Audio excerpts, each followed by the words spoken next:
Tabling of documents. The Honourable Parliamentary Secretary to the Minister of Public Safety.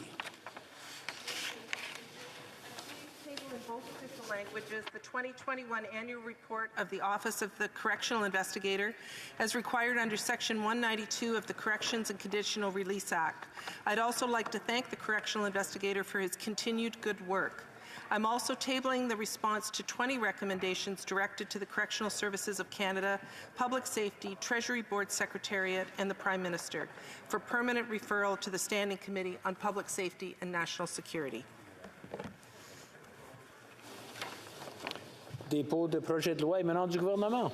Introduction of government bills. Statements by ministers. Reports from interparliamentary delegations. The Honourable Member for Scarborough-Guildwood. Thank you, Mr. Speaker. Pursuant to Standing Order 34.1, I have the honour to present to the House in both official languages 4 reports of the Canada-United States Interparliamentary Group. The first concerns the U.S. congressional meetings held virtually from March 15th to 18th, 2021. The second concerns the Western Governors Association annual meeting held virtually from June 30th to July 1st. The third concerns the National Conference of State Legislators Base Camp held virtually from August 3rd to 5th. And the fourth concerns the Canadian-American Border Trade Alliance Conference held virtually from December 6th to 7th, 2021. Mr. Speaker, I just want to commend the work of colleagues. It's obviously not an ideal situation to meet virtually, but we do the best that we can under the circumstances. So thank you, Mr. Speaker. Présentation de rapport de comité. Presenting reports from committees. Virtual ones? Did we have, okay, sorry. Introduction of private members' bills. Première lecture de... First reading of Senate public bills. Mrs.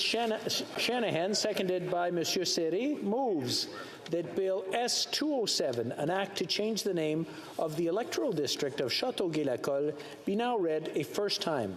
L'honorable député de Châteauguay. The Honourable Member for Châteauguay-Lacolle. Mr. Speaker, this morning I am very happy to present to this House Bill S-207 from the Honourable Senator Dalphond. I thank him for all of his excellent work for our region.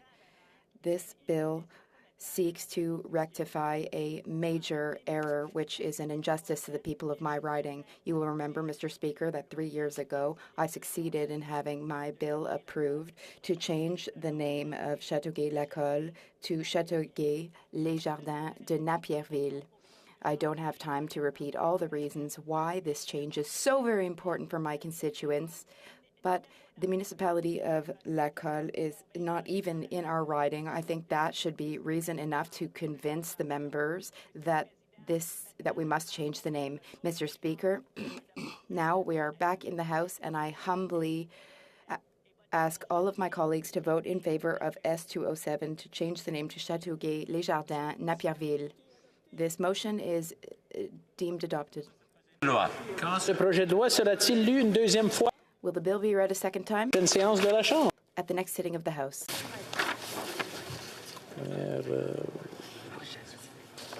Motions. Motion. Presenting petitions. Présentation de pétitions. The Honourable Member for Kenora.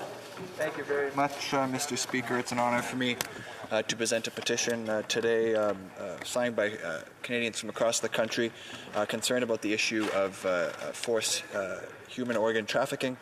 Those signing the petition are looking for Parliament to move quickly to pass legislation, Bill C-350 and Bill S-240. Thank you, Mr. Speaker. Presenting petitions, présentation de pétitions, the Honourable Member for Abbotsford. I'm sorry.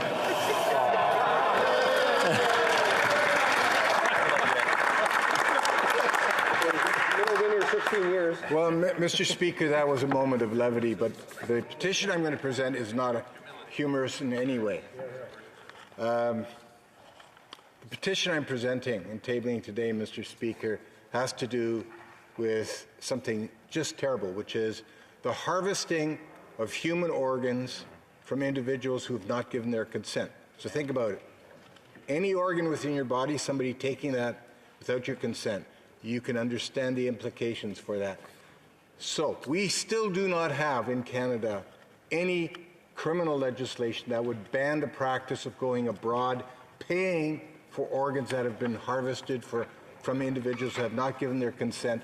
So these petitioners, Mr. Speaker, are urging the Parliament of Canada to move quickly on the proposed legislation that is before this House so as to amend the Criminal Code to prohibit Canadians from travelling abroad to acquire human organs removed without consent or as a result of a financial transaction, and to render inadmissible to Canada any and all permanent residents or foreign nationals who have participated in this abhorrent trade in human organs. Thank you, Mr. Speaker. The honourable member for Peace River Westlock. Well, thank you, Mr. Chair. I rise today to present this petition on behalf of many Canadians who are seeking an end to the mandates.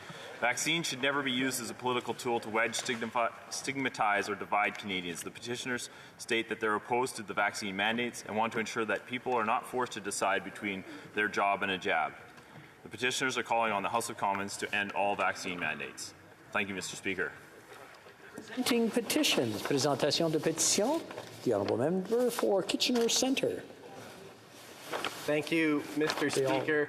It's an honor to present this petition on behalf of 17,874 Canadians from every corner of the country. They note that Canadians with disabilities are disproportionately living in poverty across the country, and that the Canadian Disability Benefit, a guaranteed livable income for Canadians with disabilities, is already supported by 89% of Canadians. And so they call on the Government of Canada to fast-track the design and implementation of the Canada Disability Benefit and to involve Canadians with disabilities every step of the way. Thank you. Presenting petitions. Questions on the order paper. The Honourable Parliamentary Secretary to the Government House Leader. Yes, thank you, Mr. Speaker. I would ask that all questions be allowed to stand at this time, please. Very good. Agreed. Agreed. Orders of the day. Orders of the day. Ordre du jour. Government orders. Business of supply. Consideration of an opposition motion concerning federal COVID-19 mandates and restrictions, standing in the name of Ms. Bergen. Ms. Bergen, seconded by Monsieur Berthold, moves that given the provinces are lifting COVID-19 restrictions, that Dr. Theresa Tam has said that all existing public health measures need to be reevaluated so that we can get back to some normalcy. The House calls on the government to table a plan for the lifting of all federal mandates and restrictions and to table that plan by February 28th, 2022. The honourable member for Portage-Lachar, I'm sorry, the Leader of the Opposition. Thank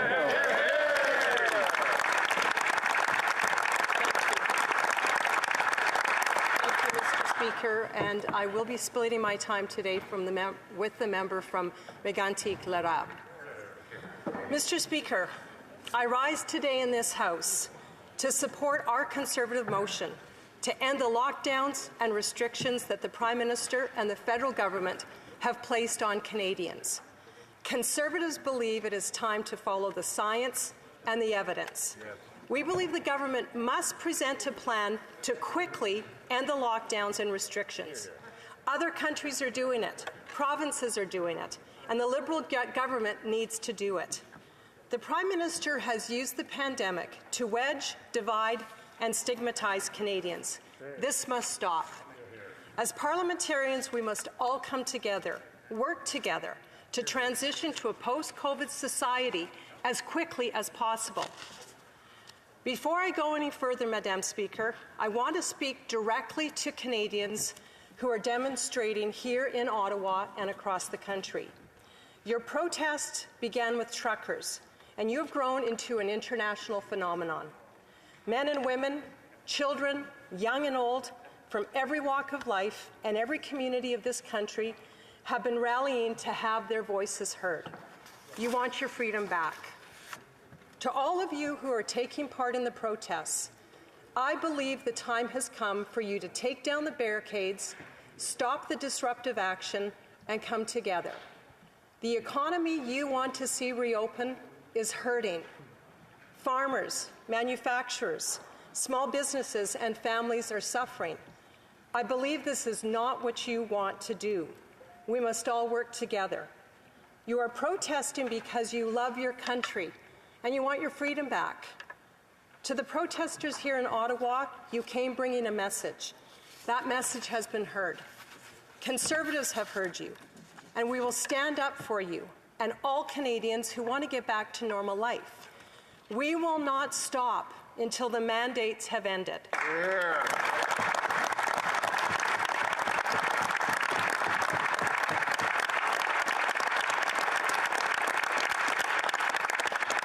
Today, though, I am asking you to take down the blockades. Protest peacefully and legally, but it's time to remove the barricades and the trucks for the sake of the economy and because it's the right thing to do. Now, to my fellow parliamentarians, here is what I'm asking you to do. That's you, Rob. We all, every one of us in this House, have a role to play in ending this impasse, restoring peace and order, and at the same time, allowing Canadians to get back to their normal life. I have a point of order. Je pense que nous avons un rappel aux règles. Point of order. Member for Saint-Hubert-Longueuil. Yes, Madam Speaker. We haven't had any interpretation for about a minute now, so there seems to be a problem. The honourable member perhaps go back about a minute or so on her speech so that we try again. Please, est-ce que la traduction fonctionne? Is interpretation working now? Is the translation working from English to French? Wait, okay, it's working. Yeah, the honourable member. Right, the honourable member has confirmed. Please. All right, I will go back, Madam Speaker, to speaking directly to the protesters. Thank you very much. I do want to speak directly to Canadians who are demonstrating here in Ottawa and across the country. Your protest began with truckers, and you've grown into an international phenomenon. Men and women, children, young and old, from every walk of life and every community of this country have been rallying to have their voices heard. You want your freedoms back. To all of you who are taking part in the protests, I believe the time has come for you to take down the barricades, stop the disruptive action, and come together. The economy that you want to see reopen is hurting. Farmers, manufacturers, small businesses, and families are suffering. I believe this is not what you want to do. We must all work together. You're protesting because you love your country. You want your freedom back. To the protesters here in Ottawa, you came bringing a message. That message has been heard. Conservatives have heard you. We will stand up for you and all Canadians who want to get back to normal life. And I'll say this again, Madam Speaker, Conservatives will not stop until the mandates have ended.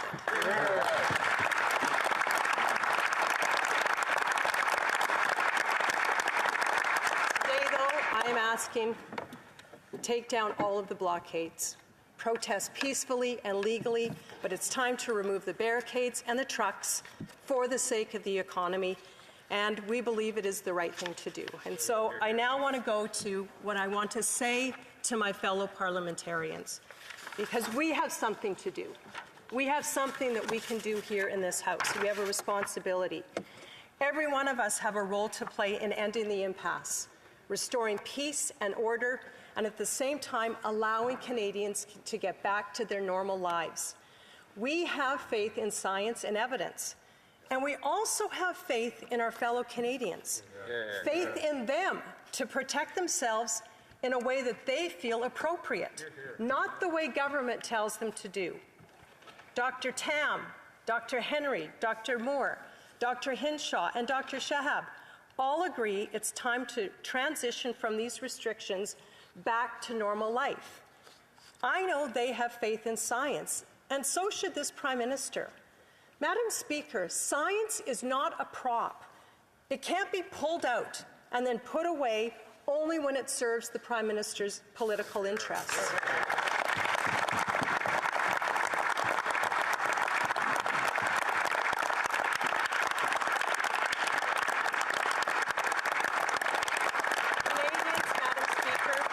Canadians have sacrificed so much. We all know that. Every member of Parliament in this House has heard and seen firsthand the sacrifices that all of our constituents have made. It just seems that it's not enough for the Prime Minister. In a country more divided than ever, the Prime Minister has decided to purposefully politicize the pandemic for his own gain. So much so that he's been called out by members of his own caucus, and in their words, for wedging, dividing, and stigmatizing his fellow Canadians. We all know as British Columbia was burning, Afghanistan was falling, and we were in the fourth wave of this pandemic, the Prime Minister called the election a $600 million unnecessary election. Why? Well, to capitalize on the pandemic. Despite what this Prime Minister says, our country, our beautiful Canada, our true north, strong and free, is divided. Canada is suffering. Canada needs some hope. And the blame rests squarely on his shoulders. Conservatives are ready to work with the government to resolve this impasse. I've asked the Prime Minister to meet with me and the leaders of the other parties to come up with a resolution to the impasse. Unfortunately, he has ignored my request. But this problem is not going away. Now is the time for us to act. And so I call upon this House to do what the Prime Minister won't do. I'm asking this House to pass our motion that we're debating and that we will be voting on. Pass this motion that calls on the government to table a plan for the lifting of all federal mandates and restrictions, and to table that plan by February 28th. If they would do it sooner, they would have our full support. The sooner, the better is what we believe.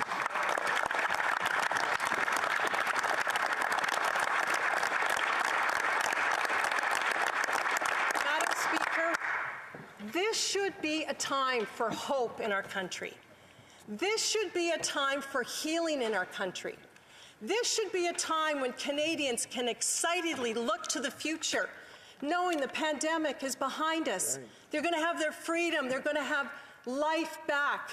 And instead, they are feeling stigmatized, divided, and ridiculed by the Prime Minister. To my fellow colleagues, let's act. Let's not just talk. Let's bring that hope. Let's bring that healing. Let's bring inspiration to our fellow Canadians. We can do it by passing this motion. Let's get it done for the Canadians we represent. Thank you very much, Madam Speaker. Questions and comments. The Honourable Parliamentary Secretary to the Government House Leader. Thank you, Madam Speaker, and I'm very glad to hear the Leader of the Opposition use words today that encourage the protesters to disengage in their activities and to go home. But I can't help but be reminded of the fact that this Leader of the Opposition not too long ago actually said in an email that she didn't want them to leave and that she wanted this to become the Prime Minister's problem. As a matter of fact, as according to Politico, she's actually told truckers, don't stop. It's working. I'm wondering if, and I do appreciate her change in tone today, but I'm wondering if the Leader of the Opposition can inform this House at what point along the road did she actually make the decision to change her mind and to change course on this? The Honourable Leader of the Opposition. Madam Speaker, this is just typical of obviously the Prime Minister's direction to many in his caucus. They keep stigmatizing, keep dividing, call names. As he walks out, he's calling names. Madam Speaker, we believe our job on this side of the House is to listen to all Canadians, to represent them, to hear them, not call them names, not try to divide them. In addition to that, hold the Prime Minister to account.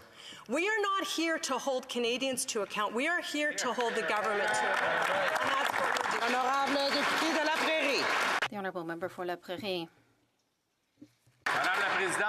Madam Speaker, good news this morning from the Leader of the official opposition. She's finally asking demonstrators to leave. I don't know whether she will also ask these MPs from stop taking selfies as a sign of support for these demonstrators. My question is simple. What will she do if the demonstrators don't leave? Honourable Leader of the Opposition. Well, I'm going to ask that member, I'm going to ask him a question. Will he support this motion so that not only the people who have been rallying across the country, but all Canadians will know, including in Quebec, will know that there is hope to the end of the federal restrictions and mandates. He has a job to do. We have a job to do. And as I just said, our job is not to tell Canadians what to do. Our job is to hold this government to account, provide some hope, some inspiration to the people that we represent. So I respectfully ask that colleague and his caucus, will they support our motion and do the job that Quebecers sent them to do? Stand up for Quebecers, stand up for freedom, not only in Quebec, but across the country. Honourable member for Edmonton Strathcona. Thank you, Madam Speaker, and I would like to thank the Leader of the Opposition for her comments today. As she will know, I'm from Alberta, and Alberta has chosen to lift or will be lifting almost all of the restrictions. And I just want to share something from a University of Alberta hospital. Just pause a second. Please pause because I can't hear you. Can we allow the members to ask questions without applauding in the middle? Can you start again, please? Thank you, Madam Speaker. I'm glad that my colleagues from the Conservative Party find my comments so enthralling. I'm just going to quote Dr. Stephanie Smith, the University of Alberta hospital physician and infectious disease specialist. All those poor Albertans, there are many still waiting for their elective surgeries, and to have all of these restrictions removed with the possibility of having some increased transmission and maybe more hospitalizations, that's just pushing those surgeries further down the line, which is not what we are trying to achieve. Would the Leader of the Opposition believe that it makes sense for us to be more reasonable about how we evaluate these public health restrictions, and that we, recognizing that 3,500 Albertans, more than 3,500 Albertans have died from COVID-19, that we need to be not using a political lens, but using a healthcare lens to make the decisions on restrictions? Leader of the Opposition. Thank you very much, and I do want to thank my colleague for that question. I think what she highlights is actually a very clear problem that we do have in Canada, and that is a healthcare problem. We do have issues with our healthcare, and it's a provincial jurisdiction, but the federal government has a role to play, including providing the provinces the resources that they need. But we don't believe that Canadians' restrictions should be limited based solely on whether healthcare can provide what's necessary. Canadians followed the rules. Canadians for 2 years have followed the restrictions. They've gotten vaccinated. They've done what governments have asked them to do. Now is the time for governments right across the country to step up, provide health care that's needed. The federal government needs to play their role. They need to do it quickly in terms of providing proper health care funding to provinces. But it's time that we end the mandates, federally support Canadians. Hear, hear. Resuming debate. Resuming debate. The Honourable Member for Mégantic-L'Érable.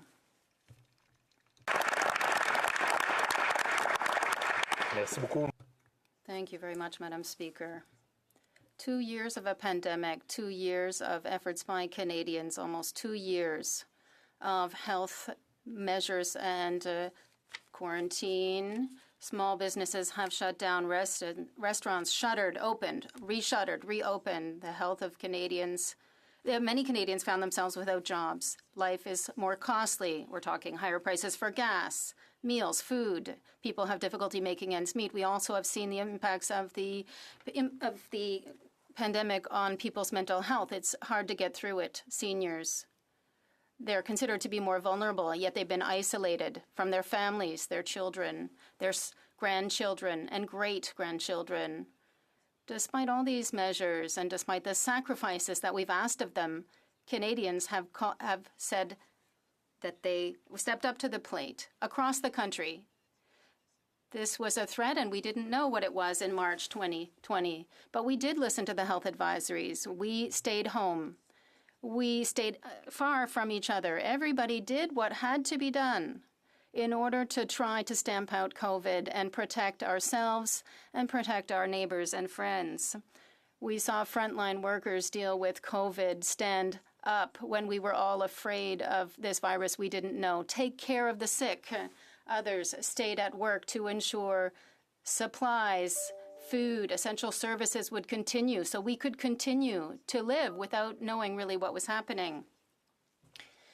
The pandemic has changed, and the situation is quite different now than in March 2020. 2 years ago, we didn't know this virus. We didn't have any treatments. We didn't have vaccines. We didn't know how to detect the disease. We were afraid. But we're not there anymore. Today, we have had COVID. I had COVID. My kids had COVID. A number of my colleagues have also had COVID. Many Canadians have had COVID. Yesterday, Dr. Boileau from Quebec Public Health said that 2 million Quebecers had had COVID-19 during the fifth wave, Omicron. Half of Quebecers have had COVID since the beginning of the pandemic. Yet, the vast majorities of Canadians have followed the main health advice to end COVID. We have 1, 2, 3 vaccine doses, and we're even moving to 4th and 5th doses for the most vulnerable. 80% of Canadians have at least 1 dose of a vaccine. And we are promised that life will return to normal, but unfortunately, this is not the case. COVID is now more contagious but less dangerous. And it helps people who are vaccinated avoid complications. The virus has mutated. We have changed as well. Health advisories are starting to be listed in the provinces, but the federal government hasn't changed its approach, unfortunately. I speak today to support the Conservative motion, which seeks to put an end to the lockdowns and the restrictions imposed by the federal government on Canadians. Madam Speaker, the Conservatives believe that it's time to follow the science and the evidence of experts. We think that the government must present a plan to quickly put an end to all the restrictions and vaccine mandates. Other countries are doing it. The provinces are doing it. And this Liberal government needs to also do it now. The Prime Minister, unfortunately, used the pandemic to divide and stigmatize Canadians. It has to stop, and it has to stop now. As a parliamentarian, we need to work together to quickly get through to a society that has to live with COVID-19 and with the tools and knowledge that we have now. I speak to Canadians again, as my leader did, to all those Canadians who are demonstrating here in Ottawa, in Ontario, or throughout the country. These demonstrations started with the truckers and have now become an international phenomenon. Men, women, and children, young and the not so young, from all walks of life and all communities across the country have come together to make our voices heard. They want life to go back to normal. To all those who are taking part in the demonstrations, we believe that it is time to take down the barricades and to stop these actions and come together as Canadians. Division needs to end. No more stigmatization, Madam Speaker. The economy needs to reopen. It has been hurt. People are demonstrating because they love this country and they want to get that country back. To these demonstrators here in Ottawa, you came to bring forward a message. The message has been heard. The Conservatives heard you, and we will defend you and all Canadians who want to resume life as we know it. Madam Speaker, be assured that we will not stop until the lockdowns and the restrictions on vaccines end. Today, Madam Speaker, we are asking the government to present us with a plan. We're asking the demonstrators to immediately lift all the barricades. Peacefully demonstrate, legally demonstrate, but it is time to take down the barricades and take away the trucks for the good of our economy. That's what needs to be done. And might I remind the House of the words of my leader? As parliamentarians, we are all here. We have a role to play to get out of this impasse and to restore peace and good order, but also allow Canadians to resume normal lives. We have a confidence in science and evidence. We also have confidence in our Canadian constituents. Let's trust ourselves to protect each other in the appropriate manner and not the way the government has been telling us to do from the beginning, without any change from the beginning of the pandemic, Madam Speaker. The Leader of the Opposition has asked the Prime Minister in a letter sent this week for a meeting. A meeting, why? Well, to talk about how we could peacefully resolve this difficult situation in which we find ourselves across the country today, situations that were created by unfortunate comments made by the Prime Minister. But it is a call for collaboration and cooperation. It's a request to come together that the Leader of the Official Opposition made by writing to the Prime Minister and asking all the party leaders to meet so that we can talk about how to get out of this crisis and a plan so we can resume normal lives. Madam Speaker,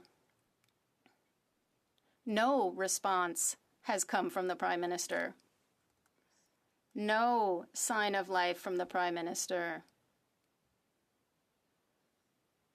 We had absolutely no sign of his will to cooperate with parliamentarians to find a solution to this impasse. The problem is not going to disappear. I hope that the Prime Minister will accept and agree to work with the leaders of all the parties here in the House and will respond to the letter by the Leader of the Official Opposition in order to try to find a solution to this problem, which is extremely urgent, Madam Speaker. Madam Speaker, it is high time for the Prime Minister to show leadership. Since the beginning of the pandemic, he has been behind, late in recognizing the pandemic, late closing the borders, late reaching agreements to provide vaccines or rapid tests to respond to the fifth wave. And now, once again, he's late to the party in adapting to the new reality of this virus. The Liberal government is the only government in the country to refuse to give Canadians hope. The Liberal government is the only one not to recognize the sacrifices made by Canadians over the past 2 years. The Prime Minister is the only leader not to have a plan to help us learn to live with the virus, despite the recommendations of his own scientists.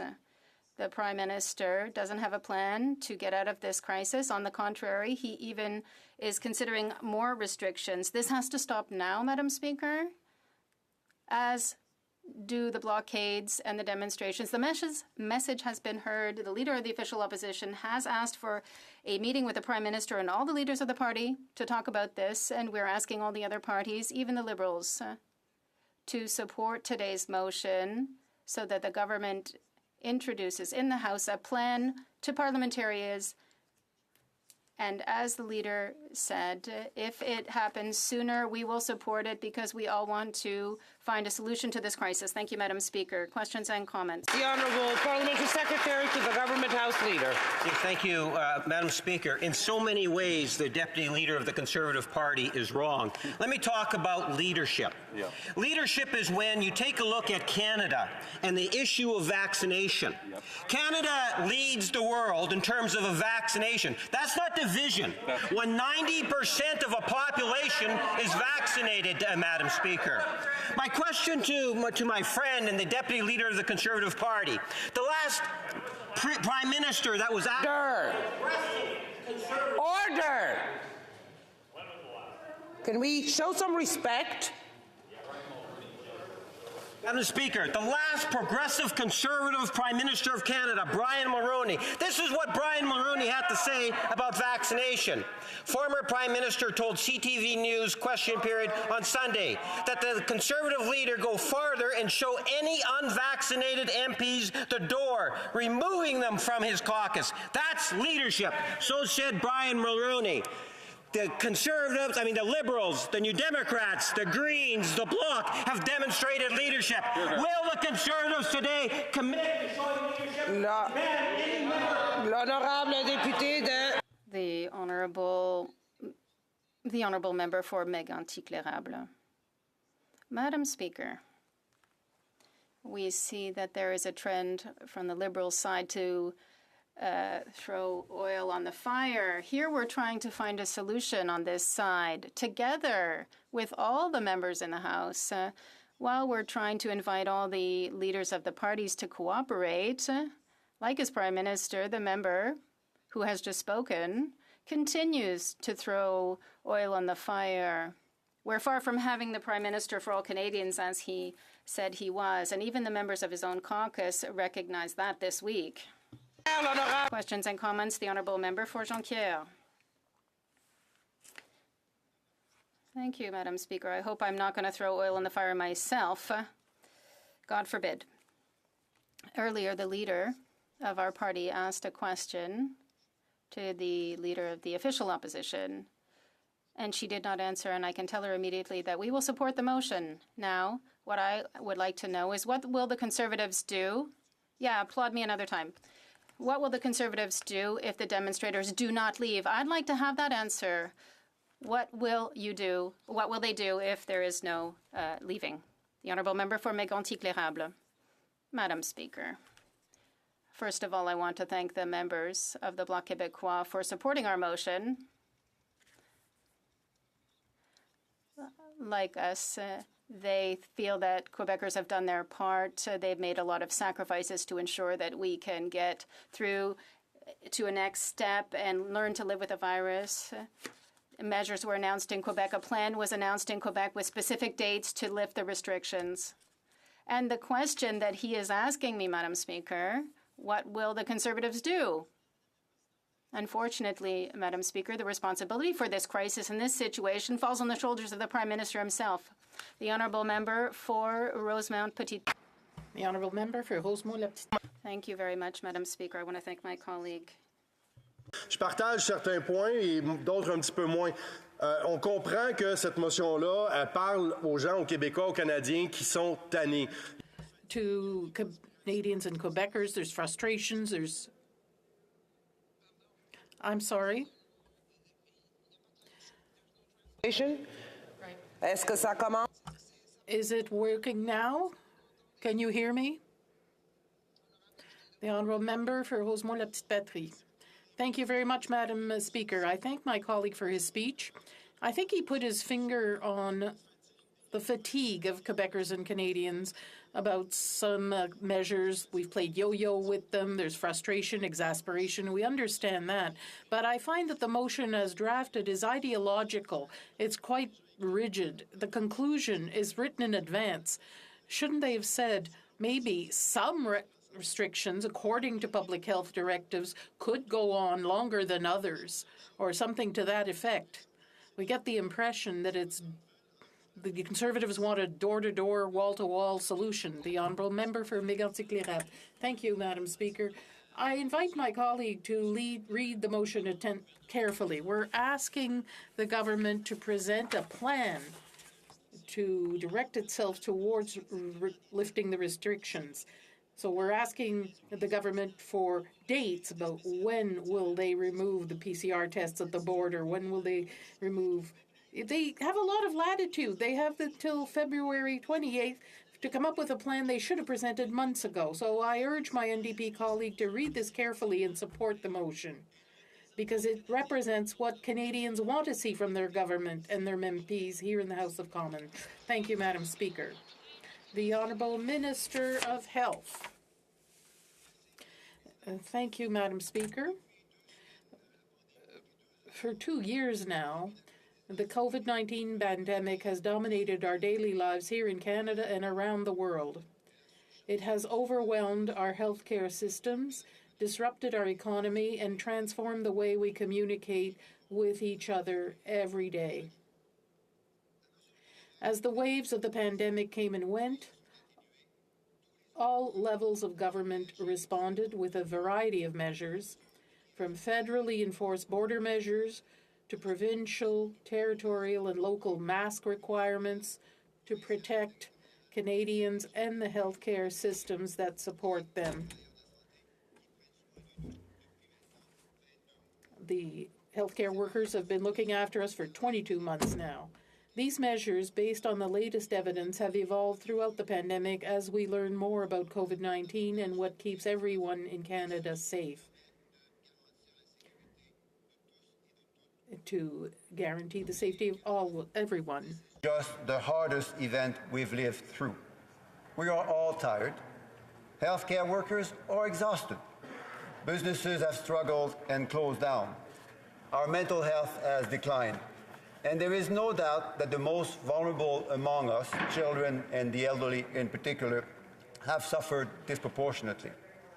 There are real consequences. That's why the decision by provinces and territories to impose restrictions has always been considered carefully and responsibly, based on scientific evidence, and have constantly been reevaluated.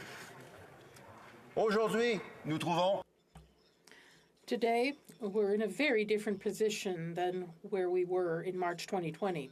We know more about COVID-19. We have safe and effective vaccines and a population with high vaccination rates throughout the country. Indeed, the vaccines available in Canada are highly effective, as everyone knows, and they're widely distributed throughout the country and prevent serious illness and hospitalizations due to the Omicron variant.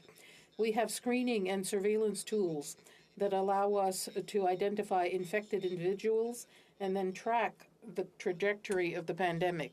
In addition, we have new treatments that can help prevent a serious condition in some patients. In addition, after observing individual public health measures for 2 years, for example, getting vaccinated, wearing masks, staying away from each other, and staying home when sick, all Canadians know what to do to protect themselves and others. We have contributed and learned a lot, and these efforts are paying off. Madam Speaker, as you know, we started the year with a spike in COVID-19 cases as there was an outbreak of the Omicron variant across Canada and worldwide. In fact, unprecedented numbers of Canadians became infected in the past few weeks.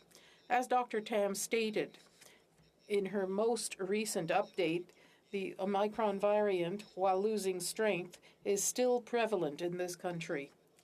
Canada continues to be under intense strain, even though COVID-19 hospitalizations are slightly and slowly declining in some areas of the country.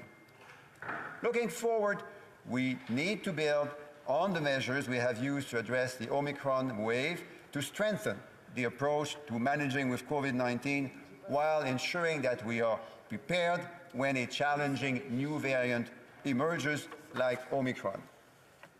Fortunately, we now have a number of tools at our disposal which we didn't have in March 2020 to help us with this transition and to do so as safely and responsibly as possible. Les tests de dépistage jouent un clé. Testing plays a key role in our efforts to contain the pandemic and mitigate its effects. Testing identifies infected individuals, which helps curb human-to-human transmission of the virus. Throughout the pandemic, the Government of Canada worked closely with its provincial and territorial partners to ensure that they had the tools to manage outbreaks, such as rapid tests, and protect the safety of the public and reduce outbreaks.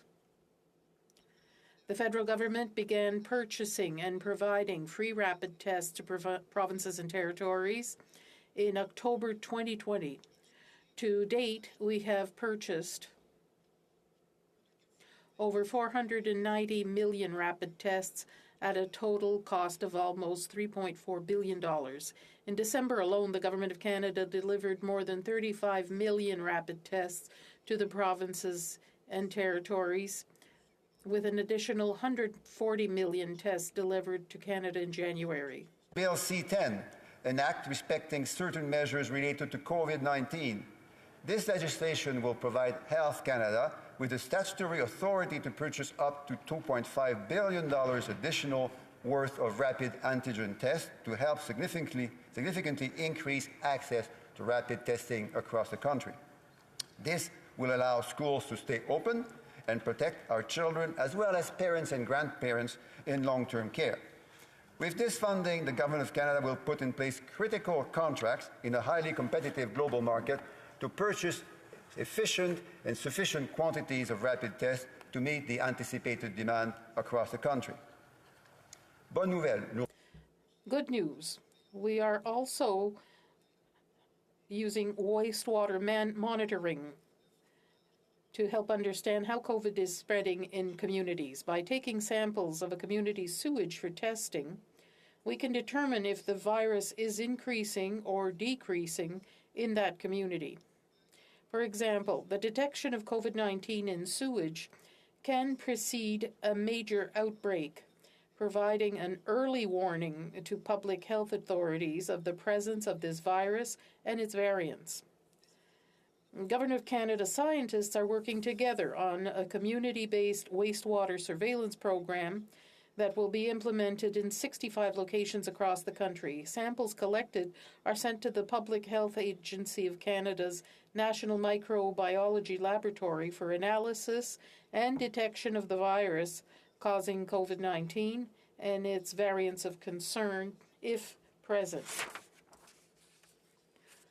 Is conducted in collaboration with communities and local health authorities to inform public health action and decision-making. Wastewater surveillance alerts public health officials regarding where and how COVID-19 and new variants of concern may be spreading on a community-wide scale. Wastewater testing provides a real-time COVID-19 community health picture, especially in situations where clinical testing resources may be limited. Ces tests de dépistage et ces outils. These screening tests and surveillance tools help shape our public health measures, which at the federal level include border measures. The Government of Canada continues to assess and will continue to assess the latest evidence and constantly monitors the situation to decide when to relax or adjust border measures accordingly. As with all other elements of the Government of Canada's response to the COVID-19 pandemic, the border measures are based on existing data, scientific observations, and surveillance of the epidemiological situation, both in Canada and abroad. In closing, Madam Speaker, vaccination remains the most essential tool we have to protect ourselves from the serious consequences of COVID-19. Vaccines are safe, effective, and free for all Canadians who have truly stepped up to protect themselves by getting vaccinated. 8% of eligible people in Canada have already received at least one dose of a COVID-19 vaccine, and at least 83% are now fully vaccinated. More than 50% of eligible people have received an additional booster dose. Also, just over 55% of children aged 5 to 11 have now received at least one dose. C'est grâce à tous et à toutes. It is thanks to all Canadians who rolled up their sleeves and respected public health measures that Canada was able to manage the Omicron outbreak and prevent serious consequences, and it will be able to manage future outbreaks. As protection against severe outcomes, we also know how that treatments that can help prevent severe illness to those infected with COVID-19 will be important. For example, just last month, Health Canada authorized Pfizer's antiviral treatment called Paxlovid, paving the way for the distribution of this potentially life-saving medication. Ce traitement servira. This treatment will be used for adults with mild to moderate symptoms of COVID-19 who are at high risk of progressing to a severe form of the disease. Now that Paxlovid has been approved for use, We have been working to get it into the provinces and territories as quickly as possible. The first shipment of 30,000 treatments is being distributed on a per capita basis in each province or territory, and it's now used across the country. Each treatment will treat one person. More treatments will arrive this month as part of the 1 million treatments we have procured. Madam Speaker, despite high vaccination rates, robust and responsible surveillance, and innovative new treatments, the actions of individual Canadians matter. Treatments, bolder measures, or just a few layers of protection. Well-fitted masks, physical distancing, proper ventilation, rapid testing, and staying home when sick are just as important. It is because these responsible actions by Canadians and their governments that we are now moving forward on the transition to sustainable, responsible management of COVID-19. We are at this point because of our collective actions, including the difficult decisions made by all provinces, territories, including the federal government, communities, businesses, and all Canadians. Most importantly, Madam Speaker, we have arrived at this point because of the tireless work of healthcare workers and the support and actions of individual Canadians. Mais je tiens à être clair. But let me be clear, the pandemic is still with us. As we have seen over the past 2 years, COVID-19 is not a straight line. There will be ups and downs. There will be new variants. We have to be prepared to handle all of that and be responsible. In the short term, that means continuing to get the vaccines, including booster doses.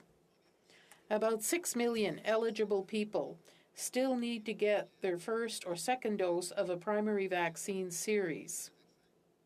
Many others are eligible for a booster shot that significantly reduces the risk of severe cases. We need to strengthen our individual and community protection with COVID-19 vaccines. Canada needs to be prepared for potential waves of infection, which could be smaller or larger than the Omicron variant outbreak. COVID-19 will continue to threaten many of our friends, neighbors, and family members. We must continue to work together responsibly to protect the vulnerable, including children under the age of 5 who cannot be vaccinated and the immunocompromised. Over the past 2 years, Canadians have demonstrated that they care about their health and the health and safety of others in their communities and families, and that of their employers and society. They know nothing is easy, but we did what we had to do to protect ourselves during this very difficult time. Provinces and territories conduct their own assessments of how and when to lift health restrictions. The Government of Canada is here to support them through the transition phase and will continue to be there. Been and will continue to be based on the best scientific evidence available and the lessons we have learned over the past 2 years. Everyone in Canada has sacrificed so much to protect each other during this exceptionally difficult time.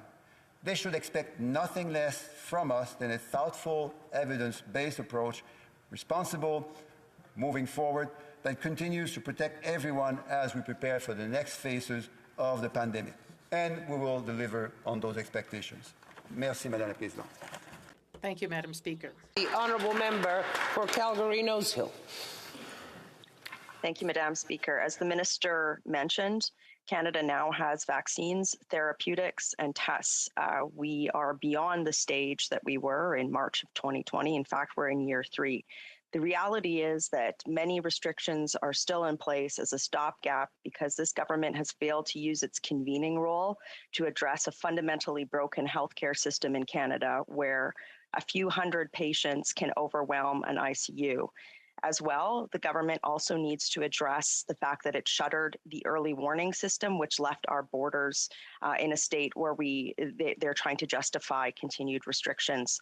This motion asks the government to table a plan. They could address these two issues in there. A simple question for the minister. Will he support this motion? L'honorable ministre de la Santé. The Honourable Minister of Health. And I'm very pleased and proud to receive this question. The member is correct when she speaks about working collaboratively and looking forward. That's why we need to be both collaborative and responsible in our actions. She speaks about timing. I'm rarely political, and I try to resist the temptation from time to time. But I would point out that if there is an issue on which we should be speaking more clearly about timeline is when are we all going to get vaccinated. The member from Calgary Nose Hill last year said that we would wait until 2030 before we had enough vaccines to vaccinate all Canadians. We're in 2022. It's time for all members of Parliament to be vaccinated. Questions et commentaires. L'honorable. Questions and comments. The Honourable Member for Saint-Hyacinthe-Bagotte. Thank you, Madam Speaker, and I thank the Minister for his speech. I totally agree that vaccination is important and that there will be other variants and that that's dangerous. However, where do the variants come from? They come from developing countries. While we're talking about fourth doses that some have received in Canada and Quebec, there are billions of people in the world who haven't gotten their first dose. Supply and demand and profit motives means that pharmacy companies sell these vaccines to rich countries first. I know that there's COVAX. I know that there are shipments of doses from Canada, but it's always in a competitive spirit. We need more doses for ourselves, and if there's surpluses, we'll send them out. But we're not in a very international strategy to remedy this situation. So my question for the Minister is, what's Canada's position about patents here? The Honourable Minister of Health.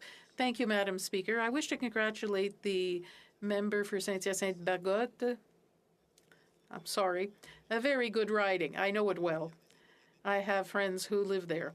So I'd like to congratulate the member for his question. He's totally right. To end COVID, and that won't be tomorrow morning, but it has to end everywhere, and that includes protecting the whole planet. The good news is Canada has not only been a precursor when it comes to supporting COVAX, but continues to be one of the biggest contributors, the 6th ranked worldwide, to end up vaccinating everyone. Strathcona. Thank you, Madam Speaker, and I would like to thank the Minister for his comments today, though I was going to ask a different question, but listening to his response to my colleague from the bloc, I feel compelled to ask a little bit more and push him a little bit further on global vaccine equity. You know, we know that the three major developers of vaccines, Pfizer, BioNTech, and Moderna, make about $65,000 a minute. We also know that they developed those vaccines, those COVID vaccines, with $8 billion of public funds. And we also know that the Liberal government has not agreed to the TRIPS waiver, has continued to kick that down the road. We are 2 years going into our third year of this pandemic, and the Liberal government still will not support something that would actually allow other countries to create their own vaccines. You know, realistically, saying that none of us are done until all of us are done doesn't work if you're not prepared to do any of the work. Why won't this government take those very simple steps that would protect people over Big Pharma? The Honourable Minister of Health. Thank you. And the member is correct. Canada should always and will always need to be open to talking and working with international partners on precisely that topic, the TRIPS and the patent-related agenda.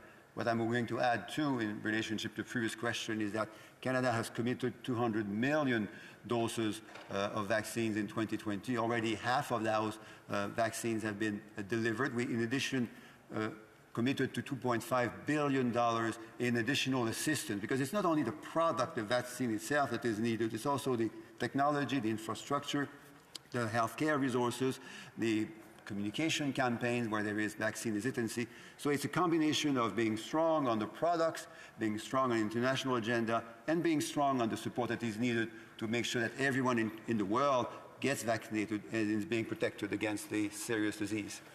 Questions and comments. The Honourable Parliamentary Secretary to the Government House Leader. Yes, thank you, Madam Speaker. I'm wondering if the Minister could respond to something that's stated in today's Winnipeg Free Press. And it's from the Public Health Officer that states, Dr. Jazz Atwell, Deputy Chief Provincial Public Health Officer, said Wednesday, restrictions will only be lifted in Manitoba when it is safe to do so.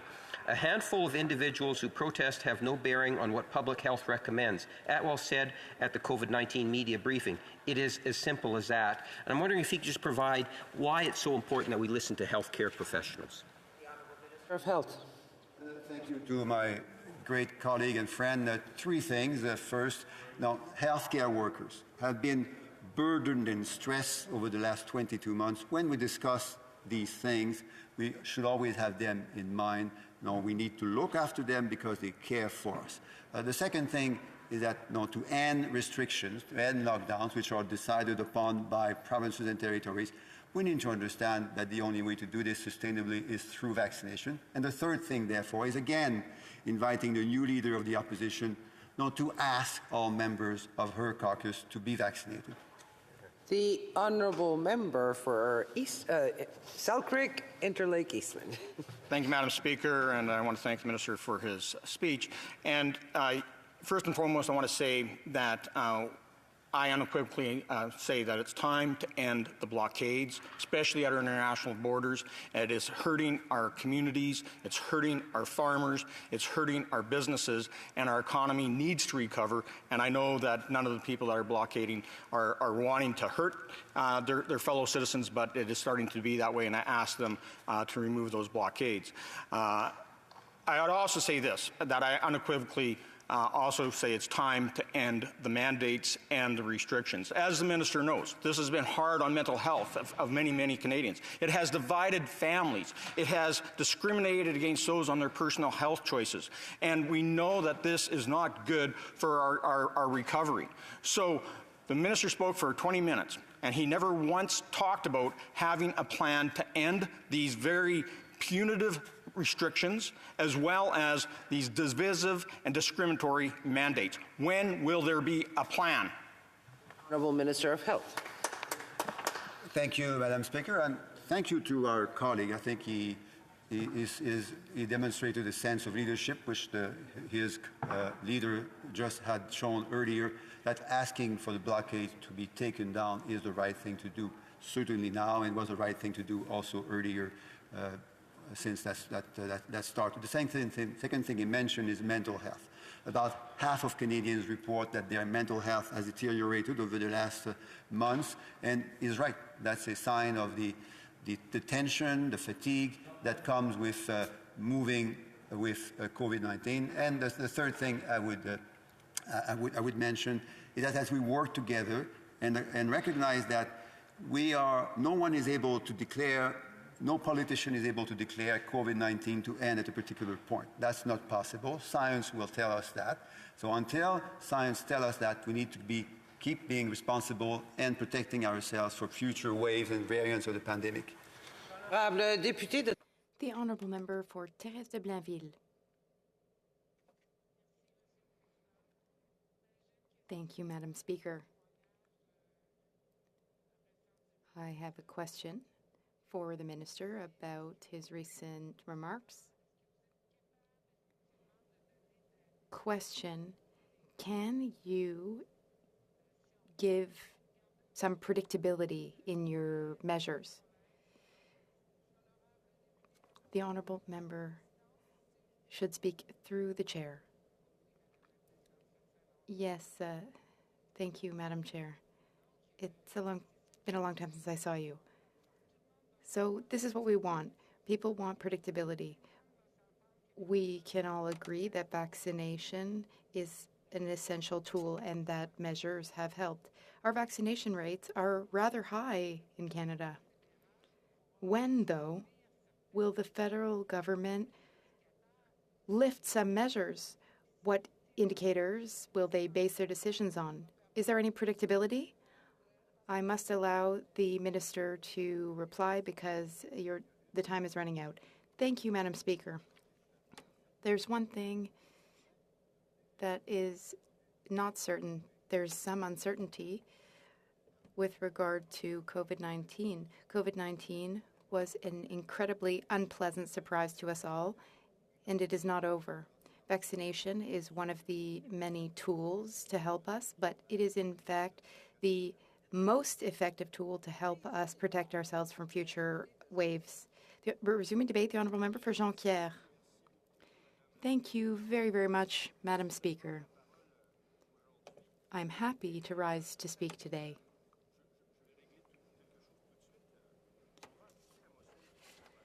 Let me say something right off the bat. We will support the Conservative motion, but with a few concerns. I'd like to speak about these concerns today. I inform you that I'll be sharing my time with the member for Beauport-Limoilou. As I was saying, we will be supporting the Conservative motion, but we have some concerns and some comments. Let me speak about the current political climate. There were two incidents which occurred this week, which really show us what the political context is like. First of all, the press conference and remarks given by the member for Louis Hébert. His comments were not based on partisanship. He spoke in a way that did a lot of good for a lot of people. The member for Carleton, second event, he spoke yesterday to Bill C-8. It seems that in the current context, freedom and the pandemic are being opposed. I think that's a stretch. It doesn't make a lot of sense to me. You know, Madam Speaker, I don't know whether you follow American politics, but this reminds me of American politics. Republican Miss Taylor Greene yesterday made a very flimsy parallel between what's going on in the United States and the Nazi regime. She didn't talk about the Gestapo, though. She talked about the Gazpacho.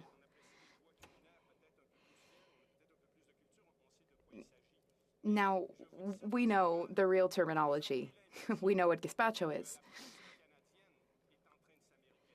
I am getting the impression that Canadian politics are Americanizing. It scares me. The Conservative motion makes me feel like we're trying to politicize people's unhappiness. I understand that many Canadians are very displeased with the current situation. They're all around me. They're in my riding. The government should be held responsible for its decisions, yes, but the government didn't create the pandemic. We should not try to capitalize politically on people's discontent. That's irresponsible, in my view. The current climate is very polarized. People have very polarized opinions, and I think this is the worst thing that we could support and promote during a crisis. I am a fan of Albert Camus. This makes me think of something he wrote in his text, Servitude de la haine, in service of hatred. He wrote this at the end of the Second World War. Camus gave an interview about his text. Here's what he said. We can build truth just like we can build love and intelligence. Nothing is given nor promised, but everything is possible for those who are willing to take risks and be brave. Currently, we are being suffocated by lies. We are cornered up against the wall. We must peacefully move forward, and that is how we will get out of this. Camus was a great thinker. In Greek philosophy, there is the concept of hubris, which is lack of logic. And I think there's some lack of logic with the current Canadian government.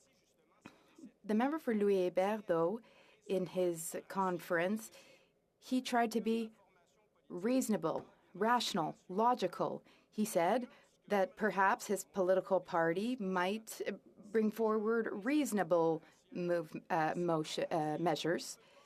We need reasonable measures. We should say that we cannot support the protesters in everything that they are asking for. Why? Well, the pandemic has had many impacts on our healthcare systems. The protesters, I've been seeing them the past 2 weeks, they are not following public health restrictions. It wouldn't surprise me if this behavior led to a further load for our healthcare system. We know that there's been some irresponsible behavior on the part of the government. This is related to what I've been talking about, lack of logic, lack of reasoning. And I heard a lot of that in the speech made by the member for Carleton. Continuing on the subject of the Conservative motion, the Conservative motion mentions Dr. Theresa Tam. During the first wave, Dr. Tam gave public health advice. Conservatives, many times, doubted her public health advice. Now, Conservatives are asking that we put an end to some of these measures. Now, the past few weeks, protesters have said all measures need to be eliminated, but these measures are not federal health measures. They are, in fact, provincial. Provinces decide to implement mandates and restrictions. Provinces, for instance, close restaurants. Yet, for political gain, many Conservative members have risen to say, well, all these measures should be lifted. They say this to make the protesters just outside here happy. The current climate,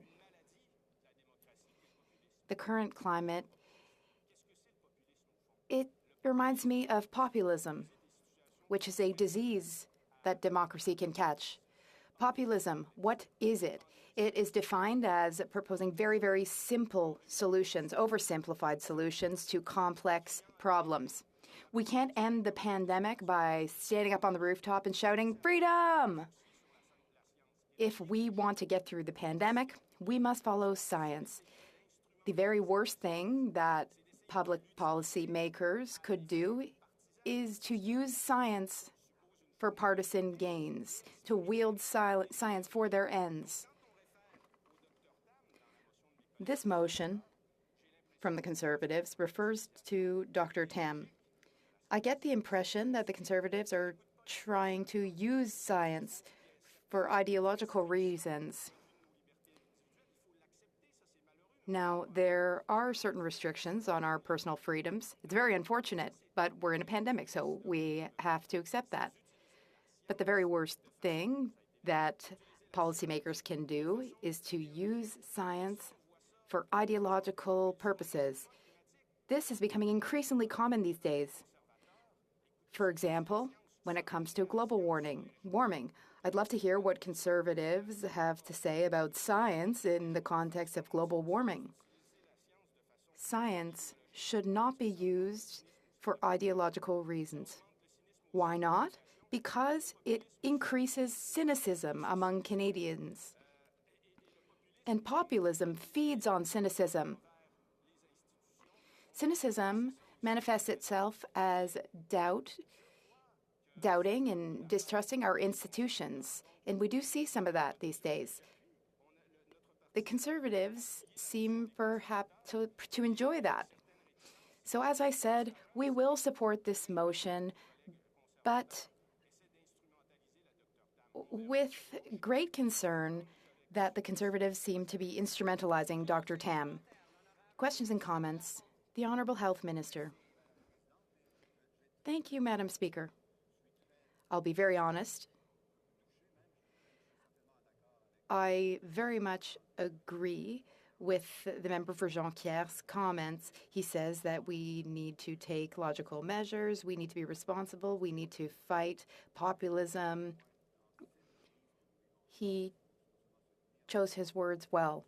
During this crisis, we must stand together, we must listen to one another, we must respect what scientists advise. He spoke about Camus. What would Camus say to us today if he were here in this house? The honourable member for Jonquière. Well, I'm glad that the health minister is the one asking me this question. The pandemic has revealed that our healthcare system was very underprepared. To be very honest, if we want to get out of this, we need to invest in our healthcare system. We want healthcare transfers increased to 35% of health spending, and I think Camus would agree with me on that. Livington. Thank you, Madam Speaker, and I want to thank my colleague for his remarks, and I want to thank him and his colleagues for his support of our motion today. I also join him in condemning anything Gestapo, but as a former tomato farmer, I have to say gazpacho. We'll go somewhere else.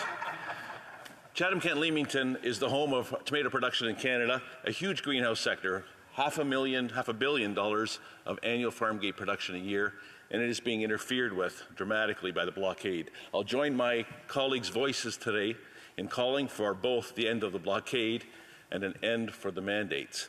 The Mayor of Windsor yesterday morning called for federal leadership to resolve. I would ask my colleague to comment on what he is looking for in this government's leadership to end this situation. Thank you, Madam Speaker.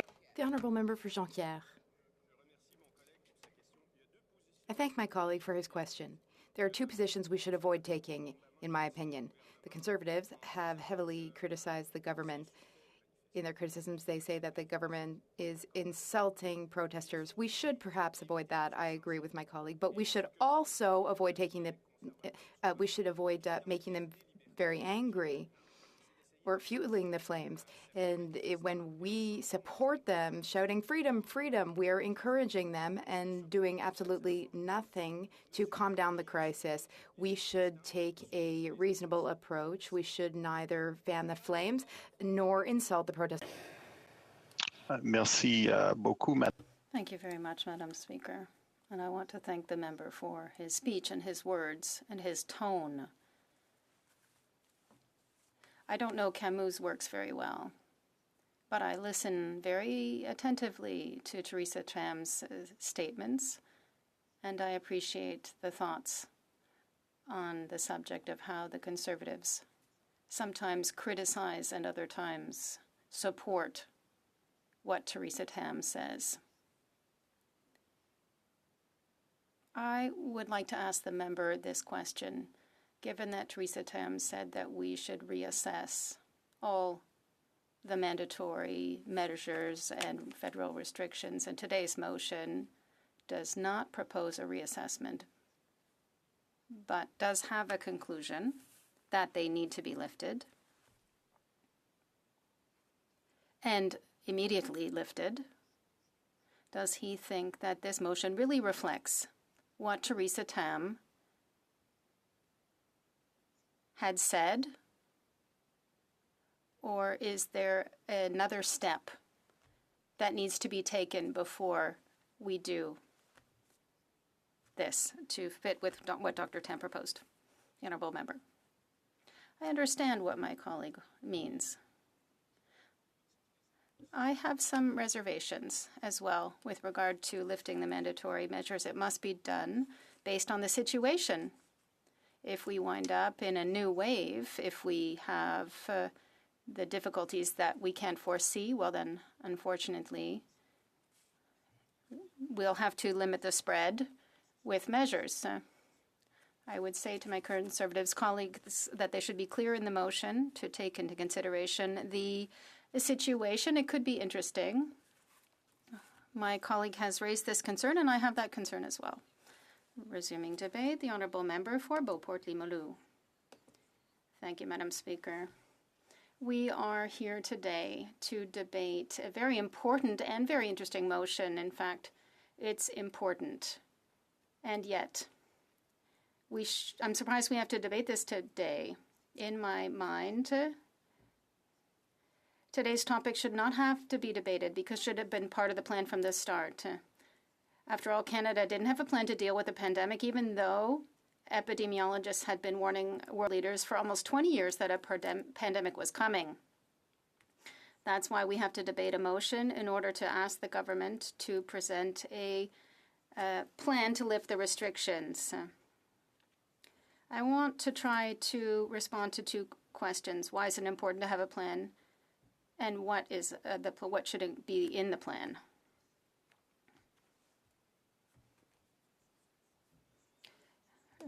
Earlier this week, I said it was important to know where we are in order to determine where we want to go. The current situation is not good. So what is the current situation? No one will fall off their chair to hear what I'm going to say in the next few minutes. People are discouraged. They don't know where to turn. They don't know who to believe, what to do, why something should be done or shouldn't be done. 35,000 families in Canada have lost one or more relatives. Hundreds of thousands of people have been left unemployed, sometimes repeatedly, particularly in the hotel sector, restaurants, tourism, arts. These sectors have been very hard hit. It's very discouraging, and people are discouraged about the future. It's very understandable that they're discouraged, and the elastic has been stretched so tight that it could break. I should say elastics. Let's talk about the resiliency first of the public. Throughout the pandemic, Quebecers and Canadians have been very resilient, very understanding. The vaccination rates show this. People said, well, normal life will resume once we're vaccinated. And this is the message that we sent them in order to repeat what one of the English MPs says. Despite these vaccination rates, life has not returned to normal, and we can understand how upset people are.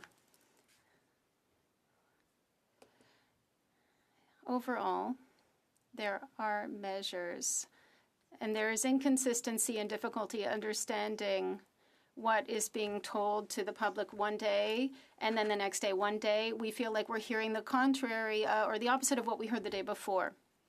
There's also the economic elastic. People had to change careers temporarily or forever. Their economy shut down in certain sectors totally. Transportation, arts, culture, tourism, the hotel sector, restaurants. It's hard to get a job that fits our passion, and yet then you can't work in that sector. So it's very hard. People have been hard hit over the past 2 years. It's very difficult. They are angry, they are upset, and we understand why. And if we look also at the elastic that we can call healthcare, the situation is a complex one, and the reasons why some decisions are made at present are related to the capacity of the healthcare system across the country to resist this additional burden. Despite this, the public has been vaccinated, but the healthcare systems are not doing well. People are exhausted. The healthcare systems need predictable, recurring funding. The parties in power continue to say that injecting billions in healthcare system in Quebec and the provinces from the beginning of the pandemic. It's true. We've never denied that. However, it is the constitutional role of the federal government during a crisis to support more Quebec and the provinces.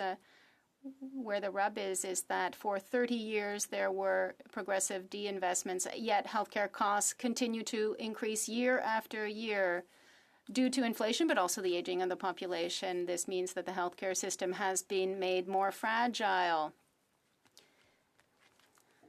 There's some irony here.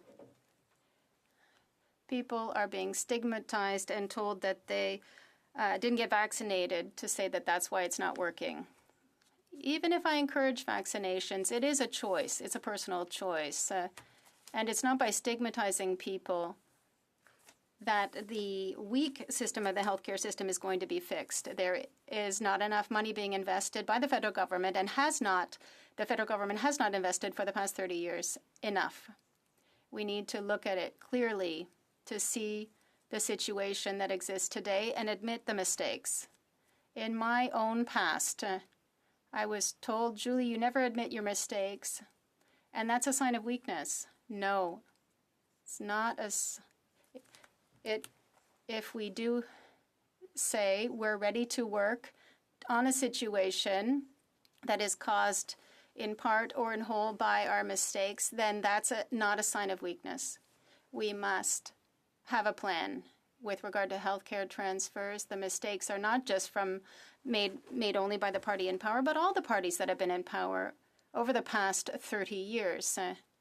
It's by looking at these mistakes clearly that we can fix the situation. Now, why create a plan? Well, there's one word that needs to be said: predictability. Everybody needs predictability. Then we can look forward and see further than the end of our own nose.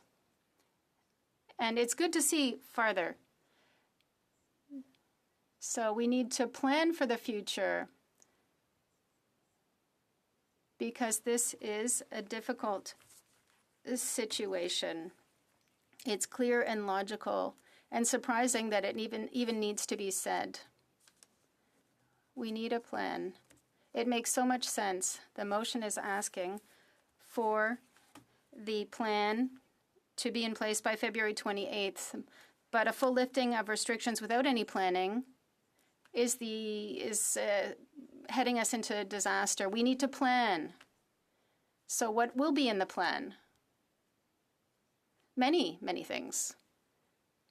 A clearly defined situation with costs and mistakes that need to be fixed. Clear, quantifiable objectives. Thinking of the present and the future. Concrete actions to achieve these objectives. Have quantifiable goals. Validate the actions. Accountability towards our constituents. Effective communication and assessment tools. Looking at possible challenges and solutions. In this case, we need to assess current measures, why they are there, if they are effective, are they useful, and when they will end. We also need to think of the conditions at the end of the pandemic, and this involves the role of Canada abroad. We have a role to play. We must play that role, not only as a provider of goods and services, but also education and information. We need to play this role. In conclusion, Madam Speaker, having a plan to lift the restrictions will include what needs to be done to restore normalcy. What are the steps to achieve that goal? Some steps can be achieved quickly, others less so. But it has to happen. It's important. We are all tired of this. Yes, it's quite simple. But as I said, we must avoid falling in the trap of saying, what are the political and electoral advantages or benefits of putting a plan in place? No, we need to work together for the public. It's not about manipulating the data for the benefit of one sector or another.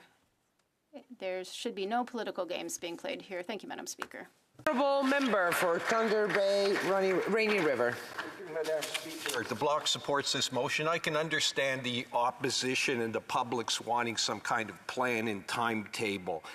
When exactly are we going to open the borders and no longer have to do tests? When can we get on a plane without having to wear a mask? But isn't the problem uncertainty? What's going to happen with respect to variants in 1 month, in 2 months?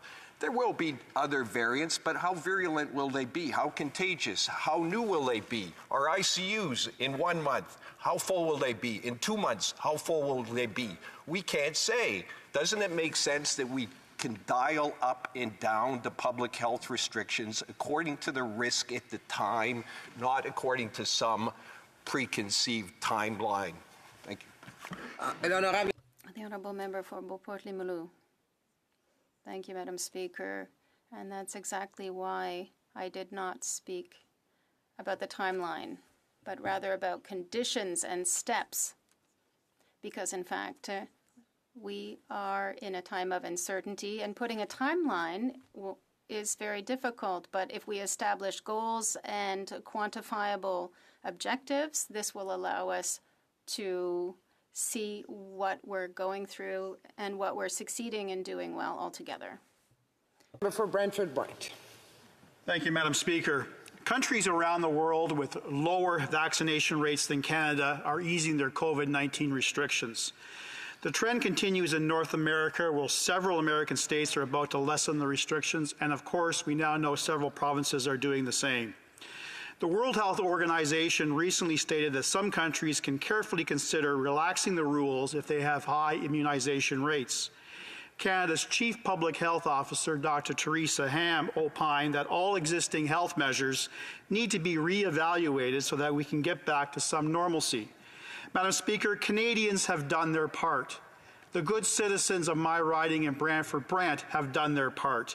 They are frustrated. They are angry. For the last 2 years, they've had their lives impacted by job loss, economic uncertainty, isolation, and depression.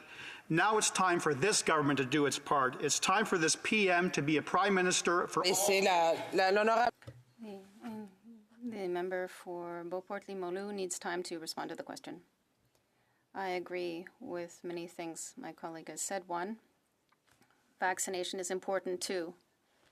We need a step-by-step plan to lift the restrictions, as Dr. Theresa Tam said, and we need to avoid the trap of comparing ourselves to other countries. In the last 30 years, did those countries see their healthcare systems underfunded? If the answer is no, then we cannot compare ourselves to those countries. Member for Hamilton Centre. The Honourable Member for Hamilton Centre. Thank you, Madam Speaker. There's been a lot of discussion today about who's covering the burden of this pandemic, and I can't help but remind people about the thousands of healthcare workers right here in Hamilton Centre and hospitals across the country, and decades of healthcare underfunding and neglect under successive federal governments have left Canada without surge capacity necessary to meet the current crisis. I reference what's happening right now in Denmark and in Sweden, who've lifted their restrictions. So does the honourable member agree that the federal government should commit to providing the provinces and territories with significant new long-term funding through the Canada Health transfers to expand Canada's healthcare system capacity? The honourable member for Beauport-Limoilou. Yes? That's what we've been saying since, for a very long time. Very, very long time. And until it's done, we'll continue to say it. We need recurrent long-term funding. We're asking for 35%. The others are talking about 50%. We're reasonable. The answer is yes. Questions and comments. The Honourable Member for Yorkton Melville. Thank you, Speaker. On February 7th of 2011, the member for Papineau said, "Enough of a Prime Minister who will not listen to anyone, anytime, anywhere." 2 years ago, the Prime Minister sent a cabinet minister to Smithers, BC for a dialogue with the hereditary chiefs, helping to end what many would consider disruptive nationwide protests. Does the member recognize that the Prime Minister would do well to respect the science and support our motion to regain the trust of over half of Canadians, giving them a light at the end of this long tunnel? The honourable member for Beauport-Limoilou, 10 seconds. Of course, in my speech, I said that we need to move forward, have a plan, and it doesn't mean on February 28th it's a free-for-all for everybody. It means that we know where we're going, and we're going to do it step by step using conditions. That's the way to go. Resuming debate, the Honourable Member for Edmonton Strathcona. Thank you, Madam Speaker, and I welcome the opportunity to address my colleagues in the House of Commons today and to talk about the opposition motion. I will be splitting my time today with the very articulate and intelligent member from Vancouver Kingsway. And yeah, so I just wanted to start by saying what I know we all are aware of, and that is that the actual enemy here, the enemy that we are all trying to fight, is COVID-19. So it is not each other. It is not convoys or individuals. It is a disease. It is a global health pandemic, and we know that this global health pandemic has been incredibly hard for so many people. You know, I think we sometimes lose sight in this place of the fact that people have lost their loved ones. You know, that almost 35,000 Canadians have died.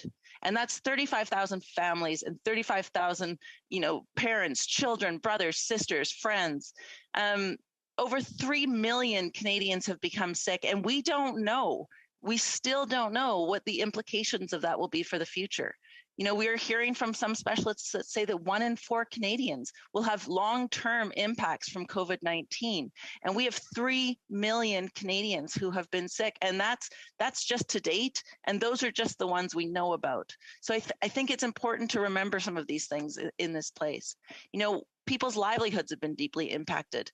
In my riding of Edmonton Strathcona, there have been a number of entrepreneurs who've tried to start businesses that have not been able to get the support they need.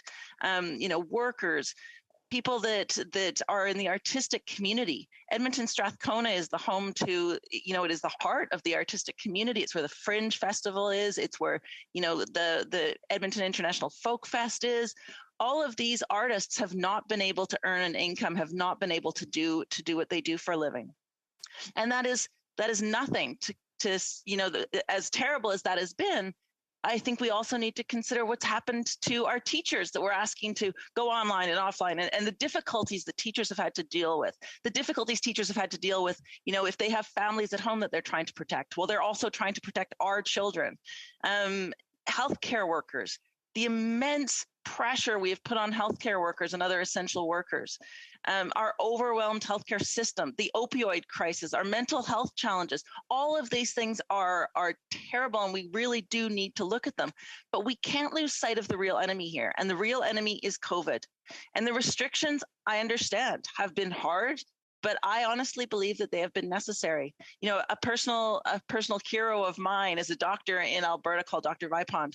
He keeps saying that we're using the wrong word, that these aren't in fact restrictions, that these are protections. So maybe that's how we need to look at that. Maybe that's a way we can look at this going forward, these protections that are in place. And, you know, we don't know how successful these protections have been.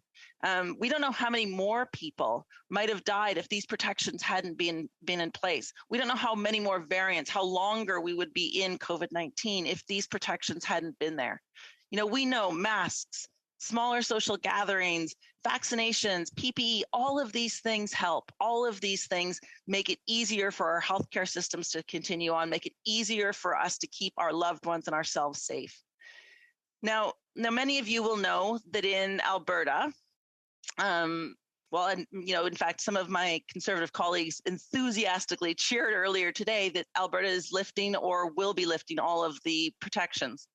But I would just comment that before they get out their best summer ever hats, or maybe their best spring ever hats, that I want to remind members in this House that since the best summer ever, thousands of Albertans have died. That is thousands of Albertan families that have been devastated. And you know, why is Alberta lifting restrictions?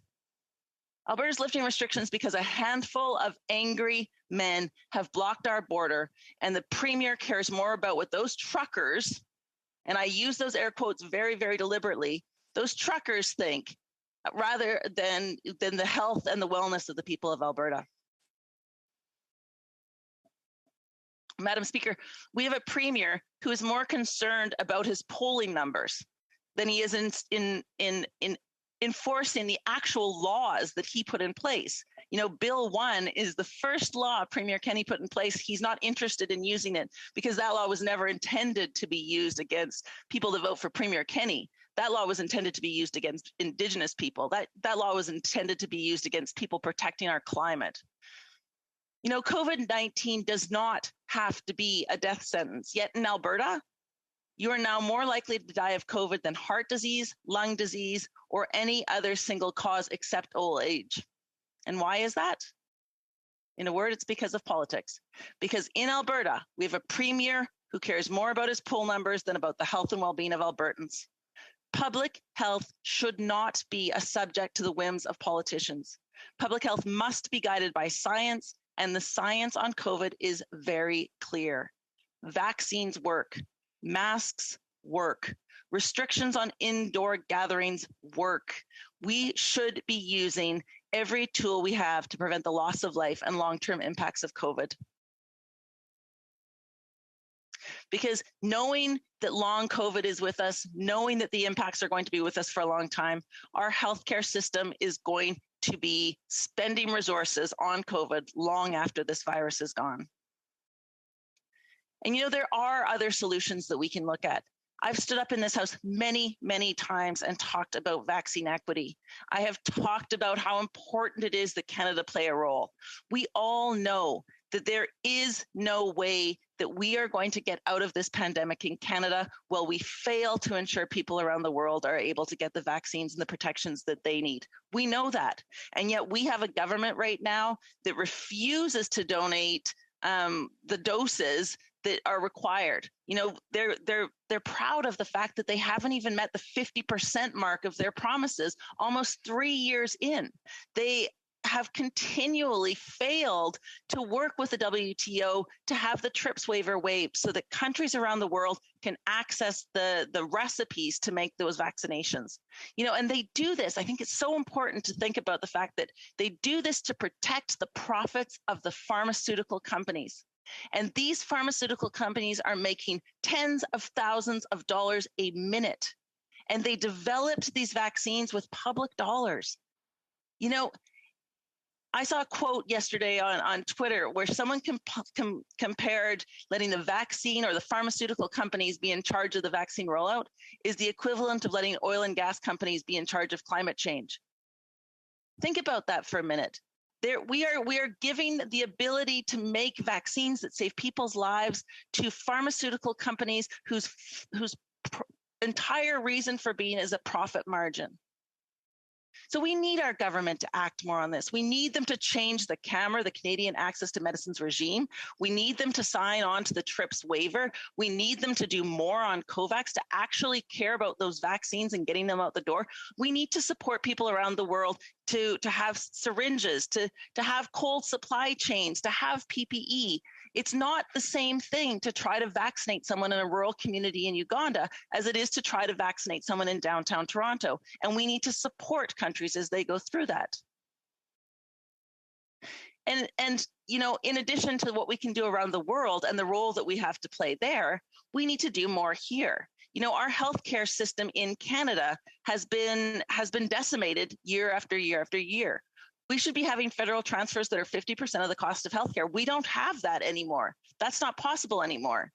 You know, I look at what the Conservatives are doing with this motion, and they seem positively gleeful about removing all health restrictions. You know, all the things that will ensure that our ICUs can continue, all the protections for our doctors and essential workers. And I try not to be cynical in this place, and I can tell you sometimes that's very difficult.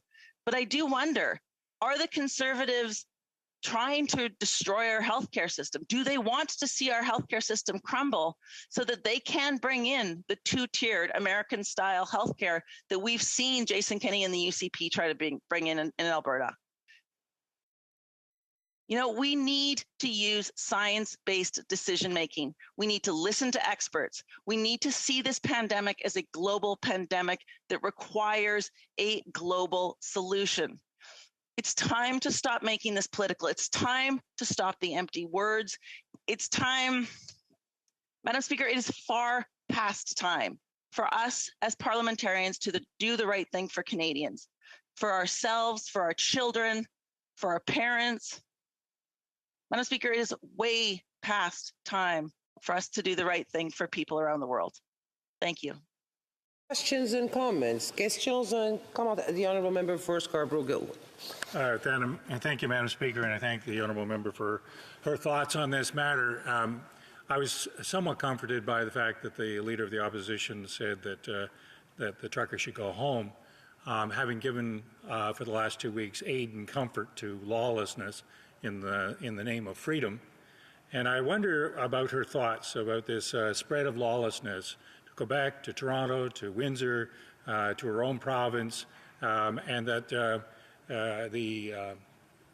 the aid and comfort that has been given by the Leader of the Opposition and her colleagues has unleashed something that is counterproductive to any sense of who we are as Canadians. The Honourable Member for Edmonton Strathcona. Thank you, Madam Speaker, and thank you for the member for that question. You know, I'm deeply ashamed that the first border crossing that was in place was in Coutts, Alberta, and that our Premier did not stand up and shut that down. Because what that does is that empowers people to shut down Windsor, you know, to start to protest the Ottawa airport. All of those, you know, if we had used the tools that we had in place to say that this is infrastructure that needs to remain open, that this is for the good of our country, for our province, for people in our communities. If the leader of the UCP, if Jason Kenney had actually had the bravery to do that, I don't think we would have seen these convoys in other borders. I think that folks were watching to see what the response would be from the government, and it was non-existent, to be honest. It was to roll over and raise the mandates. So, to be honest, I think that I hold Jason Kenney to blame for a lot of this. Questions and comments, questions et commentaires. The Honourable Member for Port Moody, Coquitlam. Thank you, Madam Speaker, and I just want to thank the member for bringing this back to people and the impact that this COVID-19 pandemic has had on people. And the changing of the language to protections, I really appreciate that. I see in this motion today that there's no solutions for protections. There's no talk of protections for people. I wonder if the member could just share a little bit more around the comments around privatization. I note in this House earlier this week there was some comments made even from across the aisle about the potential for private healthcare support in this kind of a fight. And I was just wondering if I could ask the member the thoughts on our healthcare system. Honourable Member for Edmonton Strathcona. Thank you, Madam Speaker, and I would like to thank my colleague for her question. She has been a tireless advocate for the care community, for workers across this country, and I thank her for all of the efforts that she's done on that regard. You know, in Alberta, this is not something new for us. We have been seeing some very, very serious attempts to privatize large swaths of our public healthcare system. Right now in Alberta, for example, we regularly do not have an ambulance that is available to respond to emergencies in Edmonton, Red Deer, Calgary, many rural communities. You know, the testing systems that we have in place are becoming privatized. So much of our healthcare system is under attack. And I think Canadians need to understand how dangerous that is. I don't believe Canadians want a two-tiered healthcare system. I don't believe they want an American-style system that leaves so many behind. And so we need to be very vigilant as we go forward to ensure that we increase our healthcare transfers to the provinces, that we ensure that the Canada Health Act is improved, and that we have things like mental health care, pharmacare. To allow for another question, l'honorable député de Longueuil-Saint-Hubert. The Honourable Member for Longueuil-Saint-Hubert. Thank you, Madam Speaker. I thank my colleague for her speech. There's something special about what we're experiencing, like this member and all other members. I know people are fed up, are frustrated with all the health measures and so forth. But what's really particular is that Canada is one of the most vaccinated countries in the world, with the most rigid health measures. And despite that, until recently at least, the number of cases was quite high. There are many countries that are lifting restrictions. So we're seeing that the Quebec healthcare system, at least, is about to implode, despite all the measures and the fact that people are vaccinated. It would be very important to increase transfers for healthcare, Maybe we need a summit on healthcare, because healthcare is very important, and therefore the transfers to the provinces for healthcare need to be increased. Member for Edmonton Strathcona. Thank you, Madam Speaker. And I would like to thank my colleague for the question. He's a member of the International Human Rights Subcommittee with me, and I look forward to working with him on many of the global issues that we'll be attacking in that committee. In terms of his question, I think that there is a real need for a conversation, a serious, non-political, science-based conversation on how we reduce restrictions and protections. You know, as we move forward, we all want to get out of COVID-19. I want my children to go back to school. I want my daughter to... And we have to resume debate. The honourable member for Vancouver Kingsway. Thank you, Madam Speaker. We stand at a pivotal time in our country's history. Canadians in every corner of our land have been profoundly affected by what has been described as a once-in-a-century global pandemic. I think it is uncontroversial to assert that no one could ever have envisioned the sweeping and dislocating health, economic, political, and social ramifications of COVID-19. Over 3 million Canadians have been infected.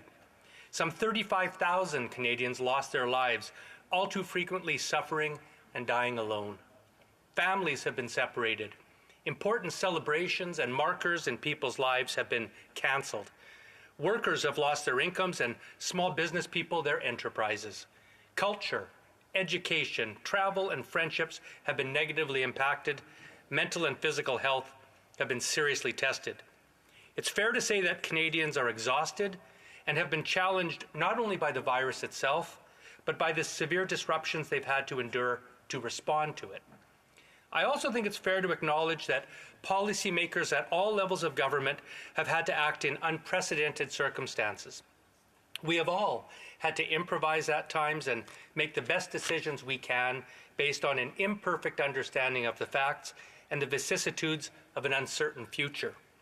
It's a stark reminder that Mother Nature is bigger than all of us and impossible to outsmart. So I think some grace and generosity of spirit would be helpful for our country at this time. However, it is also imperative that we acknowledge that mistakes have been made. Important responsibilities have been breached, circumstances have been exploited.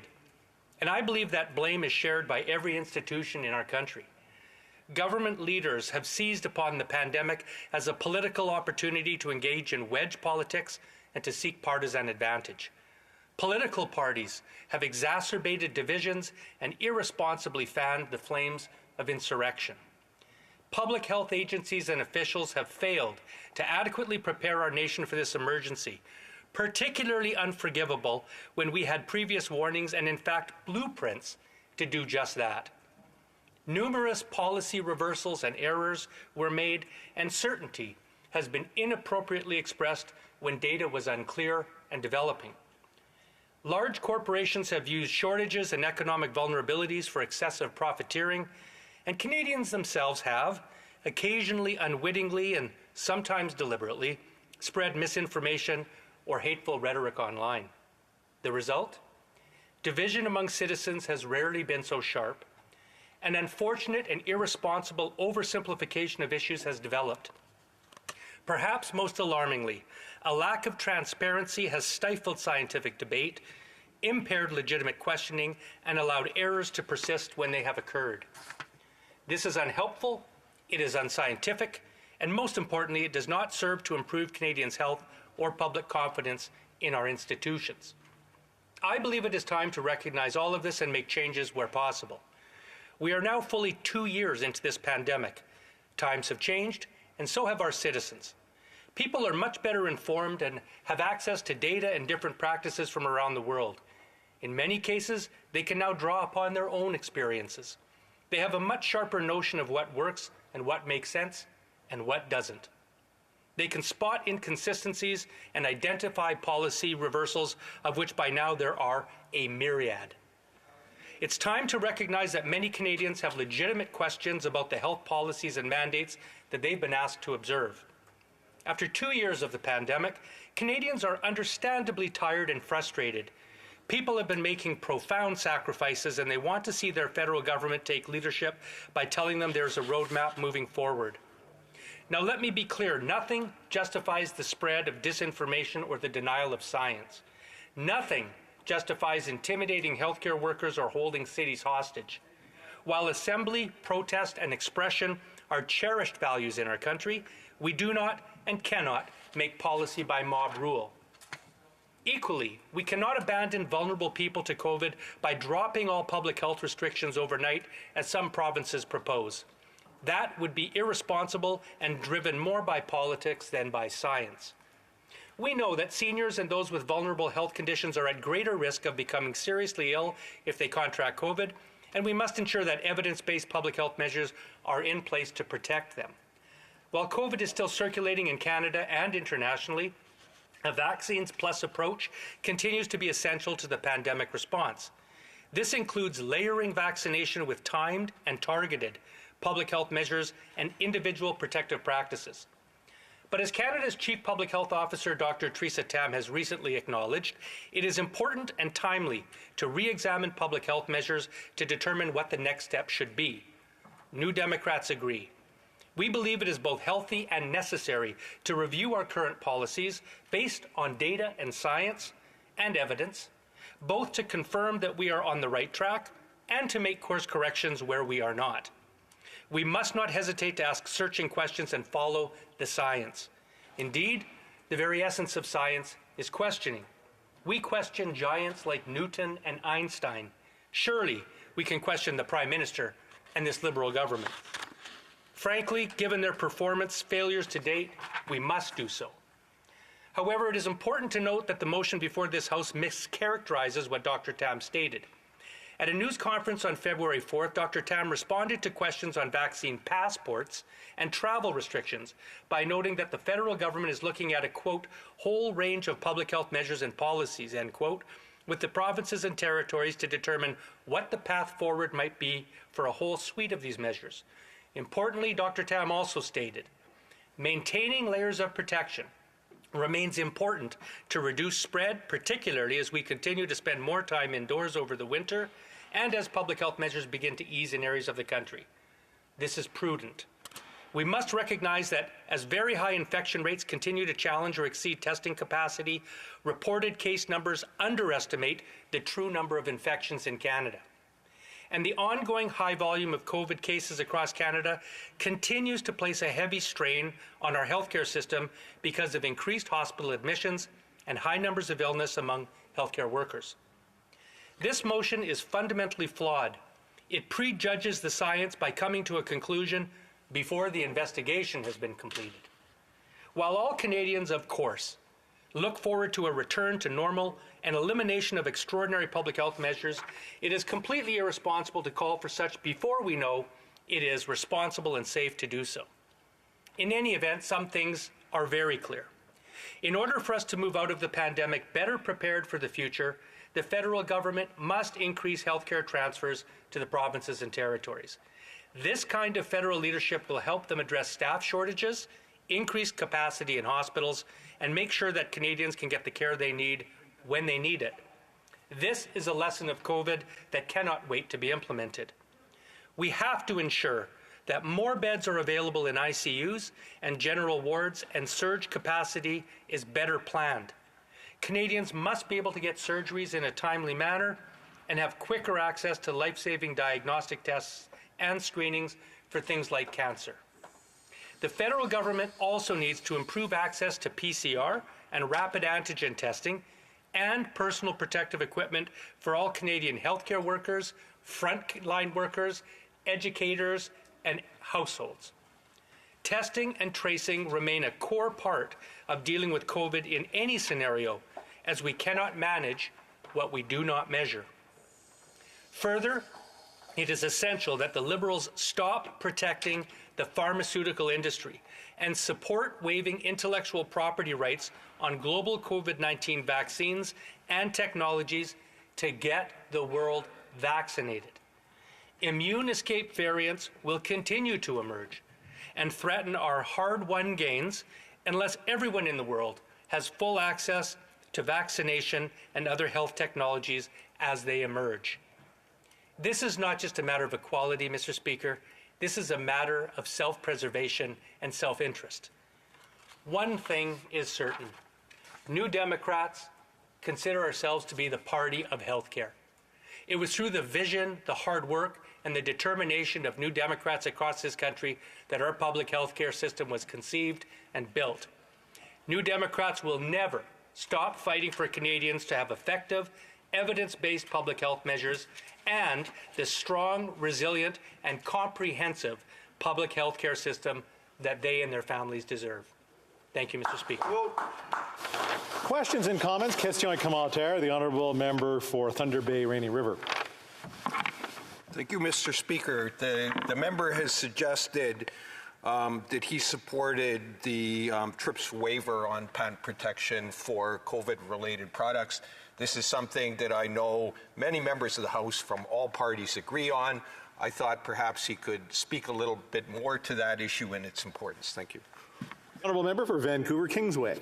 Well, I would like to thank the honourable member not only for that perceptive question and not only for his leadership and support across party lines for a better policy for the Canadian government in ensuring vaccine equity around the world, but also it's a delight to serve with him on the Health Committee.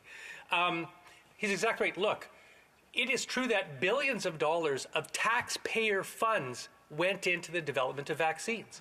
In Moderna's case, I believe $2 billion, 100% of the funding for Moderna's vaccine was paid for by taxpayers. Similarly with Pfizer, when they partnered with their German partner, who got, I think, €500 million from the German government. This means that this technology is publicly financed. It should be available for the public good. Moreover, we all stand to benefit by unleashing the ability of every country in the world to obtain the ability to manufacture and distribute and vaccinate their own populations. Any measure that works against that, by definition, is not only unfair, but it is counterproductive.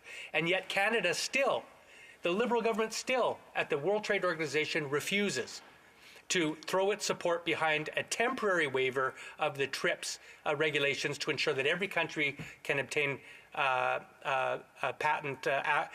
access to vaccines and technology free of patents. The United States has said they would. I don't understand why this government will not do so when it's so important, not only to help the world's populations, but to help Canadians deal with the next Omicron escape variant.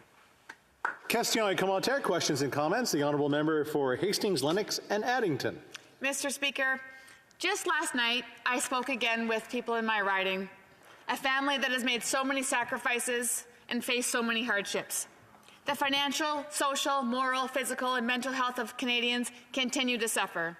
Being stigmatized, ridiculed and divided by this government is wrong, and clearly Canadians have had enough.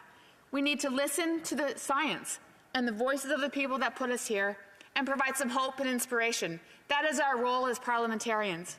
My question, does this member acknowledge that we need to move past this ideological, rigid, and divisive government and aspire to a reasonable, scientific, and thoughtful exit plan of this pandemic? The honourable member for Vancouver Kingsway. Well, I'd like to thank my honourable colleague for that question, and again, I look forward to working with her on the Health Committee as well. And I agree with much of what she said.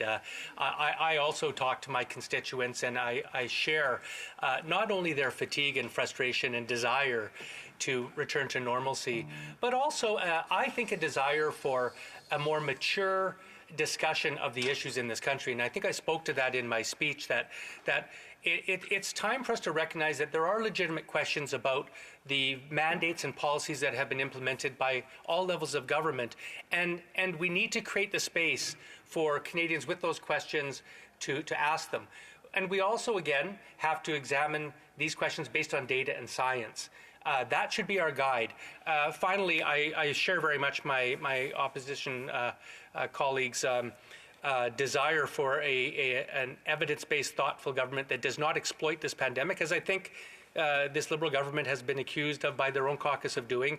And that's why I'm a member of the New Democratic Party, because that's exactly the kind of government that we will bring Canadians when we're elected.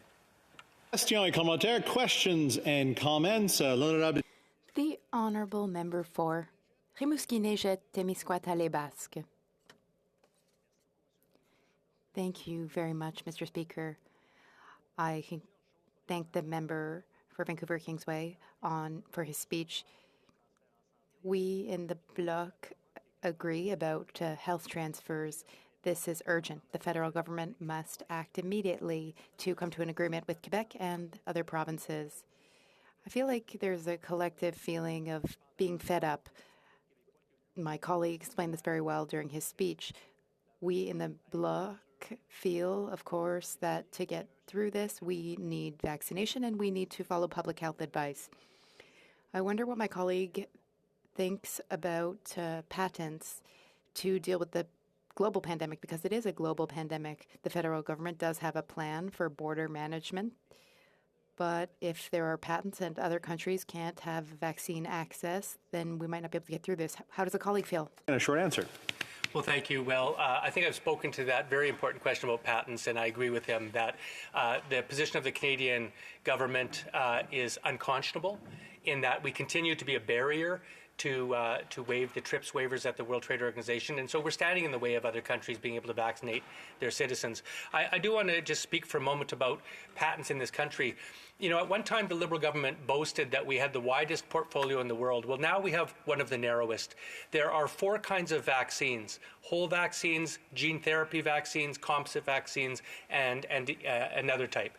And we only have one type of vaccine. We have the gene therapy, and really only made by 2 manufacturers. I don't know why Health Canada is not improving other vaccines, like whole vaccines that are being used very effectively in countries like COVID, because that would give Canadians more choice. Who may have concerns about mRNA technology, they could have access to whole vaccines like Europeans do, like people in Asia do. We have a Canadian company here who has received money from this government, Novavax, that has had its vaccine approved in, I think, over 24 countries. It's still not approved here. So I think we need to... Reprise du débat, continuing debate, the honourable member for Calgary, Nose Hill. Thank you, Mr. Speaker, and I will be splitting my time with the member from Kildonan, St. Paul. What we have in front of us today is a motion that calls upon, the House of Commons is calling upon the federal government to table a plan to lift all federal mandates and restrictions. What I want to do with my time today, Speaker, is outline why I believe the initial rationale for restrictions are no longer perhaps particularly pertinent, that there aren't better solutions to deal with those problems, and why maintaining restrictions are coming at a sizable cost, and then suggest some things that the government could be doing instead of restrictions to address some of the challenges that we're facing.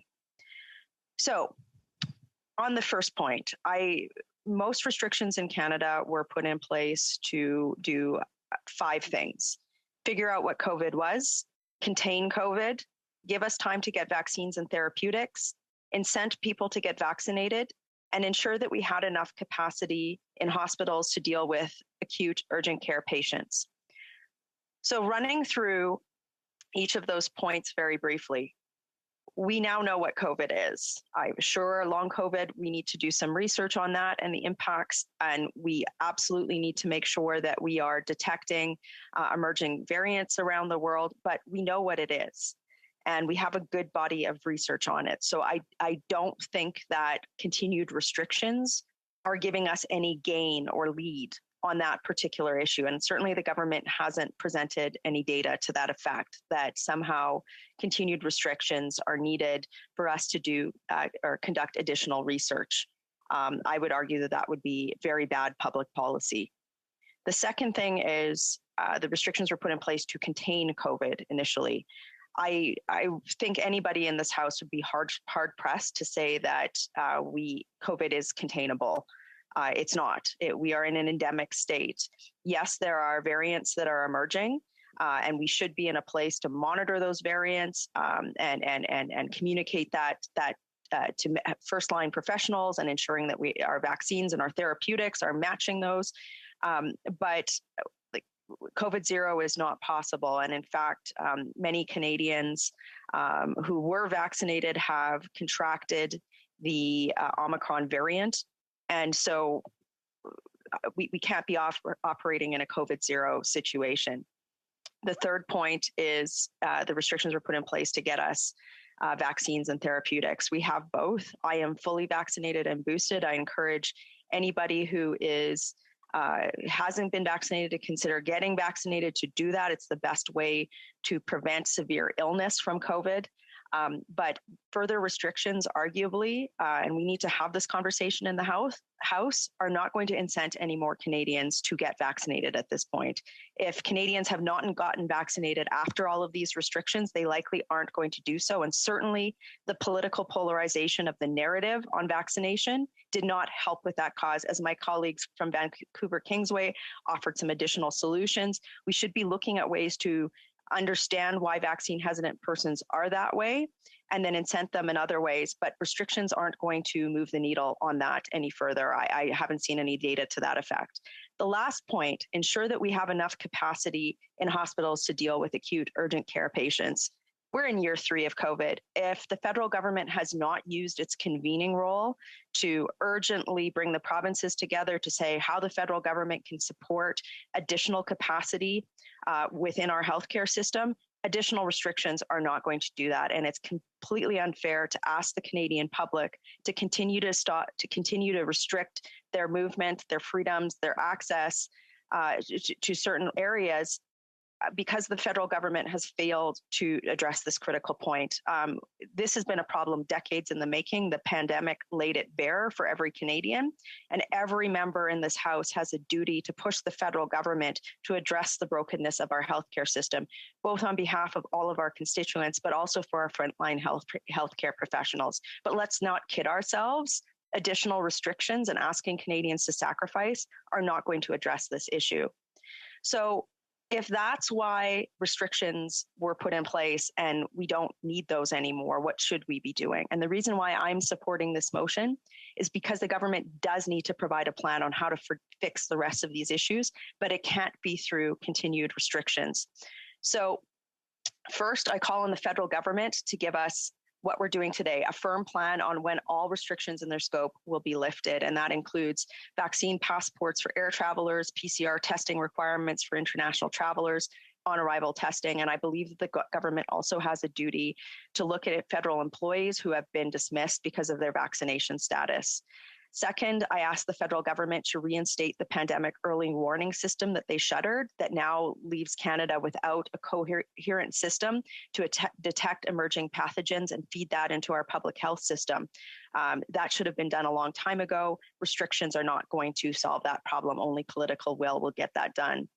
I call upon the federal government to use its convening capacity to ensure that there is a conversation between provincial governments on how we can fix the brokenness of our healthcare system. That should have started months ago.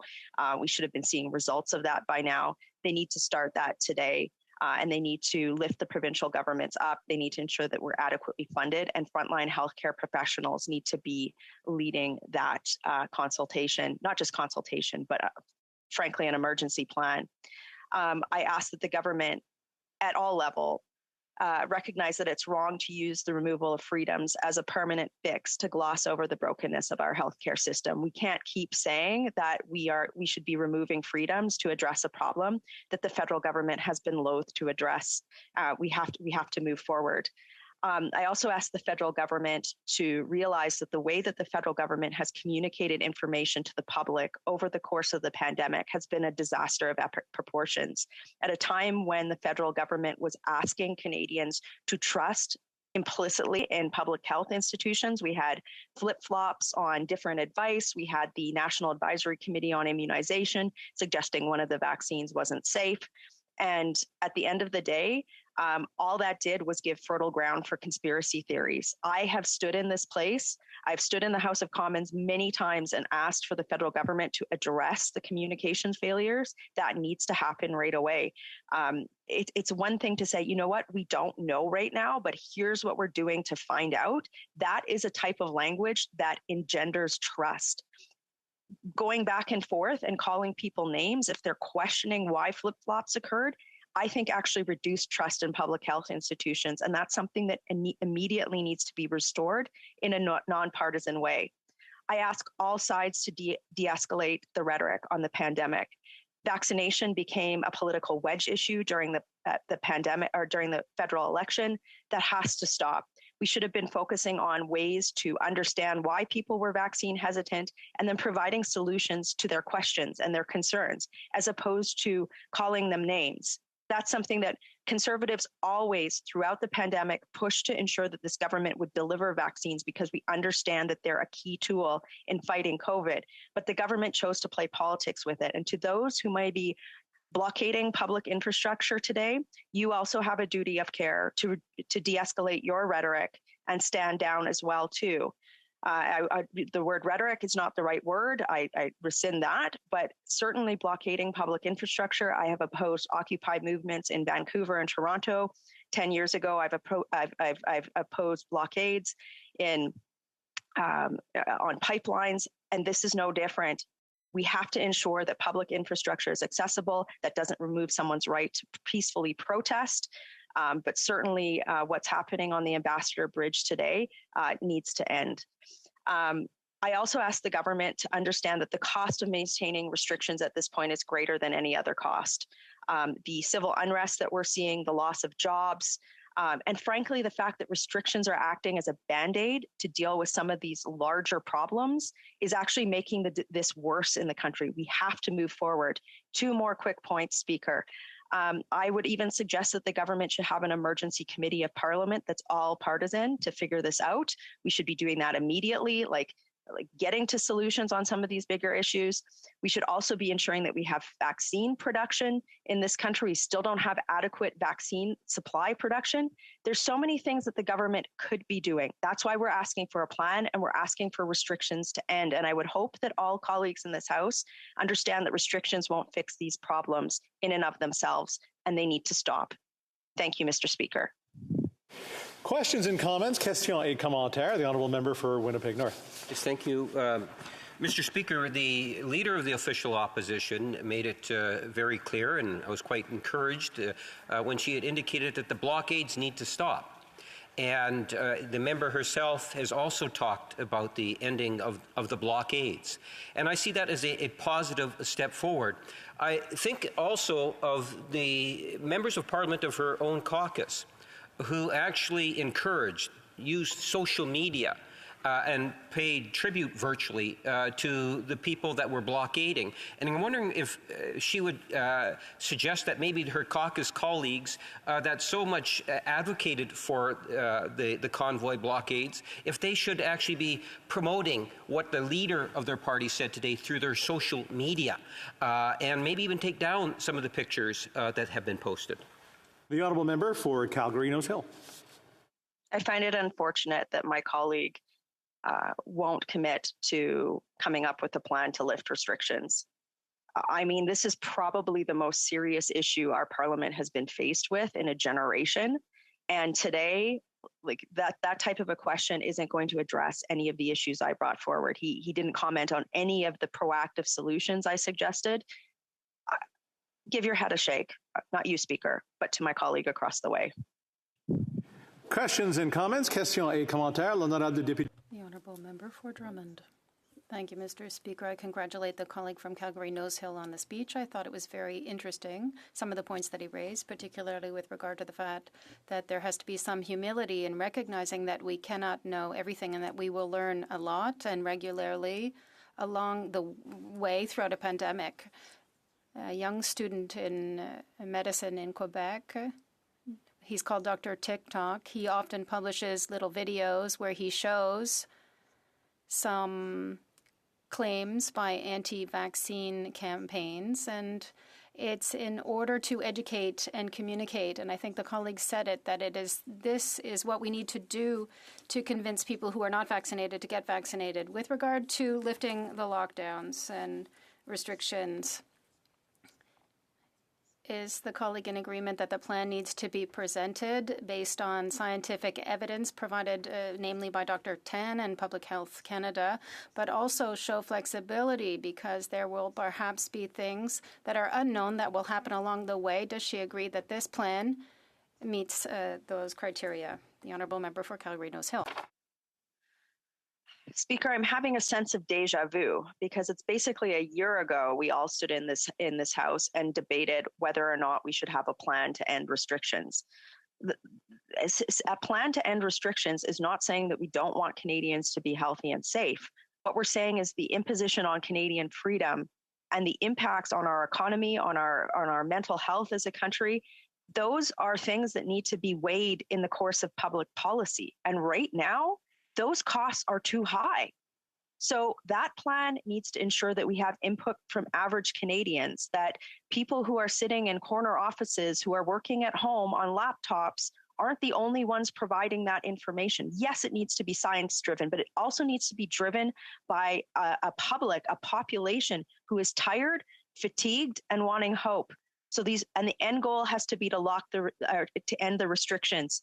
We can't solve these problems with restrictions anymore. We need better public policy. We need to end poor choice of restrictions. They should have never been normalized. They should never be normalized as ways to solve these larger systemic issues. They need to stop, and we need better solutions. Question and commentaire, questions and comments. The Honourable Member for Elmwood Transcona. Well, thank you very much, and thank you to my Conservative colleague for her speech and for, I think, trying to lead by example in terms of de-escalating the rhetoric in the House of Commons. I think that's something, even where there continues to be disagreement, that we're all well served by, not just in the chamber, but across the country. I do want to zero in I think often she's used the phrase public health restrictions where perhaps she means public health measures. The difference being that I think measures incorporate vaccine mandates as well as some of the lower capacity and mask wearing and things of that nature. So I am interested in some clarity on that. I would say that on the other side, and I think this is why it's important to let public health officials lead this conversation. Although I think it's a conversation that we should try and find a way to have within our politics as well. Is that, public health restrictions, we have seen places that have lifted public health restrictions prematurely, and often we've seen a sharp increase in the rate of hospitalization. And that speaks to the issue that a lot of families are going through right now with family members in the hospital and the surgery backlog, and restrictions are important for that. So I just wonder if she wants to speak to that other side of the equation where hospitals fill up, where we see no public health restrictions. The Honourable Member for Calgary-Nose Hill, the short answer. I believe that public health officials should be informing our decisions as legislators. At the end of the day, we are charged with making these decisions, so are the ministers. So public health officials can't make these decisions for us. They can inform it, but not make it for us, right? The second thing on hospitalization, after we're in year 3 of COVID and we haven't figured out that, an extra 300 people in a hospital in a certain area requires how to fundamentally fix that rather than continued lockdown. We can't continue this way. Our healthcare system needs to be reformed. We can't just expect society to shut down every time that we have a surge of healthcare patients. That's just the reality. We're beyond that. If we don't get this, we are never going to fix Canada's healthcare system. And it's going to be a tough conversation that we do have to de-escalate rhetoric on. But I got to tell you that the restrictions are not going to fix that. And frankly, I'll close with this, Speaker. Anybody who hasn't gotten vaccinated now, encourage them to do so. But continued restrictions are not going to change their mind after 6 months. We have to look at other ways to incent people to get vaccinated, and we have to fix our healthcare system. Thank you. Resuming debate, reprise du débat, l'honorable député de... The Honourable Member for Kildonan and St. Paul. Thank you, Mr. Speaker. Thank you. And I rise today in recognition of the seriousness of the situation that Canada as a whole is facing. This nation is facing a crisis level that continues to escalate, and I'm very glad that we are having a democratic debate in this House on the paths forward. And over the last couple of weeks, Conservatives have begun to speak out for their citizens who have been suffering in silence for the last 2 years, all of those who've been severely harmed by many of the public health measures that was put in place to keep them safe. As we've repeatedly heard from the Prime Minister and the governing parties of this country, these measures were put in place first and foremost to keep Canadians safe.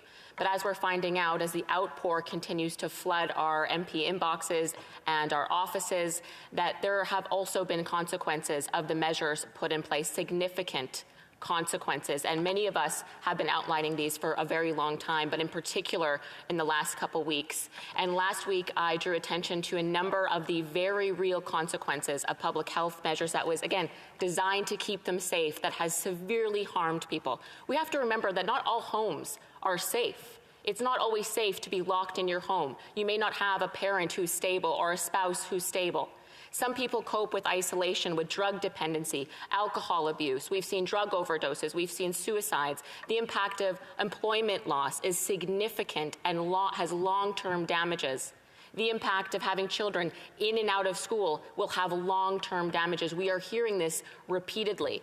And that is why the Conservatives today have brought forward an Opposition Day motion, which is one of the tools of democracy that we have, to call on the federal Liberal government to bring forward a concrete plan for hope, to give Canadians hope that they know what they're doing, that they have a plan, because it seems like they don't know what they're doing. They're losing the plot, and we're seeing that every day escalate on television across this country and is incredibly serious. So I hope that the Liberal government is taking this seriously and that they're meeting behind the scenes to discuss how we can move forward and find a peaceful resolution to this and a hopeful path forward for all Canadians. And on Monday night, we had an emergency debate initiated by the NDP, and I gave a speech there. And I have to say, the outpouring from across the country has been astounding. My office has not been able to keep up with the calls and the phone calls and the messages from every corner of this country. And what's interesting is it's people from every political stripe. And they're the first to tell you, I didn't vote for you, but what you said resonated with me. That's significant. That rarely happens. And often it's people, they're right away going to tell you, I'm double vaccinated, I'm triple vaccinated, I have supported all the measures up until now. But people are suffering and we need change, we need a path forward. And what's interesting is following our important debate on Monday night, there was a Liberal MP in the very next morning, and this is fairly rare, this is more unprecedented than people realize. He called a press conference, a Liberal MP from Quebec City, reiterating the points that Conservatives have been making for a long time, that the governing party is using politics of COVID to divide Canadians. We're finding out that during the last election, there was an effort to use politics and to divide Canadians on COVID policies, which I find personally extremely shameful. Door knocking and seeing the impact of that concentrated division, that calculated decision to divide Canadians on COVID has harmed people. And the very next day, another Liberal MP from Quebec came out and said, I agree with that Liberal MP, and there's more of us in the Liberal caucus that agree as well.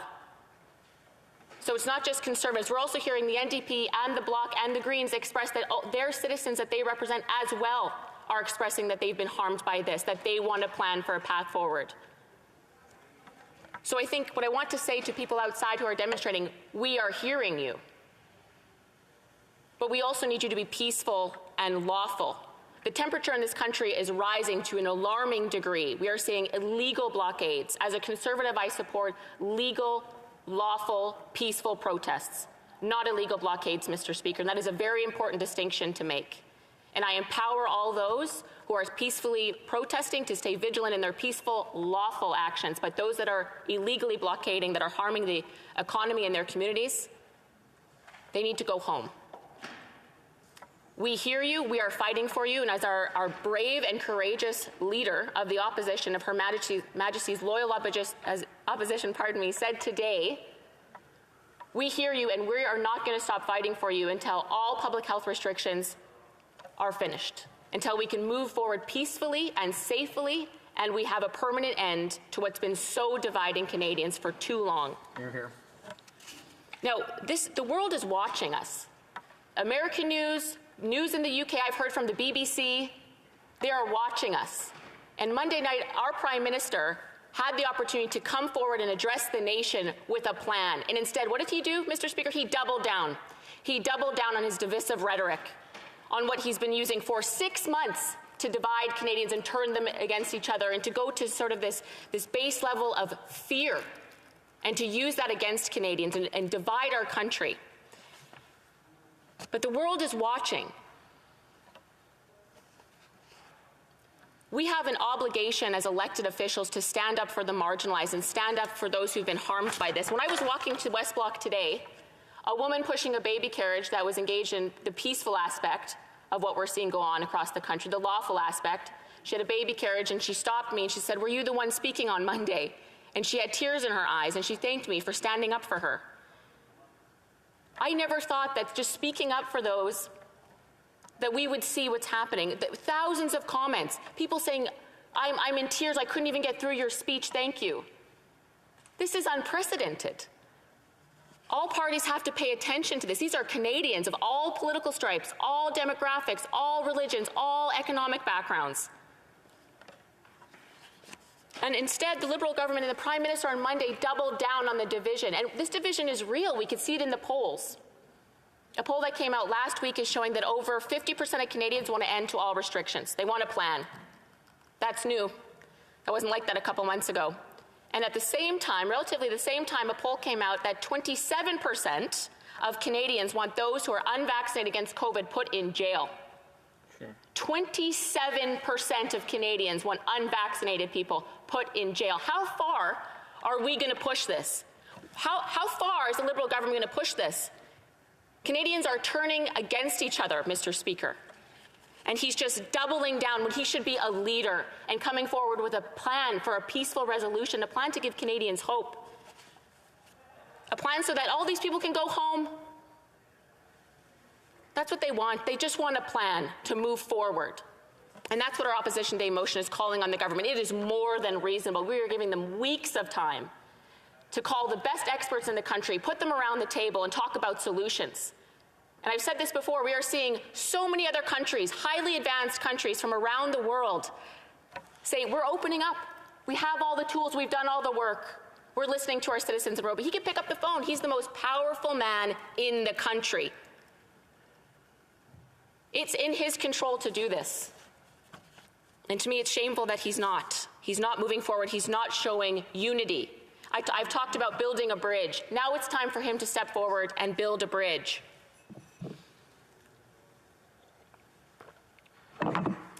He could call a press conference today and end this all. I think all Canadians, regardless if you agree with what we're saying or not, want to see a peaceful resolution to this. We have journalists talking about bringing in the army, and all he has to do is call a press conference and say, we pushed this too far. We're bringing forward a plan to move forward like other countries have. That's what Conservatives are asking for.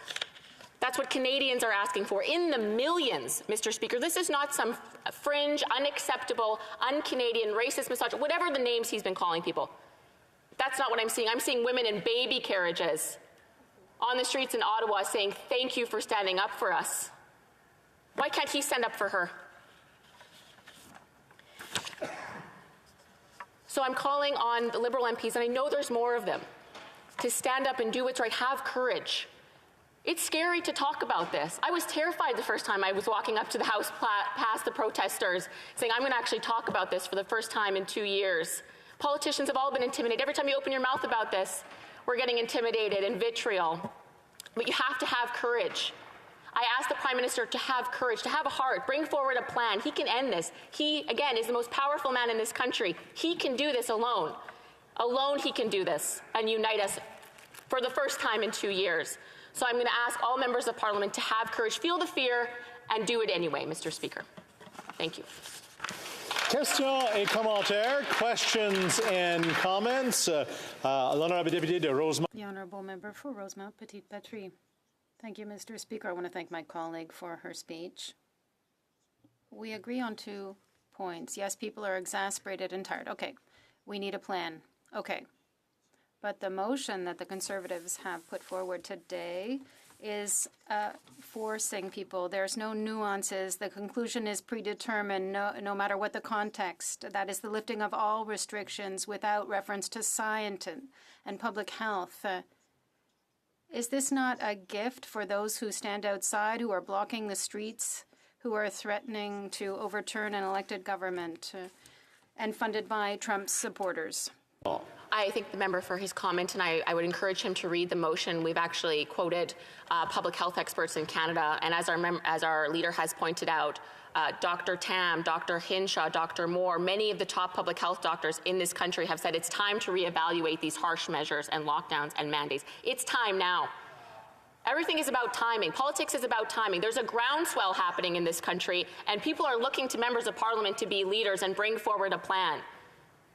So many doctors on mainstream television are telling us we need to learn to live with this. It's time for a path forward, a peaceful resolution to this. And as I said in my remarks, I don't support the illegal blockades. Those need to come to an end. And for the peaceful, law-abiding citizens out there that are expressing their peaceful right to protest, we hear you, and we're not going to stop standing up for you until we see an end to these harmful mandates, Mr. Speaker. Question commentaire, questions and comments. L'honorable député de Thérèse. The Honourable Member for Thérèse de Blainville. Thank you, Speaker. I thank the Conservative colleague for her speech. We have said that we will support the motion, not for the fears of the rhetoric that we hear on both sides of the House, both from the official opposition and the party in power, but rather because it makes a lot of sense, that is, to ask the government to present a plan for the lifting, a gradual lifting of the restrictions and measures. I find it unfortunate that the government has no plan and doesn't intend to present a plan. And yet that's what we see happening everywhere else. And scientific evidence shows us that there is some predictability and that we can, in fact, begin to move forward. There is a mention of lifting all the measures. That's of concern. I want this to be based on scientific evidence, to be done gradually. We must not polarize, and that's not... Kildonan St. Paul. Thank you, Mr. Speaker. I'd like to thank the honourable member. I served on committee with her, so I appreciate her question, and I appreciate that the Bloc is supporting our motion, and I understand if they don't think it's perfect, but they understand the value in having a path forward, having a peaceful resolution out of this, having a plan for Canadians that are at the end of their rope. That's what we want to see. That's what we're asking for. And actually, our motion is more than reasonable. The date on it is February 28th to bring forward a plan. That's weeks away. We would love to see a plan today. We would love to see a plan months ago. Conservatives have been asking for a plan for over a year. Our motion gives this government so much time. We have given them an off-ramp to save face, to move forward and present a plan. They have weeks. They could pick up the phone and call every expert in the world to develop a plan. And yet they're digging their heels in, Mr. Speaker. I don't understand it. Question commentaire, questions and comments. The honourable member for Winnipeg North. Short question and answer here. Yes, Mr. Speaker, I'm wondering if the member can just reflect on whether or not she feels that there's any sort of hypocrisy that might be planted within the Conservative Party when they are actually out promoting and encouraging the convoy. The honourable member for Kildonan St. Paul. I think the hypocrisy that I'm seeing, Mr. Speaker, is a Prime Minister who yesterday said Canada has never been so strong and together as we are now. Does the Prime Minister not own a television, Mr. Speaker? Does he not drive by what's going on in our nation's capital? That is hypocrisy. A man that for years said diversity is our strength, who has won votes off dividing Canadians on their health choices of all things. That is hypocrisy, Mr. Speaker, and Conservatives are going to continue to stand up for Canadians who have been marginalized by this government. Resuming debate, reprise du débat, the Honourable Parliamentary Secretary to the Government House Leader. Yes, thank you, Mr. Speaker. And allow me to start off somewhat differently by referencing an email that I received just moments ago. And it was actually from Ambassador Robles. He's the Philippine ambassador to Canada. And they have this promotion about Filipinos in the field. And it's about healthcare sector. and how that community, and the member opposite makes reference to diversity, how the people of Filipino-Canadian or Canadian-Filipino heritage has contributed throughout the healthcare field during this pandemic and beyond. And I just wanted to express my appreciation and thank the community as a whole, but to recognize the fact that I received the letter, and it's an excellent message, a message that I hope to promote. Having said that, let me get right to the debate at hand. And, you know, it's been interesting thus far in the day listening to the comments. The leader of the official opposition started it off by talking about the blockade and appealing to those that are participating in the blockade by saying it's time to end the blockade. Now, I could spend a full 20 minutes just talking about the protesters and the blockade.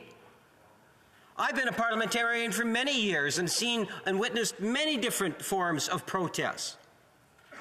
What we see today is not a protest that I believe that Canadians would support.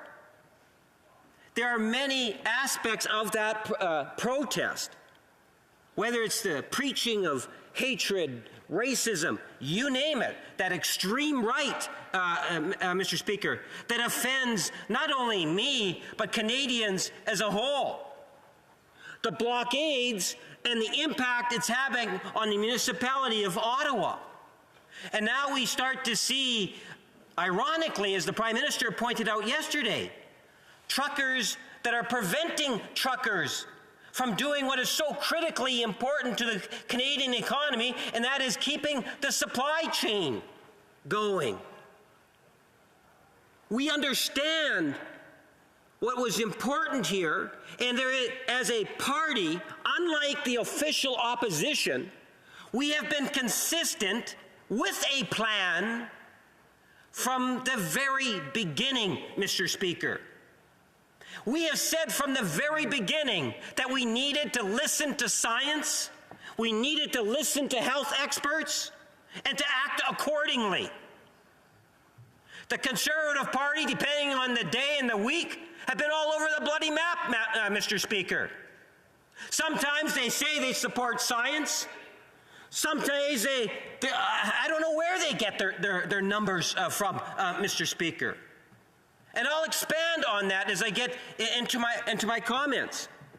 I was really encouraged. You know, yes, I'm in Ottawa in the last few weeks, Mr. Speaker, but I stay in touch in terms of what's happening in Winnipeg North and in my home province.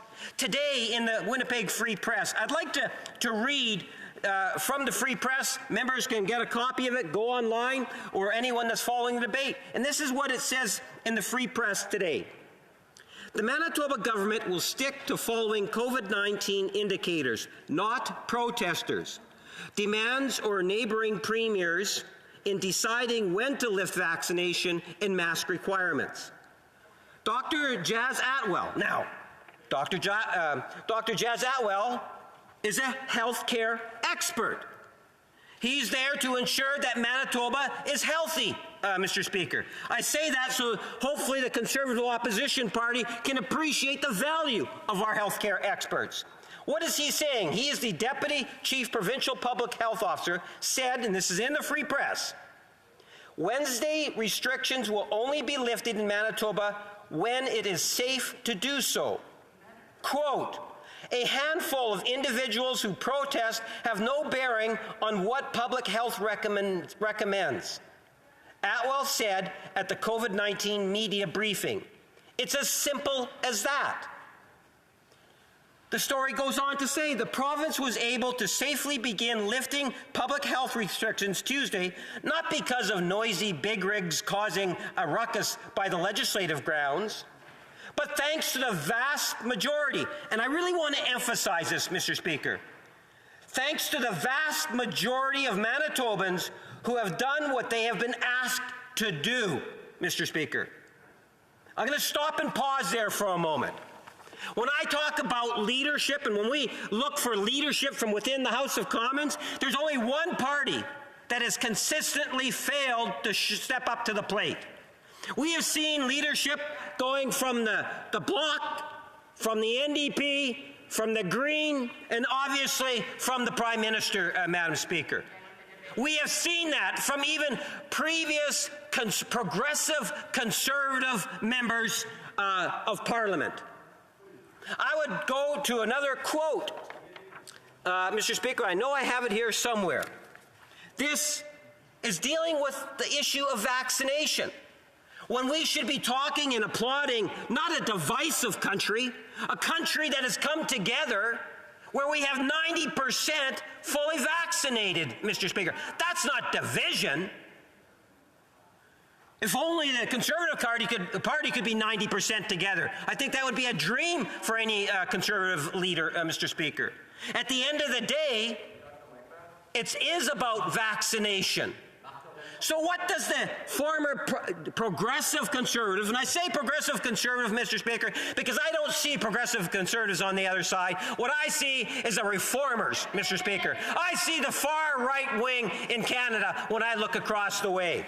Here's what Brian Mulroney actually said, Mr. Speaker. And this is what he said in regards to the CTV News question period. And I quote, and he's referencing the former leader that was a week ago or so of the Conservative Party. His advice that Mr. Former leader should go farther and show any unvaccinated MPs the door, removing them from his caucus. That's leadership. Now, that's a direct quote from progressive, Conservative, former Prime Minister Brian Mulroney. He goes on to say, who am I to argue with tens of thousands of brilliant scientists and doctors who urge the population desperately to get vaccinated, said Mulroney. Mr. Speaker, the point is that the Conservative Party does a disservice to Canadians when some days this is how they feel, and on other days, this is how they feel a completely different way. They don't base their policy decisions on sound science and public health recommendations. They seem to want to cater to those individuals for whatever reasons. Want to take them, what I would suggest to you, is off the course of the public good in general here in Canada. The healthcare professionals recognize the true value. And I like to think when you reflect in terms of whether it's the Prime Minister or the caucus or other members of the House that have gone out of their way to encourage people to become vaccinated. I would challenge members across the way to tell me another country, in particular in the G8 or the G20, that has had as much success as Canada has had in terms of getting a population vaccinated to the degree in which we have here in Canada, Mr. Speaker. It's not the government of Canada that's done it. It's the people of Canada that have responded to what healthcare experts are saying, to what science is telling us. Yet the official opposition here wants to go in the wind. You know, a week ago you had members of the Conservative Party going out on the protest lines, taking pictures and snapshots and encouraging it. They had no problem in terms of the blockades that were coming up. At least that's what the wild reformers from the Conservative Party that sit across from me today have, Mr. Speaker. They had no problem. In fact, they were putting it on Twitter. They were taking all sorts of activities through social media to continue to encourage it. And now, Mr. Speaker, as some members have talked about inside the chamber, what we have seen is it has grown. Now we see border issues in Canada, which is affecting the trade. The Ambassador Bridge in itself, $400 million a day of economic trade between Canada and Ukraine with that one bridge alone. That is hurting Canadians. It's hurting our jobs. It's hurting our coming back against this pandemic, Mr. Speaker. That is the reason why I would suggest there is some reason to be optimistic, because we finally now have the Conservative leader saying, the interim leader saying, well, it's time that the blockades go. And I'm glad you say it here on the floor. But have the courage to go out there and tell the people that you told to stay that it's time for them to go, Mr. Speaker. Why won't they do that? You know, it was the Conservative reformers that were out there snapping up the pictures and talking up the convoy and the blockades. Point of order. Point of order. Edmonton West. Mr. Speaker, thank you very much. And while I am engaged in the gentleman's screaming, I am trying to learn French, and I have been trying to listen on the French channel, but I cannot hear the interpreter over the gentleman's screaming. I would ask you, advise the member opposite to tone it down a bit so we can hear the interpretation. Thank you for that intervention, and I appreciate that, and I will remind the member for Winnipeg North to maybe bring it down just a little bit and allow the translators to hear his speech so that they can translate it into the second official language so the bloc can actually follow along. The honourable member for Winnipeg North. Speaker, you know, the nice thing about technology, if you find that it's a little bit too loud, you can turn down the volume. And then that might... Order. I mean, the request is for the translators to be able to hear your... Mr. Speaker, let's... The honourable member for Winnipeg North. Yes, Mr. Speaker, on a point of order, because I don't want to take time from my ability to be able to contribute to this debate.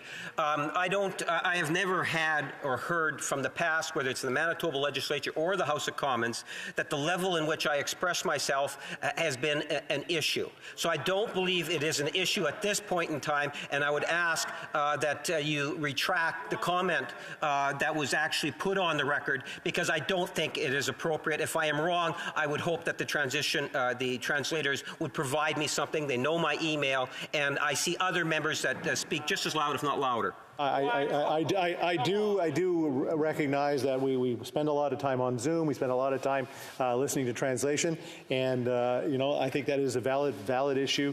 But I will allow the member to continue. Speaker, I'm rising on a point of order. I will say to the member opposite that there has been some challenges with our technology. I take it from the intervention that I did get from this side that there was a challenge, and I would just simply say, and I will track if I offended the member that I was saying that he was speaking too loud. They're having trouble. They might be having trouble. I did not have my translator on either. So how about we just continue on? I apologize for that, and we'll continue along. You have 8 minutes and 41 seconds left. Thank you, Mr. Speaker. And I do think that it is important. I have witnessed many speeches over the years inside the House of Commons on this floor. And often you will find members that will express themselves in the manner in which they have. Never before have I heard, and I can appreciate that the Conservatives are very sensitive on this issue. But the bottom line is that members are afforded the opportunity to express themselves, whether it's in a higher tone or a whisper.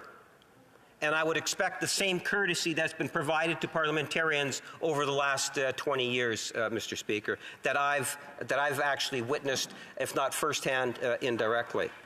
Mr. Speaker, there is a serious issue that is before us today. And it is an issue in terms of how it is that we continue to build the consensus that's necessary. We should be recognizing the fine work that many jurisdictions have actually done. Prior to the interruption, I was actually using a quote from the Free Press that's printed today. And in it, and I will continue on from that quote on the Free Press, the province was able to safely begin lifting public health restrictions on Tuesday, not because of noisy big rigs causing a ruckus by the legislative grounds, but thanks to the vast majority of Manitobans who have done what they've been asked to do. And that is what it is that we have been asking, and the Prime Minister has demonstrated exceptional leadership by encouraging people to get vaccinated, Mr. Speaker. That is the way out of the pandemic. And it's not the politicians that are just saying it, Mr. Speaker. We are also talking about the healthcare experts, the ones that are responsible for the general well-being of our population. The story goes on to say the vast majority of people have followed the orders. The vast majority of Manitobans have gotten the vaccine, said Dr. Atwell. That's basically why we're in a position now where we can loosen things. Capacity limits at the venues were relaxed. In fact, 7,500 hockey fans allowed to see the Winnipeg Jets win a game at home on Tuesday instead of only 250 people. The relaxation of many of the rules and the mandates that are there, that are taking place in our provinces today, is because of the vast majority of Canadians that have recognized the value of getting vaccinated. And I think that that is where we continue to need to emphasize. That's the reason why, as members of Parliament, we do have a role to play, that of leadership from within our communities. That's why I had asked a question earlier today in regards to the Conservative Party and their consistency. Why is it that the official opposition cannot stand in their place today and say, as a caucus, we are 100% fully vaccinated? And, Mr. Speaker, you know, you look at that, I don't believe it's much to ask for. In fact, Mr. Speaker, if you look at other political entities inside the House, that's what you will see. And that's the reason why I highlighted what Brian Mulroney, the former Progressive Conservative Party leader, had to say. The motion talks about a plan, as if the Conservative opposition has within its ability to declare the coronavirus is an absolute non-issue. Mr. Speaker, the Conservative Party, no matter what they might think and believe, I prefer to listen to what science and healthcare experts are saying, and will continue to do so. There has been a plan right from the very beginning. And we saw that plan put into place by a government and those working with the government. And even at times, to the Conservative Party's credit, they did support a number of initiatives that we brought forward. But a plan that was put into place to ensure that Canadians would be supported. Whether it was direct support, like the CERB benefits, or supports such as wage subsidy, these types of programs played a critical role in Canada being in a better position to be able to rebound out of the coronavirus. And the indicators, the ones that really matter, such as employment, Mr. Speaker, clearly show that the plan is working. And we will continue to work with the many different stakeholders, the provinces, territories, Indigenous communities and leadership, nonprofit organizations and others, as we continue to want to ensure that we work towards a higher percentage of vaccinations, to ensure that the provinces are in a better position. You know, we talk about rapid testing, and the Government of Canada acquired millions of rapid tests, Mr. Speaker. And members say, well, where are we hiding them? There is no hiding of the rapid tests. You know, that's a part of the Conservative spin that we often hear about. In the months leading up to November 2021, 85 million tests have been directly shipped to the provinces and territories. 85 million tests. Population of Canada is 37 million. 85 million by November 2021. A very small percentage were actually utilized. But you know what? We had the Omicron that came, and that changed the page significantly. Government of Canada again ordered millions, 140 million more rapid tests that were brought in January. We recognize the importance of governments working together, Mr. Speaker, to ensure that the population as a whole is best protected.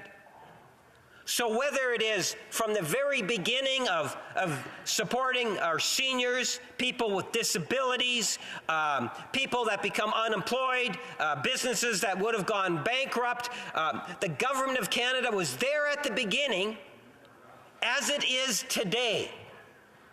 And to try to imply that there is no plan, well, I can tell members across the way that a part of the plan is to be consistent in listening to those healthcare experts and science, and that is something that we will continue to do, Mr. Speaker. Thank you. Before we go to questions and comment, again, I do want to retract what I had said earlier. Just as we all get into discussion in this chamber, it gets echoed on this side too. So I just wanted to make sure that the temperature was racketed down. So I do apologize to the honourable member. Questions and answer. Question et commentaire. The honourable member for Dessinée-Mississippi, Churchill River. Well done, Mr. Speaker. Mr. Speaker, the member from Winnipeg North talked about the plan from the very beginning in his comments. Mr. Speaker, recently the member from Louis-Hébert revealed what that Liberal plan was when they made the conscious decision before the last election to wedge, to divide, and to stigmatize Canadians who are unvaccinated or skeptical of vaccines for political gain, no matter what the cost. Mr. Speaker, I can definitely agree with that statement. In northern Saskatchewan, leaders of Indigenous communities have been working for over a year at eliminating vaccine hesitancy amongst their residents. For very legitimate reasons, historical reasons, Indigenous people have a distrust of vaccinations. Does the member from Winnipeg North and his Prime Minister really believe that it's right to continue to marginalize Indigenous people by continuing to disparage the unvaccinated? Honourable Parliamentary Secretary. Yes, Mr. Speaker, and I appreciate your comments. Thank you. Mr. Speaker, at the end of the day, I think that we need to continue to promote and encourage and educate the importance of vaccination. That is the best way out of this pandemic. And a vast majority, and this is why it's so upsetting when the opposition says division, the vast 90% of the population is on side and have gotten the double vax. That's why we are able to see some of the relaxations that we have seen in the mandates. A commentaire, questions and comments. L'honorable député de Jonquière. The honourable member for Jonquière. Thank you very much, Mr. Speaker. I appreciate the passion of the member for Winnipeg North. I'm certain that he's a rational, logical man. In his speech, he spoke about the division that we're experiencing right now. But that aside, something interesting happened today. The Conservative parliamentary leader said that we should all meet to discuss this situation. I think that's an interesting olive branch. Are the Liberals ready to accept it? For Winnipeg North.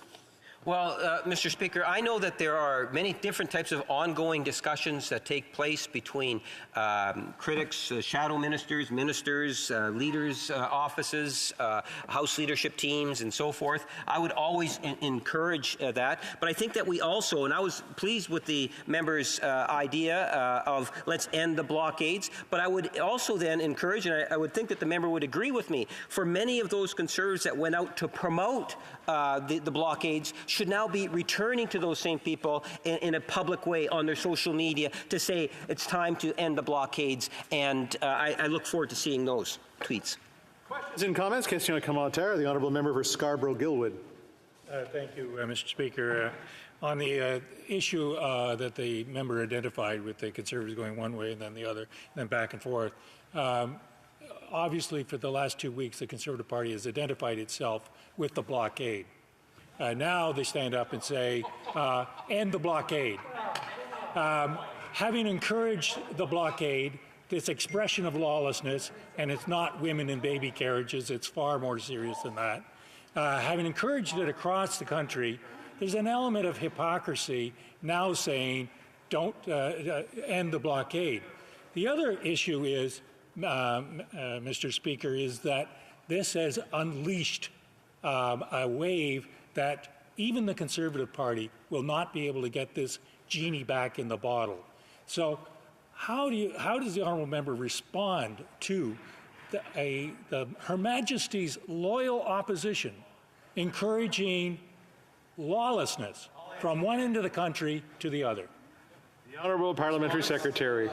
Thank you, Mr. Speaker. You know, the member is quite right in his overall assessment, and that's one of the reasons why I really do believe it's one thing for the interim leader today to stand in the chamber and say, okay, the blockades are bad and it's time for people to go home, and I welcome it. I really and truly, I thank her for those comments.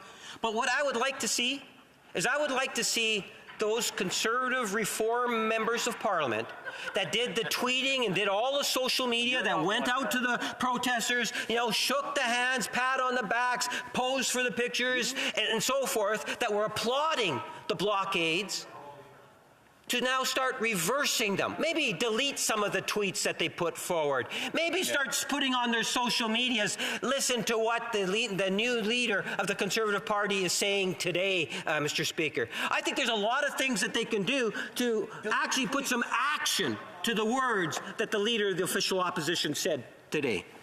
Question and commentaire. Questions and comments. Go on to Zoom for a second for the honourable member for Yorkton Melville. We at no point endorse blockades. Thank you, Speaker. On February 7th, 2011, the member for Papineau said, enough of a prime minister who will not listen to anyone, anytime, anywhere. We're about to enter into a third week of sustained and growing public outcry for change across this country. I think it's important we all recognize that one of the major reasons this is the case is because our Prime Minister immediately dismissed any opposition to his mandates as fringes, racist, misogynist. I hear the same coming from this member today. These people are our constituents. They're hardworking, honorable, decent, intelligent people, proudly Canadian, and they reflect vaccinated, unvaccinated, all ethnic backgrounds, everyone in this country. Many have done what they were asked to do, and those same Canadians, over half of Canadians, are calling for a plan to end COVID restrictions. This member has honourable, brave, Liberal colleagues who've challenged the Prime Minister's statements and actions as politically motivated. And Canadians today across this nation are hoping, praying that they and more of their colleagues will support our motion to simply table a transparent, science and data-based plan. Will this member encourage his leader to support this motion today? The honourable member for Winnipeg North. Mr. Speaker, I want to talk about when the member says listen, what the Prime Minister needs to listen. You know, just last week I was on a Zoom conference with the Prime Minister and teachers in the province of Manitoba. You know, I've had many opportunities to be on a virtual meeting where the Prime Minister is constantly listening, and that's where I am President. I'd like to assure those that follow the debates that not only is it the Prime Minister that listens to Canadians on a daily basis, but you know, even on a weekly basis and beyond, where there's caucus members such as myself that constantly share our concerns and our thoughts with our Prime Minister and caucus members, cabinet, and even members opposite. This is a government that listens to the population, and why it is that we believe that what we should be really talking about is the wonderful work that Canadians have done to get us to the point that we are today. Exactly. They are the ones that should be applauded. Those are the types of things that we should be recognizing. Here, here. Question commentaire, l'honorable député de Drummond. The honourable member for Drummond. Thank you very much, Mr. Speaker. I find it very interesting that the member says that his government is listening to Canadians. In this House, Mr. Speaker, we represent Canadians. I think it's absolutely legitimate. Getting back to the debate about the motion today, I think it's very legitimate that to ask for Quebecers and Canadians to know what's coming. We want a plan to lift lockdown measures and restrictions. We need a plan. A plan would be the very least of things that we could do. Does the colleague agree that this is an absolutely legitimate request from Canadians, from Quebecers? It is totally legitimate to want to know what the government has in store for us. Thank you, Mr. Speaker. The Honourable Parliamentary Secretary. I'm going to quote specifically from the Winnipeg Free Press today's paper. And this comes from Dr. Jazz Atwell. Quote, "A handful of individuals who protest have no bearing on what public health recommends," Atwell said at the COVID-19 meeting briefings. It is simple as that. The Prime Minister and the members of our caucus as a whole, and I suspect members of the Bloc, NDP and Green too, and there might even be some in the Conservative, recognize that we need to listen to our health professionals, Mr. Speaker. And, that's all a part of the plan. Science, healthcare professionals, the economy, people. I listen to my constituents every day. I'm reading emails, as I know my colleagues do, Mr. Speaker. We all have that responsibility. I can assure the member that members of the Liberal caucus take that seriously, and every day of the week we work to reflect the interests of our constituents. Resuming debate, the honourable member for Thornhill. Thank you, Mr. Speaker. I'm going to be splitting my time with the member from Leeds, Grenville, Thousand Islands, and Rideau Lakes. And I've thought long and hard about my comments today. And more importantly, I took the opportunity to think about values of empathy, of compassion, of understanding. And I think those values are missing from this debate. And I think those values are missing from this conversation. And I think these values that I think members on the other side have neatly tucked away into a corner because it's politically convenient for them. I'm not the first one to say this in this House, but we are a country divided. We are East against West. We are urban against rural. Those with powerful unions to protect them and those independent who have no such voice. The vaccinated against the unvaccinated. I think we are families divided. I think we are friendships ended, co-workers who are stripped of that workplace bond. We have a government whose tired talking points and ideological drive to engage in wedge politics has paralyzed our nation, and you don't have to look further than out of the front door of this place. And I think that our political discourse is devoid of any respect and any nuance. And I think there's no nuance in this place or in this debate, and if we ignore the nuance, then we run the risk of ignoring the trauma the Canadians have faced over the last 2 years. And by every indicator, by every single measure, things are actually worse than they were before this pandemic, before the lockdowns, before the mandates. Mental health. Kids in my riding whose parents are telling me they haven't left their bedrooms and they're not socializing. A growing addictions crisis where there are regions in this country where there are more deaths from opioids than from COVID. Domestic abuse because of the circumstances of some. Depression, loneliness, economic hardship, class warfare, all worse. All driven by a lack of leadership and a lack of nuance, and a lack of managing this pandemic in a way that accounts for changing science and the changing and the virus changing. Those who have not been able to see their families, those who have been restricted in good times, those like me who have been restricted in their worst times, in their times of grieving because of restrictions and lockdowns and mandates. If the government ignores nuance, they risk further polarizing and politicizing a debate that they've already done that to. They have othered 3 million Canadians and more. They have forced many more who are vaccinated into a dead end. A dead end of frustration, a frustration of a population with one of the highest vaccination rates in the world, a dead end of frustration of a dependence on restrictions and mandates devoid of any real data or debate, a dead end that has led thousands, tens of thousands into the streets of our downtowns, in front of our legislature, in front of this place, because they don't feel heard. And the government continues, I've heard this today, they continue to ignore what's going on out there. Mr. Speaker, our ultimate goal is figuring out how we can best control COVID-19 in our communities and to learn to live with something that every scientist has agreed is here to stay.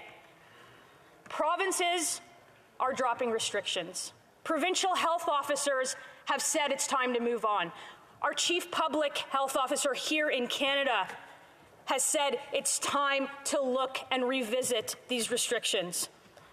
All of these people have given government the advice to manage the pandemic differently, to put forward a plan, but when it's politically inconvenient to do so, they ignore it.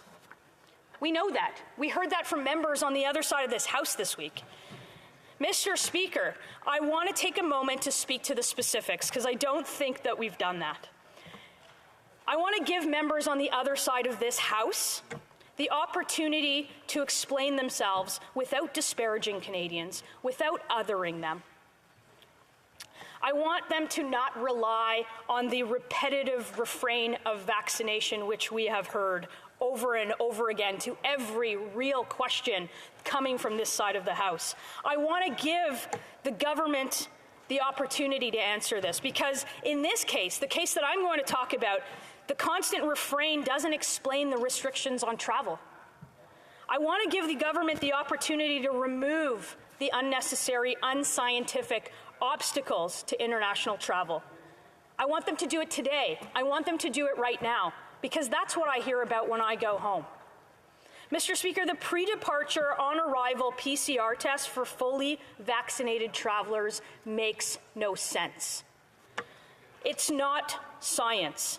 Canada's current COVID-19 travel restrictions, they're obsolete. They're out of step with the rest of the developed world, like the lack of plan that we haven't seen. In fact, they are entirely out of step with the G7, our allies. These are countries that we trust in military engagement, in law and order.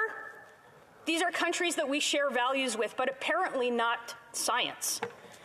Other countries have acknowledged this nuance. They've put forward a plan. They are in a different phase of pandemic management, and that's what we are talking about. They have articulated a plan for their citizens to give all of those who are frustrated, who have lost hope, who are in dire circumstances, a plan to get out of this. We haven't heard that from this government. We know that travel is no more risky than other activities, and there is no scientific reason to single it out. So I'm tired about hearing the same talking points about vaccinations, because I'm asking very specific questions here in this debate. Canadians are subject to a PCR test upon arrival. They are fully vaccinated. They are tested on the other end. And we know that that's wasteful, and we know that it's ineffective, and we know that it's not keeping us safe. And yet we have a government that has dug in, and it's engaged in this performative COVID theater to do something in the absence of nothing for the sake of prolonging a pandemic for political purposes. That's what we're seeing. We know there's a positivity rate of less than 1.5% for those who have tested. We know that there is a forced quarantine, leaving people at home, leaving them to make plans for their kids because they can't return to school, leaving them out of work. We know we've got labor shortages all across this country, and this is the kind of policy that needs to move with the science.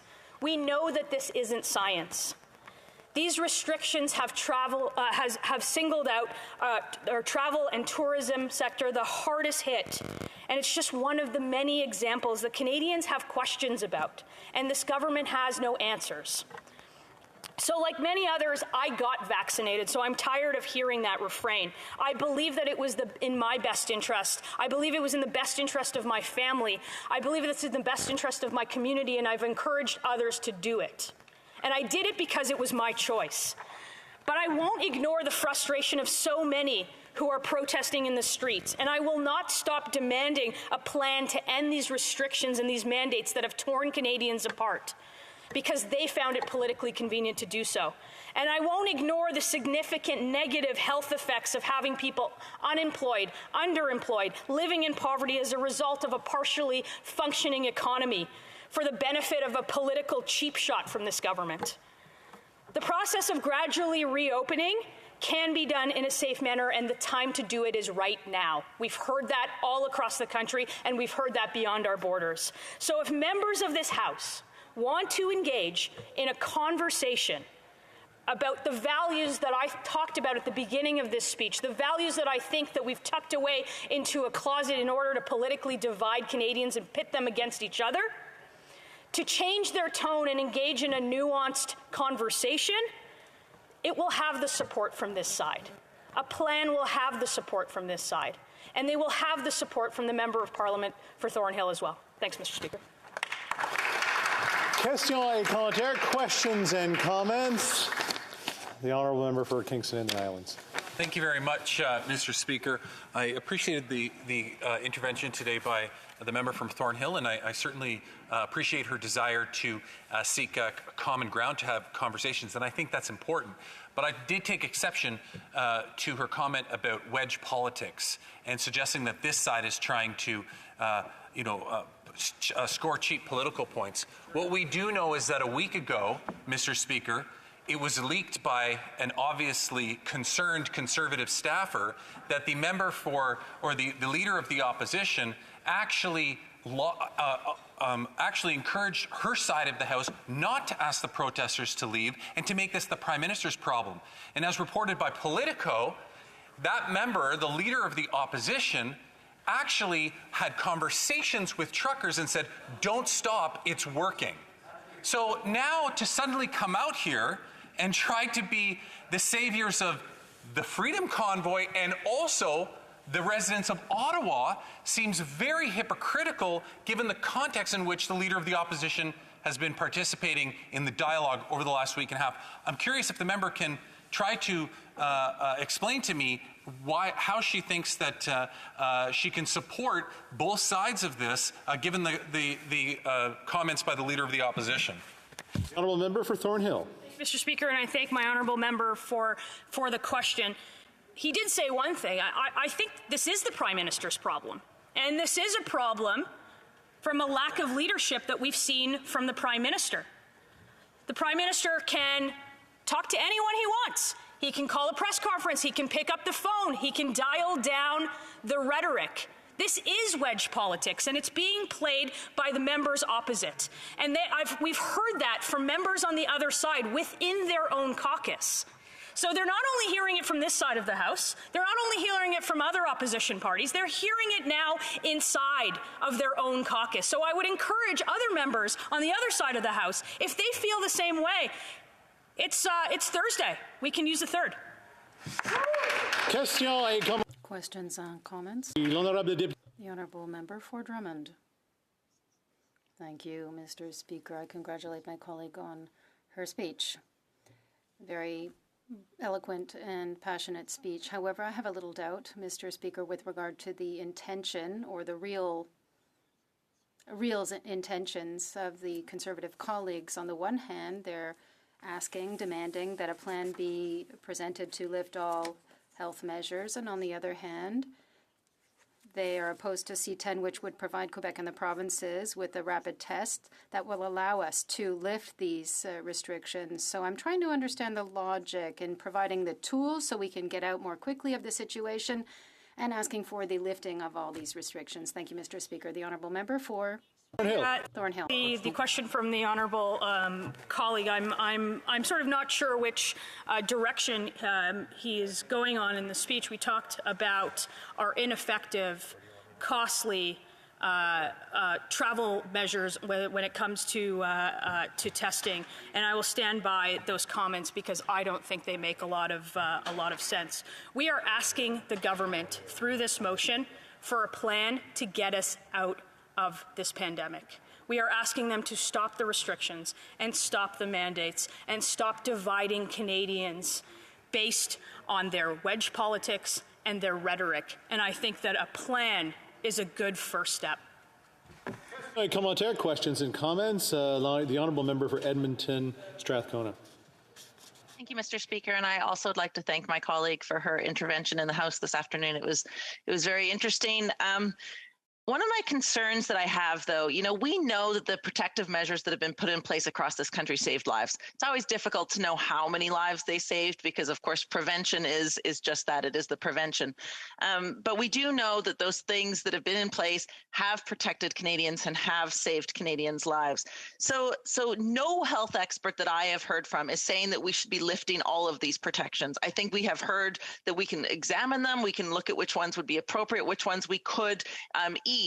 But no one is asking for all protections to be stopped, to be lifted, except the Conservative Party. And I'm just wondering why the Conservatives are asking for that when they're not the health experts, they're not the scientists, they're not the doctors.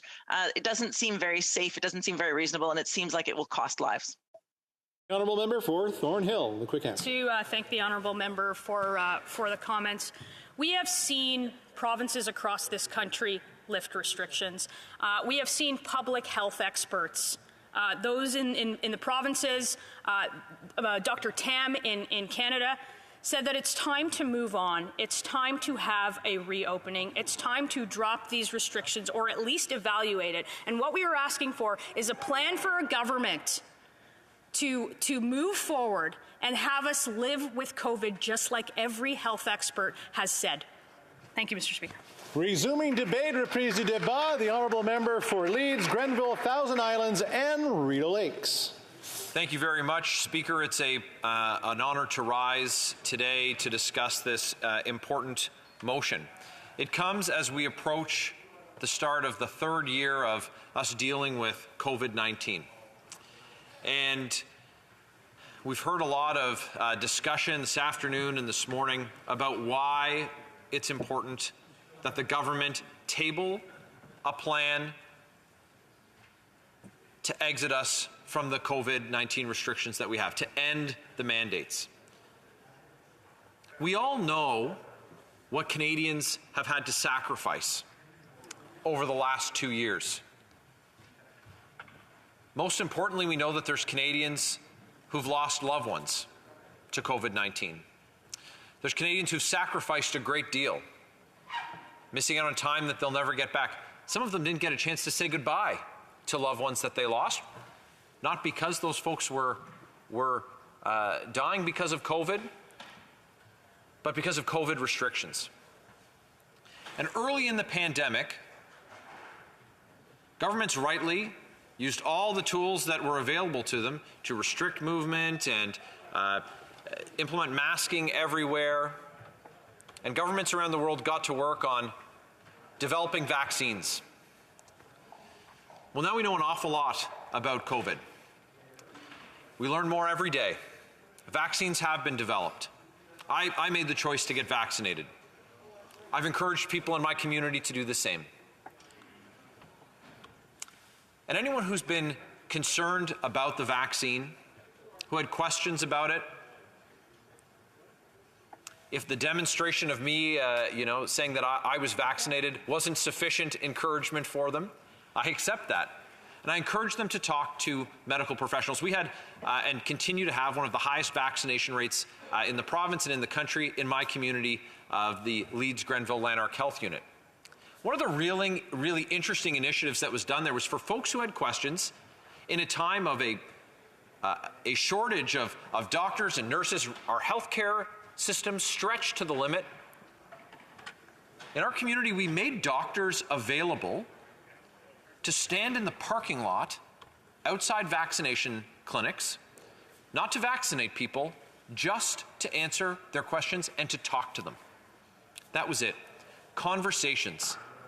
Did all of those folks convert into people who ended up receiving the vaccine? I'm sure not. But having conversations is so important. And we've seen over the last number of weeks the frustration that Canadians are feeling grow.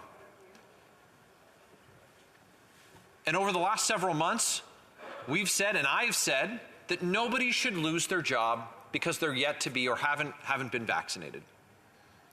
We need to use the other tools that are available. So I got vaccinated. Well, why won't that person? Well, there could be a number of reasons. But let's play this all the way through. Have the conversation with them. And let's take a look at what is it going to look like for that individual if they lose their livelihood because of a vaccine mandate. What's that going to look like? What is the broader societal implications of people being put out of work because of this choice?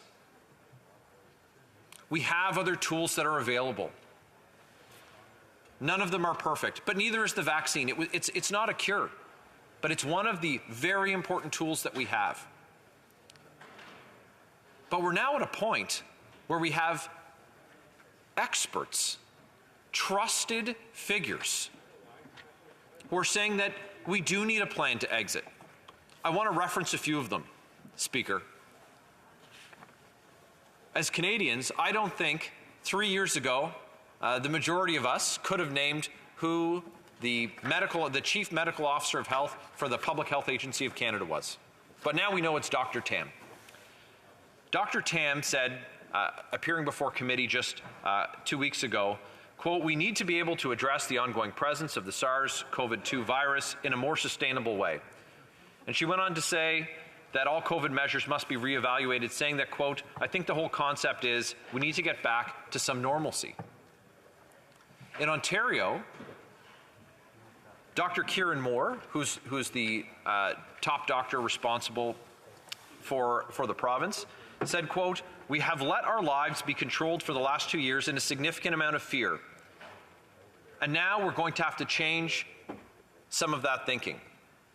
He went on to say, quote, "I think we have to start to understand we have to learn to live with the virus." So those are two very important points. So what are we asking the government for today? We're asking for a plan to end the mandates. I am certain, I am positive that Drs. Tam and Moore offered those comments knowing the situation on the ground, knowing that the example of other countries like Sweden and Norway, Greece, the Czech Republic, many states in the USA, UK, France, Portugal, Switzerland, dropping those mandates. The evidence that the doctors used to make those decisions there is some of the same evidence used by Drs. Tam and Moore. So that's what we're looking for. We know that the World Health Organization has said that countries should not require proof of vaccination against COVID-19 for international travel as the only pathway or condition permitting international travel. So we've got the World Health Organization saying that.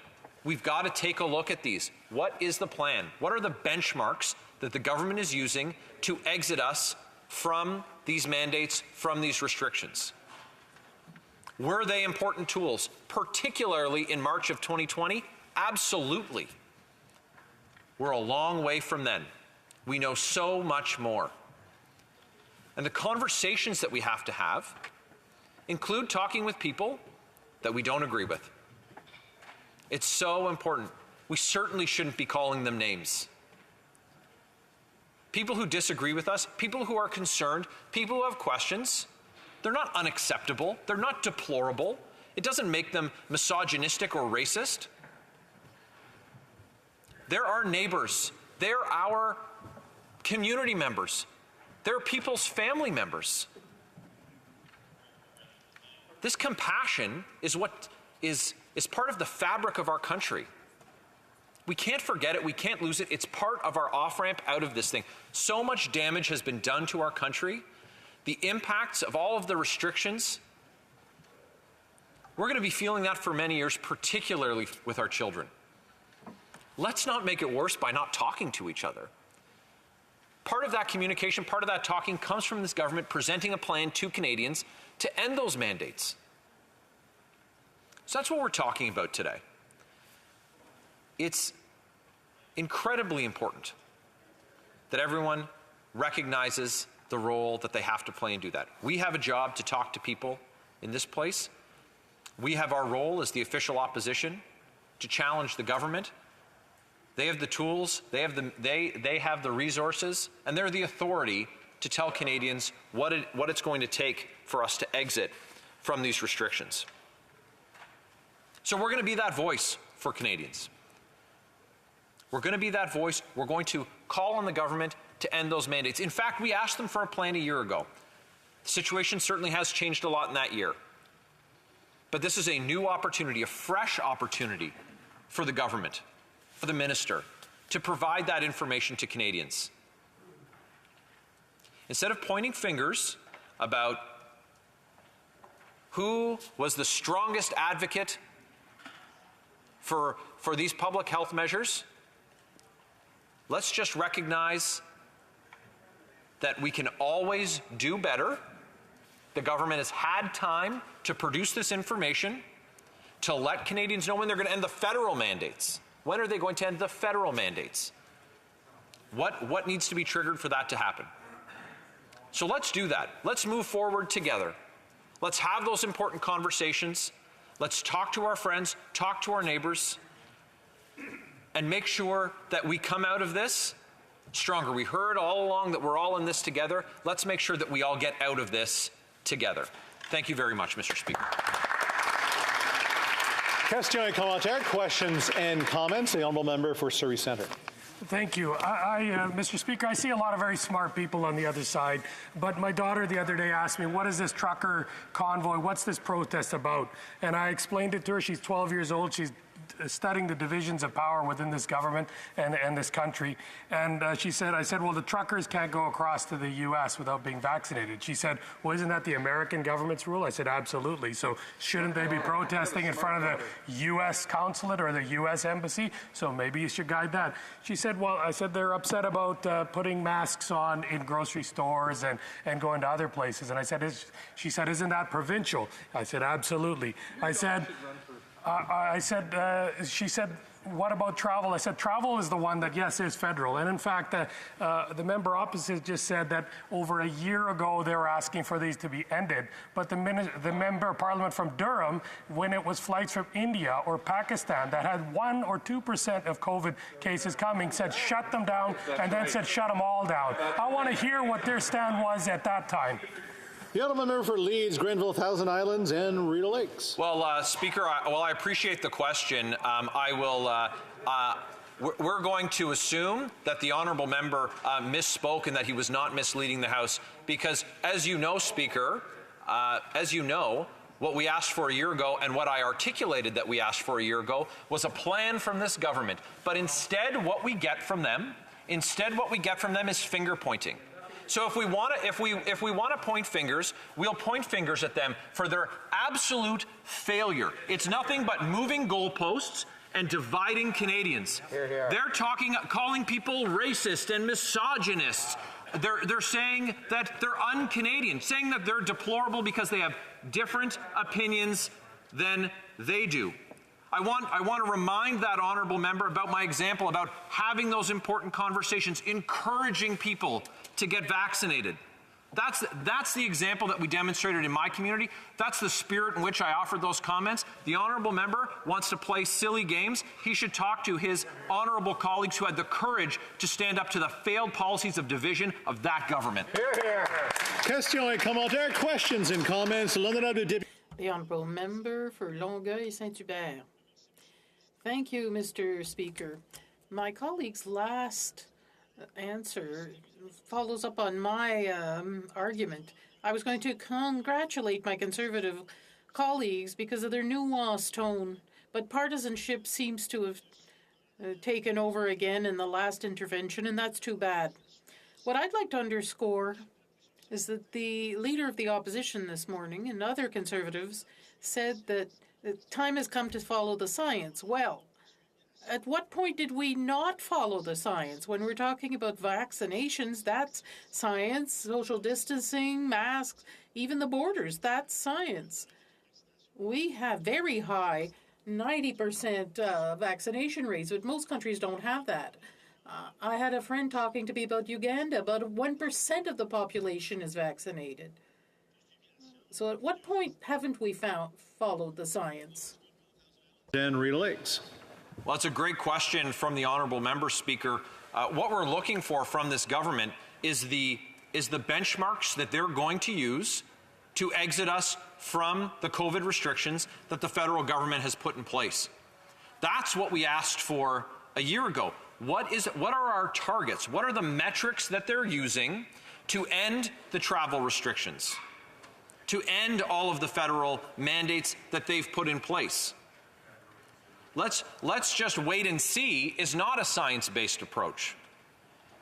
Identifying the efficacy of vaccines and encouraging people to take a look at that, to talk to experts, like I mentioned, that's what we should be. That is following the science. So we haven't seen that from them to this point. I encourage them to talk to Doctors Tam and Moore to find out what metrics they should apply to end the federal mandates.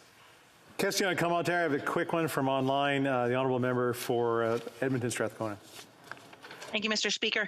I would just like to thank the member for Leeds Grenville, Thousand Lakes, but I want to check something. He talks about the quote from Dr. Tam, where she says that she thinks that we should be reevaluating these protections. But reevaluating is not the same thing as lifting. And in the summer in Alberta, Jason Kenney was the very first premier to lift all the restrictions, and we saw the consequences of that. We saw thousands of Albertans protest against the lifting. Albertans who were afraid for their children.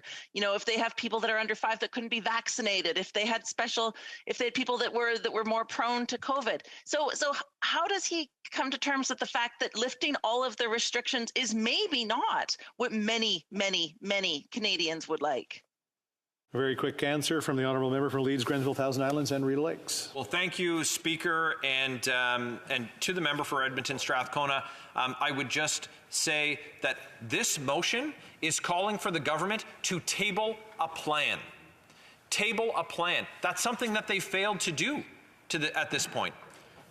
Yes, it may result in, if we're looking at what's happening in other countries, modeling what's going on in other countries, those mandates being lifted. It seems like it's high time, but instead, they're not providing us with the evidence. They're providing us with the politics of fear and division. Canadians deserve better, and the mandates. Resuming debate, the honourable member from Vaughan Woodbridge. Thank you, Mr. Speaker. First off, I'd like to state that I'll be sharing my time with my colleague and friend, the honourable member for Aurora Oak Ridges, Richmond Hill, excuse me. I do wish to start off in today's discussion with a very simple statement. I want to start off by thanking Canadians. I wish to thank Canadians because for the last 2 years, we've asked much from Canadians. Canadians have been resilient. They've responded. Mr. Speaker, what have we asked from Canadians for the last 2 years? We've asked them to wear a mask. We've asked them to socially distance. We've asked them to reinforce their hygiene standards and how often they wash their hands. We've asked them to refrain from being with family on the most holiest of holy days of whichever religion they may be of, and not to be with family members. We've asked them to stay, like our family has done, amongst 1 or 2 families. We've asked businesses owned by Canadians to stay shut down. And obviously our government stepped up and had their backs, whether it's been workers, whether it's been seniors, whether it's been entrepreneurs, and helped them during this time. Why have we asked this from Canadians? Of course we've asked this because we're in a pandemic, but it provided us the time to receive the vaccines, which we received. It provided us the time to protect our healthcare system because we needed to do so.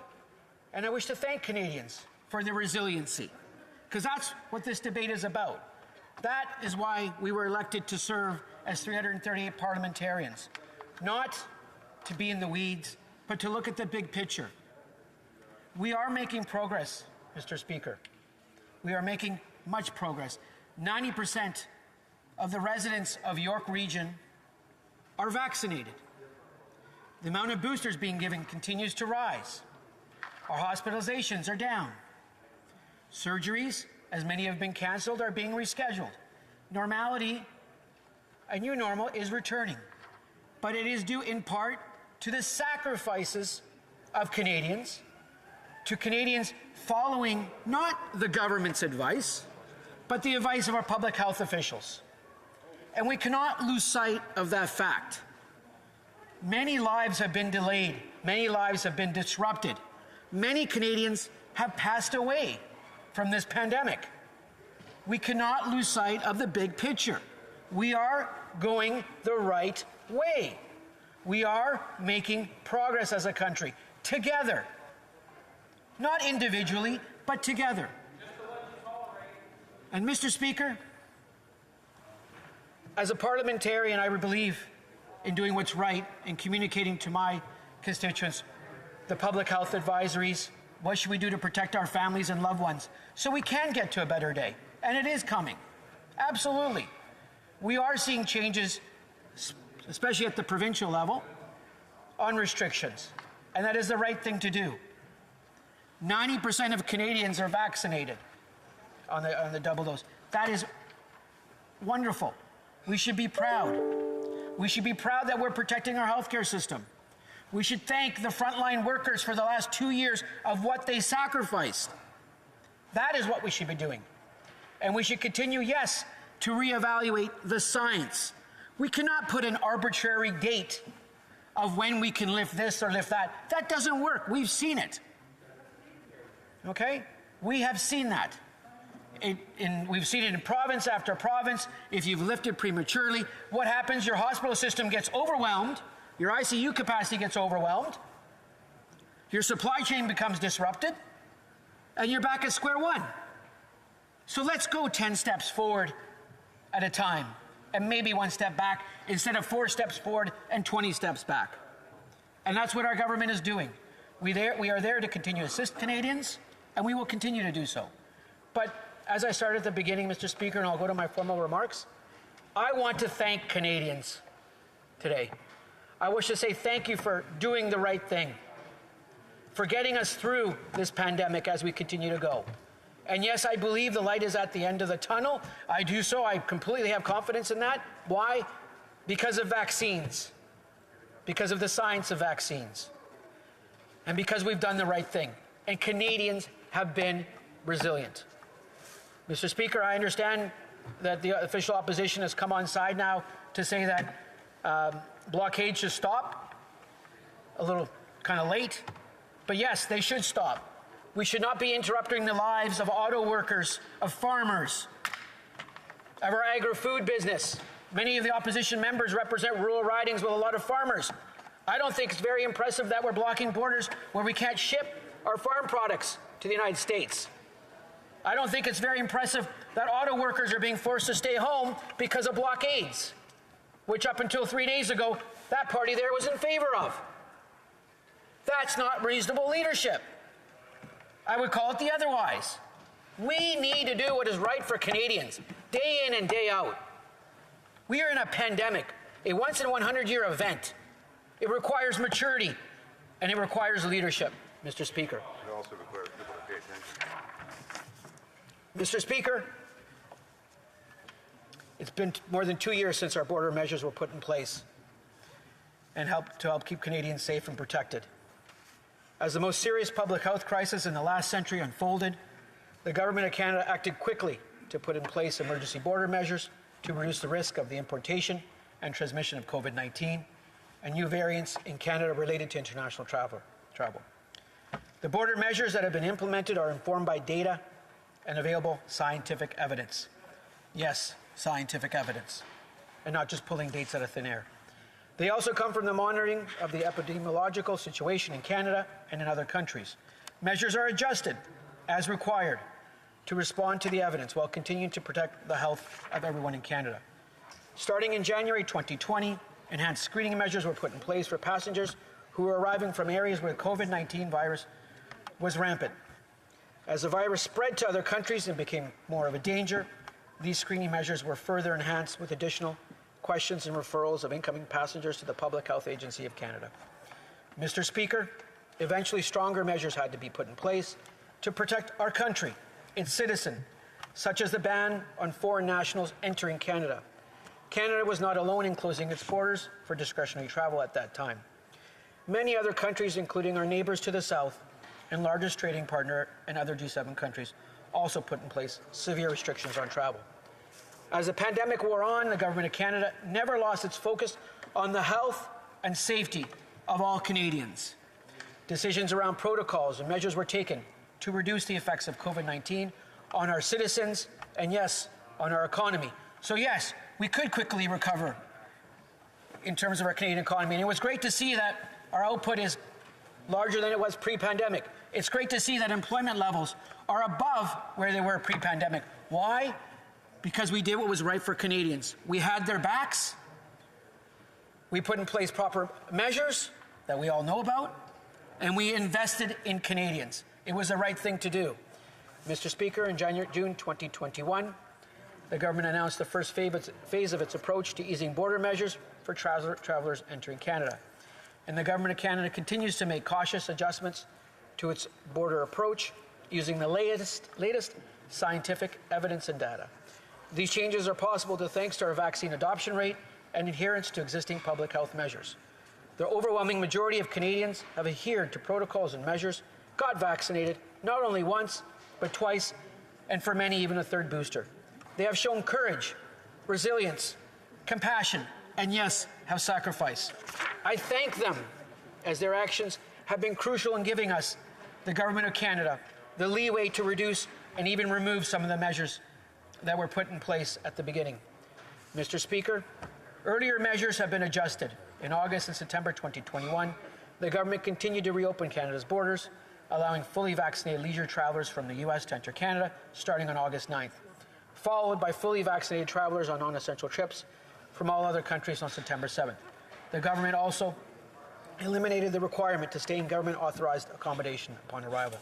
As I quickly conclude my remarks, Mr. Speaker, I want all parliamentarians to take a step back and look at the big picture of where we are and where we have been. And where we are is in a much better place. There's work to be done. There's progress to continue to be made. We must follow the science. I do ask, and I've asked this on national television, that the blockade stop, that the protests outside, and with the utmost respect to those individuals protesting, that they go home and allow the citizens of Ottawa to regain their normal lives. Thank you, Mr. Speaker. Question commentaire. I know we've been trying really hard to get everybody to get an opportunity in, and a lot of the questions and answers have been very, very long. So I'm going to give it to the honourable member for Sandwich Gulf Islands to ask the question first. Thank you, Mr. Speaker. I'm enormously grateful. My question, member for Vaughan Woodbridge, is this. We seem to be debating in this House how we stop a pandemic as though the borders of Canada comprise the challenge. We are in a global situation where I think the virus may be laughing at all of humanity for thinking we can handle it while leaving much of the developing world without access to vaccines. I'll ask the honourable member, when will the Government of Canada support the request from India and South Africa to have a waiver under the Trade-Related Intellectual Property Rights Agreement, the so-called TRIPS agreement, so that developing countries have access to vaccines? The honourable member for Vaughan Woodbridge. I'd like to thank the honourable colleague from Sandwich Gulf Islands, for that question. What I would say is Canada has been at the table in providing funds, resources, and vaccine as a part of the facility to developing countries. Obviously, we will work in unison, and as we always do, with the WTO and all our trading partners, and that's who we are as a people and who we are as a country. Thank you, Mr. Speaker. Question commentaire, questions and comments. The honourable member for Mission Massey, Fraser Canyon. Thank you, Mr. Speaker. Yesterday, I met with one of the largest sound companies in British Columbia. They were ranked the #1 sound company in North America, Keyan Sound and Universal Show Services. 2 years ago, they had to lay off 280 people. They've lost 99% of their revenue. They've taken advantage of every single government program. And they said to me, our government's helping our private industries into oblivion. They came to me and they said, Brad, what's the plan? When will the government give us any indication that we can get shows happening again? So to this member, the honourable member from Vaughan Woodbridge, when will the government release a plan to get private industries back to making money again? Thank you, Mr. Speaker. The honourable member for Vaughan Woodbridge. To the honourable colleague from Mission Fraser Canyon, what I would say, those restrictions in place preventing that business to operate are actually provincial restrictions. They deal with capacity, whether it's going to a basketball game or seeing a concert. With regards to the honourable colleague's question, I would refer to him to the province of British Columbia. But at the same time, what I would refer to him is to encourage all his residents and all Canadians to get vaccinated so we can again go to a concert or a basketball game with full capacity. Thank you, Mr. Speaker. Question commentaire, questions and comments. The honourable member for Thérèse de Blainville. Honourable Deputy de Thérèse. The honourable member for Thérèse de Blainville. Thank you, Mr. Speaker. My question is a simple one. Why do we have to exert this much pressure on the government to convince it to act, to get out of the shadows, manifest itself? That was the case in 2020 with the borders. This is 2022. Where's the Prime Minister? Where's the government for regular announcements about what's coming up? Why not present a plan? I don't understand. They seem to be completely stuck in 2019. Listening to you, we're going to be in lockdown till God knows when. What's the problem? On Woodbridge. I wish to thank the honourable member from Thérèse de Blainville for cette question. Of course, we continue to reevaluate the scientific evidence as it comes in, working with our public health partners, and we continue to make adjustments. That is what governing is about. That is what making decisions and showing leadership is about. That's what we've done for the last 2 years, and that's what we will continue to do, Mr. Speaker. Thank you. Questions and comments. The honourable member for Kingston and the Islands. Thank you very much, Mr. Speaker. You know, what we've seen throughout the course of the last 2 years, in my opinion, is continuous flip-flops from the Conservatives on various issues. We're never going to have enough vaccines. We're never getting vaccines. Then suddenly, where are all the vaccines? Why don't we have the vaccines yet? Same thing goes with closing borders. Why aren't the borders closed yet? Close the borders. Then suddenly, why aren't the borders open? Open the borders. They do everything based on a reaction that they have and emotions that they happen to feel that day, rather than actually follow the science. And that's what they can't seem to wrap their heads around, in my opinion, is actually following the science. I'm wondering if the member from Vaughan can provide his input into the importance of following the science as opposed to the day-to-day political emotions that you might have. The honourable member for Vaughan Woodbridge, 30 seconds, a little more. Mr. Speaker, very simply, Canadians want leadership, not flip-flopping. That's the first point I'll make. Whether it's been on the obtaining and procuring of vaccines, we've delivered. Whether it's been on rapid tests, we've delivered. Whether on personal property equipment, PPE, we've delivered for Canadians. We assisted Canadian businesses and workers, and through the pandemic, we'll continue to be there, and we'll get through this pandemic. We'll get through this stronger than ever. Thank you, Mr. Speaker. Statements by members. Déclaration des députés. L'honorable député de... The honourable member for Fredericton. Thank you, Mr. Speaker. The pandemic has made it abundantly clear that the health of our communities must be at the center of our work as parliamentarians. And if there's one lesson that I hope we learn from this, it's that the pursuit of health must be a collective effort. We know that the worst of this storm has been weathered by low-income, marginalized communities, and those who face the greatest health risks. To come out of these difficult times stronger, we must combat inequality, promote inclusivity, and look to the social determinants of health for our answers. I often hear about amazing community health initiatives led by my constituents in Fredericton, and it's their voices and advocacy that shape my priorities and my understanding of what it means to truly take care of our neighbors. It means affordable housing and eliminating homelessness. It means adequate free mental health supports, pharmacare, fully accessible infrastructure, and a universal basic income to lift people out of poverty and allow everyone to reach their full potential. By implementing policies that ensure we take care of each other, our government can lead by example and promote healthy, resilient communities across Canada. Thank you. The honourable member for Battle River Crowfoot. Thank you, Mr. Speaker. It is with a heavy heart that today I rise to honour the memory of one of my constituents. Stephen Rayfield was a firefighter from Castor, Alberta, who tragically lost his life this last week while responding to a call. While many run from danger, firefighters run towards it. And Stephen was a shining example of the selflessness that defines those men and women who serve in our fire departments across Canada, departments both big and small. General Norman Schwarzkopf once described courage as being fearful of something and going ahead to do it anyways. Here, here. Stephen made the choice to serve, even though the conditions that night were treacherous. He served his community because his community needed a hero. Not only did Castor lose a firefighter, a loving wife also lost her husband, and his kids lost their dad. We pray God's blessings and peace for his wife Cheryl and his children as they grieve and navigate this difficult time. Heaven may have gained a hero, but Castor lost a piece of its heart and soul. We will never forget. Here, here. Here, here. The honourable member for Windsor-Tecumseh. Mr. Speaker, $400 million worth of goods and services travel across the Ambassador Bridge each and every day. Auto parts, fruits and vegetables, medicine. It is the largest border crossing in North America, 25% of all trade between Canada and the United States. The blockade is putting thousands of jobs at risk, Mr. Speaker. Auto workers are on shutdown. Yep. Parts manufacturers are closing down. Right. Farmers cannot get their goods to market. More than goods, Mr. Speaker, the blockade impacts cross-border nurses and truckers who don't get paid if they don't deliver. This is hitting jobs, workers, and our supply chains that stock grocery stores from Windsor to Quebec. My community's message to the protesters: end this blockade today. My question to the Leader of the Opposition: when will the Conservatives stop pandering to the protesters and start standing up for workers of this country? Hear, hear. The Honourable Member for Laurentides-Labelle. Mr. Speaker, created in 1997 to facilitate the welcoming of Quebec and foreign producers who wanted to film in the region, Film Laurentides, also known as the Bureau du Cinéma et de la Télévision des Laurentides, is now a reference in its industry. The organization is starting the 25th year of its activity, and this achievement will be underlined by a retrospective year of the main points that have helped show the Laurentian region.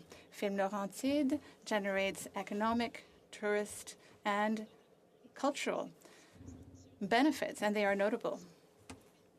So let's wish Film Laurentides and its team a long life, and to continue making our region shine and offer artists and technicians a place to work that is worthy of their creations. Thank you, Mr. Speaker. The Honourable Member for Hochelaga. Thank you, Mr. Speaker. Black History Month is an important time because it makes it possible for us to recognize the diversity of achievements of Black communities throughout the country. I would like to underline the contribution of inspiring Black men and women in Hochelaga and in Montreal. I'm thinking of Dominique Olivier, the first Black woman who is the president of the Executive Committee of the City of Montreal. Yvette Bonny, she's a pediatrician at the Maisonneuve-Rosemont Hospital and the first doctor to have done a bone marrow transplant in 1992. Steve Joseph in the Foundation of the Blind in Quebec, also in Smart Lab and on St. Catherine and Hochelaga. They all help the community, and there are many others that I could name. These people of color have broken glass ceilings and contribute daily in the fight against systemic discrimination. Today, they are models of resilience. To the entire Black community of Hochelaga and elsewhere in the country, I wish you a wonderful Black History Month. Thank you, Mr. Speaker. Lake Center, Lanigan. Mr. Speaker, Saskatchewan is known as the land of the living sky, and this is especially true for the riding of Moose Jaw Lake Center Lanigan, home of the Royal Canadian Snowbirds. On July 11th, 2021, the Snowbirds celebrated their 50th anniversary of their first public air show. Still fresh in my mind and on our hearts is the tragic loss of Captain Jennifer Casey in 2020 while on the mission to raise the spirits of Canadians enduring this pandemic. Undeterred by this tragic loss, the Snowbirds persevered to complete the mission in honor of their fallen comrade in their 50th year. This iconic team represents true Canadian values. The Snowbirds inspired Canadians who have been isolated and alone. They reached out to those who have been shut out. They lifted up the spirits of Canadians while leaving their own families at home. On behalf of my colleagues here, I salute you, Snowbirds, and I wish you the best in the next 50 years. Hear, hear, hear, hear. The honourable member for Etobicoke Lakeshore. Mr. Speaker, I would like to congratulate Mr. Ralph Kyoto of Etobicoke Lakeshore on his recent appointment to the Order of Canada. Honored for his community engagement and generous philanthropy and for his leadership in the automotive industry. Mr. Kyoto came to Canada as a teenage immigrant from Italy, landing in Halifax at Pier 21. Through hard work and dedication, he became a successful entrepreneur, fulfilling a childhood dream to work with cars. He has done that in spades. He is the president of a top Chrysler dealership in Canada and is CEO of Active Green and Ross Auto Centers. Mr. Kyoto's business success is eclipsed only by his big heart.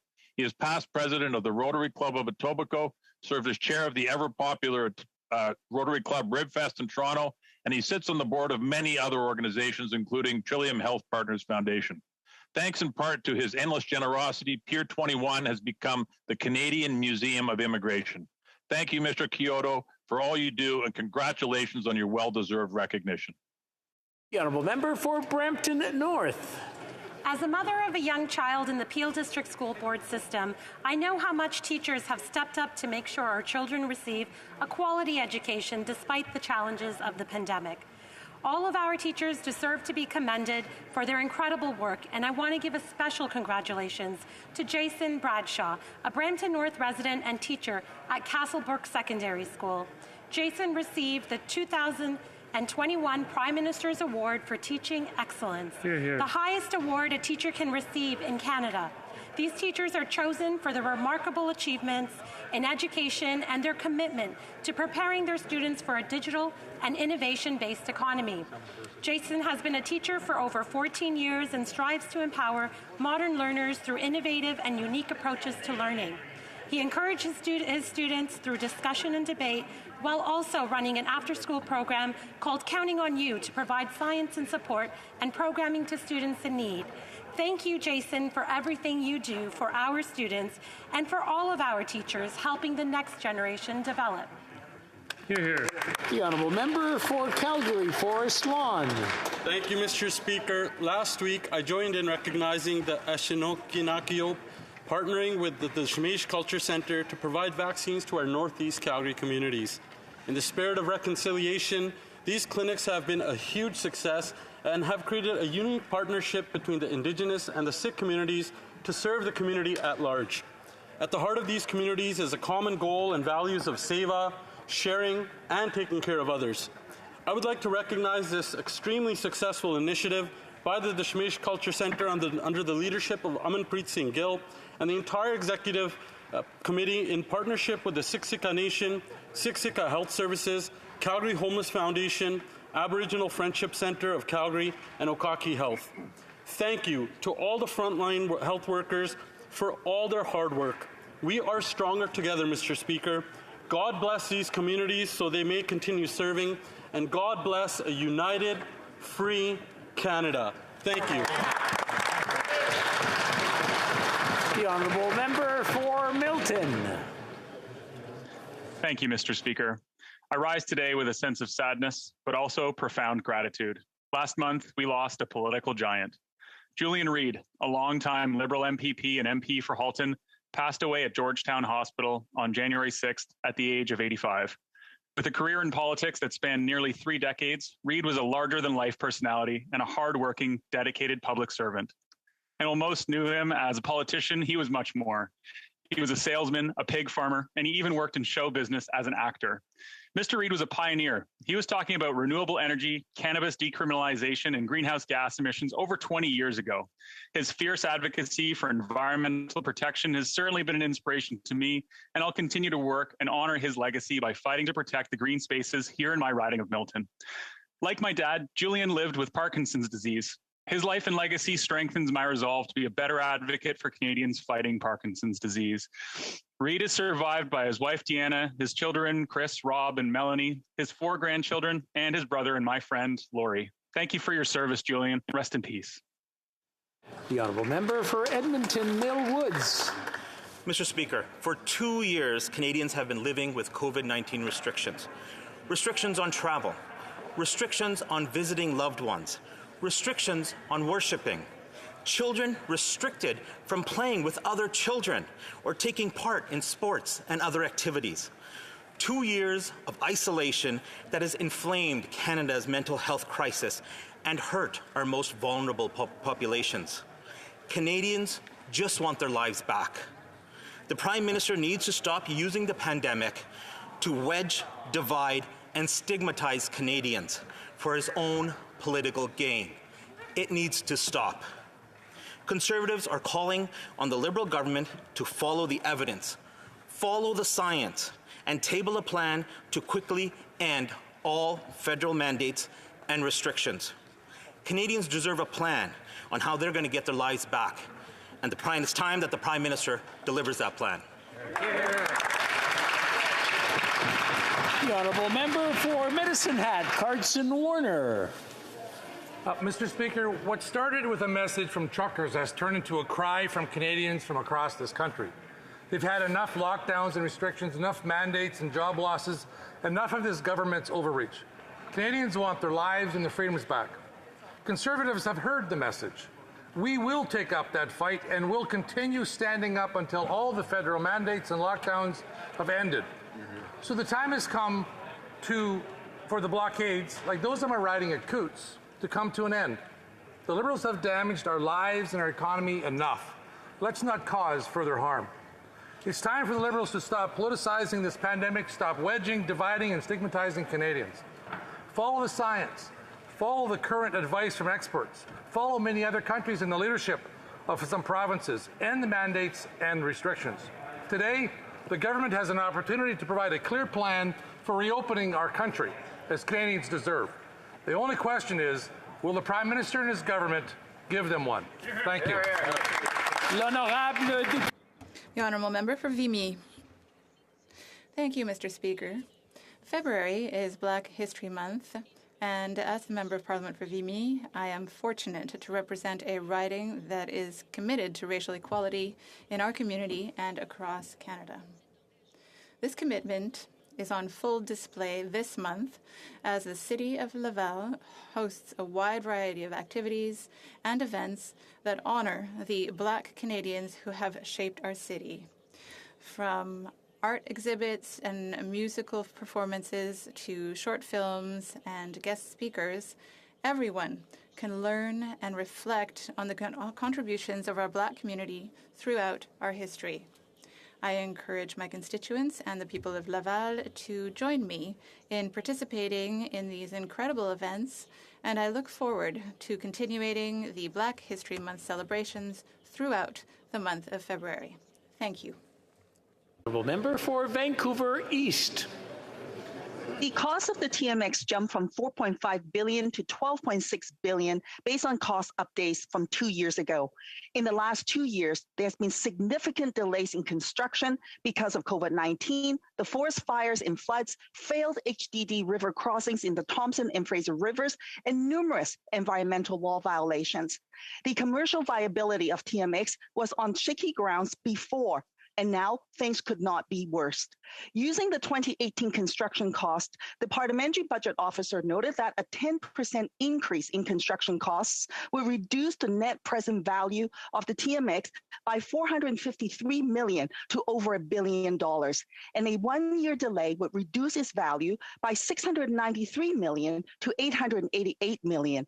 There is no sugarcoating it. The white elephant is staring us in the eye. I'm calling on the Liberals to come clean and provide Canadians an updated cost estimate and schedule. Full transparency and accountability is required for this boondoggle. The honourable member for Berthier-Masquinongé. Mr. Speaker, today I would like to dedicate my statement to Mr. Douglas Blanchette and to a company in my riding, Les Pliages Masquinongé, which is masterfully managed by Mrs. Monia Lacasse. It is thanks to the collaboration between Mr. Blanchette and the company's team that many smiles have seen the light of day.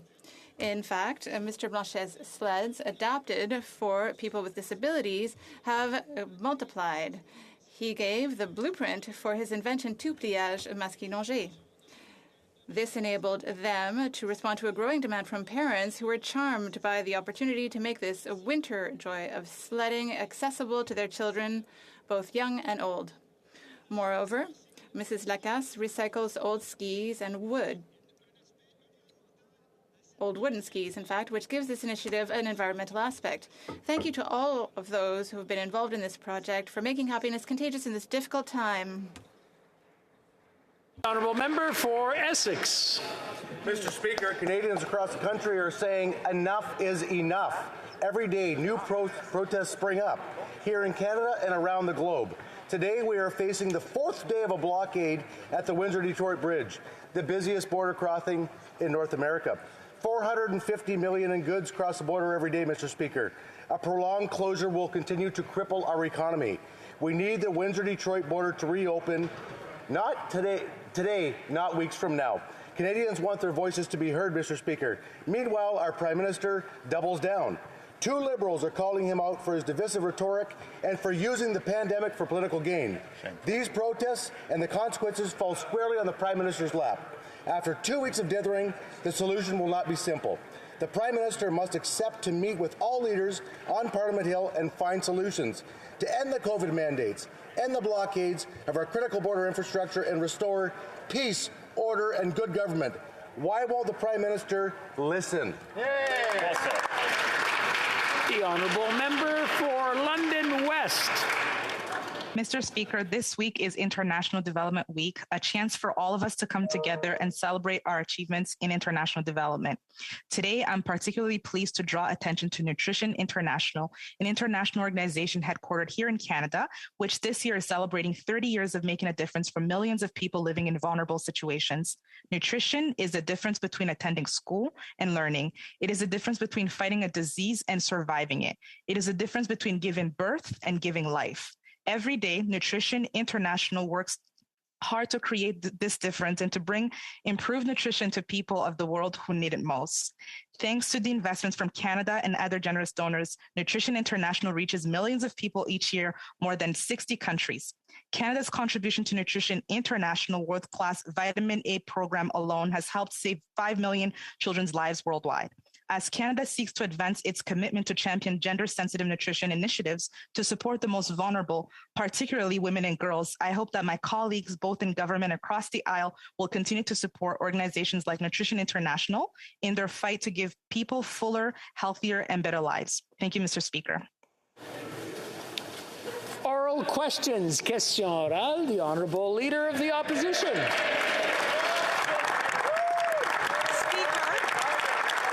Almost 2 weeks since the beginning of this impasse.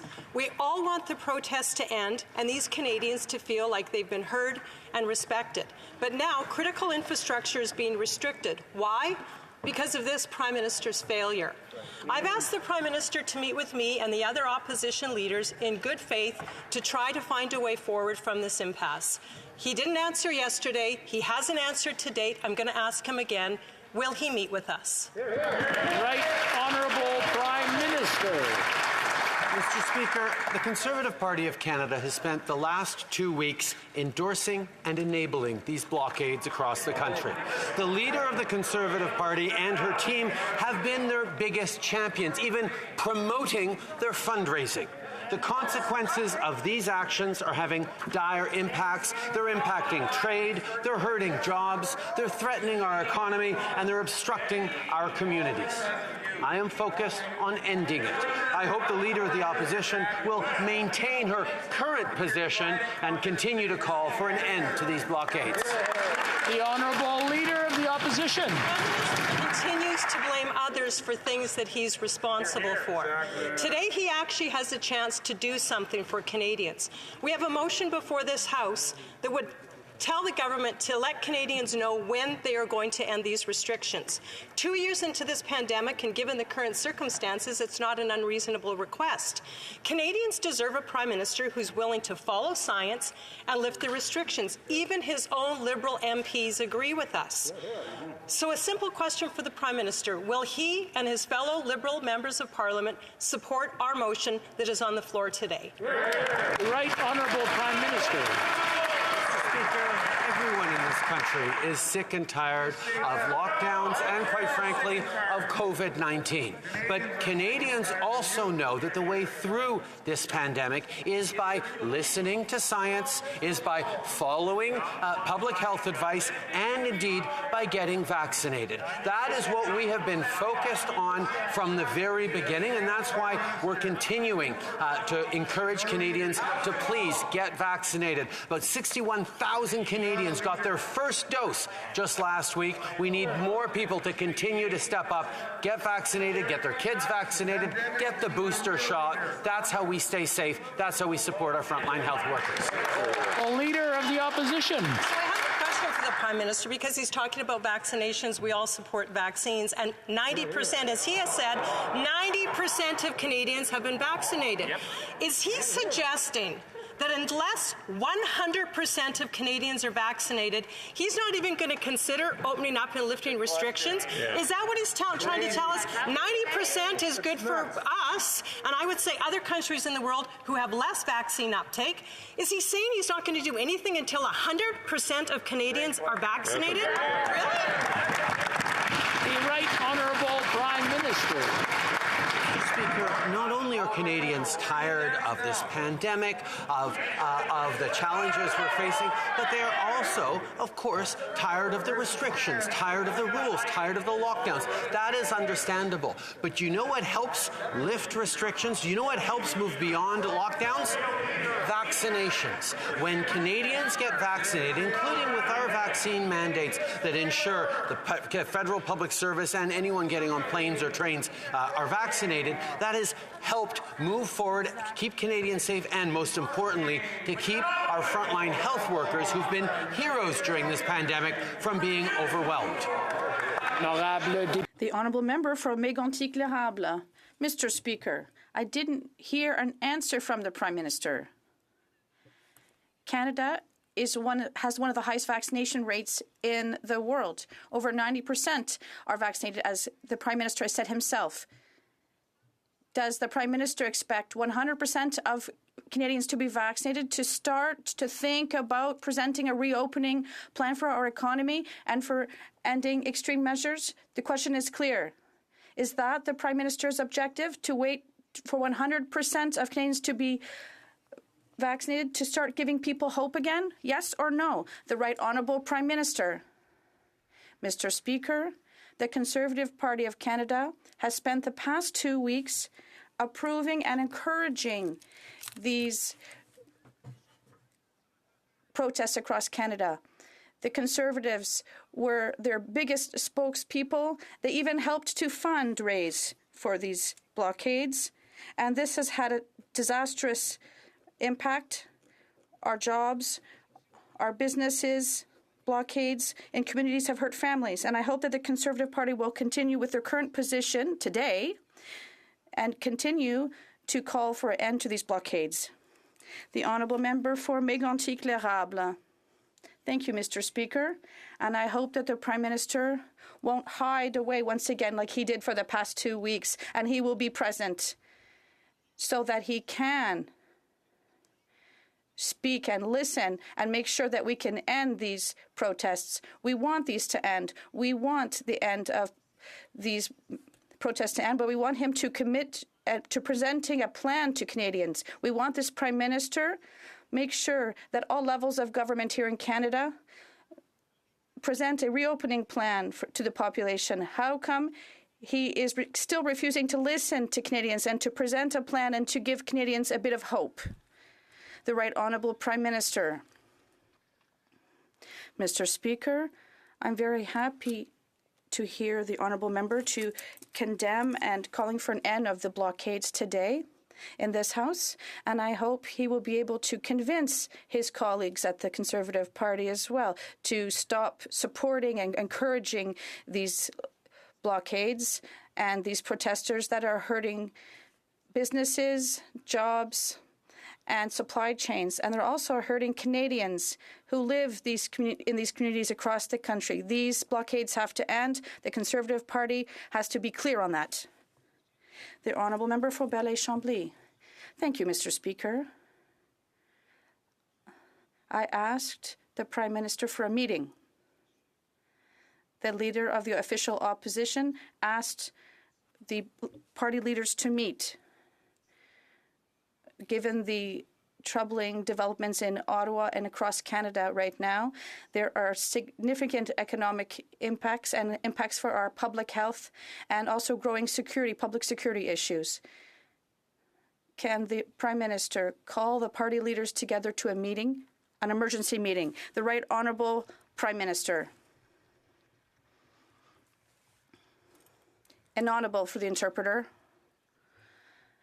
I am in close contact with our partners at various levels of government.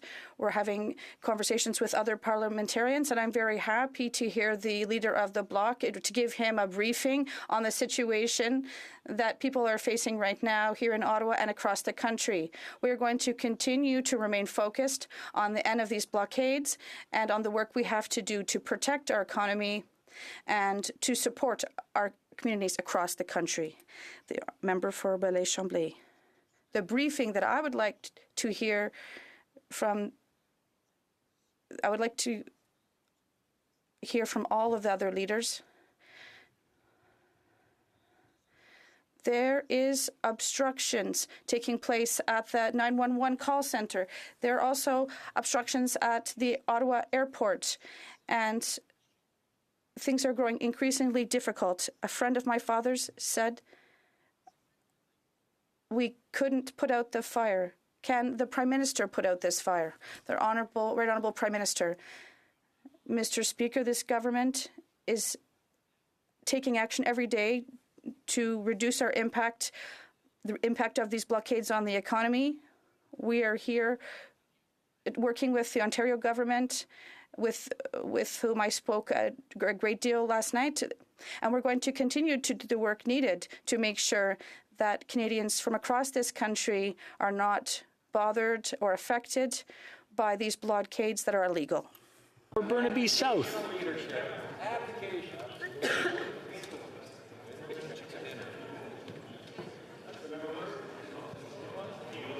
Mr. Speaker, we're in the second week of the siege in Ottawa. We've got borders that are shut down across the country, including Coutts and the Ambassador Bridge. This is hurting workers, truckers, small businesses, and families. We've got a Prime Minister who's more focused on debating whose jurisdiction it is. Clearly, making sure our borders are open is a responsibility of the federal government. So will the Prime Minister stop hiding behind jurisdiction and fix this mess? Honourable Prime Minister. Mr. Speaker, from the very beginning, we have been there to support all levels of government and the work we needed to do.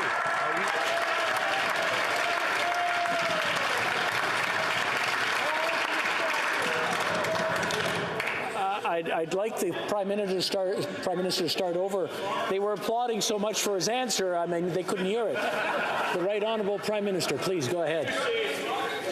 Mr. Speaker, from the very beginning of this crisis around blockades in Ottawa and elsewhere, we've been working closely with partners on the ground. We've been furnishing resources. We've been furnishing RCMP officers. We've been furnishing tactical supports as we move forward through this. We understand how important it is to put an end to these barricades. We understand how important it is for people to get their lives back, to be able to get their livelihoods back. That's why we're calling upon the Conservative Party that has for the past 2 weeks been enabling, supporting, and cheering on these blockades to stay consistent in saying that they have to end, that we have to get our lives back, all of us as Canadians. Hear it, hear it. The Honourable Member for Burnaby South. This is the second week of the siege in Ottawa, and we have borders across the country that are blocked by these convoy protests. Instead of solving issues that are affecting all workers, Canadians, and truckers, we have a Prime Minister that wants to debate jurisdiction. It's clear there's no debate here. There's federal work to be done to make sure that our borders are working. So, will the Prime Minister stop debating jurisdiction and solve this issue? The Right Honourable Prime Minister. Mr. Speaker, since the beginning of this crisis, we've worked hand in hand with various jurisdictions by offering the necessary resources, whether it's in terms of RCMP officers or technical supports. We're going to continue to respect jurisdiction, but to be there at every stage to do everything that's needed to end these blockades. Unfortunately, we can't say the same thing for the Conservatives. Over the past 2 weeks, they have been encouraging and applauding these blockades and even making calls for funding for them. It is time for this to end because it's hurting Canadians. Member for Calgary-Midnapore. Mr. Speaker, this Liberal government continues to use vaccines as a political weapon rather than a tool. Unlike other governments, they can't seem to figure out how to move forward. We don't need more job vacancies or supply chain issues. Canada and Canadians need to get back to normal. Instead of creating new vaccine mandates for federally regulated workplaces, will this minister listen to the science and his MPs and move towards lifting these mandates? The Honourable Minister of Health. Thank you, Mr. Speaker. I'm so pleased to answer to this question, speaking about vaccination. The Prime Minister mentioned just a moment ago that 80% of Canadians of all ages have received their full doses. Now, about 10,000 every day more Canadians are getting their first vaccine. 55% have received a booster dose. Every day, 180,000 people in Canada receive a booster dose.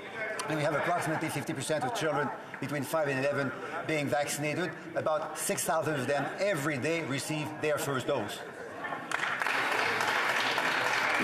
Before we go to the next question, I just want to remind all the members that if they're not speaking and they're in their seat, please wear your masks. It's the rules of the House.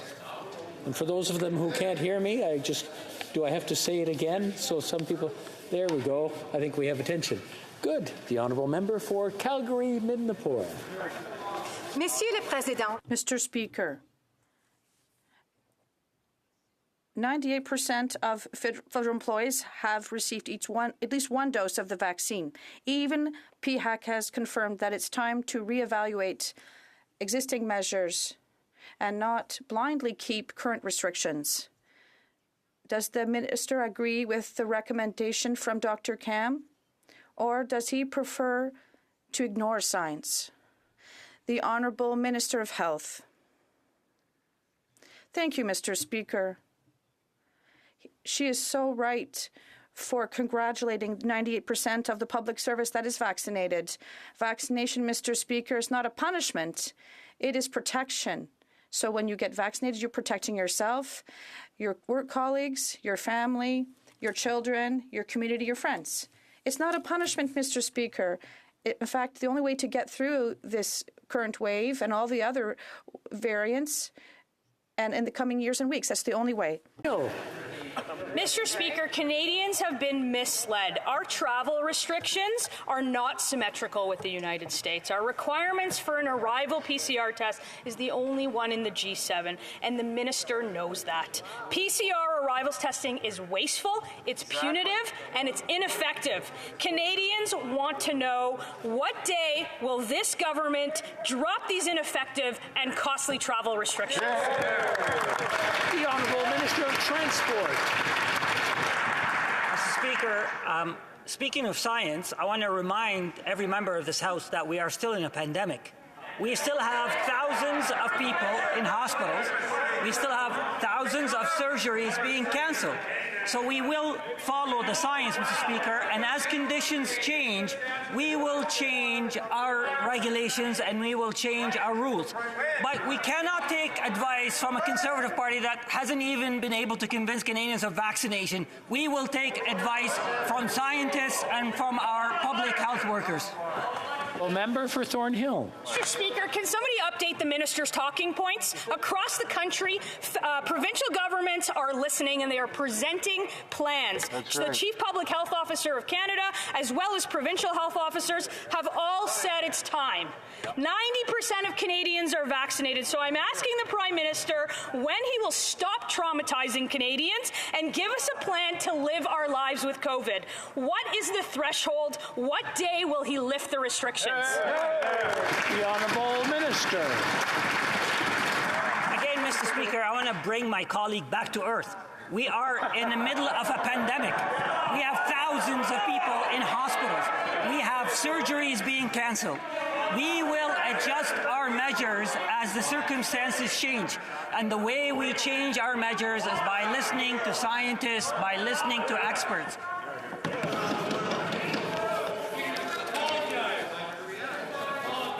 I'm sorry, I'm having a hard time hearing the response. The noise is just too high. So I'm going to ask the Minister to start again so I can hear the full answer. The Honourable Minister of Transport, please. Mr. Speaker, Canadians understand that we all need to follow science to protect our loved ones and to protect our healthcare workers. Canadians will do whatever it takes to protect their loved one. I can assure you, Mr. Speaker, our government will do what is needed to protect our health and to protect our economy. Thank you, Mr. Speaker. Good job. The Honourable Member for Essex. Mr. Speaker, diapers, baby food, groceries, fresh produce, manufacturing, and our auto sector are at risk. The Essex winter border brings the necessities of life to Canadians. It can also bring our country to its knees, Mr. Speaker. We must have open, honest dialogue with Canadians. My bags are packed. Will the Prime Minister commit right now to fly with me to Windsor and then to Washington to give Canadians their lives back by ending the mandates once and for all? Honourable Minister of Transport. Speaking of honest dialogue, can we be honest here where the Conservative Party for the last 2 weeks have been justifying blockades and protests, for the last 2 weeks have been absolving the responsibility of lawbreakers and cutting our supply chains? Mr. Speaker, we will stand firm. These blockades are illegal. They must end today. They're having an impact on our economy. Thank you, Mr. Speaker. The Honourable Member for Lambton, Kent, Middlesex. Speaker, traffic over the Blue Water Bridge, which is a direct link to my riding of Lambton, Kent, Middlesex, is backed up because this Liberal government won't lift the mandates. Our Prime Minister's divisive words only add fuel to the fire and encourage the blockades. There's tractors parked out on the 401 right now. The Prime Minister is doing nothing to stop the division he's created and give hope to our nation that is beautiful but weary. Mr. Speaker, what is the Prime Minister doing today to end the mandates and restore Canada's supply chains? The Honourable Minister of Transport. Mr. Speaker, speaking of flaming and fueling the fire, these Conservatives for 2 weeks have been providing excuses for lawbreakers, have been providing justification for saying people are above the law. They may have changed their leader, but they continue to flip-flop, Mr. Speaker. This Conservative Party must condemn blockades and call on all of them to go home so we can restore order in our supply chain.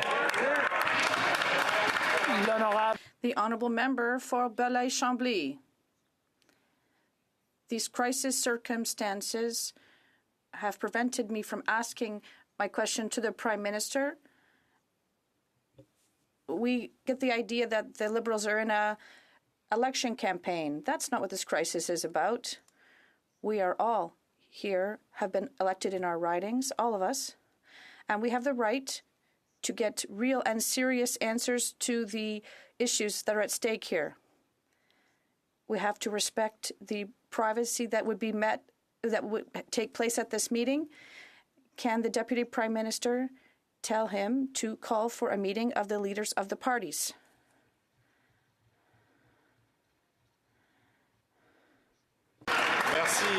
Thank you very much, Mr. Speaker.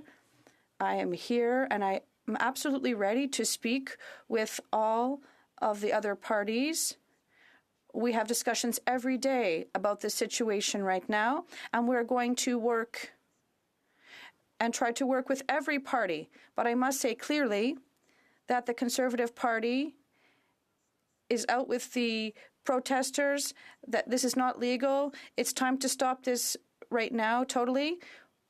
We have to work together to end these protests outside now. The Honourable Member for Belleuil-Chambly. Mr. Speaker, we have to work together. The last time I checked, the leader wasn't the Prime Minister. The Prime Minister has to take his responsibilities. Has he started to wonder? Now things are going to get fun. What will he tell us Monday after the third weekend of siege and blockades and traffic issues and airports? Has he started to wonder what he's going to say, or is he still having, there's too much fun? The Honourable Government House Leader. Mr. Speaker, for 2 weeks now, the Conservative Party has supported the protesters, that illegal protests outside. The Conservative Party was there, taking pictures with those people, giving them coffee and other types of things. And that is unacceptable. We are here every day to reduce tensions and to find a solution. We're not playing petty politics or partisan games. So yes, absolutely, it is the time for people who are protesting to leave Ottawa so that we can return to our normal lives. The Honourable Member for Avignon-Lamatisse-Matane. Mr. Speaker, the Ambassador Bridge blockade, threats at the Ottawa airport, the issues in Manitoba and Alberta, these aren't isolated incidents. It's not just one province that is seeing this, it's the entire country. And that is why the Prime Minister of Canada has to show leadership. These protests are being organized by those who are specialized in police and military tactics, and they're targeting the federal government. When the Prime Minister rise to the occasion and respond to this crisis. The Honourable Minister. I'd like to thank my colleague for her question. Since the beginning, the City of Ottawa, the Committee of Coutts, Windsor, they've added resources. Several officers went there. They've been to Ottawa, to Windsor, Alberta, to ensure and to tell people that they have to leave this convoy. Now it is time for them to leave to end this crisis. Members of the convoy have to return home. Wellington, Halton Hills. Mr. Speaker, Russia supplies almost half of Europe's gas. President Putin has threatened to cut off those gas supplies if Europe comes to Ukraine's defense. People will freeze, industry will shutter, Europe's economy will grind to a halt. President Biden has been rallying natural gas producing countries around the world to secure additional supplies in the event that happens. Can the government explain to this House why Canada, the world's 5th largest natural gas producer, cannot export liquefied natural gas from our east coast to assist our European allies? Honourable Minister.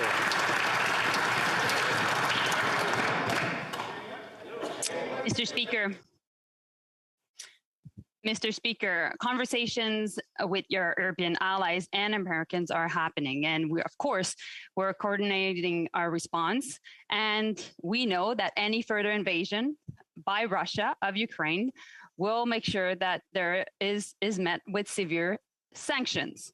And we will always find a way to help our allies. My colleague, Minister of Natural Resources, and myself, and many other cabinet ministers are involved in this question. Thank you. The Honourable Member for Selkirk, Interlake, Eastman. Well, Mr. Speaker, Putin is inching closer and closer to invading Ukraine with every passing day. But this Liberal government is ignoring their pleas for help to fend off the attack. Ukraine doesn't need our binoculars, it needs our radar-sat images. Yes. You know, what good was it to send scopes for rifles without actually sending them the rifles to put the scopes on? Yes. So I ask, why is the Foreign Affairs Minister abandoning our friends and allies in Ukraine and saying, no, you're on your own? Yes. Honourable Minister. because my colleague talks about Ukraine that necessarily the Ukrainian government agrees with what he's saying. I think he should look at what President Zelensky, president of Ukraine, foreign minister of Ukraine, Dmytro Kuleba, mentioned and said thank you to Canada for deterrence measures, including $120 million loan and also extending and expanding Operation Unifier. On our side, on the diplomatic side, we're actively engaged and we will make sure that all deterrence measures are in place to make sure that there's no further invasion of Ukraine. The Honourable Member for Charleswood, St. James, Assiniboia, Headingley. Mr. Speaker, in a disturbing development, last week, Vladimir Putin and Xi Jinping met and jointly called on NATO to rule out expansion in Eastern Europe, denounced the new security formation in the Asia-Pacific region, and criticized the AUKUS Trilateral Pact, all three fundamental to the rules-based international order. Given Russia's aggressive posture on Ukraine and Xi's on Taiwan, can the minister advise on what date specific sanctions will be used to combat this new and very, very troubling alliance? The Honourable Minister. Thank you to my colleague for this important question, because we both agree that it's extremely important that strong economic sanctions be imposed should there be a further invasion of Ukraine. And so I wanted to make sure that he understands that we're ready to impose these sanctions. And meanwhile, we're working in lockstep with our allies to make sure that we have a maximum impact with, obviously, the United States, the UK, but also with our EU partners. For North Island Powell River. Mr. Speaker, many seniors have been struggling as a part of the working poor for their whole lives. Bill C-12 proves that the Liberals made a colossal mistake with the GIS clawback. And still, these seniors are being told that they have to wait till May for help to come. We are hearing heartbreaking stories about seniors with only $70 left a month to cover food and medication. This while the cost of living skyrockets. Will the Minister of Seniors please explain to seniors who are receiving and living on $2.30 a day why they don't deserve an advance payment? Minister. Mr. Speaker, as my colleague very well knows, we've been there to support seniors, particularly those vulnerable seniors during this pandemic. And as announced in the financial and fiscal update, we will be delivering a one-time payment to fully compensate those affected in 2020. And this week, we introduced Bill C-12 to exclude any pandemic benefits for the purposes of calculating their GIS going forward. Mr. Speaker, I hope we can all get behind this and quickly pass this bill to prevent any future reduction in GIS for low-income vulnerable seniors who took these benefits. I think we can all get behind this. Thank you, Mr. Speaker. Member for Edmonton Strathcona. Over the past 2 years, Canadians have relied on the news more than ever for updates, health guidance, and accurate information. But now members of the media are being targeted by convoys, experiencing harassment and even death threats while they work hard to keep Canadians informed. Meanwhile, the Prime Minister has been practically silent.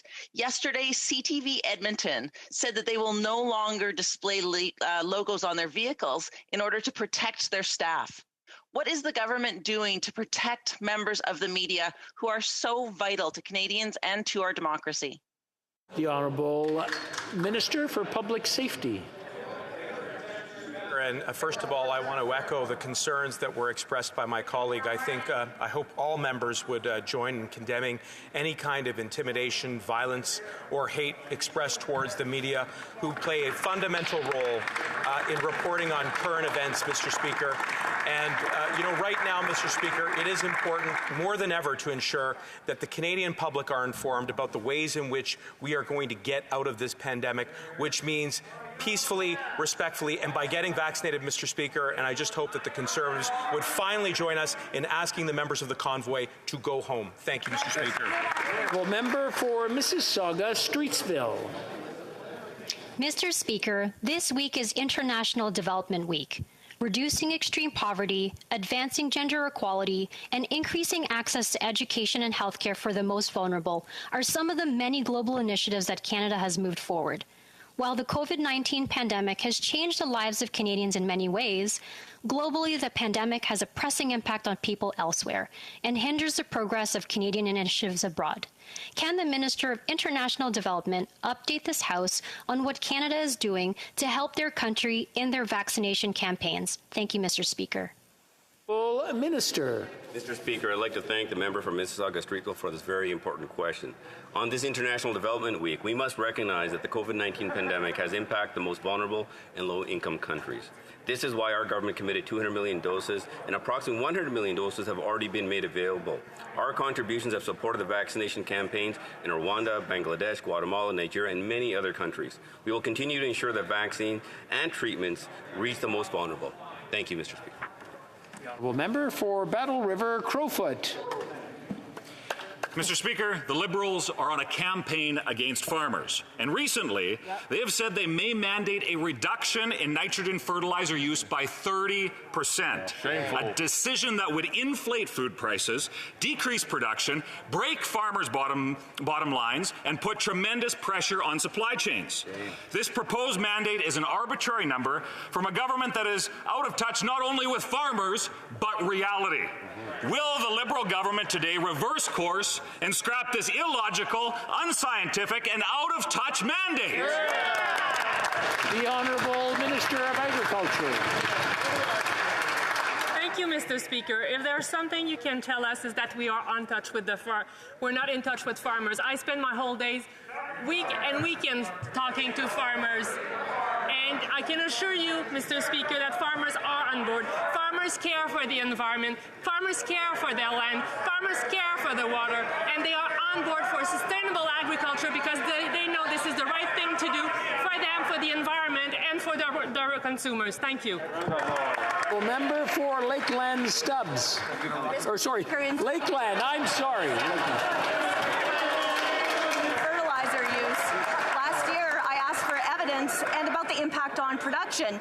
Well, it turns out their own departments haven't even done the research. They just speculated on the potential for optimizing fertilizer use. Well, Fertilizer Canada has the brutal facts. $10.4 billion in losses in canola, corn, and spring wheat alone, and farmers are hit with an ever-rising carbon tax. So from this farmer to that minister, why is the minister stopping crop growth and hurting Canadians who put food on all of our tables? The Honourable Minister of Agriculture. I can assure you that this government is working with farmers for farmers, and farmers know how important it is for them to have a sustainable agriculture. They are good stewards of the land. They know they are the first one to be hit by climate change, and they are on board to adopt more sustainable practices. They are on board to get access to better energy-efficient technologies, and we are there to support them. Thank you, Mr. Speaker. Honorable Député de... The Honourable Member for Beauce. Mr. Speaker, the labour shortage in the agricultural sector is causing great harms to producers and processors. In my riding, OIMEL has a shortage of more than 200 employees. More than 1 million pigs will not be slaughtered in Ontario and Quebec this year. Workers will not be available until July. When will the minister take concrete action to deal with the problems of the labor shortage and processing capacity? I'd like a date. The Honourable Minister of Agriculture. Thank you, Mr. Speaker. I'd like to assure my colleague that we are very aware of the importance and impact of the labor shortage we are facing right now, especially in the food processing industry. I would like to assure my colleague that I'm working closely with the Ministers of Employment and Immigration to improve our programs in order to bring in temporary foreign workers, and I am constantly collaborating with the sector to do so as soon as possible. For South Shore St. Margaret's. This government is still clawing back COVID benefits from fishermen. The Minister of Fisheries told me it's not her fault. Talk to the Minister of Revenue. The Minister of Revenue's office said, not our problem. Talk to the Minister of Employment. The Minister of Employment's office said, not me. Talk to Service Canada. Service Canada says, just ROEs here. Their motto in that cabinet is don't ask me, I just work here. Will someone in the government, anyone, show some leadership and reverse the decision to claw back COVID benefits from fishermen? The Honourable Minister. Speaker. And I want to remind the member that the Fish Harvester Benefit and Grant Program was designed and rolled out very quickly because we needed to get support out the door when it was urgently needed. So we created a program that could meet these needs head on. And the terms of the program were clear from the beginning.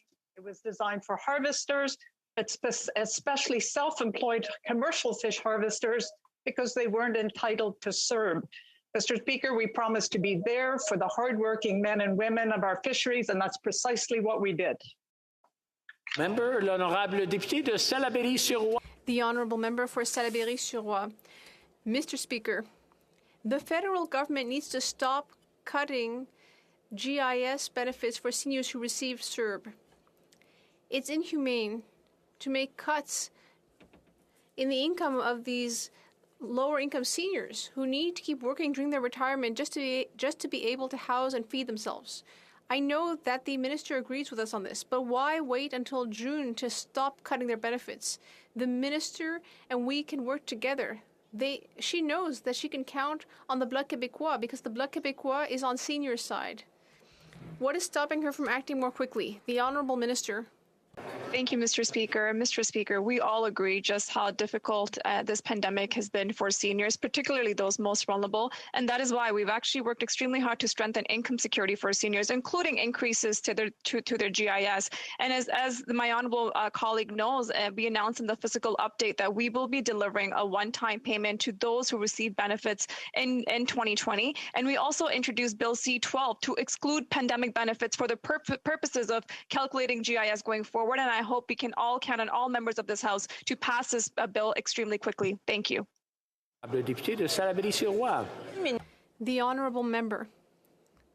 Mr. Speaker, I heard what the Minister said, but this is February. What she's talking about will take place in May and June.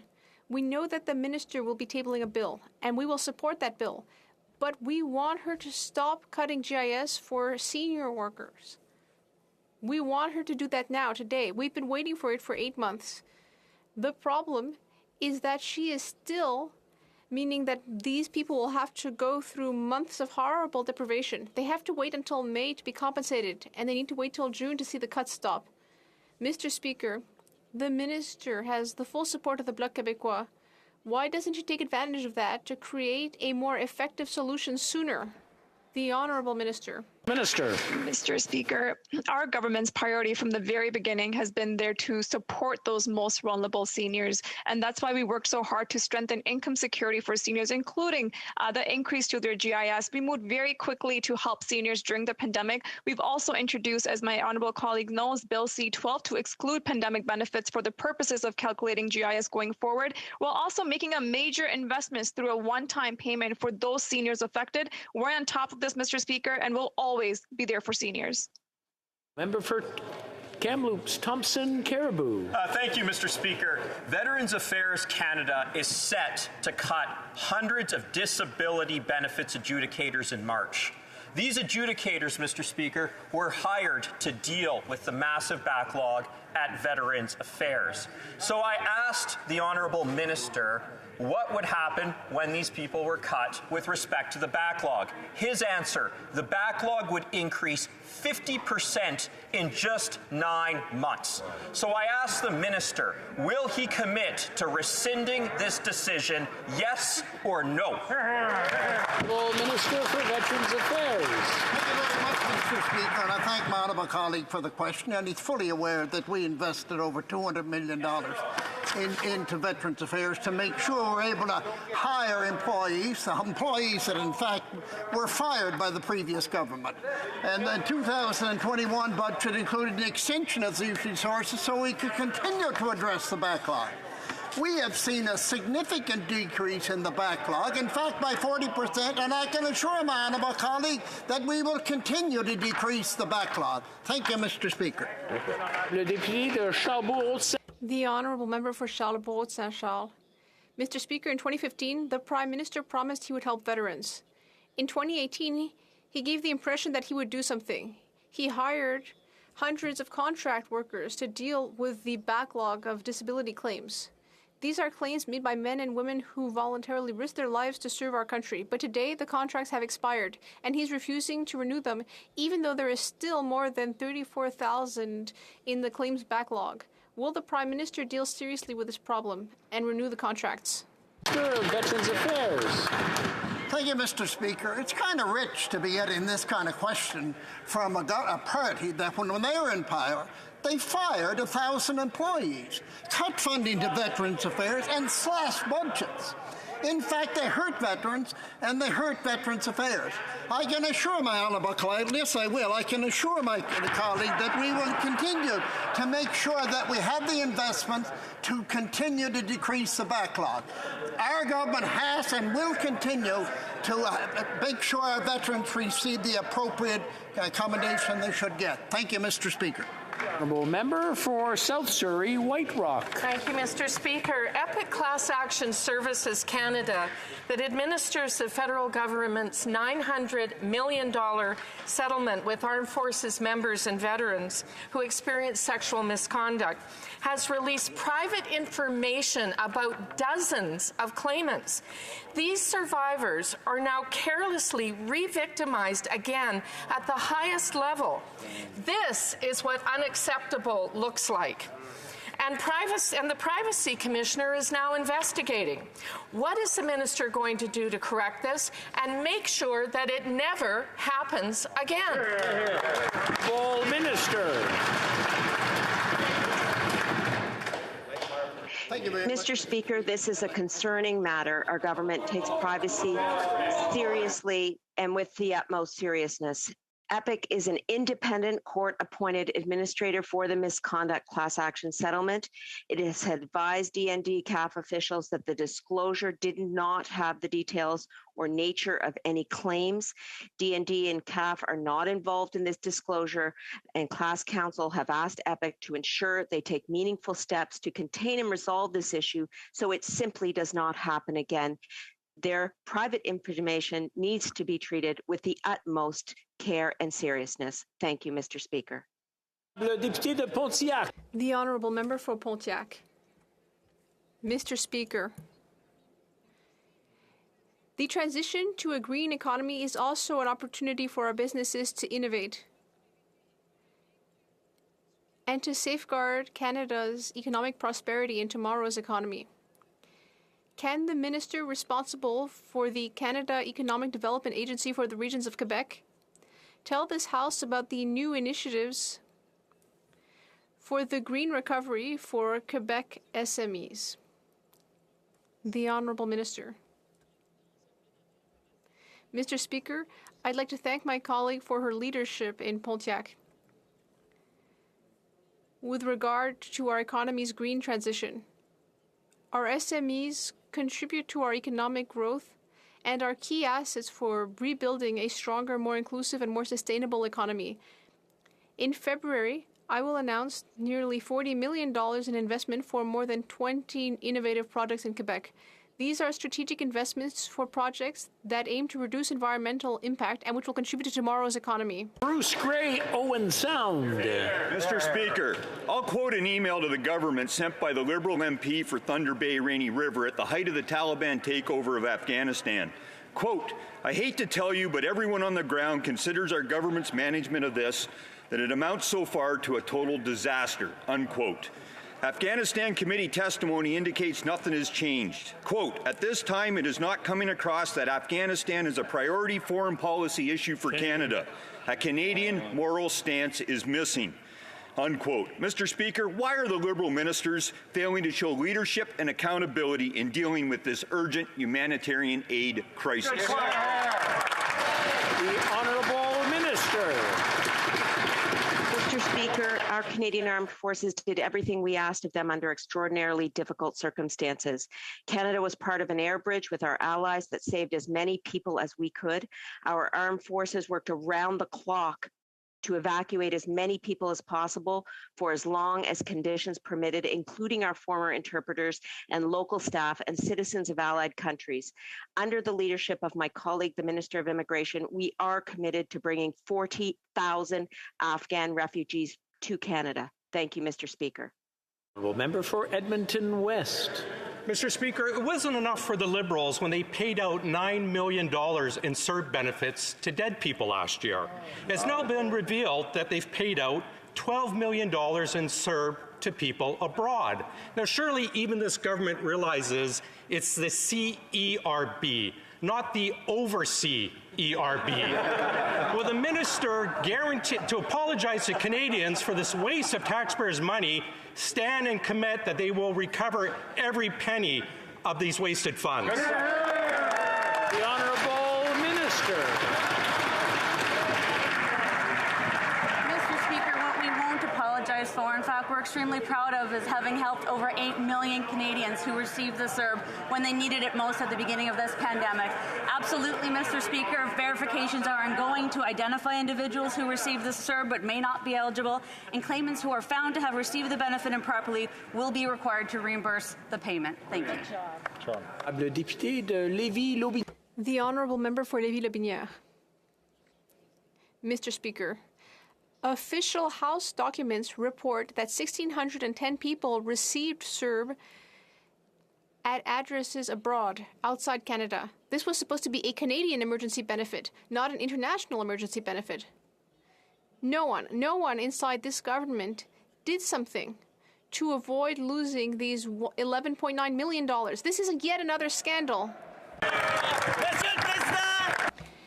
Mr. Speaker, is there a vaccine against Liberal incompetence? L'Honorable Ministre.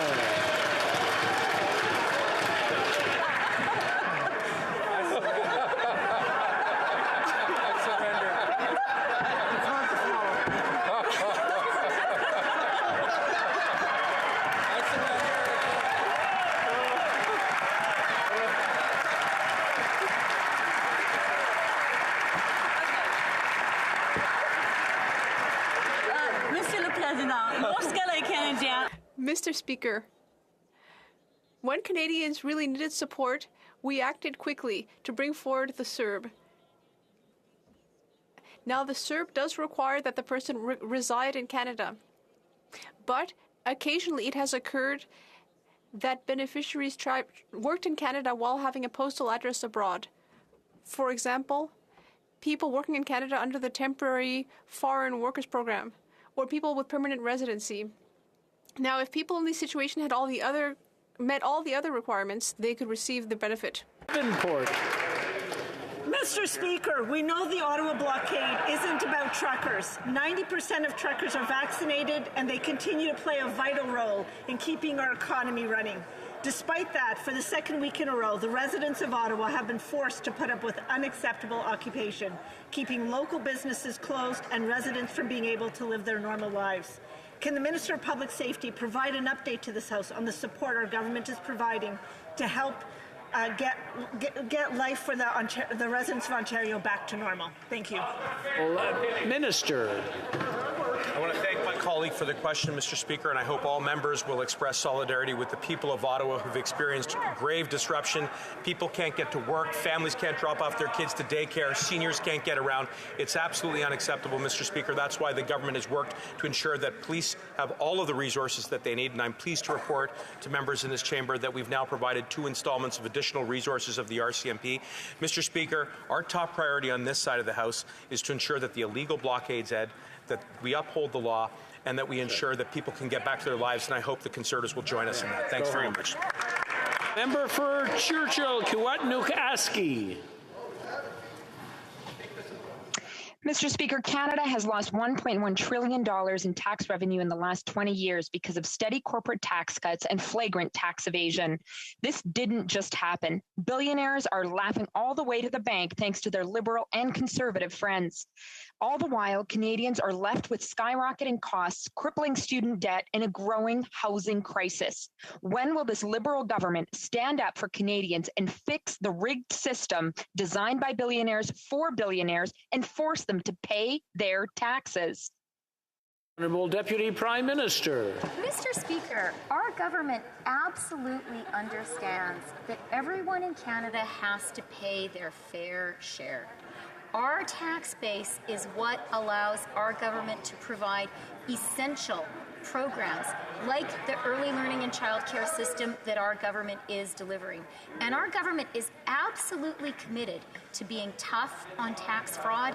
And I'd like to remind the member opposite that when we first formed government, we raised taxes on those at the very top and cut taxes on the middle class. The honourable member for Kitchener Centre. Mr. Speaker, earlier today I introduced a petition with almost 18,000 signatories, Canadians from every corner of the country calling on the government to fast-track the Canada Disability Benefit and lift up almost 1.5 million Canadians with disabilities out of poverty. It's now been almost 2 months since the Prime Minister last commented on this critical support. Can the Minister for Employment, Workplace Development and Disability Inclusion share when the governing party intends on reintroducing this legislation and commit to ensuring Canadians with disabilities are included every step of the way? Honourable Minister. Well, I thank the honourable colleague for his question and for his ongoing commitment to raise hundreds of thousands of Canadians living below the poverty line who are working-age Canadians with disabilities. I thank him also for working with members in all parties in this House and indeed the other House to secure and build common ground around the introduction of the Canada Disability Benefit legislation. We're working hard on this, Mr. Speaker. It was a platform commitment, it's a mandate commitment, and we will deliver. Thank you.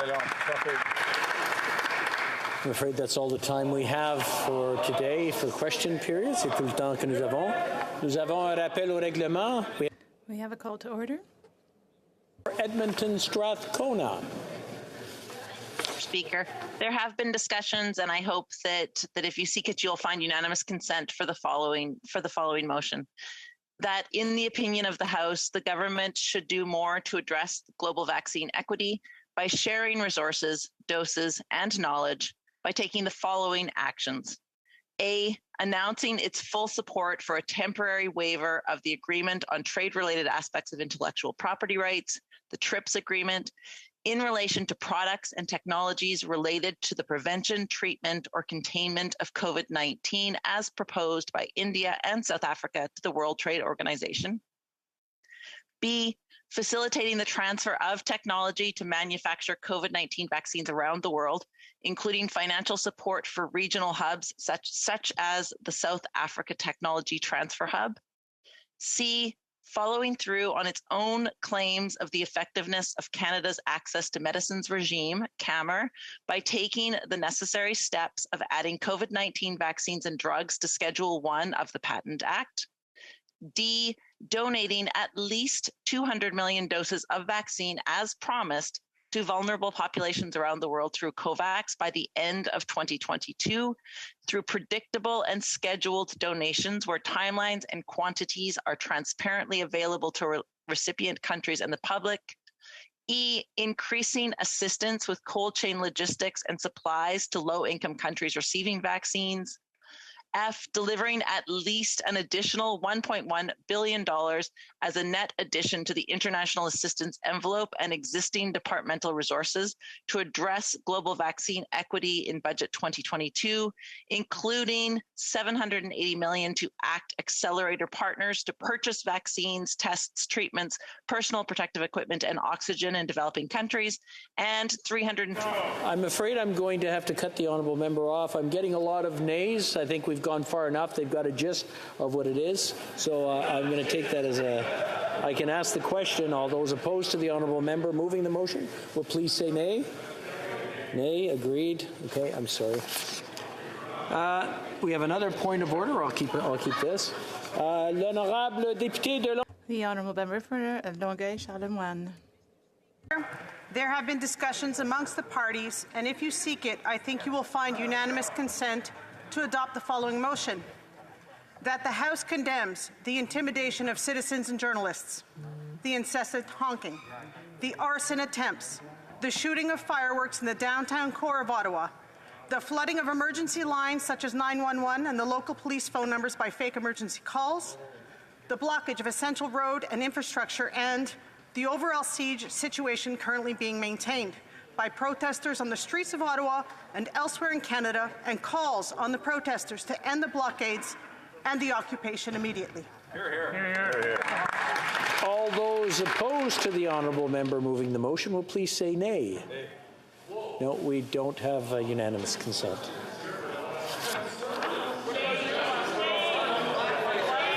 Order. Order. We have another point of order. The honourable member for Red Deer Lacombe. Thank you, Mr. Speaker. There's been discussions amongst the parties, and I think if you seek it, you will find unanimous consent for the following motion: that in the opinion of the House, those who question existing government policies should not be demonized by their Prime Minister and used to wedge, to divide, and stigmatize Canadians, and that the Prime Minister should listen to the member for Louis Hebert, who said it was time we stopped dividing people, pitting people against each other. All those opposed to the honourable member moving the motion will please say nay. Nay. I think that was pretty clear. Un autre order. Un autre appel au règlement.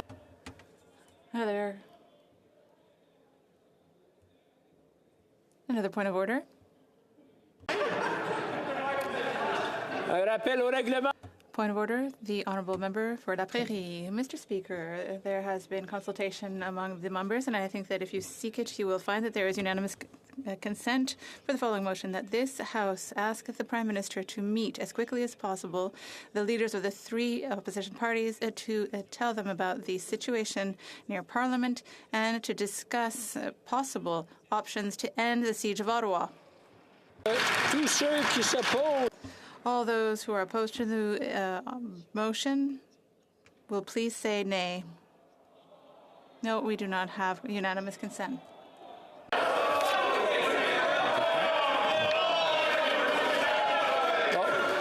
We have a point of order. Point of order. We have 2 points of order. The honourable member for Kingston and the Islands. Mr. Speaker, the Prime Minister said in an answer today that those briefings would be available. I'm not sure why the Bloc would bring forward this motion. If you didn't hear that, I can repeat it. Please do. The Prime Minister said in an answer to a question today that those briefings would be available. I'm not sure why the Bloc felt the need to bring forward this UC motion. Into debate. And the honourable member for Barrie Innisfil is rising on a point of order as well. Thursday question, Mr. Speaker. Yep. No, I think we'll do that one after the vote. You're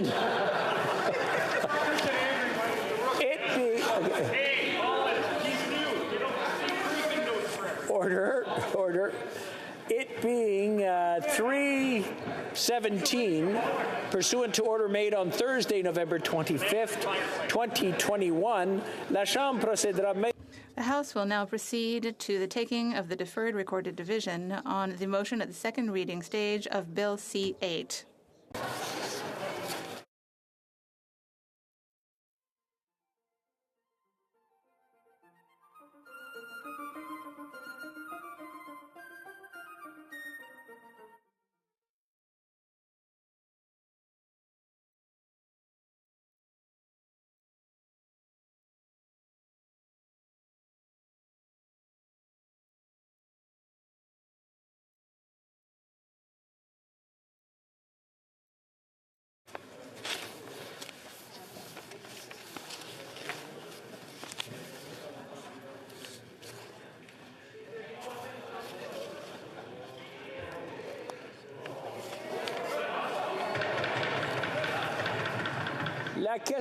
The question is the following one. Ms. Freeland, seconded by Ms. Fortier, moved that Bill C-8, an act to implement certain provisions of the economic and fiscal update tabled in Parliament on December 14th, 2021, and other measures, be now read a second time and referred to the Standing Committee on Finance. The 10-minute period for members voting electronically has started, and the House will now proceed to the vote for members participating in person. All those in favor of the motion will please rise. I'm in favor. Mr. Holland. Mr. Holland.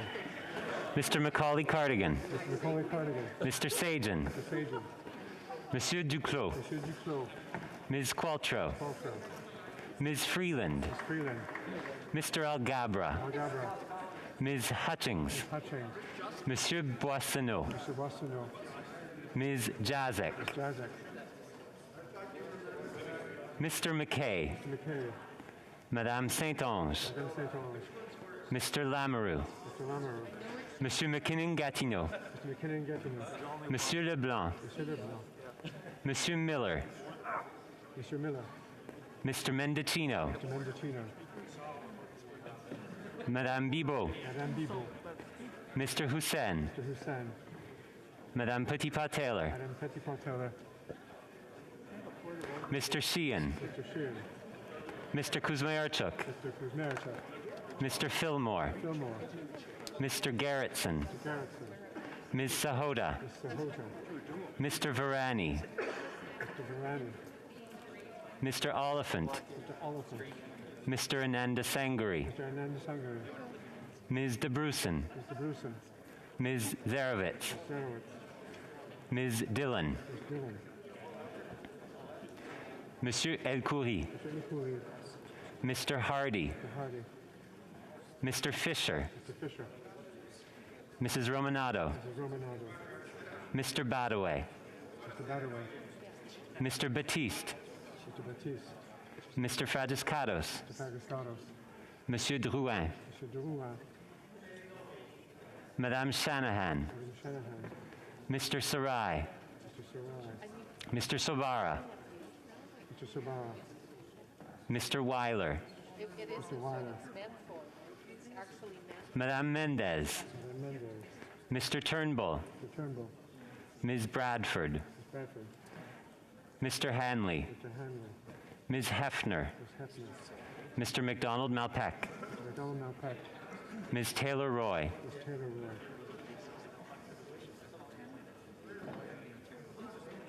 Monsieur Terrien. Mr. Terrien.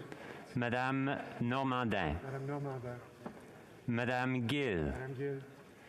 Madame de Bellefeuille. Madame de Bellefeuille. Monsieur Garon. Monsieur Garon. Monsieur Desilets. Monsieur Desilets. Madame Michaud. Madame Michaud. Madame Vignola. Madame Vignola. Mr. Julian. Mr. Julian. Mr. Bachrach. Mr. Bachrach. Ms. Barron. Ms. Barron. Ms. Zarillo. Ms. Zarillo. Ms. May, Saanich Gulf Islands. Ms. May, Saanich Gulf Islands. Mr. Morris. Mr. Morris. Mr. Vong. Mr. Vong.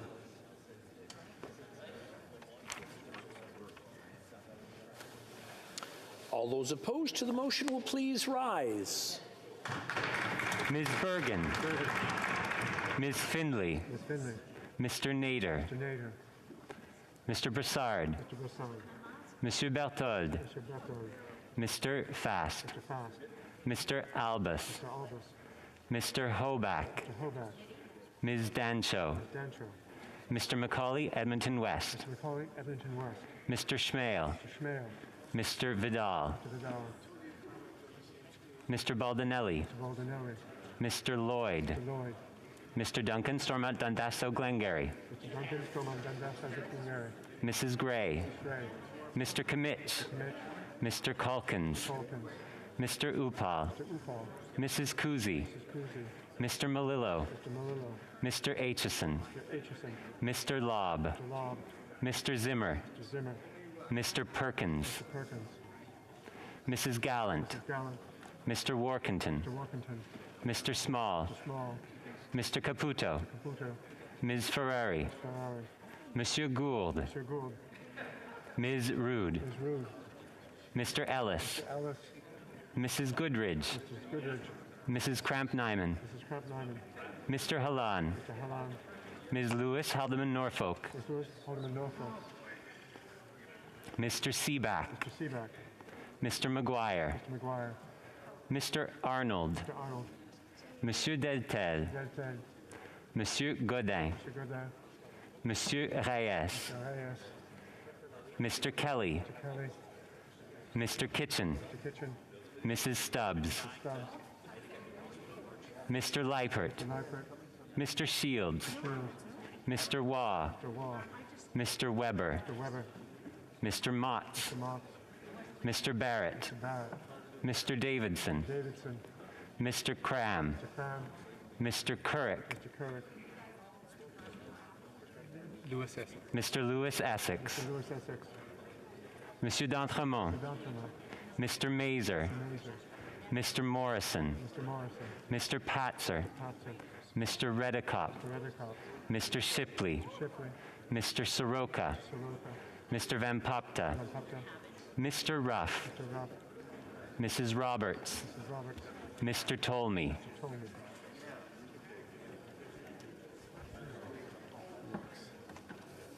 The House will now wait for the electronic voting period to end before resuming proceedings.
I would like to inform the House that the electronic voting period has ended.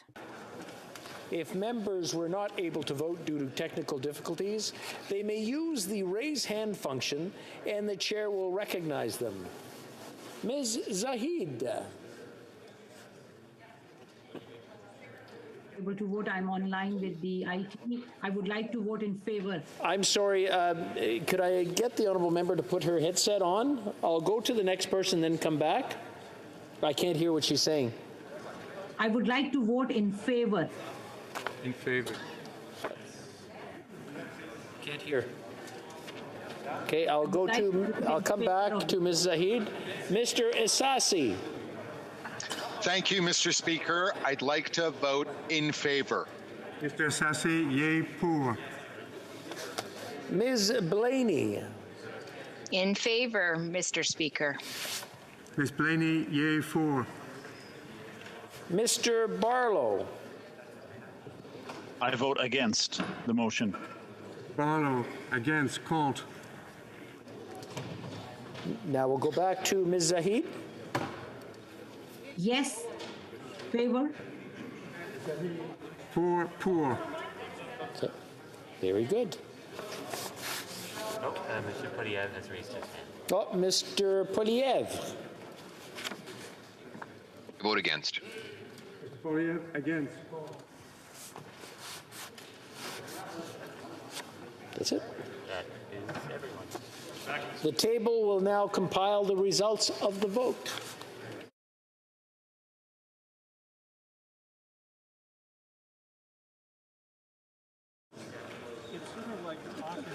Yeas pour 215, 215. Nays contre 117, 117. I declare the motion carried. Accordingly, the bill stands referred to the Standing Committee on Finance. And now we have the Thursday question, the Honourable Opposition House Leader. Thank you, Mr. Speaker. And I apologize, like my colleague from Lévis-Lubinière, I kind of jumped the gun a little bit there, but hey, Jacques. Mr. Speaker, let me begin by stating that I'm really looking forward to working with you and the government House Leader, and despite any preconceived or misplaced characterizations that he may have about me, my leadership team colleagues, that he so willingly shared with his caucus and publicly, he should not mistake our passion, our pride, and our desire for only the best outcomes for our country and our Canadians, not any other emotion. So if he would like to apologize, I'm sure my leadership colleagues would gladly accept. But I note, Mr. Speaker, that the government House Leader gave notice of government motions 7 and 8 to schedule a program for Bill C-10 on rapid tests and on Bill C-12 on old age security. Now, under the terms of these motions, the sponsoring minister will not have to defend their legislation in committee. No stakeholders would be able to testify, and no amendments can be made to improve the legislation. So I want the government House Leader to understand that the official opposition supports both bills, but his proposed approach is not acceptable. So I call on him to abide by the time-tested procedures of this House and make sure that government legislation holds up to parliamentary scrutiny. So with that, Mr. Speaker, I ask the government House Leader the Thursday question, and what is the order of business that we can expect? Thank you. The Honourable Government House Leader. Well, thank you, Mr. Speaker, and I can see why my honourable colleague was anxious to get to the Thursday question. It was exceptionally well put. Let me say to my honourable member across that I very much enjoyed getting to know him over this last while, and to begin this new working relationship together. And seems we share an affinity for the movie Uncle Buck, so maybe we'll have a movie night together at some point in time. But Mr. Speaker, let me say that my honourable colleague is correct. That absolutely we have scheduled a motion to make sure on both rapid testing and on critical funds for our seniors that we move as expeditiously as possible. That's why, Mr. Speaker, tomorrow morning we will take up debate on government business number 8, which sets out the parameters of how to expedite Bill C-10, which is an act respecting certain measures related to COVID-19, and more specifically to rapid testing. In the afternoon, we will turn to government business number 7, which is a motion to dispose of C-12, an act to amend the Old Age Security Act and the Guaranteed Income Supplement. When we return on Monday, we will continue debate on government motion 8 so that we can pass the rapid testing legislation as soon as possible. Finally, Mr. Speaker, next Thursday shall be an allotted day. Thank you. Here, here. Orders of the day. Orders of the day. Government orders. Of an opposition motion on federal COVID-19 mandates and restrictions, standing in the name of Ms. Bergen. I wish to inform the House that because of the deferred recorded division, the government orders will be extended by 13 minutes. And if I had a name on this screen, I could tell you who's going to speak next. I'm sorry?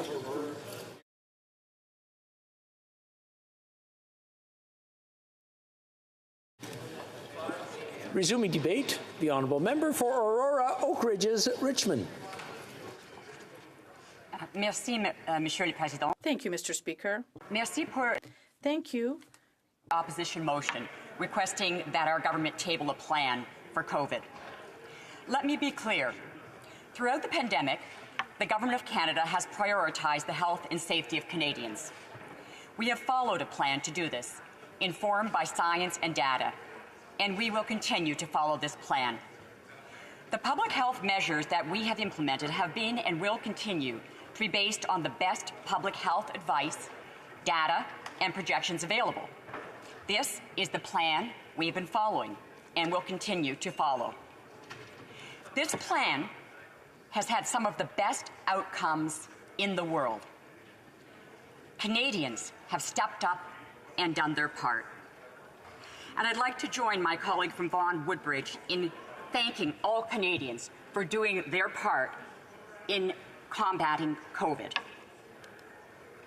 The incidence of serious disease and death is among the lowest in the world in Canada, and our businesses and citizens have been supported by the measures our government has put in place. In fact, as a country, we have recovered over 101% of the over 3 million jobs we lost during this unprecedented pandemic. This is compared to the U.S., who has recovered 87%. Canadians have pulled together and continue to in getting vaccinated. In fact, this past week, over 60,000 Canadians got their first shot, and hundreds of thousands of Canadians are getting boosters to further help to stop the spread of COVID. Now, we know vaccines are not perfect, nor are they the only solution, but they are the best solution we have right now to address this unprecedented global pandemic, to control the transmission of COVID and to prevent serious disease, death, and hospitalization, especially in our much-needed ICU spaces. Vaccines are the best ways to protect our frontline workers, the vulnerable, our healthcare system, to protect the public health of all, and to ensure that restrictions can be lifted for the sake of our mental health and our economic well-being. And I'm sure the members opposite would agree with this. As the pandemic and our understanding of it has evolved, so have public health measures. And these measures will continue to evolve. I am sure that all of us here want to see restrictions lifted and our lives return to normal. We all want to travel and see our loved ones without testing and extra measures. In fact, it's been over 2 years since I've seen my granddaughters who live in the United States. We all want to continue to be united with our loved ones and as a country. We will continue to listen to Canadians as we have been doing, as I have been doing. I have spoken to many constituents, and they are not all in agreement, just like we in this House. I heard from one constituent who is very concerned about another wave if the measures are undone too early. I've heard from constituents frustrated by border testing. I have heard concerns from others who are worried about sitting next to unvaccinated people on long plane rides and wants the mandates continued. But most of what I have heard is frustration and anger. that is often directed towards us because people cannot lash out at COVID. It doesn't have an email address or a telephone number. It doesn't cross the street here in Ottawa in front of Parliament to come and work, to try our very best to make responsible, mature, and reasoned decisions. But I know, and you know, that we are all human, and that the anxiety from COVID, the frustration, restrictions, and the inconveniences have caused this mounting anger. And in my mind, that only makes it more important for us to stay the course, to make changes when and if warranted by science, and to not respond to anger and frustration by telling Canadians that all restrictions will be lifted. There are many different points of view on how to move forward, but the job of a leader, of a responsible and responsive government, is to listen to Canadians and to our experts, and to make and follow a plan. And this is what our government has been doing successfully. So, in closing, the opposition motion asks for a plan. But what they actually want is a different plan. We will continue to adjust pandemic measures as the pandemic progresses, as we have been doing all along. We will continue to follow the plan that we have and that has had among the best results in the world. Thank you, and I hope that we in this House can model the civil and respectful behavior that the majority of Canadians want and expect for us, and is so needed at this challenging time. Thank you for listening. Question commentaire, questions and comments. The Honourable Member for Banff Airdrie. Mr. Speaker, and I listened to the member's remarks. She talked about Canadians pulling together and getting vaccinated. And I certainly agree. She's right. Canadians did pull together and got vaccinated. But now what I'm hearing from people, I'm hearing from people who, want to be able to get their business back up and running at a full capacity and get people back to work. I'm hearing from parents who just want their children to be able to live, a normal life again. I'm hearing from people who are struggling with their mental health. And I know she's heard those same things. That's the frustration and anger that she said she's heard from people, because they just want a plan from this government to end lockdowns and restrictions and things like that are a result of their government's failure. So I want to know, is she listening to her constituents? Is she listening to Canadians? And will she support this motion? The Honourable Member for Aurora Oak Ridges, Richmond Hill. Thank you, and I'm glad that we agree on a few things and that we're also listening to Canadians.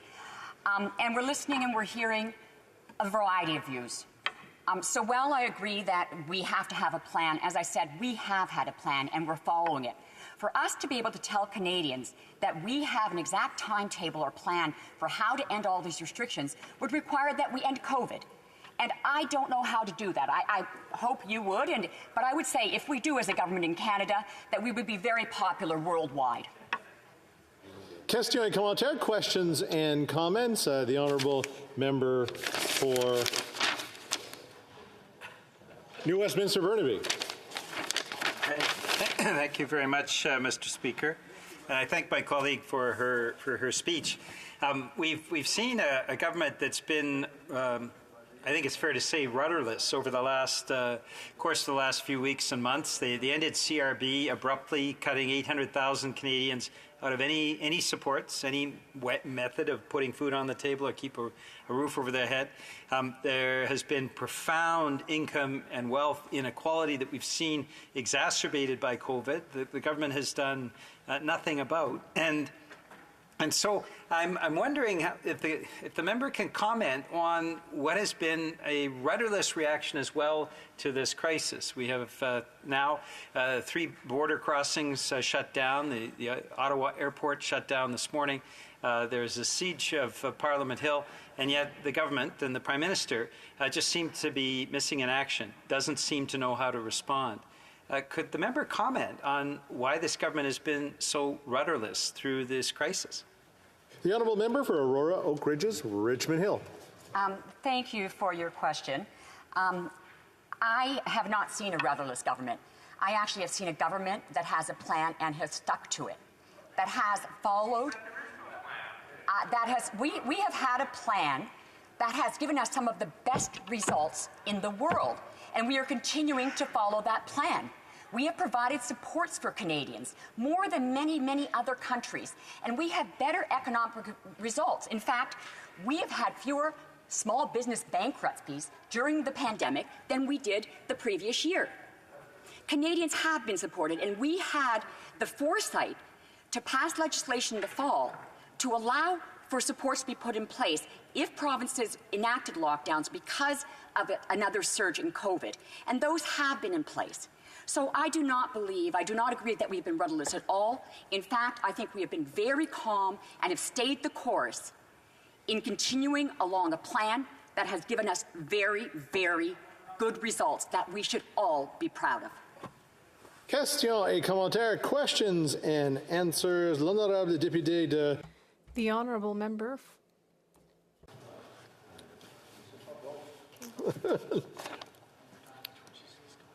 Ouais.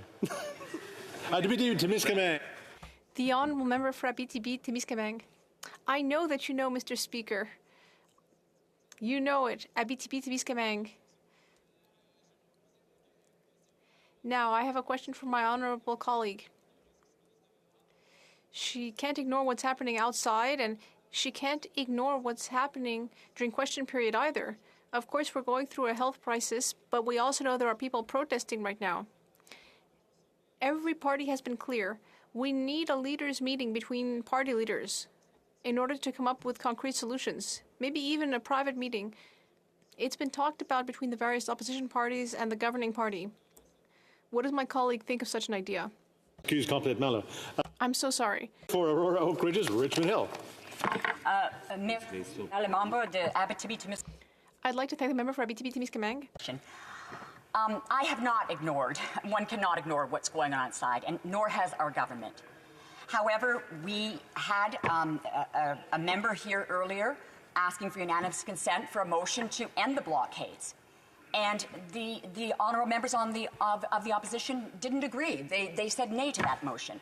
So we have been reaching out, we have been trying, and we have been asking for an end to the blockade. We have been offering support to the City of Ottawa, to the Province of Ontario, to end this blockade and others. And we have been consistent in saying that these illegal activities should be ended. That has not been the case on the other side of the aisle. So I would ask all members to support an end to this blockade. Reprise du débat, continuing debate. The honourable member for Barrie Innisfil. Thank you. Thank you, Mr. Speaker. And I'm really pleased to be up talking to what I think is a very important and critical debate in this place. I would say and suggest that it's somewhat historical in the sense that, we're trying to move forward from what has been an incredibly tough couple of years on Canadians. And I just wanted to remind you, Mr. Speaker, that I will be sharing my time with the honourable member from St. Albert, Edmonton. I have been a member of Parliament now for 6 years. I don't think I've ever seen in my 57 years the country as divided as it is today. Divided along regional lines, divided along race lines, divided along faith lines, divided, we're now pitting neighbors against neighbors, depending on what their health status is. And it's not the way the country should be governed, Mr. Speaker. And we've seen over the last 6 years a divisive nature of a Prime Minister who, does everything he can not to unite Canadians, but to divide Canadians. And we've seen it in some of the language, and this is why, Conservatives have really tried to take on a solution-oriented approach to this, this crisis that we're in, to work with the government. Earlier this week, the Leader of the Opposition sent a letter to the Prime Minister asking to convene a meeting of the opposition parties and himself to try to come up with a solution, try to work through this problem. And even today, the honourable member and the leader of the Bloc Québécois brought it up several times in question period, actually tried to get the government and the Prime Minister to meet with opposition parties. Emergency services are stretched out, they're stressed, They're doing everything they can to deal with not just the manifestation of that frustration and that anger here in Ottawa, but also what's now cascading across the provinces. And we're seeing blockades at entry points, critical entry points, not just for our infrastructure, but also for our supply chain, the Ambassador Bridge, Emerson, Manitoba. We're seeing it in Coutts, Alberta. And I want to say that I appreciate that level of frustration. As the Member of Parliament for Barrie-Innisfil, I've certainly heard over the last 2 years from businesses, from people who've been affected, lives and livelihoods, businesses that have been lost, mental health issues among young people, the crisis that exists on mental health. People are tired, they're frustrated, they're angry, they're lashing out, they're protesting, they're calling members of Parliament, emailing members of Parliament. And it's our job to listen, Mr. Speaker, to every single one of those voices. That's our job. Regardless of whether we agree with them, regardless of whether we form the same ideology, it's our job to listen.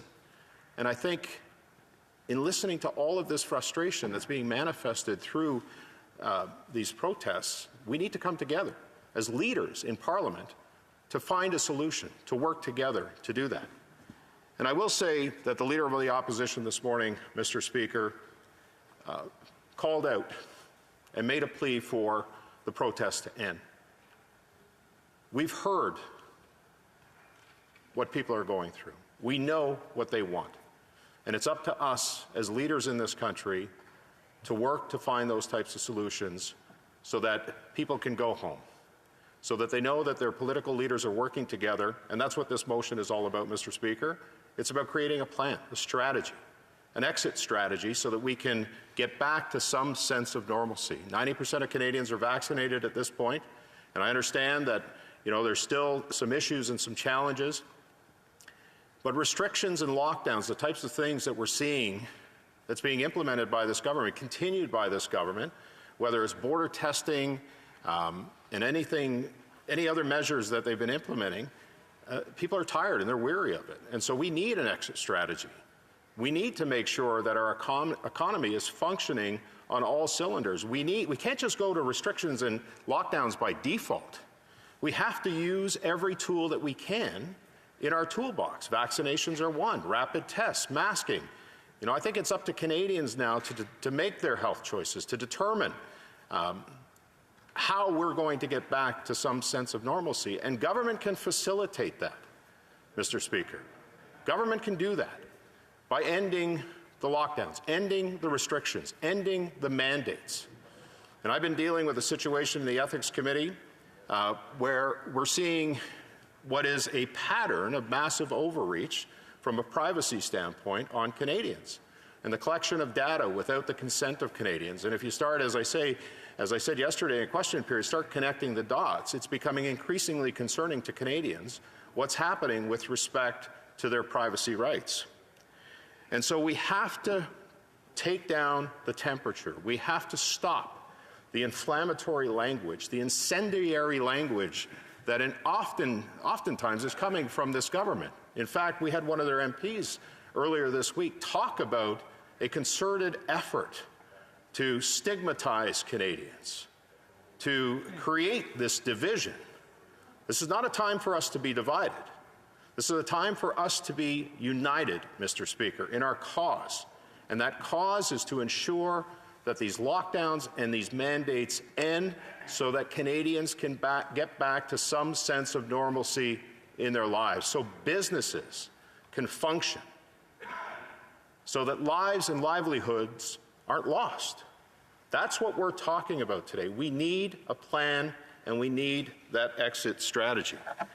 And I know that the Prime Minister today, even through question period and all day yesterday, was talking about science and evidence-based decision-making. Even the Chief Public Health Officer of Canada is saying that we have to get back to some sense of normalcy. In fact, there's public health officers right across the country, premiers that are announcing no more lockdowns, no more mandates, no more vaccine passports, because they understand that we have to get back to some sense of normalcy, if not for the economy of this country, but for the mental health of our nation, because people are suffering.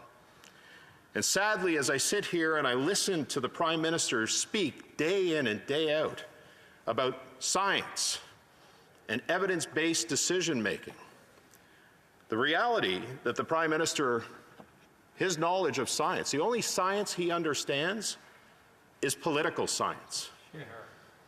It's the only science that he understands, political science, and how to keep his job, instead of worrying about the people that he represents.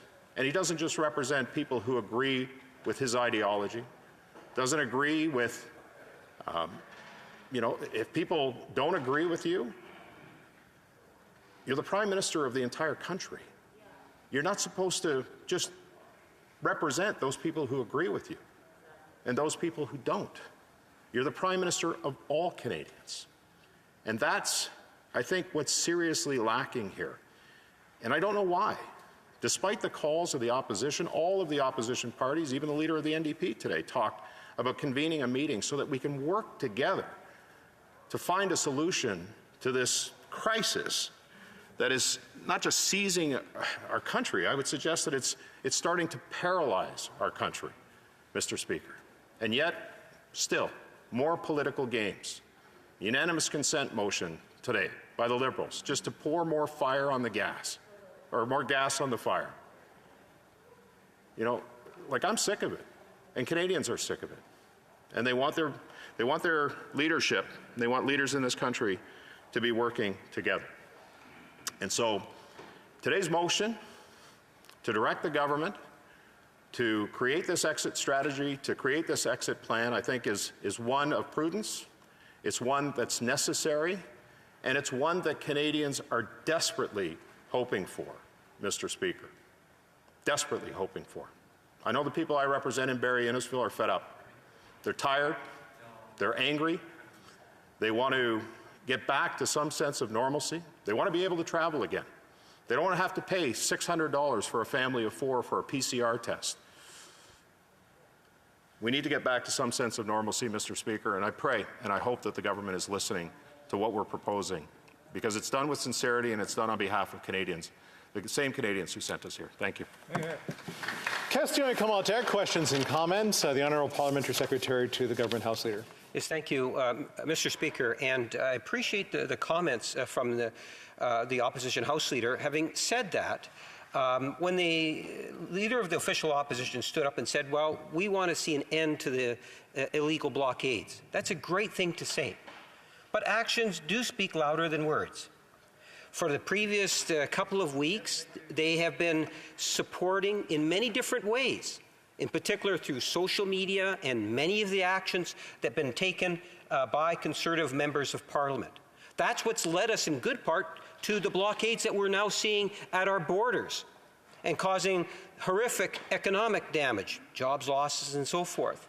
My question to my friend is, would he not agree if they want to put some water on the fire, a part of that means for many of those same conservative MPs to start putting on their social media and start talking to some of their friends that are out there and saying it's time to end this illegal convoy and go home and let Ottawa get back to normalcy. The Honourable Member for Barrie Innisfil. Thank you, Mr. Speaker. And I think the Leader of the Opposition was quite clear in her statement this morning. In fact, I was quite clear in my statement just now that these protests do have to end. Canadians have been heard. And it's up to the government. We're not the government, Mr. Speaker. We're members of the opposition. They're the government. They have all of the tools and all of the levers of power. And if they choose to, instead of, as I said earlier, inciting with incendiary and inflammatory language, trying to pour more gas on the fire, if they wanted to really work together, leveraging all the tools of power that they have, they could work to end this. Because, as I said, Canadians are frustrated. They want the mandates to end. They want to get back to some sense of normalcy. They want life to resume. And they don't want their kids to suffer any more from the mental health crisis that they're already suffering from. They have the power. They have the tools. They can work collaboratively to try to find a resolution to this problem. But the protests have to go home, and we have to get back to some sense of normalcy. Thank you. Questions et commentaires, questions and comments. L'honorable député. The honourable member for Beauport-Limoilou. Thank you, Mr. Speaker. I read the motion. I gave a speech on it, so I hope I did. And this morning, I was listening to the member for Rosemont-la-Petite-Patrie accuse the Conservatives of wanting to stop all measures without trying to go slowly to stop all measures immediately. But I would like my colleague to specify the motion and say that a plan does not mean that the lockdown ends completely without any warning. Thank you. Thank you, Mr. Speaker. And I was involved in the crafting of the motion. And, you know, the initial crafting of the motion was somewhat prescriptive in the sense that, you know, maybe it was a bridge too far to start. And this is why we brought it back a little bit to talk about the government developing a plan by February 28th. Now, we're not naive. We don't think that things are just going to, you know, all of a sudden stop. There has to be some period of transition, but we need an exit plan and we need an exit strategy. And that's what this motion is calling for on the part of the government, to use those levers of power in order to ensure that we develop this type of plan so that Canadians can get back to some sense of normalcy, Mr. Speaker. Questions and comments. Questions et commentaires. The honourable member for Vancouver Kingsway. Thank you, Mr. Speaker. You know, early in the pandemic, epidemiologists observed that this virus knows no borders, and they warned that if we didn't have a global vaccination program, then what they described as immune escape variants would undoubtedly emerge and make their way even to places like Canada that have very high vaccination rates. One of the responses to this is to allow countries around the world to have access to the technology and vaccine intellectual property that the public paid for, so that they could actually produce vaccines and vaccinate their citizens faster, not only being fairer to them, but helping Canadians stay safe. I'm wondering if my honourable colleague agrees with the NDP that Canada should support the TRIPS waiver at the WTO so that we can expand global vaccine production and help keep Canadians safe. Because up to now, I haven't heard his leader or Conservatives actually support that very rational measure. The honourable member for Barrie Innisfil in 30 seconds. 30 seconds. I want to thank my honourable colleague for his question. You know, listen, there's no question about it, Mr. Speaker, that there has to be a vaccine plan globally, because there are risks associated with other types of variants that are going to develop in these nations.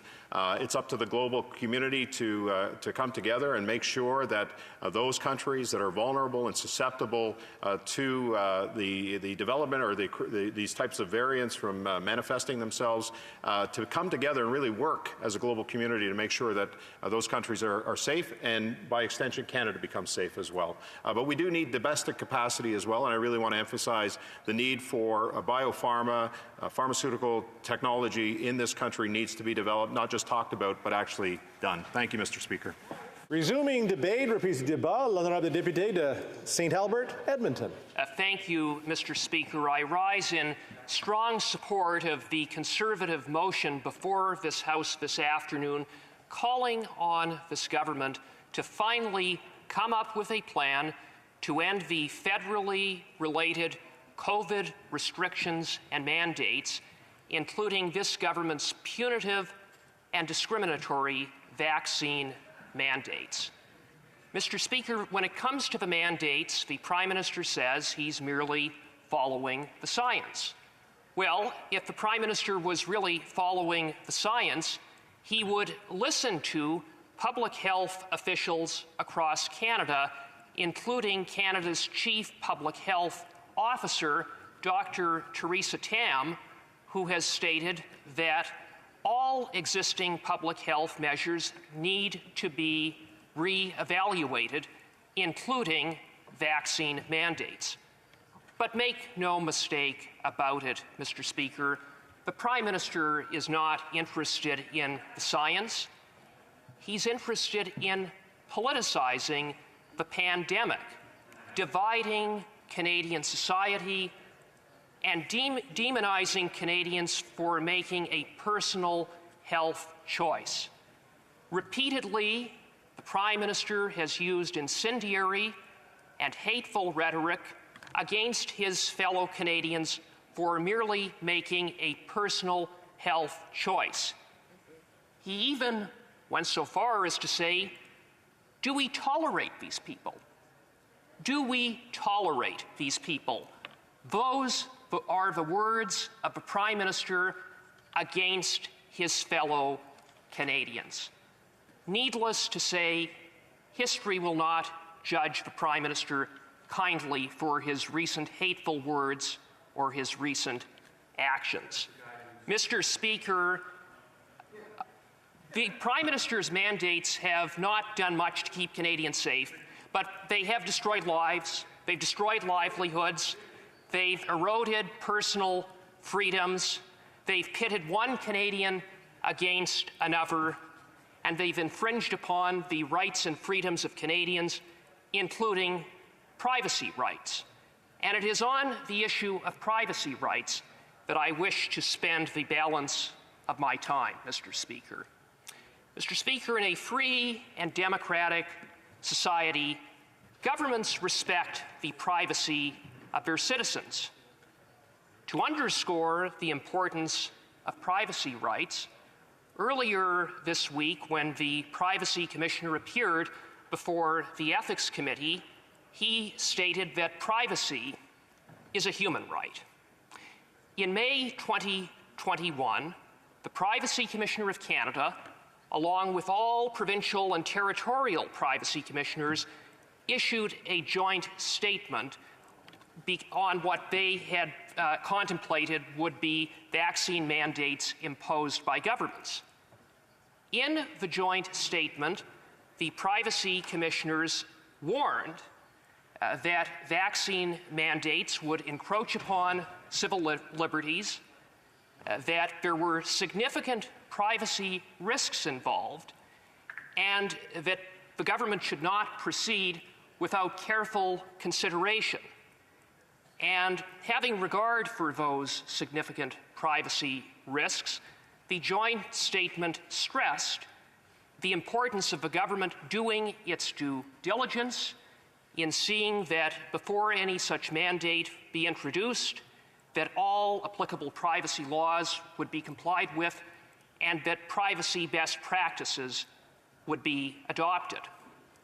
Mr. Speaker, I should further note that it is a federal government policy pursuant to a directive that when there is a program or activity of government that involves the use of personal information that directly impacts an individual, that a privacy impact assessment be undertaken in respect of that federal program or activity, and that such a privacy impact assessment be conducted before the program or activity is implemented.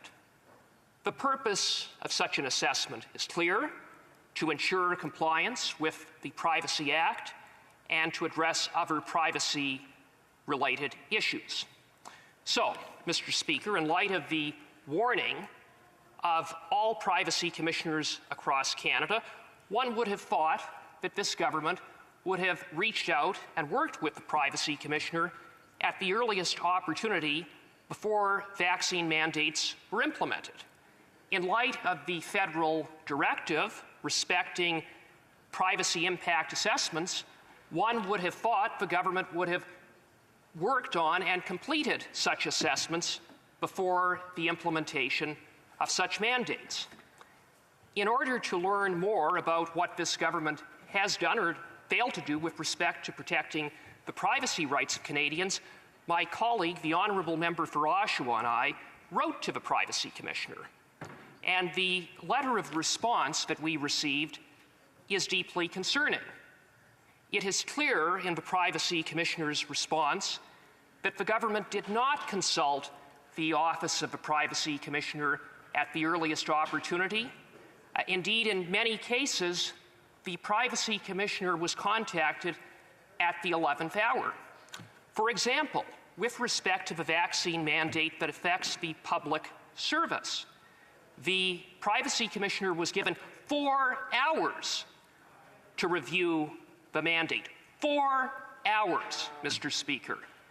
That is unacceptable, it's unreasonable, and it demonstrates bad faith on the part of this government when it comes to protecting the privacy rights of Canadians. What about the privacy impact assessments? The Privacy Commissioner has confirmed to my office that no such assessments have been produced. And I would remind, Mr. Speaker, the government that such assessments were to be produced prior to the implementation of the mandates. And here we are, 4 months later, and no assessments. And what makes that even worse, Mr. Speaker, is the clear warning of all privacy commissioners across Canada about the significant privacy risks involved. Sadly, Mr. Speaker, this is not an isolated incident, but part of a disturbing trend on the part of this government to disregard the privacy rights of Canadians. We learned recently, for example, that PHAC failed to work with the Privacy Commissioner in respect of the collection of mobile data of millions of Canadians without their consent. Then there is the case of Statistics Canada, which was caught with unjustifiable plans to collect data of Canadians in respect of their financial transactions without their consent. One would expect to see this happening in communist China, but not in Canada. And yet it is happening in Canada under this government's watch. The continued systematic disregard for the privacy rights of Canadians by this government is leading us on a dangerous path. It's time to reverse course. It's time to end this massive overreach and restore freedom. It's time to end the mandates, Mr. Speaker. Thank you. Question et commentaire, questions and comments. The Honourable Parliamentary Secretary to the Government House Leader. Yes, thank you, Mr. Speaker. And, you know, I find it very interesting. We just finished voting on Bill C-8. C-8 provided hundreds of millions of dollars for the purchase of rapid testing. That is something that is absolutely critical. Check with any province, any territory, Indigenous communities. Rapid testing is absolutely critical. Yet the Conservative Party votes against those funds going there. The member talks about the issue of privacy. He has no confidence and faith in the Canada Health Agency, which has a record in terms of very positive record on privacy, recognized around the world, and he wants to deny indefinitely so a committee can study it indefinitely as opposed to getting them information. Does he not see the flaw in the Conservative strategy? I'm going to go with no. The Honourable Member for St. Albert, Edmonton. Well, Mr. Speaker, and I want to thank the Parliamentary Secretary, who I do respect, and I do say respectfully that I find it a little rich for the Honourable Member to be talking about rapid testing, because for the past 2 years, this government repeatedly has dragged its feet when it comes to rapid testing. We on this side of the House from day one were encouraging the government to act with respect to rapid testing, and now in year 3, they're finally getting serious. Well, I say, Mr. Speaker, too little, too late. The member talks about Bill C-8. What was completely absent from Bill C-8 was funding to increase hospital capacity in this country. When it comes to ICU capacity, for example, in which we had significant overcapacity problems during times during COVID, we have 1/3 of the ICUs of that of the United States, and we rank last in the OECD other than Mexico. And yet after blowing through another $70 billion of new spending, this government couldn't come up with new funding to increase hospital capacity so we could avoid the issues we faced over the past 2 years. It's really a lack of leadership on the part of this government. Question et commentaire, questions and comments. L'honorable député. The Honourable Member for Rivière-des-Mille-Îles. Thank you, Mr. Speaker. In the Conservatives' proposition with regard to lifting of restrictions, there are two main aspects. There are the restrictions, and a number of people are reacting to that. There's a street full of people who are reacting to that, and then there's the medical aspect of things. So I understand your position with regard to the medical side of things and vaccines, but there is something that I don't quite understand. The federal government has not been able to supply enough material. So the Quebec government had to purchase antigen tests itself. But in Hawkesbury, there's a company called Solaris that has 1 million antigen tests in stock. So I don't understand what's going on. This stock is there. The federal government isn't able to get access to that stock. And then we are in a situation where provinces are now having to buy them themselves. And that's what Quebec has done anyway. So what is your position with regard to that lack of leadership on the part of the federal government? St. Albert, Edmonton. Well, thank you, Mr. Speaker, and I want to thank my honourable colleague. And I think his final sentence encapsulates the issue, a lack of leadership on the part of this federal government, which we have seen throughout COVID in terms of a lack of PPE, a lack of capacity in our hospitals, a lack of rapid testing, and the list goes on, Mr. Speaker. And what we need to do now, at 3 years into this pandemic, in year 3, is realize that we are going to have to live with COVID, and we're going to have to develop strategies to ensure that we can live with COVID and live in a free and open society once again.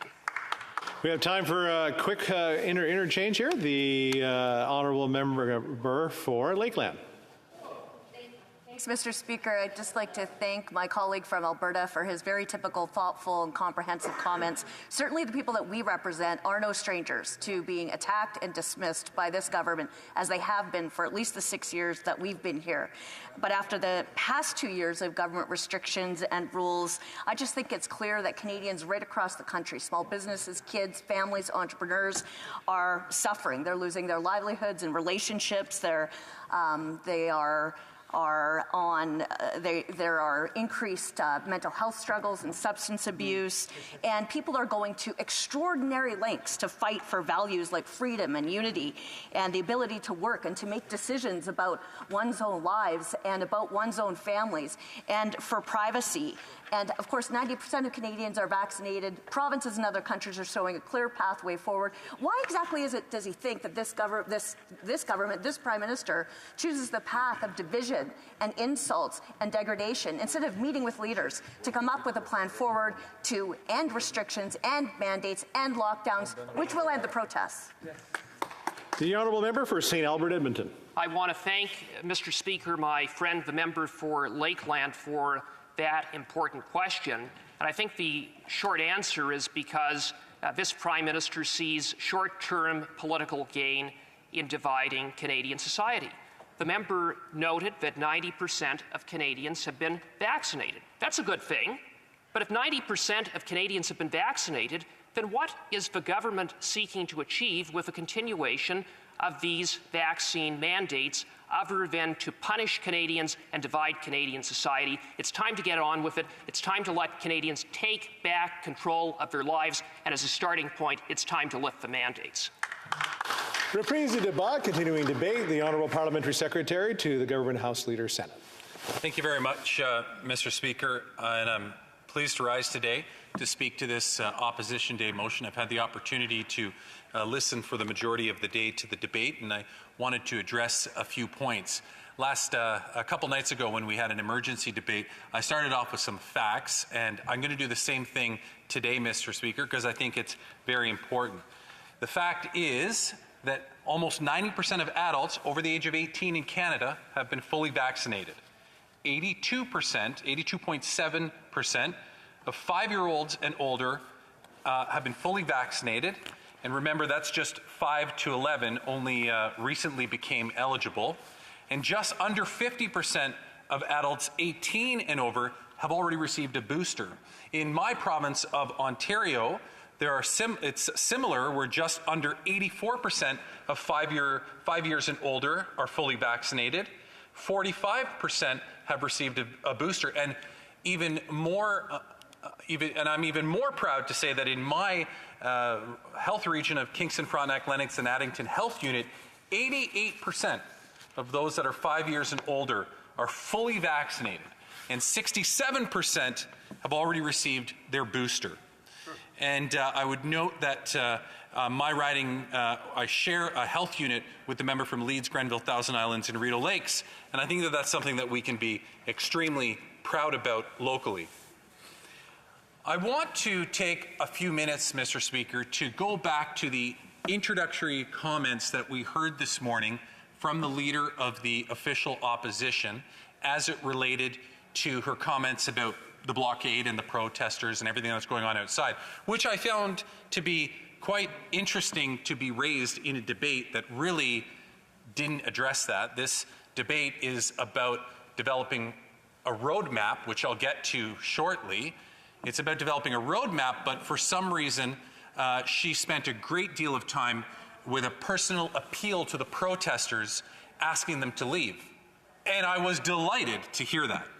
It's great to hear the Leader of the Official Opposition finally get to the point of asking those that are participating in these blockades to leave. But I couldn't help but wonder why. You know, why is the Leader of the Opposition suddenly making a dramatic change in her approach?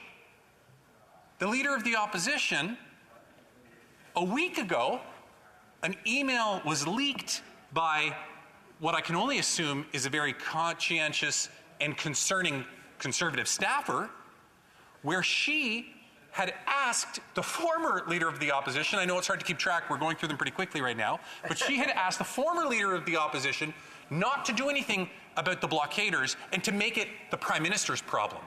Now, that doesn't sound like somebody who is trying to bring unity in this House and bring everybody together. Doesn't sound that way to me. And then even more recently, we learned from a Politico article that's out there that she actually sat down with truckers and said, don't stop what you're doing. Sorry, I want to say protesters, okay? Because, you know, I think that the vast majority out there are beyond just representing the truckers. But she sat down with protesters and said, don't stop what you're doing. What you're doing is working. Keep it up. Now, that doesn't sound to me like somebody who would then, within a week, stand in this House and introduce a motion that's basically calling on everybody to get together and to work on a solution. I'm sorry, you can't have it both ways, Mr. Speaker. You can't be the saviors of the Freedom Convoy and the saviors of the people in downtown Ottawa all together in one when you're flip-flopping back and forth all the time. And so I ask myself, why? Why have the Conservatives suddenly taken a new approach, taken a new direction? And I think it's quite obvious to those who are following this pretty closely. Public opinion is changing on this, Mr. Speaker. It's changing pretty darn quick. I even notice it in social media feeds. More and more people are saying, hold on, this isn't right what's going on in Ottawa. This isn't about truckers. This is something much bigger than that. And by the way, where's the money coming from to fund this? There's all sorts of stories out there with GoFundMe and all these other organizations that are drumming up money from the United States. It's reported in other areas of the world. And the Conservatives are starting to get nervous now, Mr. Speaker. They're sitting there saying, hold on, what are we getting ourselves into? This seemed really good a week ago. Maybe it's time we change course. In my humble opinion, Mr. Speaker, although some of my friends from across the way might not suggest it's all that humble, but in my opinion, the Leader of the Opposition can see the writing on the wall now and has realized it's time to change course on this because we're getting in way too deep. I agree. And that's what's happening.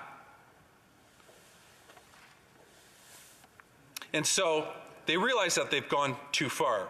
And that's why they're asking them to leave now. Here, I want to read a quote from you. This is from a Conservative member of Parliament that said, quote, "These blockaders are taking away the freedoms of other people to move their goods and themselves." This is a quote from a Conservative member talking about a blockade. Not this blockade. This is the member from Carleton. Now, he was talking about a blockade on February 13th of 2020 blocking a rail line in the Tyendinaga area. Isn't it interesting? The so-called individual who will be coronated soon to become the leader of the official opposition has these incredible flip-flops. He's all concerned about the moving of goods down a rail line when it's Indigenous protesters, but when it comes to what's going on the streets of Ottawa, he's absolutely silent. Three of us, he had 3 questions a couple days ago. 3 of us, back to back, myself, the Bloc, and the NDP all asked him, does he support what's going on out there? And he totally skated through it. He did not want to address it because he knows that he can raise money and he can get votes off of the people that are outside. But I think that he also knows he can't get them from Indigenous protesters in Tyendinaga. And that's the irony. That's the hypocrisy of the member from Carleton and the Conservative Party at writ large, because they do this all the time. And so they flip-flop, and we're seeing these flip-flops. Gosh, like let's look back at the last 2 years. Close the borders. We need the borders closed immediately, right now. Why didn't you do it 3 weeks ago? And then all of a sudden, why aren't the borders open? We need the borders open. People need to travel. They flip-flop back and forth on that issue at least 3 or 4 times in the last 2 years. Is that leadership? I highly doubt it. What about the vaccines? The member from Calgary Nose Hill. We're not going to have vaccines till 2030.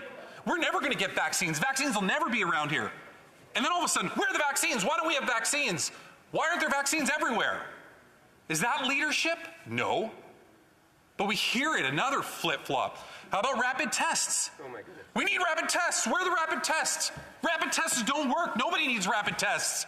They flip-flop. They literally go outside, stick their finger in the wind, and say, what are we doing today? Which way is the wind blowing? That's not leadership, Mr. Speaker.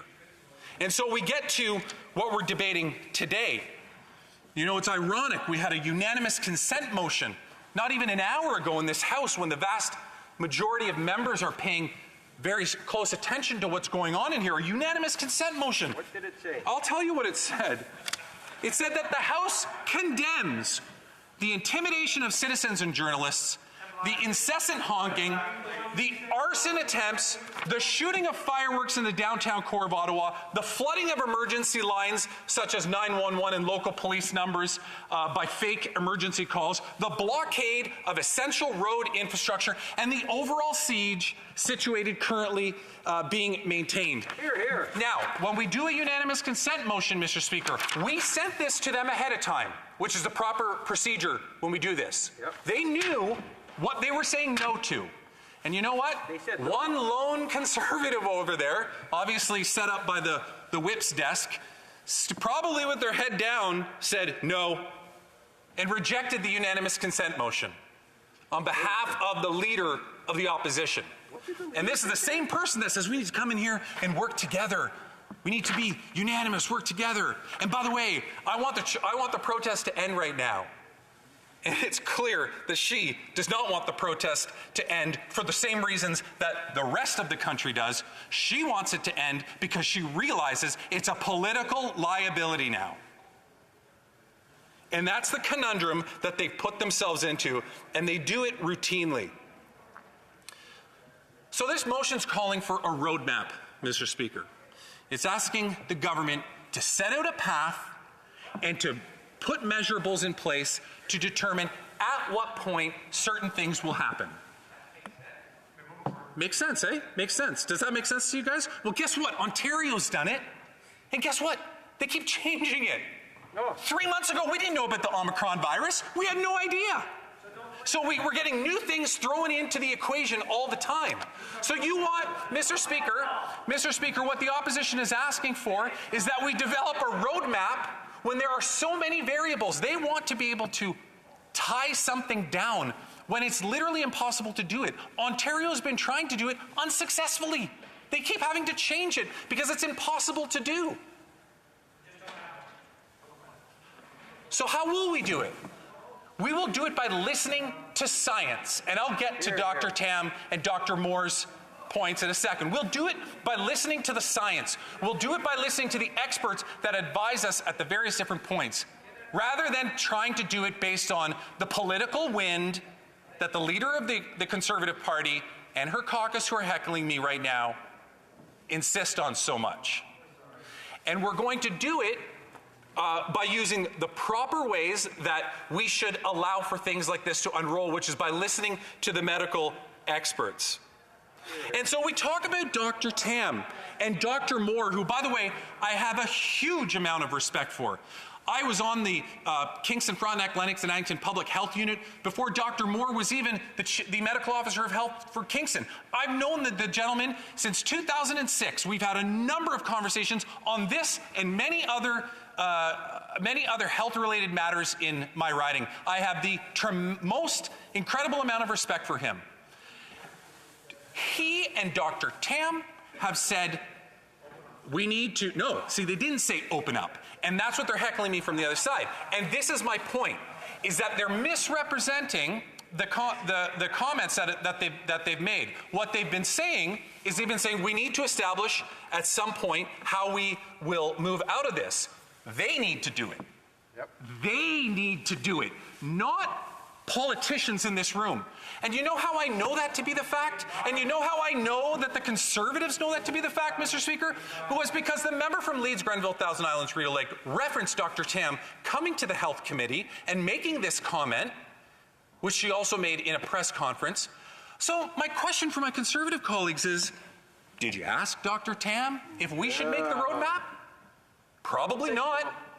No, you didn't. You know why they didn't, Mr. Speaker? Because they probably didn't want to hear her answer. Because I would be willing to bet that Dr. Tam would have said, it's probably best that you leave the decisions in the hands of the experts rather than politicians trying to create a roadmap. And that's what this is about. That's what debate after debate in this House is about, Mr. Speaker. It's about Conservatives trying to politicize every issue. They're laughing. They're laughing and they're clapping right now. Well, guess what? Hey, I got one for you, Mr. Speaker. A week and a half ago, there were Conservatives all over Wellington Street taking pictures with protesters, posting them on Facebook. Why aren't they doing it now? Why doesn't one of these members laughing at me right now, Mr. Speaker, go outside, take a picture with a protester and be like, I'm so proud to support these people? Why don't they do it, Mr. Speaker? Because they know the conundrum that they put themselves in. And I realize that they're heckling me because the truth hurts, but it is unfortunately the reality of the situation, Mr. Speaker. And so if they want to prove me wrong, I encourage one of them right now, who's sitting in here right now heckling me, to go outside and do that. Thank you, Mr. Speaker. Questions and comments? And comments. The honourable member for. I want to make sure I get it correctly because he is my seatmate when we're actually sitting in the House. Dauphin, Swan River, Neepawa. Thank you, Mr. Speaker, and thank you for the honourable member for the excellent speech and enlightening information. I want to know what percentage of Canadians need to be vaccinated before the mandates will be lifted. Honourable Parliamentary Secretary. That's the first time that a Conservative ever said I gave an excellent speech, and I thank him for that. Maybe it was I'll give him the benefit of the doubt that it may have been a slight wrong choice of words, in all fairness. Mr. Speaker, it's a great question, but guess what? I'm not a medical expert. I'm not the one. See, they're sighing. They're sighing. They're disappointed that I can't answer that. They're disappointed that as a politician, I'm willing to refuse to pretend to be a medical expert. I'm not a medical expert. What I do know is that all along we've been taking medical expert advice from the experts, not the Conservative Party. As a result, whether you correlate it positively or not, we have the highest vaccination rate amongst the G7 countries, right? That's from listening to the experts, right, guys? Yeah, you're clapping good. Well, why don't we listen to the experts as it relates to when it is time to remove such measures? Question et commentaire, questions and comments. L'honorable député. The Honourable Member for Beauport-Limoilou. Thank you very much, Mr. Speaker. My colleague's speech was, of course, very passionate and revealed some incoherencies on one side, but that's not where I want to go right now. Deconfinement plan shouldn't happen with politicians. Of course, it has to lie with public health experts. For me, that makes sense. If we want a plan, we have to use experts to draft it. But today, what we're saying is that we need a plan. And this morning, even in my speech, I was giving ideas about some things we could include in the plan, and that also involves experts. The plan by February 28th, will the government work with the experts to give us one? Secretary. I mean, it's unfortunate to hear that it appears as though the Bloc Québécois will be voting in favor of this motion, Mr. Speaker. But I will say that we need to let the experts make up the plan. And her question to me, and I'll try to answer it as directly as I can, is why don't we involve the experts in making that plan? And I will say to her that the experts have been making plans. Look at Ontario, and guess what? They have to completely keep reworking it because they can't predict things. There are lots of variables that happen. Why should we be forcing people to give us something when it's not in the best medical practice to do that? Hear, hear. Question et commentaire. Questions and comments. The Honourable Member for Nanaimo Ladysmith. Thank you, Mr. Speaker, and thank you to the member. Canadians deserve honest answers and responsible leadership from their elected officials. I've spoken with constituents in my riding of Nanaimo Ladysmith who have told me they want clear, consistent, and transparent communication from leadership. This is an area that I think we can all agree on. I'm hearing from constituents, who are exhausted and wanting to see the light at the end of the pandemic. Again, I think we can all agree. How to best keep us safe throughout this pandemic has been ever evolving, and the way public health responds must be the same. We have learned critical lessons. We know that we need to keep increasing healthcare transfers to provinces and territories. We know we need to increase access to testing and PPE. Does the member agree it is time for this government to act on these critical lessons today?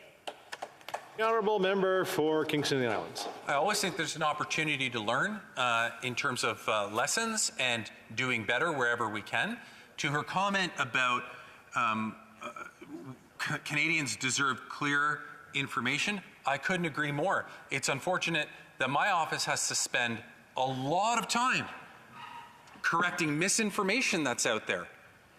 A lot of time my office spends correcting misinformation that, quite frankly, the Conservative Party is more than happy to promote, providing it obtains their political objective. Question et commentaire, questions and comments. The Honourable Member for Milton. Thank you very much, Mr. Speaker. I appreciate the opportunity to ask my friend and colleague from Kingston and the Islands a question.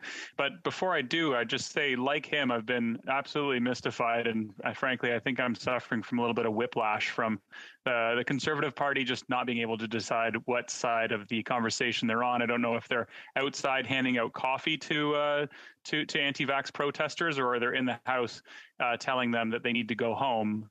By the same token, I haven't seen too many of my my Conservative colleagues suggesting that their constituents get vaccinated. It's been very, very seldom that I've seen information about a vaccine clinic or suggestions to get vaccinated. So my question to my colleague. Before we get the question, there was a point of order from the Honourable Member for Yorkville, Milton Yorkville. Yorkton Melville, that's fine, Speaker, thank you. I am confused as to how this malaise of conversation has anything to do with asking a question in regard to the motion versus simply challenging the position of the Conservative Party. I'd like it. All right, well, thank that. I mean, there is debate going on in the House, and I'm trying to allow things to flow through here, and I'm just going to ask the member from Milton to finish his question so we can get on to a couple more questions before the time expires. Thank you very much, Mr. Speaker. As I thought it was called questions and comments, and I thought I was entitled to make questions or comments. So I'll conclude by just asking my colleague from Kingston and the Islands if he thinks that there's anything that we can do as liberal, science-believing MPs to encourage members in ridings that are presided over by Conservatives that haven't been sharing that vaccine information and the clinic information to ensure that more Canadians get vaccinated so we can get ourselves out of this pandemic. Honourable member from Milton. The honourable member for Kingston and the Islands. Thank you, Mr. Speaker. I think that there's always more that we can be doing. I think that we should be encouraging people whenever we have the opportunity. And in fairness, I will say that I do know that I've heard some Conservatives say that. Certainly not. I don't think it's certainly been as loud as it comes from other parties, but some of them have been doing it in all fairness. I will say the one other thing, Mr. Speaker, is that although you might think, a lot of people in here might think that restrictions are being forced on people, the mandates are forcing people to get vaccines. I think there's a misconception between what is being forced on somebody and somebody just going out and doing it. I have a family, extended family member who hadn't been vaccinated, and then when the restrictions came in saying that the mandate saying you had to be vaccinated to go into a restaurant, he said, oh yeah, maybe I need to go get vaccinated now, I haven't done it yet. We have this misconception that a mandate is forcing people when actually the mandates, as we've seen in Quebec, are encouraging more people to get vaccinated. We know that the appointments increased something by like 90,000 appointments, don't quote me on that number, overnight when Quebec brought in their mandates. So the mandates are another tool to encourage more people to get vaccinated, as we've seen. Questions and comments? The honourable member for Yorkton Melville. Thank you, Speaker. I just want to draw attention to the fact that the major focus of this member's conversation and speech was that they listen to the experts. They don't make decisions as politicians or parliamentarians. However, I have some confusion there because when I spoke to the Speaker of the House when this first began, he made it clear that when it came to sitting in the House of Commons, only the medical professional, which is the House of Commons nurse, would be making those decisions, and they would be made privately. And yet, when she had made her decisions and this leader did not like what he heard, they changed those recommendations of the expert, the House of Commons nurse. So how is it that he thinks that there's one set of rules over here, but they're breaking their very own statements? The Honourable Parliamentary Secretary. I will bite my tongue where I really wanted to go with that one, Mr. Speaker. I look forward to when there's the opportunity to see this member in person again.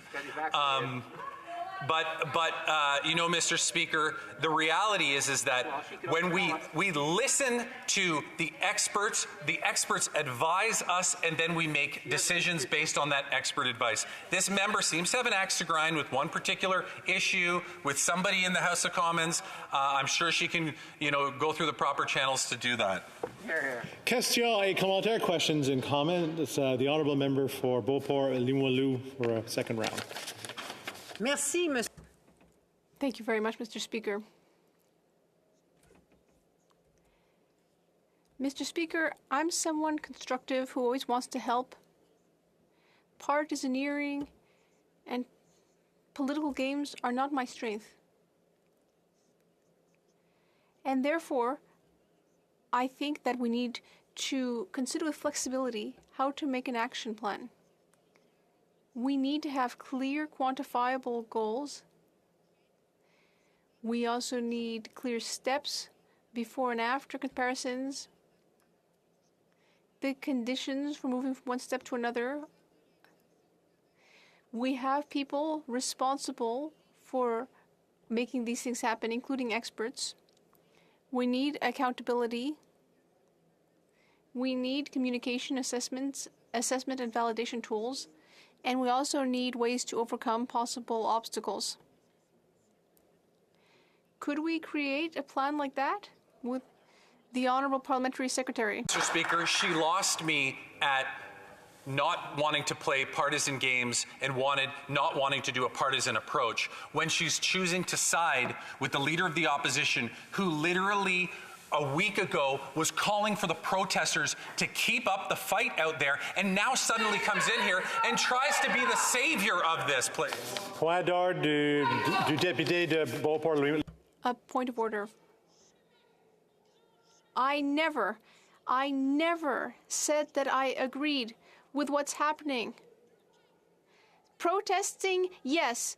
Blocking, no. Blockading, no. And endangering people's lives, never will he take this back. Honourable Parliamentary Secretary, it's a point of order. No response. Since there's no response, I guess there's moving on to the next person. I'll respond. Oh, okay. The honourable member of Kingston Island. There was time. I will respond to the point of order. I didn't think that was appropriate, but I'll be happy to do it. I did not say that this member was engaging in a partisan approach. I said she's willing to go along with the Leader of the Opposition, who is engaging in an overly partisan approach. All right, so we are descending into further debate here, so I think we're going to cut it off there.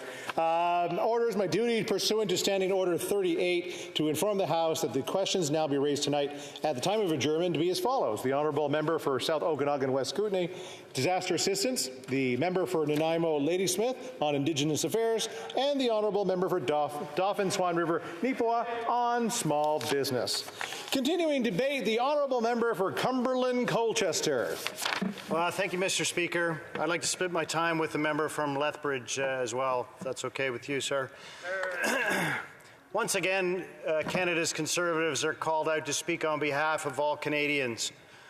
A continued and profound lack of leadership has allowed us to get and remain in this quagmire pitting East versus West, rural versus urban, vaccinated versus unvaccinated, and Canadian versus Canadian. As many of us here in this House have attempted previously, I will once again attempt to turn down the temperature using measured arguments and examples, and to try to help this Liberal government make informed decisions. It is unbelievable that just yesterday, members of this very House across the aisle have chosen to mislead Canadians. I cannot count the number of times that the leadership of the Conservative Party has reiterated the fact that Conservatives support vaccination. Often, Mr. Speaker, in moving towards a more perfect union, there are those with differing opinions. To me, Mr. Speaker, this is indicative of what we all see as Canadians. We can have different opinions, yet somehow those things which unite us in the greatness of Canada are much stronger bonds than those forces which strive perhaps to tear us apart. When I was a practicing physician, if a patient came into my office and they had significant issues or hesitancy around perhaps vaccines or treatments, my job would be to build trust, to build a relationship, and then encourage those people to develop a behavior that we would like to see different, and that perhaps most importantly benefited them. And when we do that in a very kind and caring, compassionate, hand-holding manner, in a way that shows those folks that we respect them and that also that we are content experts, we know then that the likelihood of change goes up significantly. Does this mean that those people, as perhaps we've heard, those people should be stigmatized, vilified, marginalized, mocked, name-called, excluded from society, and have their ability to support their families removed? I really think not. As a friend of mine once said, you know, this is akin to a schoolyard bully not only winning the fight, but also then taking your lunch money and your lunch box. Shameful. Is this really, really, Mr. Speaker, the type of Canada that we want to be? Mr. Speaker, this week I had the opportunity to speak to Trevor. Trevor's a middle-aged man. He went away from his hometown to university. He filled his dream of becoming a math teacher. He then had the opportunity to move back to his hometown. He worked hard, and indeed he became a very well-respected math teacher. and he was a coach of the varsity soccer team. Unfortunately for Trevor, in our society, he's decided not to be immunized. Why is this unfortunate, you might ask? Well, now, you all know here exactly what happened. Trevor lost his job. He can no longer coach the soccer team. He can no longer take either of his children to their leisure activities, such as the 4-H club or to their soccer games. Mr. Speaker, and this is the important part that Canadians need to remember. Trevor is not a villain. Trevor is not uncaring. He's not disrespectful. And he's not against those who have been immunized. So then, my friends and colleagues, who is Trevor? You know Trevor. Trevor's your next door neighbor. Trevor's your cousin. Trevor's your brother. He's the guy who shoveled your driveway. He's coached your kids in soccer. He used to teach your children math. And now, Mr. Speaker, because of mandates supported by this federal government, Trevor is unemployed. He's no longer a productive member of society, and his physical and mental health and his relationship have suffered beyond anyone's imagination. Mr. Speaker, I also want to tell you the story of Douglas. And admittedly, his story is similar to Trevor's, but perhaps slightly different. You see, Mr. Speaker, Douglas has had COVID twice. Thankfully, he's recovered. And because of somewhat unusual circumstances, he agreed to be part of an antibody study for those who've been infected with COVID. So therefore, Mr. Speaker, he knows that he has antibodies against COVID-19. Perhaps many out there will be quick to remark that antibodies don't tell the whole story with respect to our immunity against COVID, and we can talk about that all day if we choose to. However, this gentleman has agreed to become part of our greater scientific understanding of the most damaging worldwide pandemic in over 100 years. Now, why would Douglas agree to do such a thing? Well, oddly enough, Douglas is a PhD-level scientist in organic chemistry. He knows science. He believes in science. He studied science. And guess what? I know, Mr. Speaker, this may come as a terrible shock, but once again, we have another Canadian who was a productive member of society and now is not because he too has lost his job. He worked from home by himself. And this is the unfair and divisive mandates that what we see here today, Mr. Speaker. It'd be very easy at this time to launch into a tirade about the Prime Minister's lack of leadership, his inability to deviate from an ill-advised course, or to talk about his continued inability to show any compassion for someone who might disagree with his overly embellished view of the world. However, I've taken enough time from this House during the emergency debate on Tuesday evening to lecture more on the topic of leadership, such as what we've already heard about from perhaps a great leader like Colin Powell. During a time of crisis, nations need leadership, and this Liberal government has not stepped up and has failed Canadians. Indeed, Mr. Speaker, from the most recent misery index, Canadians have become even more miserable year upon year under the failed leadership of the Prime Minister. Enough said. I think it's important also that Canadians reflect upon the negative impact mandates are likely to have upon children and adolescents. I've had the opportunity to speak to representatives from the Canadian Pediatric Society, arguably some experts perhaps. The deep concern they have for the ongoing emotional trauma placed upon Canada's children and adolescents is beyond belief. As the world has never seen this type of mandate and loss of hope, the effects on multiple generations could be catastrophic. Most distressing, Mr. Speaker, is that we just don't know what the future holds for these traumatized young people. What happens to a developing brain when it is continually presented with mixed messaging, an uncertain future, despair, isolation from your friends, lack of physical activity, an inability to see facial expressions, and a lack of physical touch, and a population-wide leadership failure-based division. How do these young people get help, and what do they need? How can a health system or a mental health system, which is already improperly funded and staffed with professionals who are tired and burned out, come to the aid of these children and adolescents? What are we to do for them in the future? As a physician, father, grandfather, politician, and concerned Canadian, this question keeps me up at night. So, Mr. Speaker, there's out there who wish to continue to dodge the blame and muddy the waters of federal versus provincial mandates. Certainly, the Prime Minister would rather Canadians put the blame on their premiers.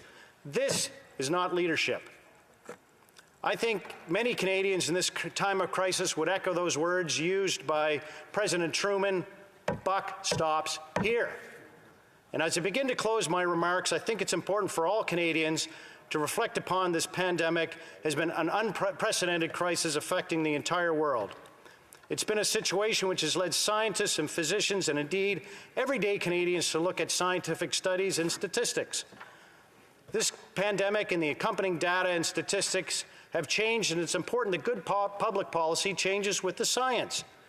And I implore the Liberal government to revisit their policy and understand the plight of everyday Canadians.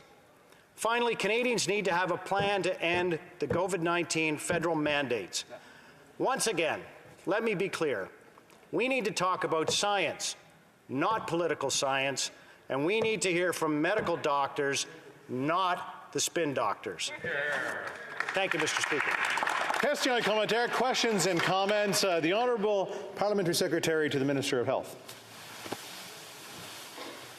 Thank you, Mr. Speaker. Appreciate the opportunity to ask my colleague from the Health Committee a question. My heart goes out to people like Trevor and the other gentleman that he mentioned, that have had such a difficult time. I certainly have had my fair share of hard conversations with constituents here in Milton as well. However, I'm still a bit confused. What had the federal government done differently to ensure that people like Trevor could have kept teaching? I'm just... he mentioned the fact that we're treading on two jurisdictions here, but what aspect of the federal mandates that he's referencing had an impact on Trevor's ability to teach? The Honourable Member for Cumberland-Colchester. Well, thank you, Mr. Speaker. I think the Honourable Parliamentary Secretary has missed part of the point. And part of the biggest part of the point here is that Canadians expect leadership. Canadians during a time of crisis need to be given hope, to be given some certainty for their future, to be given some direction. And you think back about the other times of crisis that we've had in this great nation. We've been led by leaders. What do we have now? We have a Prime Minister that continues to use disparaging language and wants to divide Canadians. He wants to call them names. He'd like to mock them. He would like to finger point at them. And I don't know what other mean things he would like to do to them, but he continues to do them. He has dug his heels in all the way up to his neck, Mr. Speaker, and he refuses to change course despite the negative consequences for all Canadians. Questions and comments. The Honourable Member for Abitibi-Témiscamingue. Congratulations, Mr. Speaker, for the riding name. I'd like to thank my colleague for Cumberland-Colchester for his speech. And I was interested in hearing his examples about people's realities. And I'd like to follow up on that. Because there are people who are more vulnerable to this pandemic. For example, children and their parents, immunocompromised people and seniors, people who are more vulnerable to this pandemic.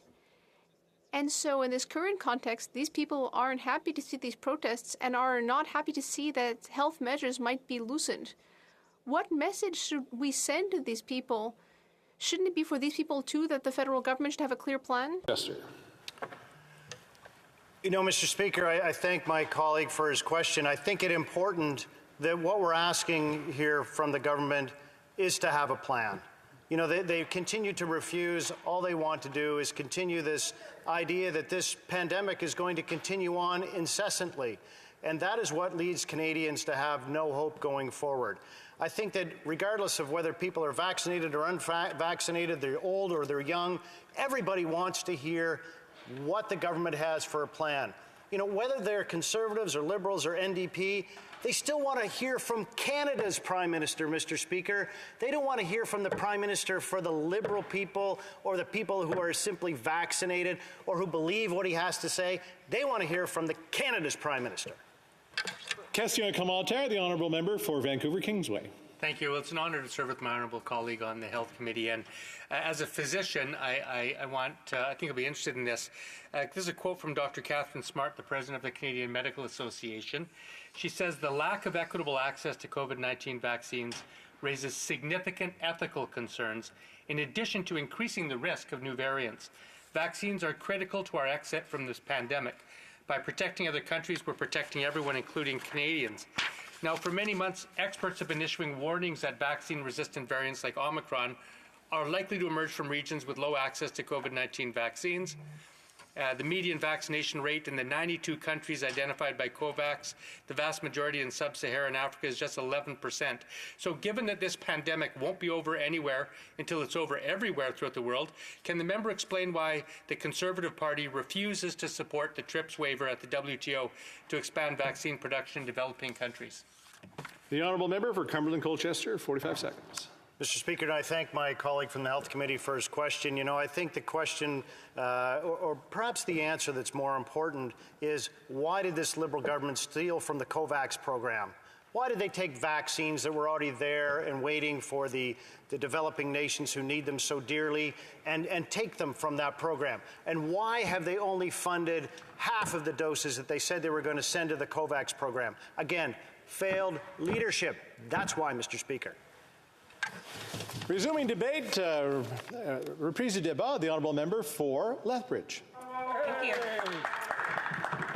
The primary responsibility of the Prime Minister is to unify this country, to bring it together, people from all parts, all corners, the French, the English, the Indigenous, the non-Indigenous, those from the East, those from the West, etc.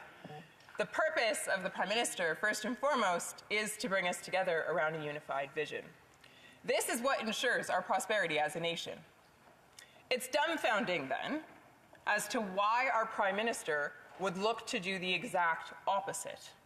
Why he would look to stoke the flames of division, fear, and worry. Why he would look to pit friends against one another, neighbors against one another, family members against one another. Why he would look to even wedge his own caucus members against one another. And we know that this is true because there actually have been a few brave members from across the aisle who have come forward and who have exposed the Prime Minister's strategy, which is to divide Canadians, to create wedge issues. And at the point of that is vaccines. So rather than using them as a tool, which is what they're meant to be, he's used them as a weapon.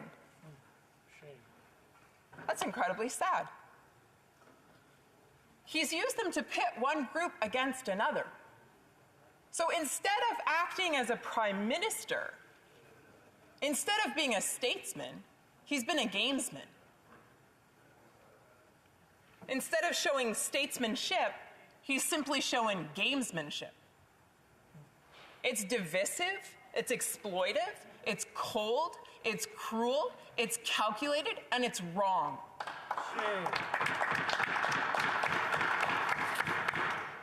Canadians have sacrificed so much, so much, over and over again. They have been asked to reorient their lives, to adjust, to follow the rules, the regulations that are ever changing. And they have. They have. To their credit, they have. And now they're watching as other countries around the world, such as the UK or the Czech Republic or Israel or Switzerland or Ireland or Denmark, are opening up.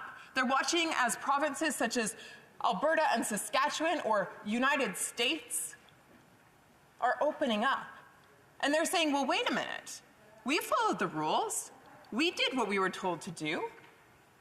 Why isn't the Prime Minister making good on his promise? Where's the plan? Why isn't Canada able to open up? You don't have to look any further than outside those doors to see the impact that the Prime Minister is having with his abdication of leadership on this issue. This country is in chaos. Canadians are pleading for help. They have done their part, and now they're asking that the Prime Minister does his.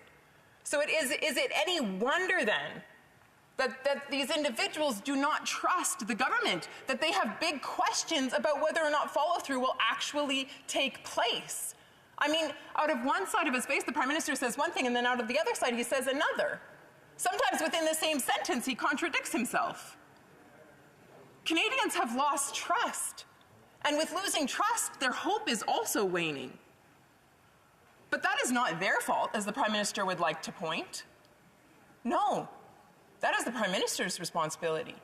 He is the one who broke their trust. People are desperate, desperate for hope, desperate for leadership, desperate for a future.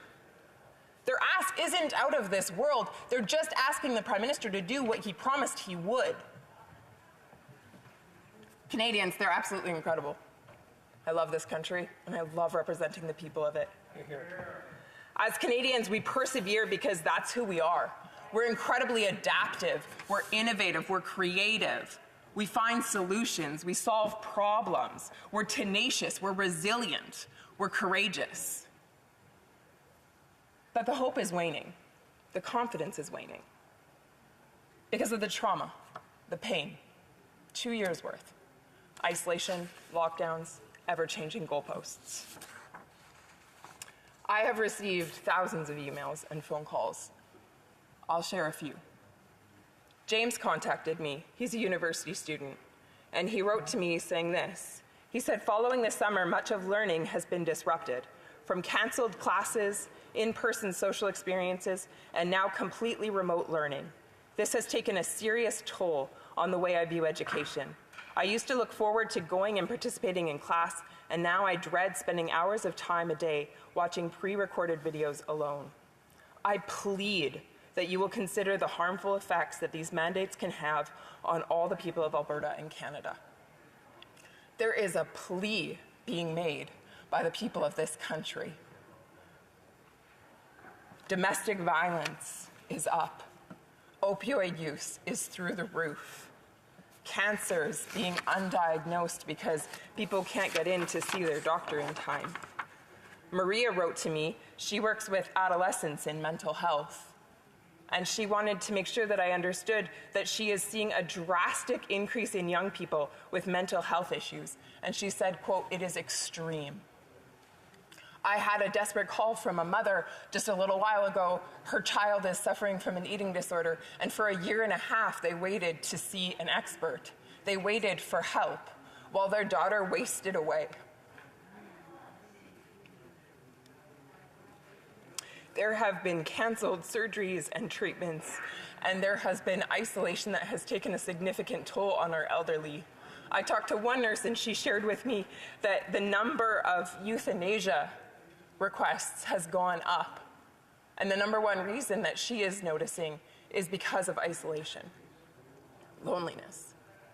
No one should be put in a place where they are choosing to end their life because their government is dictating to them that they cannot see anyone, that they cannot be in contact with other human beings.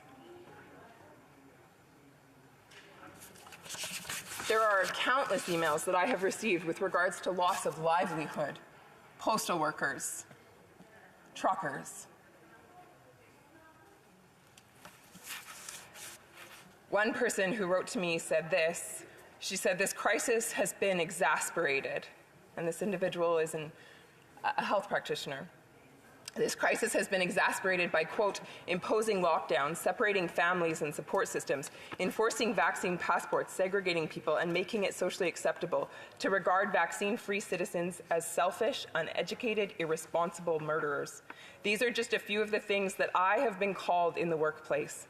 Recent comments by our Prime Minister simply fuel the hatred and the intolerance toward individuals like me.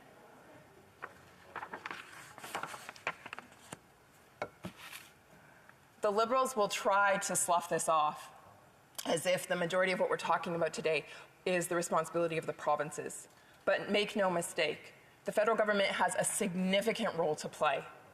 Language, it's powerful.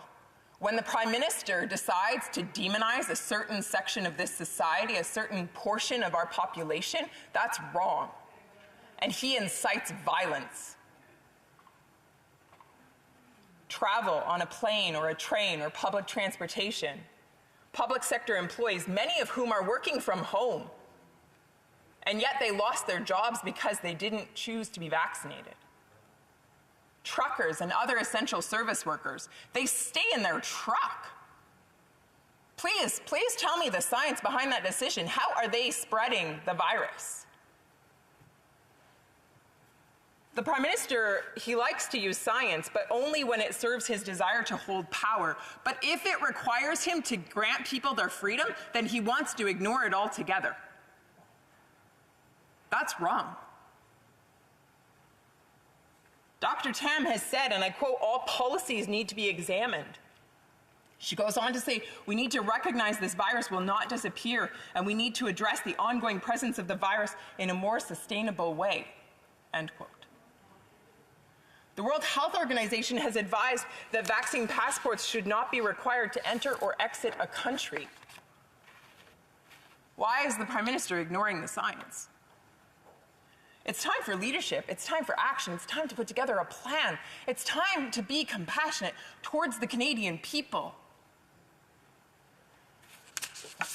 Even today during QP, the member from Eglinton Lawrence, he said this, and I quote, "It is important more than ever to ensure that the Canadian public are informed about the ways in which we are going to get out of this pandemic." I sure hope that his colleagues across the aisle agree with him on that. It is time for a plan. It is time to restore hope. It is time to move forward into the future. It is time for the Prime Minister to make good on his promise. Canadians are waiting. Question commentaire, questions and comments. The Honourable Parliamentary Secretary, the Government House Leader. Yes, thank you, Mr. Speaker. There are many aspects that I would challenge that the member almost like attempts to state as fact. But the biggest concern I would have for her is when she talks about mandates. Let's talk about, for example, the mandates of having to wear a mask, or lockdowns, or partial shutdowns, which are really been the responsibility of provincial governments. And my question to the member is, does she believe that there is a lack of leadership in our provincial legislatures across the country, or are those mandates don't matter for her on the issue of freedom? The Honourable Member for Lethbridge. This is classic Liberal strategy. We want to divide. That is their strategy. They want to divide. And so if they can pit one group against another, if they can create something that doesn't actually exist, they'll do it. And so don't try to distract. The issue is federal. The issue is federal.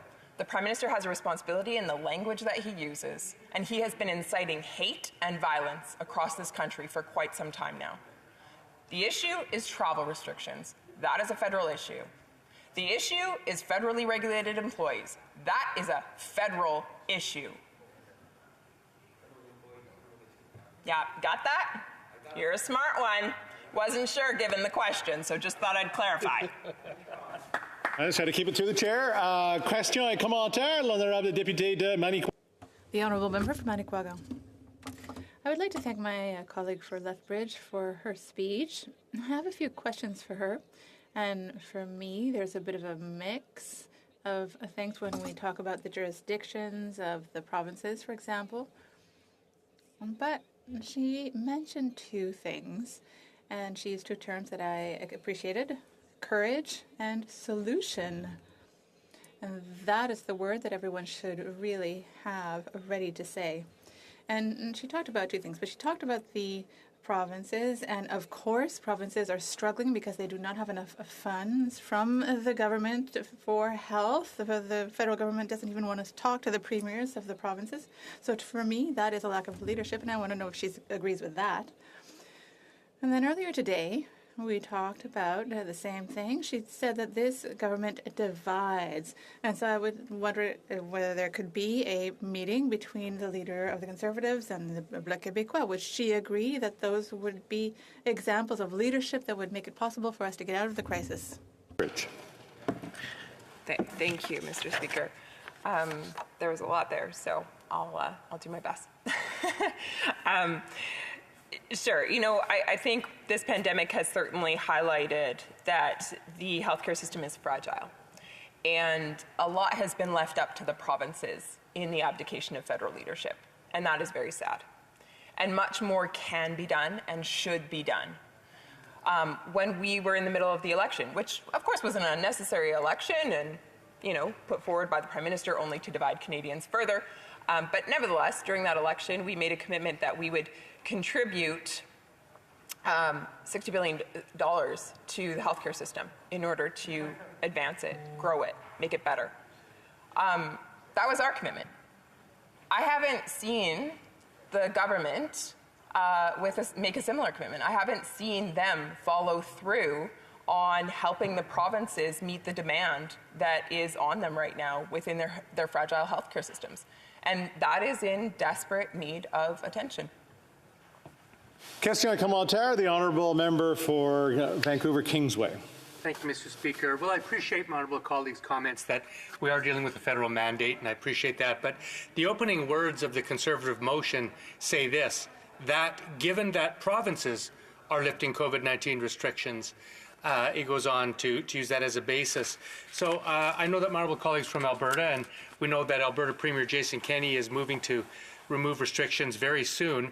Just want to put a couple of comments and get to her and get her position. Dr. Noel Gibney, Professor Emeritus at the Department of Critical Care Medicine at the University of Alberta, said, "What we've heard today is wishful thinking and an element of COVID denial, where the government is saying really this isn't a problem anymore, while we still have a major Omicron surge causing pressure on our hospital systems."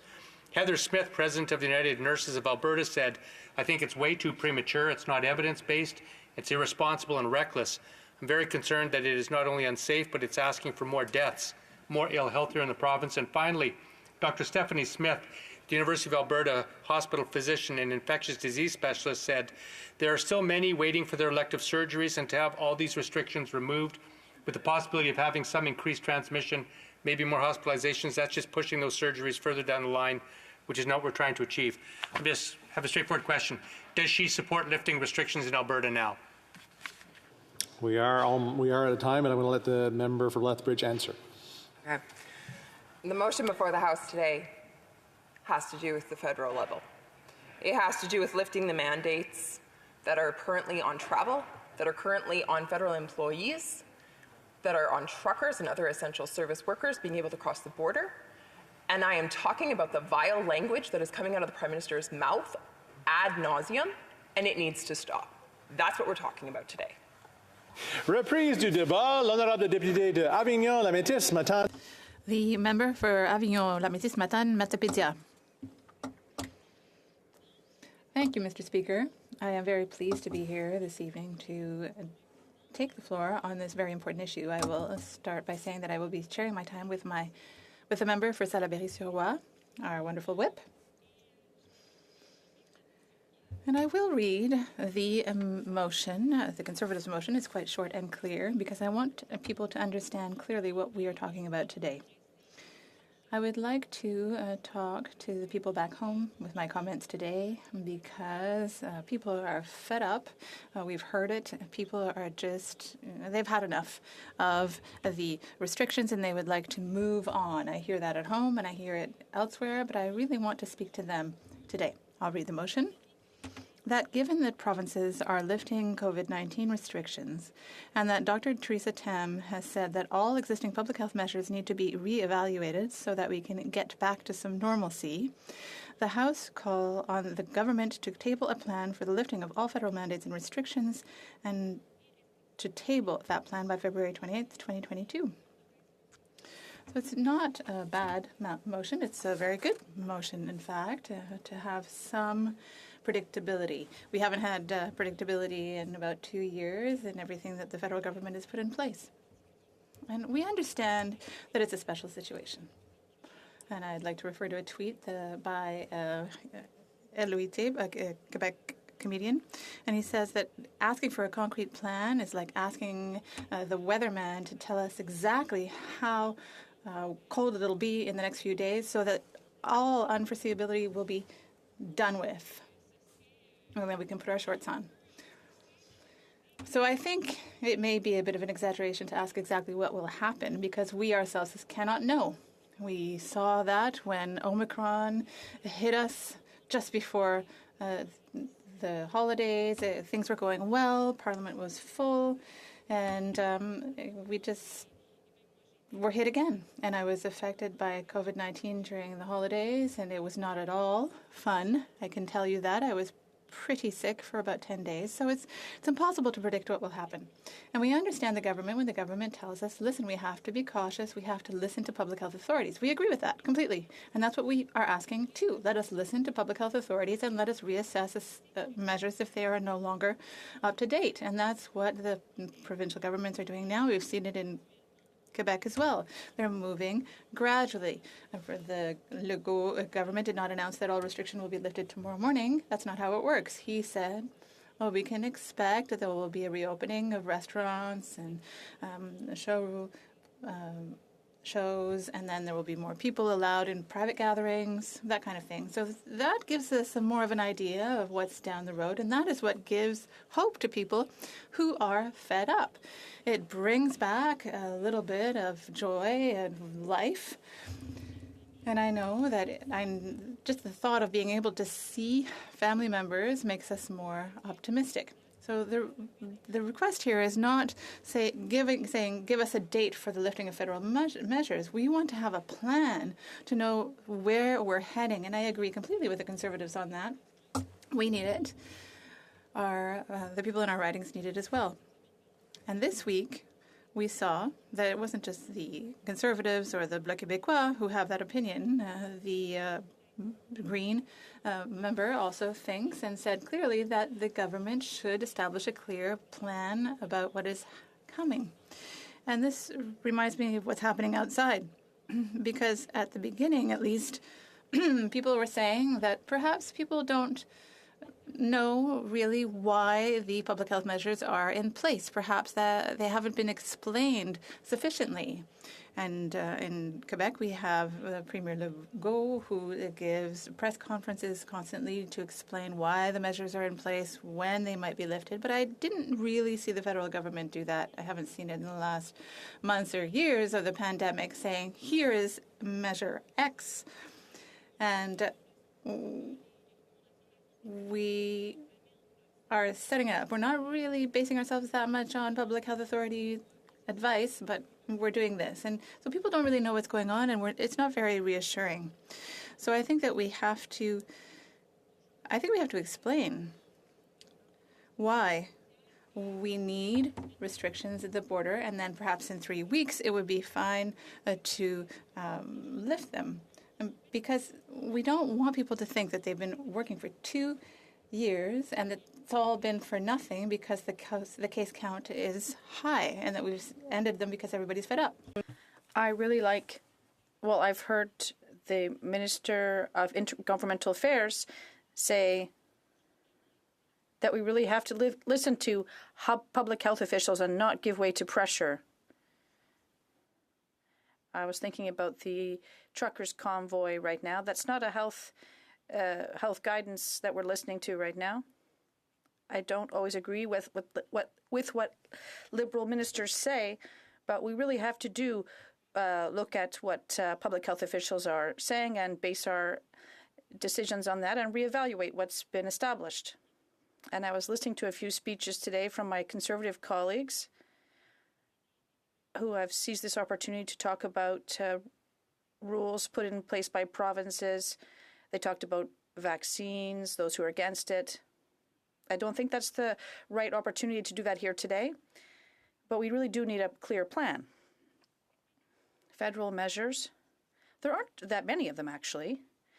There are many more provincial measures. We're talking about border measures, for example.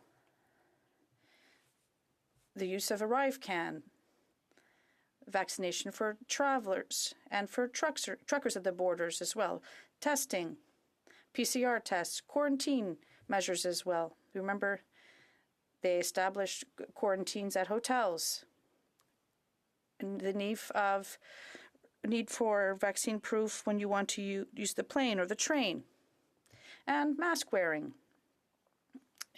in federal buildings, for example. And they also established measures for federal employees. So we know that it is mandatory for them to be vaccinated. So there aren't more than 100 measures that need to be reevaluated. I think it would be reasonable to say that with the figures that we have, these measures have proved that they were necessary. Well, not necessarily necessary, but given that there is a high percentage of the population that is vaccinated, we can ease measures a bit. So I think we need to look at that. And we need to have some foreseeability for companies that are being affected by this crisis. I'm thinking about hotels and tourism, aerospace industries that have been heavily affected by the measures established federally, particularly at the borders. So we need to say, here's our game plan. We need to think about it. And for restaurants, it wasn't easy either. I was talking about the measures established in Quebec in particular, but telling them tomorrow you have to close and then open again a few days later. It's not always easy, especially if they learn just a few days before that they have to close down. So if the federal government could establish a plan with specific dates, that would help the provinces also to prepare and allow businesses to reestablish its operations as best possible. I'd also like to talk about another thing that the member for Louis Hébert, that's funding for health, and the Bloc has talked incessantly about it. People must be sick of hearing us talk about it. In the past few weeks, even the Conservatives have added their voices, and there's been a unanimous request for health funding, and I think we shouldn't have to keep on talking about it. Yes, we will, but we've talked enough about it, and I think we have all the right arguments for the federal government to finally give way to this demand. Well, how come we have to lock down? Perhaps because the healthcare systems cannot absorb all the cases of COVID-19. We saw it in Quebec and elsewhere in the country. So I think it's necessary for the future, because Omicron hit us by surprise, but we could see another pandemic or another variant. So our health system has to be really strong. And what we're talking about is healthcare transfers to the provinces and Quebec. This seems like a legitimate request, and healthcare professionals are running out of steam. They're tired, so they need some help too, and I think the federal government should be able to offer this support. I see that my time is running out, Madam Speaker. I would like to talk about other things, but perhaps my whip could give me more time later, but I would be happy to answer the questions from my colleagues. Questions and comments? Secretary to the Government House Leader. Yes, thank you, Madam Speaker. To imply that there is no plan, I think, is somewhat misleading. I believe that there has been a plan right from the very beginning. But my question to the member is, 6 weeks ago, a month, 2 months ago, no one would have anticipated the province of Quebec would have instituted a curfew, for example, in order to deal with the Omicron. And things are not, the issue of the pandemic is far from being over. And I'm wondering if the member in principle believes that the same principles that she's trying to apply to Ottawa should be applied to provincial jurisdictions also. So, for example, does she believe that the provinces have plans? And if not, should they all be providing a plan before the end of the month? The Honourable Member for Avignon-Matisse-Lamatane. Thank you, Madam Speaker. As I said a bit earlier, Quebec clearly has a plan. They announced it this week. We can also see that Alberta, Saskatchewan, Ontario have also announced plans to ease their lockdown, like other countries like France, Sweden, England. They're also lifting health measures, and they've announced their plans. And the federal government also has to say the measures that are at the border. No, we agreed that they were needed in the beginning to protect the health and safety of the population. But at this stage, perhaps we should reevaluate the measures that were established? Yes. And we should be able to show that to Canadians. Questions and comments. Questions et commentaires. The Honourable Member for Port Kelly, Fleetwood Port Kelly. Thank you, Madam Speaker, and to my honourable friend across the way. The decisions that have been made throughout the pandemic, when politicians make them without the backstop of good medical advice, have been tragic. And we saw this last summer in Alberta to a fare thee well. We saw it, in fact, in some form even here in Ontario. Quebec, fortunately, I think has had good leadership. So, yes, you want a plan, a concrete plan from the Prime Minister and the federal government, but do you not agree that that plan has to have the backstop of good medical advice as to what we should be doing and what we should be doing next before the politicians in this place can give Canadians the answer that they're looking for? The honourable member for Avignon-Lamétis. Thank you, Madam Speaker. I'd like to thank my colleague for his question. And that's exactly what we've been asking since the beginning. We want the government to listen to what health officials are saying. And the motion itself says that. Dr. Theresa Tam has said that all existing public health measures need to be reevaluated. So we're not saying we need to have a plan that is written out at such and such a date, we'll have these measures lifted. That's not what they're saying. If public health says measures at the borders need to be lifted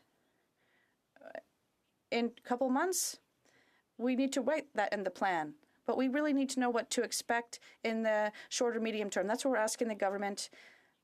They have to, of course, listen to public health officials. It's not a decision that should be a political one, but it has to be up to public health officials. Questions and comments? The honourable member for Rivière-des-Mille-Îles. Thank you, Madam Speaker. I really appreciated my colleague's speech because it allows us to kind of reframe the Conservatives' demand today. Well, they can put it out there talking about a plan to remove health restrictions. She really laid out all of the different components and what was done in the provinces. I feel like, given the current situation, Quebec really did its job. And what is missing is, of course, health care transfers for the future. That's what we're asking for. And we won't give up. She also talked about that as well. I'd like to know what she wants to say about, well, why are the Conservatives tabling this motion today? Why did they choose this date to do so?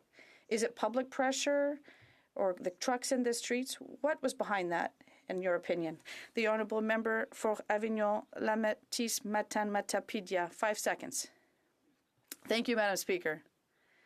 Excellent question, but it's hard to really get to the nitty-gritty of the Conservative proposal. Some are saying that they want freedom, they're encouraging the convoy, and other ones are saying we shouldn't, so we don't know what their position is. The honourable member, resuming debate, the honourable member for Salaberry-sur-Roi. Thank you very much, Madam Speaker. I'm very happy to speak today, and I'd like to thank my colleague for her speech because we work together as a team at the Bloc, and we don't want to repeat things, but I support everything she said, and I agree with it entirely.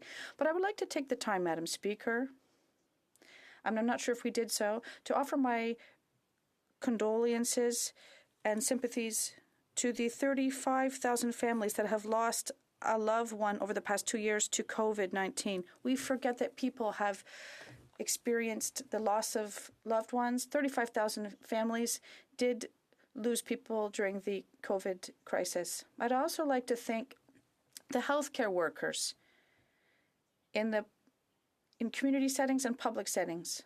When we talk about the public healthcare system, we often talk about nurses and orderlies, but there's also all the other professionals in that network that work day after day to make that network hold up so they can cure people and people who have COVID, but also help people who have other diseases who need surgery. So thank you. I'd like to thank all of the healthcare workers in the public network and also in community settings.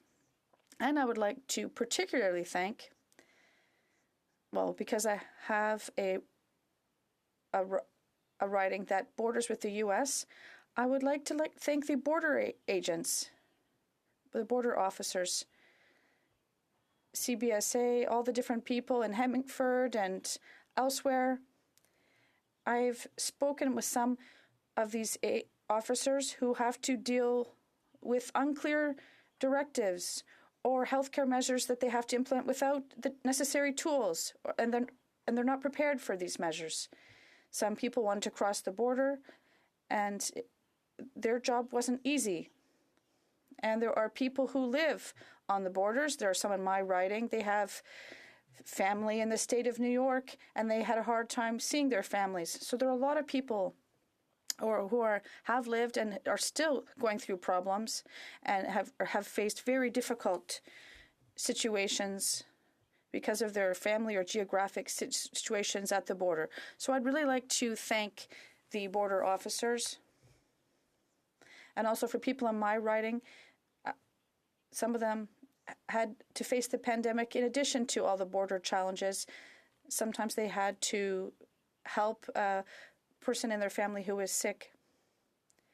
We didn't really talk a lot about border officers, but they really did play an important role during our pandemic. Like my colleague, I agree the virus, or our knowledge about it, is evolving, and we realize that what public health tells us makes us realize that we have to reevaluate all the measures we have established to deal with the pandemic and to slow down the virus. We have to reevaluate things. And I think that is the spirit of this motion. We want to say provinces are starting to ease lockdowns. Let's think about things and federally, so we can tell companies in particular who have gone through even more hard times than others, we should be able to tell them the federal government is proposing by such and such a time that will be able to resume your activities in a more normal fashion. It would be good for people to have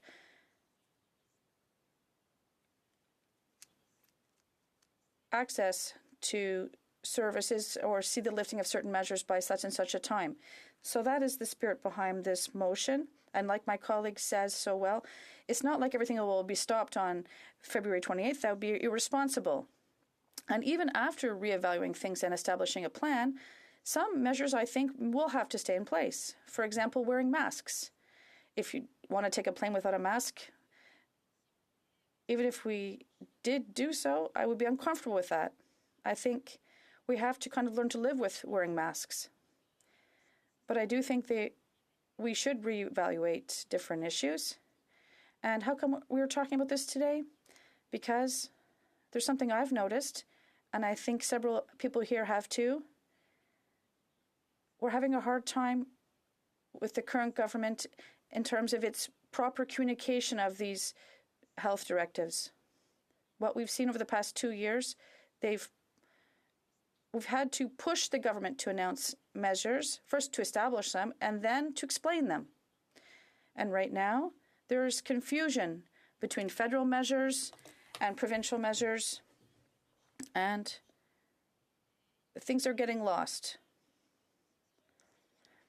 Some requirements are coming from provinces, and others are the purview of the federal government. And Canadians have also seen that there's some incoherence. I'll give you an example. Previously I had COVID, and I want to go to Punta Cana now. I'm wondering if I can go across the border without taking any tests or a PCR test. But if I have a triple dose of the vaccine, I do have to provide a PCR test. Some people don't understand that incoherency. Perhaps there is scientific data behind that.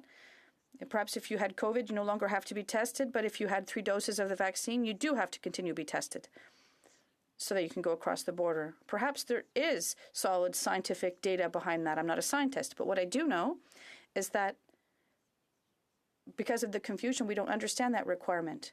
Also, we don't understand why, if you travel with a child that is under 5 years that is not vaccinated, they have to locked down for 14 days.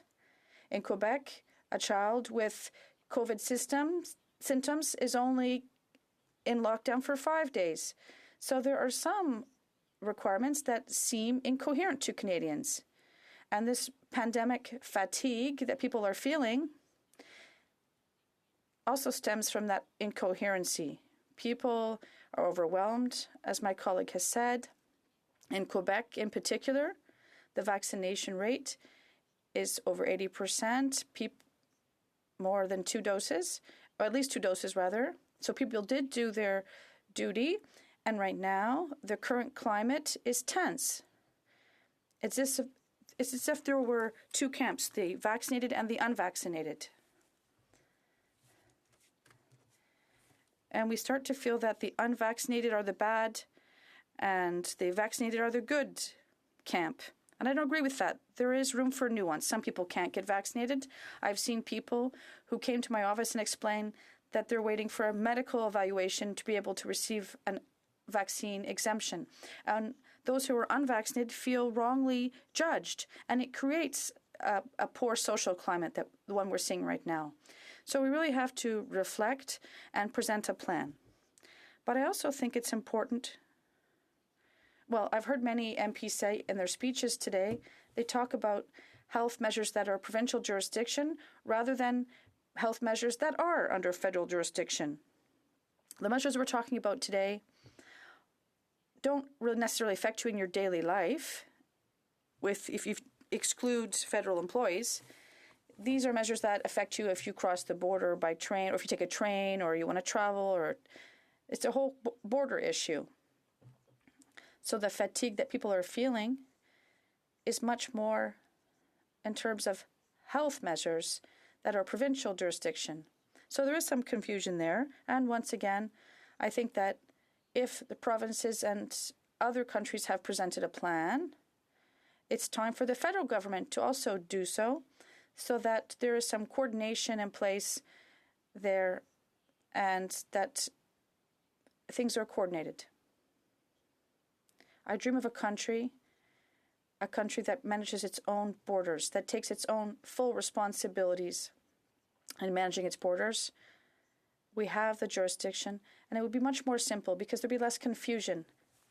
But in the meantime, what we're going to do in Quebec is to require what is due to us. And what is, Madam Speaker, is to get our funds that we give to Ottawa so we can pay our health care. Et robuste pour aider et soutenir nos citoyens.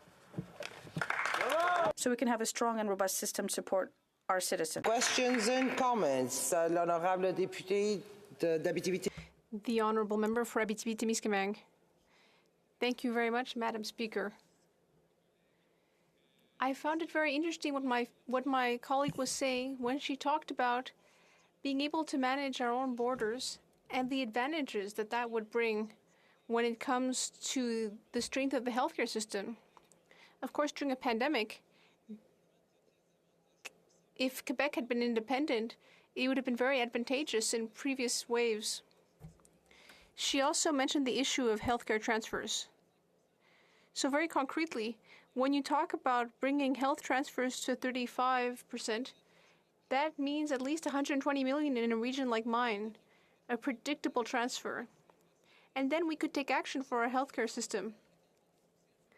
Does my colleague think that she can trust in the government's leadership to hold a summit with premiers and discuss this? The Honourable Member for Salaberry-sur-Roi. I'd like to thank my colleague. And this gives me the opportunity to explain that I don't feel that this topic, this urgency, this meeting that's being asked for by all premiers of all provinces, wanting to get back to 35% funding. It's not Ms. Tam and her team who's actually having to perform healthcare tasks at hospitals and healthcare services. We're talking about tasks and duties that are performed by Quebec workers. And yet currently, this government doesn't seem, or the Quebec government rather, just doesn't have enough resources to offer the services that are needed because Ottawa is keeping the money that Quebec taxpayers are giving it. and wants instead to hand out the money with strings attached, which is unacceptable. That's what I wanted to say. The Honourable Member for King's Hants. Thank you, Madam Speaker. Look, I would like to pose a question to my honourable colleague. Obviously, we're here talking about COVID protocol, but what we've seen in Ottawa, and indeed what we're seeing around the country, it is being reported that this is more than just a protest. This is a coordinated effort to occupy critical infrastructure across the country. It is having major impacts on our ability on cross-border trade. It's had crazy disruption to residents downtown. Indeed, even this morning, as I was flying back to Nova Scotia, there was a coordinated effort to create disruption at the Ottawa International Airport. Would this member agree with me in the sense that this is moving beyond a protest to a coordinated effort, almost in the mode of an insurrection, such that this is becoming a national security issue and has to be dealt with as such? Le député de Salaberry-sur-Roi. The Honourable Member for Salaberry-sur-Roi. Well, Madam Speaker, I feel that I have to say that what is happening right now on the Hill, and has been happening for 2 weeks, there's really a lack of leadership from the Liberal government here. It's very clear. Errors were made. A crisis unit was not created in advance when we learned that the trucks were coming. There was no preparation to bring together the various actors in the situation to discuss and make an operational plan. And now here, the situation has become so serious that the actions to be taken will end up being very serious too. And that's very sad, Madam Speaker, because we could have done this in a different way. And I see a type of obsession that the Prime Minister has. I'm not going to use the word that I was thinking because it might not be parliamentary, but I think he's showing a real lack of leadership. I expected him to mobilize the forces. He's had offers from all opposition party leaders to meet up, to build a solution, to work together, putting aside our differences. But he refuses to do so. I don't understand. And given what we're going through right now, we're seeing a real lack of leadership. And I think that the Prime Minister should take accountability for the current situation. A quick question. The Honourable Member for Mégantic-l'Érable, very quickly. Madam Speaker, first of all, I'd like to thank Bloc Québécois colleagues for supporting this motion. Like me in my riding, Bloc members are seeing that people desperately want to have a leader appear and end this situation. We know that deplorable actions have been taken, and we oppose them and denounce them.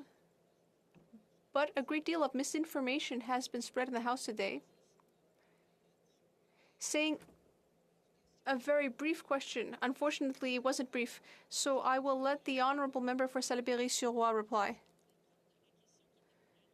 Well, I think I understand what the question was going to be. I do think that sometimes in speeches, some shortcuts are taken. And I think sometimes the colleagues across the way are trying to would have us believe that with this motion on February 28th, all of the measures would just be dropped. That's just petty politics, Madam Speaker. I think today we've all had a chance to speak up, express our opinions, to work together, pool our efforts, and help the government with ideas so that it proposes a plan. We will now resume debate. The Honourable Member for Dufferin-Caledon. I will be splitting my time with the member for Calgary Forest Lawn. Should we tolerate them? Think about that for a moment. That's not a statement that was made by some extremist. This is a statement that was made by the Prime Minister of this country. Should we tolerate them? And who is he speaking about? Fellow Canadian citizens, some of our neighbours, some of our friends, people who chose not to get a vaccine. We don't know why they made that decision, but the Prime Minister of this country is saying to us, should we tolerate them? I think that's deplorable. What this has done and other comments that he has made. This has fanned the flames of division in this country. Imagine if you're at home, you've chosen not to get a vaccine, and you hear your Prime Minister asking, should you be tolerated? This is the division and the nasty politics that the Prime Minister of this country has brought to Canada. It is pitting Canadians against each other. And why did he do it? That's a great question. The member for Louis-Hébert shed some light on that. It was for partisan advantage. We should all think about that for a second. That a Prime Minister of this country would say something like that because he thought it would give him political advantage. So let's talk about some of the people that the Prime Minister questions whether or not he and other Canadians should tolerate. I received an email from a constituent in my riding. Her son, in his 20s, a construction worker. He had to make a choice: get a vaccine or lose your job. He had a young family to support. So he made the decision to get a vaccine. He unfortunately had terrible side effects from the vaccine. Now, we know these side effects are rare, but they do happen. All of the friends in his group were then scared. They did not want to get a vaccine. And the Prime Minister is saying, should we tolerate them? I have someone in my office. She has a complicated medical history. Her doctor said, you should not get a vaccine. Now, she doesn't qualify for the exemptions that have been put in place. They're extraordinarily narrow if you want to work in this place. That's fine. The government gets to make that choice. She was terrified to get a vaccine. She was worried about what would happen to her based on the advice from her doctor. We often get lectured by members on that side of the House to follow the science. Well, I can tell you, she was following the science. Now, fortunately for her, she can work remotely. We were able to do that for her. But like the member for Louis-Hébert said, not all of us can work from a laptop at a cottage. And again, those who can't are losing their job. Now, when I rose in this place to speak about this earlier this week, giving a member statement, and I said there are people who are losing their jobs because they didn't get vaccinated, members on that side of the House shouted, good. Shameful. Now, I'm not surprised by that. The divisive rhetoric that comes from them, the demonization of people without knowing their circumstance. And why would they be so emboldened to act like that? Well, I have a great reason. Their leader, the Prime Minister, said, should we tolerate them? I think it's despicable.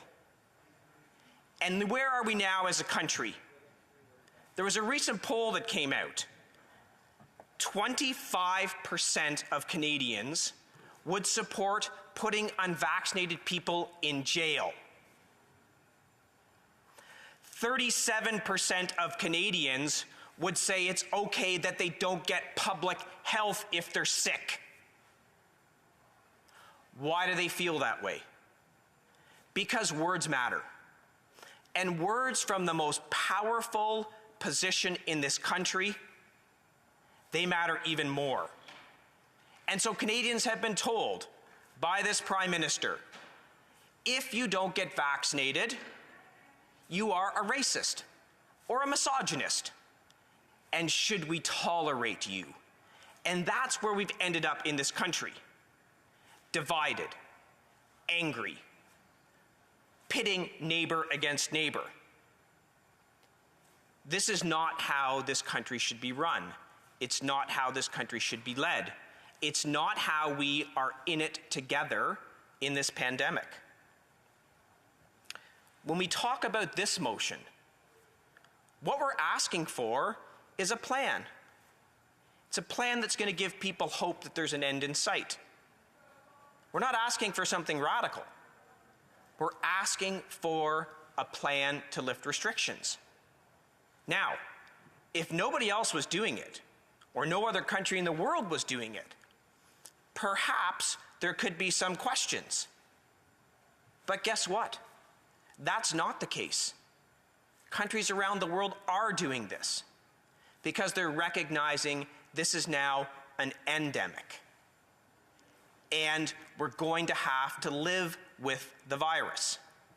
Medical officers all across the country have said this.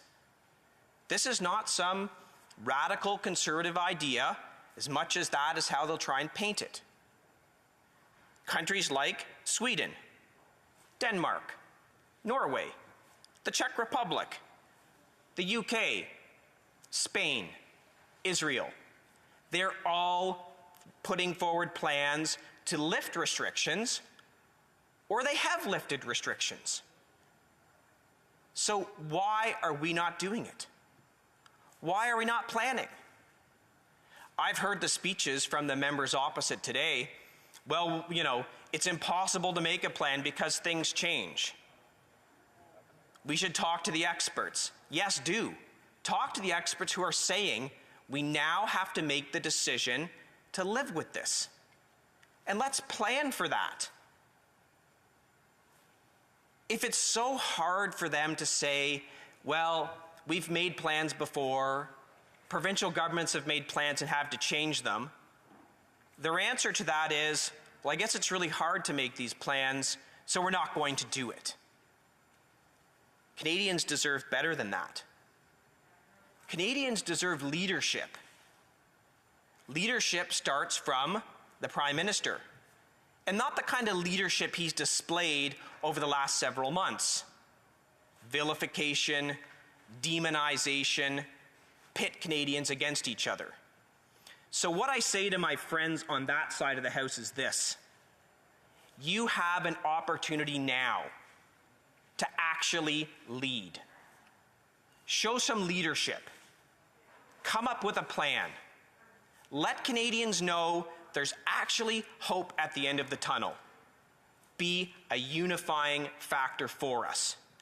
Please support this motion. Come up with a plan so Canadians know at some point they can get back to their lives. Questions and comments. The Honourable Member for Kings Hants. Thank you, Madam Speaker.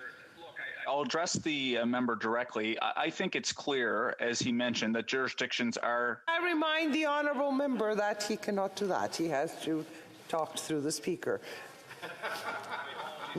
My apologies, Madam Speaker. Through you to the member opposite, I think it is very clear that jurisdictions are taking a change in their approach and reevaluating the protocol. Certainly, Dr. Tam has suggested this.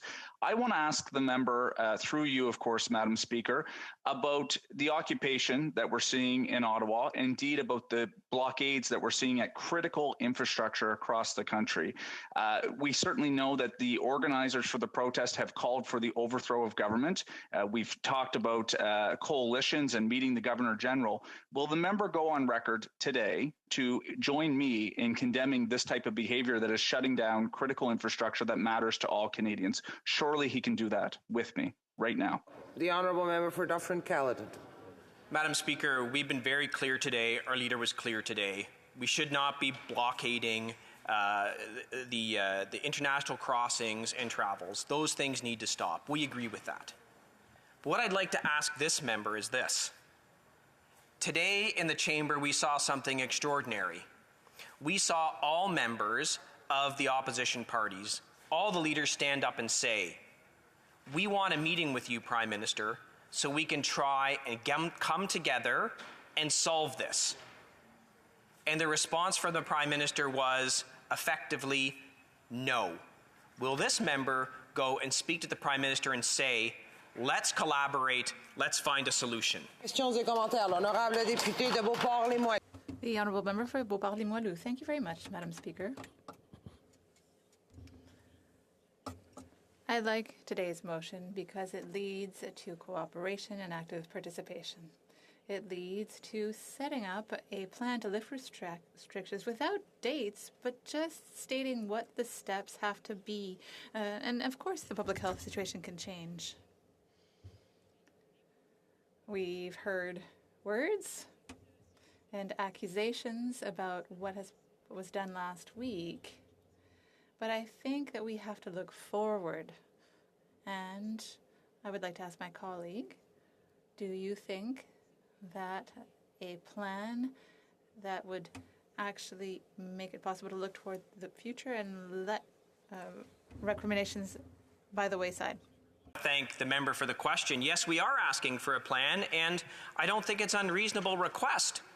We've heard from the members opposite today in their speeches and questions, well, it's really hard to make plans, things can change, therefore we really can't make a plan. Imagine if that was the discussion around the table in and around May and June of 1944. Well, it's really difficult to plan, an invasion of occupied Europe. Things can change all the time, so I guess we just can't make a plan because we don't know for certain exactly what's going to happen at exactly every stage. Thank goodness they weren't the government then. The honourable member for Nanaimo Ladysmith. Thank you, Madam Speaker, and thank you to the member. I have risen before in this chamber to speak to the state of healthcare in my riding of Nanaimo Ladysmith before because of how important it is. People are struggling, nurses are burning out, doctors' caseloads are overflowing. We need to have more funding going to our provinces and territories. And I'm wondering, does the member agree with the Premier's anonymous call for the federal government to increase its share of healthcare spending through the Canada Healthcare Transfer to 35% of the overall health expenditures in Canada? Honourable member for Dufferin-Caledon. I thank the member for the question. One of the first things that the Liberal government did in the late 90s when the deficit had got to horrific levels is they slashed transfer payments to the provinces, including the health transfer. So the underfunding of healthcare is direct result of what a previous Liberal government did. Yes, we need to increase healthcare spending. That's an absolute must, and I support that call, and I hope the Liberals will do it. Resuming debate, the honourable member for Calgary, Forest Lawn. Thank you, Madam Speaker. I rise this evening to speak in support of today's Conservative Opposition Day motion to end the lockdowns and restrictions and have a clear path forward so that Canadians can have faith in our parliamentary system again. This Prime Minister has placed many hardships on Canadians over the last 2+ years, and it's time that Canadians see some hope. The time that they see a plan how we can move forward and again build some trust again in this parliamentary system. All of us in this House have experienced the outcry of so many Canadians across this country calling for a return to normal. Some are here in Ottawa and some are at the blockades along the border, but so many more at home, desperate to live their lives, asking for this Prime Minister and his government to end his campaign of fear and division. I hear it all the time from my constituents. My constituents are some of the hardest hit by this Liberal government's failed policies. They want us to go back to their lives and livelihoods without being vilified by this Liberal government. I also want to take this opportunity to echo what our Conservative leader said this morning. My colleagues and I have heard the message that the protesters in Ottawa came here to bring. So we will not stop calling on this government to listen, and we will never stop standing up for Canadians. That is our duty here. Now is the time to end the blockades at Coutts and the Ambassador Bridge.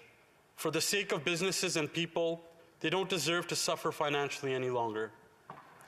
All Canadians deserve to have the economic this economic pain come to an end. However, while these Liberals continue their fear-mongering and divisive politics, we know that the cost of living has gone up. People are facing extraordinary house prices and inflation not seen in the last 30 years. Today's motion is an opportunity to extend an olive branch to Canadians. Let's end these mandates. Let Canadians get back to normal life and end the economic turmoil that's hurting everyday people.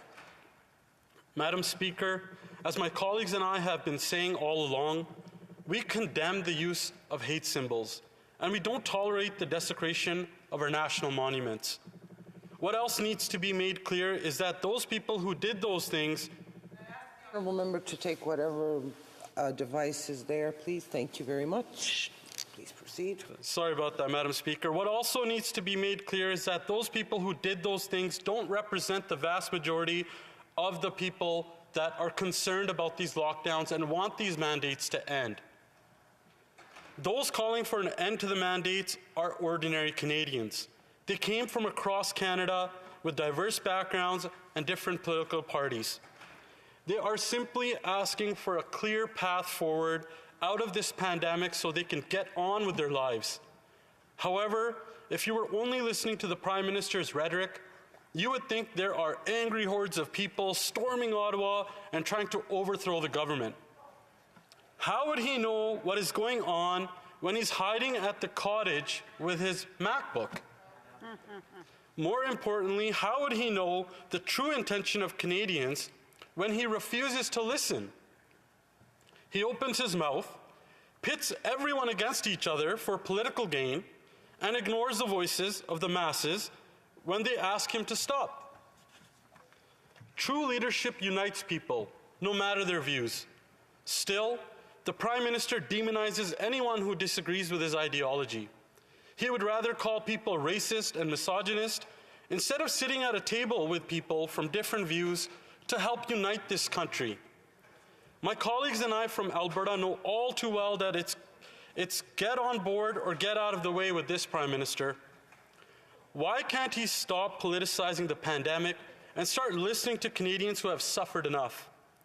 We have seen firsthand in Alberta how protesters on both sides of this issue have taken it upon themselves to act on the fear and division stoked by this Liberal government. Last Canada Day, the then Minister of Health for Alberta was harassed by protesters who went after him in front of his kids and wife. This is not what Canada is about. This is not how we want to be seen on the world stage. Yet, when it was time for this Prime Minister to unite Canadians throughout the pandemic, throughout the fires in BC and the fall of Afghanistan, he called a selfish $630 million election to capitalize on the fear and division he created. What kind of leader thinks that's okay? Mr. Speaker, Madam Speaker, we have reached a point in this country where we need to look at this government and Prime Minister's actions and not just his empty rhetoric. Yes. We need to ask, will we let them continue to divide us, to make us live in fear? We all believe in science and facts, but we also believe in defending our country, defending what we stand for. Chief medical officers of health across Canada are calling for an end to restrictions. Dr. Tam, Dr. Henry, Dr. Moore, Dr. Hinshaw, and Dr. Shahab say it's time for Canada to get back to normal. If we as a country of true north, strong and free, believe in that principle, then it's time to listen to the science, to listen to the evidence, to listen to the people. We must end the lockdowns and restrictions. 90% of Canadians are vaccinated. Most provinces are providing rapid tests for the public, and case counts are going down. Countries worldwide such as Ireland, Sweden, Norway, Israel, the Czech Republic, the UK, Spain, and Denmark are removing their COVID measures, including the vaccine passport. So are many US states, so has Alberta and Saskatchewan. Our allies are listening to science and, most importantly, the people. Why isn't this Prime Minister? I also want to mention that we as Conservatives are not alone in this House in calling for an end to restrictions. The Liberal member from Louis-Hébert and Marc-Aurèle Fortin spoke out and said enough is enough. As the member for Louis Hebert said, quote, "I can assure you I am not the only one to have certain discomfort on different levels, which the direction the government has to take," end quote. The member for Louis Hebert is not part of the fringe minority. He is not racist or misogynist because he said these things, and neither are the protesters or people asking for the Prime Minister to stop his fear and division. Madam Speaker, I've seen firsthand inside my own house what the impact of these lockdowns and these measures have done. I have a daughter who suffered through extreme anxiety, that we had to pull her out of school because she could not handle all of the things that were happening all at once. It wasn't her fault. We understand COVID is going on, but she was going through extreme traumatic stress due to these lockdowns, and I can only imagine other households what's going on inside their houses. We owe it to parents, we owe it to children. We need to start living our lives and moving forward. Madam Speaker, I think about what kind of country I want to see for my daughters. I want them to grow up without fear of having their own ideas. I want them to be proud of who they are and what they believe in. I honestly believe that all of us in this House want that too for future generations. This is our opportunity to turn down the rhetoric, end the fear and division, and let Canadians get back to normal life.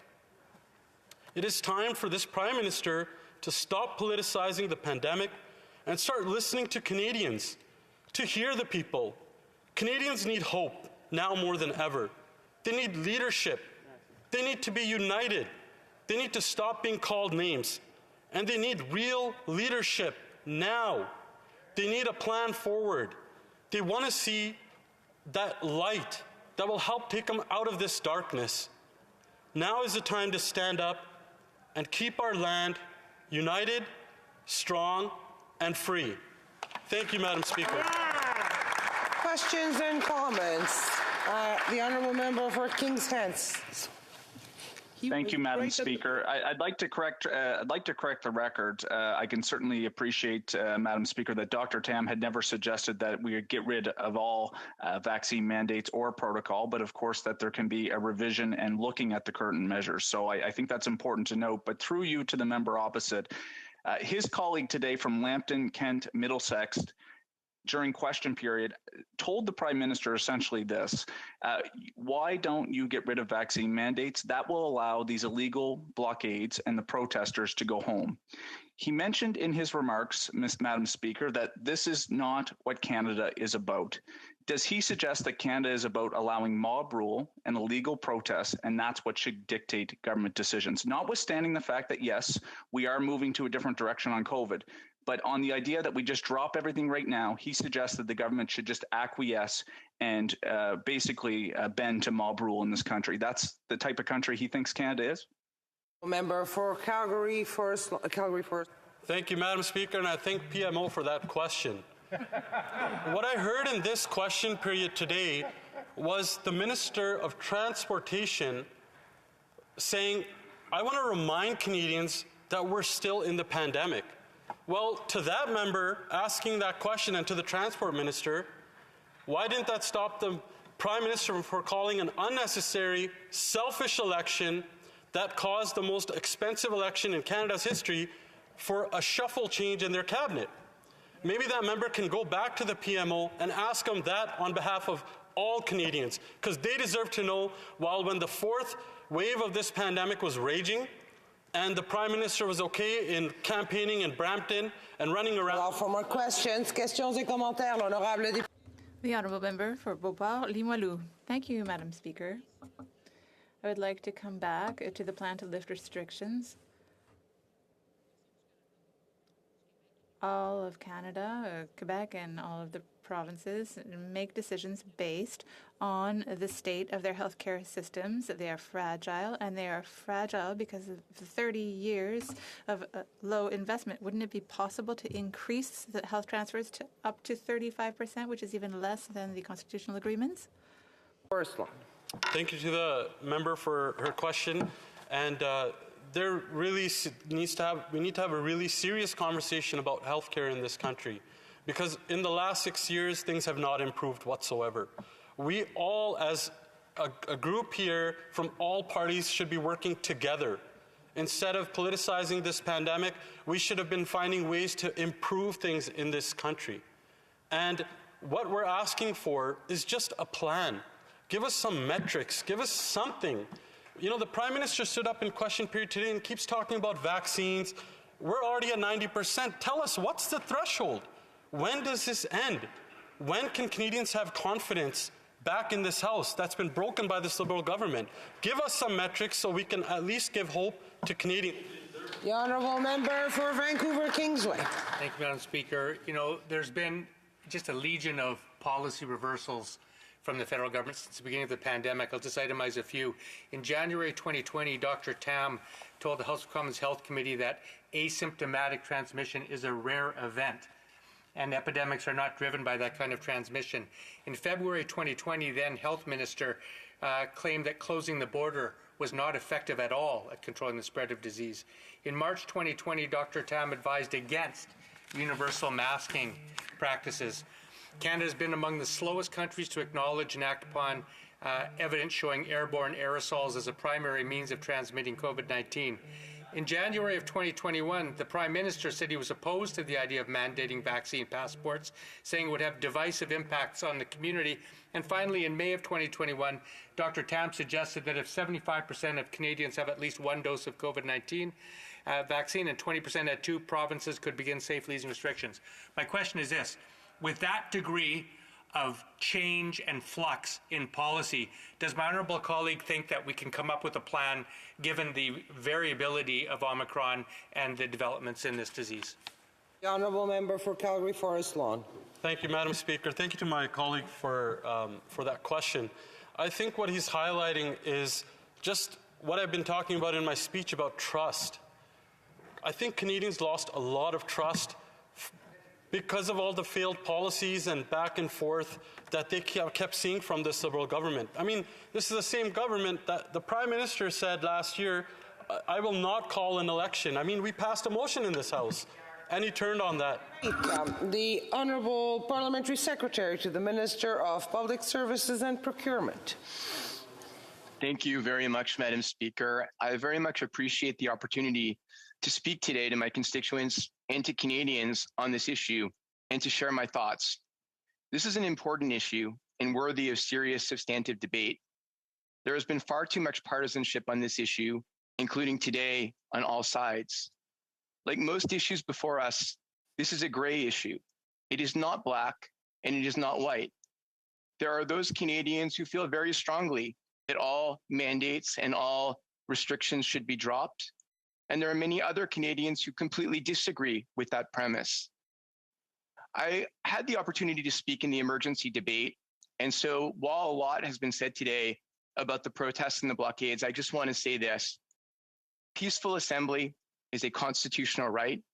Blockades disrupting trade, businesses, and people's lives is not. To those blockading, please go home.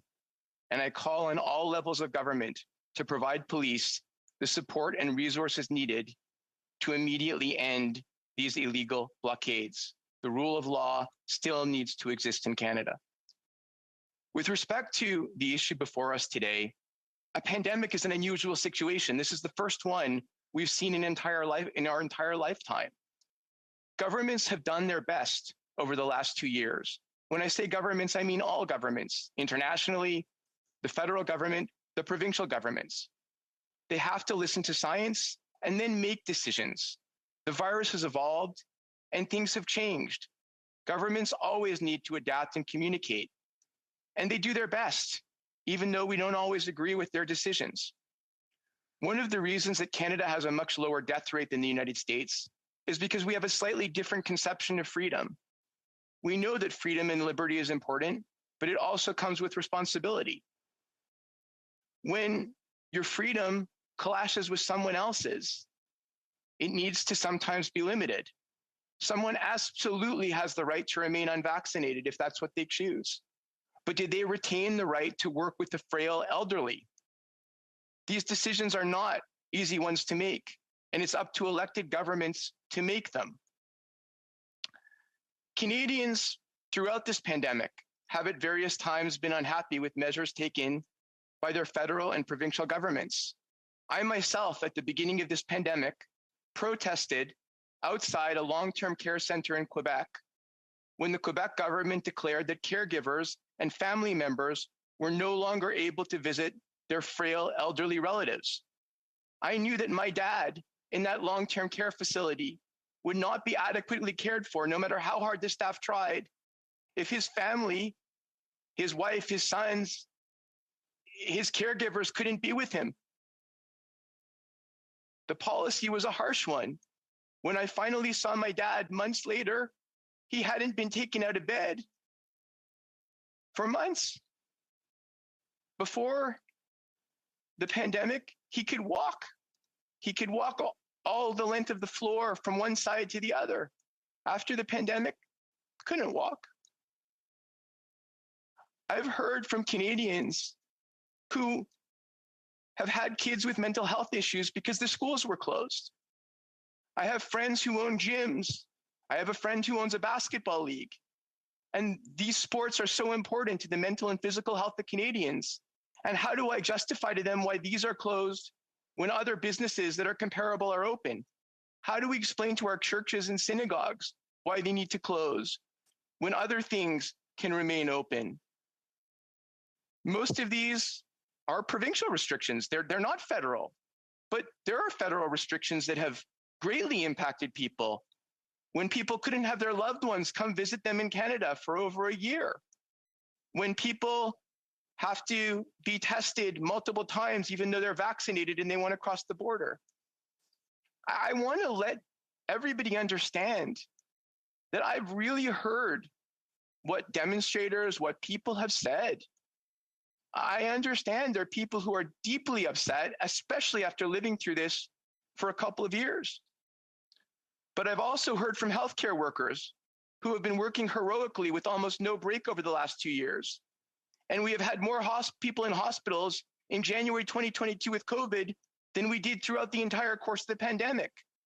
They are also warning us that without any restrictions to slow down transmission, our healthcare system could break. I hear from many vulnerable seniors who would be afraid to go to indoor spaces if everyone is not masked and vaccinated. And I say this because it's hard. Governments at all levels need to balance these factors. The freedom of individuals versus caring for the vulnerable and nurturing our healthcare system. Physical health versus mental health. We need to follow the science, but we also need to use our own judgment, listening to Canadians to determine what level of public health measures best balance those factors. I personally agree that the Government of Canada, the same as various provincial governments, needs to come forward and explain when and under what circumstances some restrictions will be lifted. Measures like this are exceptional, and we need to make sure that Canadians understand why they are in place and when they will be lifted. In my view, the very first restrictions that need to be revisited are the ones that impact vaccinated Canadians. The travel advisory recommending against international travel. When will it be lifted? Do we really need testing at airports for vaccinated travelers who already had a COVID test before departure? I hope that we soon hear what the plans are with respect to these type of restrictions. However, I also do not agree that each and every mandate and restriction now needs to be lifted. Vaccinations are key to getting us out of this pandemic. People who are vaccinated are less likely to infect others, less likely to paralyze our hospitals because there is less chance that they get very sick, have to go to ICUs, or die. There are vaccine mandates which remain important, and there are requirements to wear masks in indoor spaces, which are important because we know that the virus is usually transmitted in poorly ventilated indoor spaces. To simply call for ending all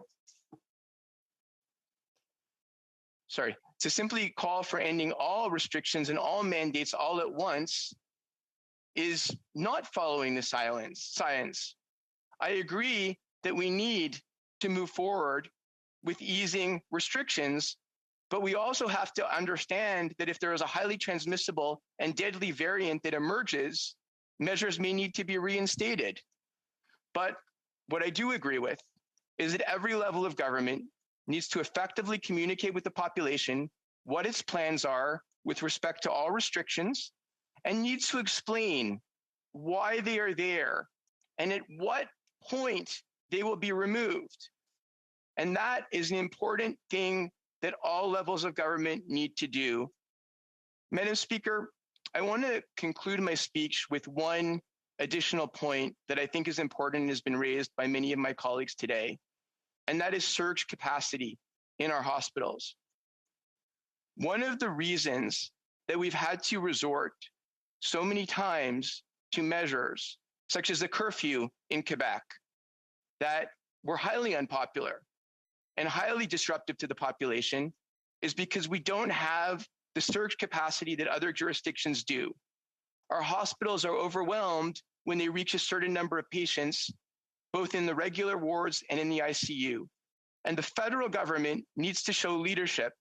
The member for Calgary-Nose Hill made a very good member statement last week, and I concur with her. The federal government needs to work with the provinces in the same way we did to create national standards on long-term care, to create standards on surge capacity, and the federal government needs to help fund the provinces to do that, because only when surge capacity increases in our healthcare institutions will we be able to not have to worry about imposing so many restrictions. So thank you very much, Madam Speaker, for the opportunity to speak tonight. Questions and comments. The Honourable Member for Denetame, Mississippi, Churchill River. Thank you, Madam Speaker, and I want to thank my colleague from Mount Royal for his compassionate speech. It sounds to me like he might actually be supporting our motion on this issue, and I appreciate that very much.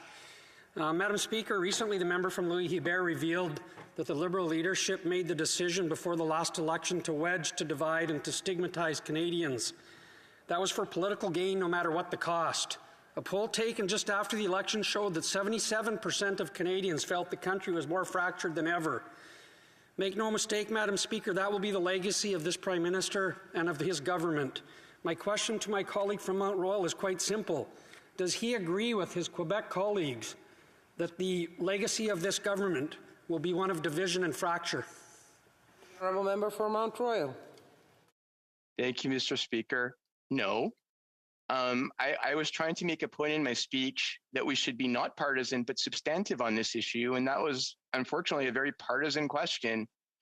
Attacking the Prime Minister and making allegations about the Prime Minister seeking to divide the Liberal caucus is equally egregious as what the Honourable Member claims occurred.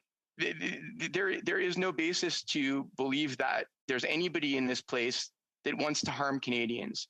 Everybody wants to bring Canadians together. Everybody wants to do their best for the country. We have different views on how to do that. I respect my colleague from Louis-Hébert very much, but I'm not here to talk about what my colleague from Louis-Hébert said. I made a speech for 10 minutes, and you can ask me about that. Thank you. The Honourable Member for Beauport-Limoilou. 15 seconds. Thank you very much, Madam Speaker. I'll go back to the idea in conclusion that my colleague made, that there are things that can change, and there may be some adjustments that we could make. But we need a well-done plan with very clear explanations for Canadians. What does he think about that? 5 seconds or less. Je suis tout à fait d'accord. I agree entirely with everything my colleague just said. Alors, it being 6:28, it is my duty to interrupt the proceedings and put forthwith every question necessary to dispose of the business of supply. La question est... The question is as follows. Ms. Bergen, seconded by Mr. Berthold, moves that given that provinces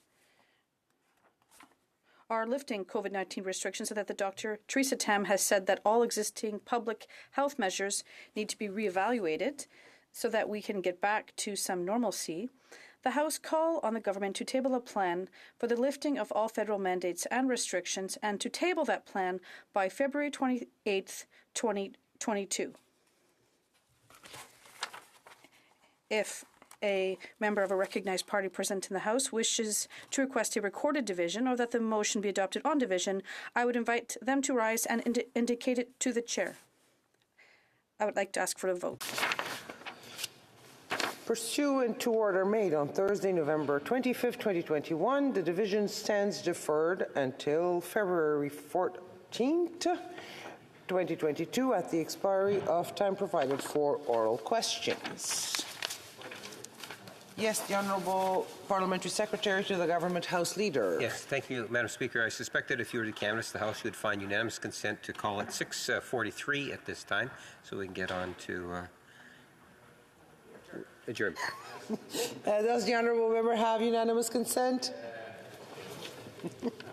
Thank you.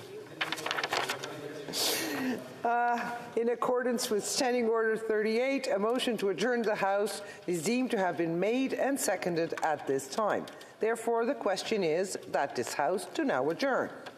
The Honourable Member for South Okanagan, West Kootenay. Well, thank you, Madam Speaker. You know, last November I asked a question in this House about the flooding in British Columbia. As emergency preparedness and climate resiliency critic for the NDP, I wanted to hear from the minister that the federal government would be there to help the communities. In particular, I asked about the hardwired requirement in federal disaster funding that municipalities have to kick in 20% of any disaster recovery costs. I used the town of Princeton as an example, a small community of about 2,800 people with an annual taxation budget of about $3 million.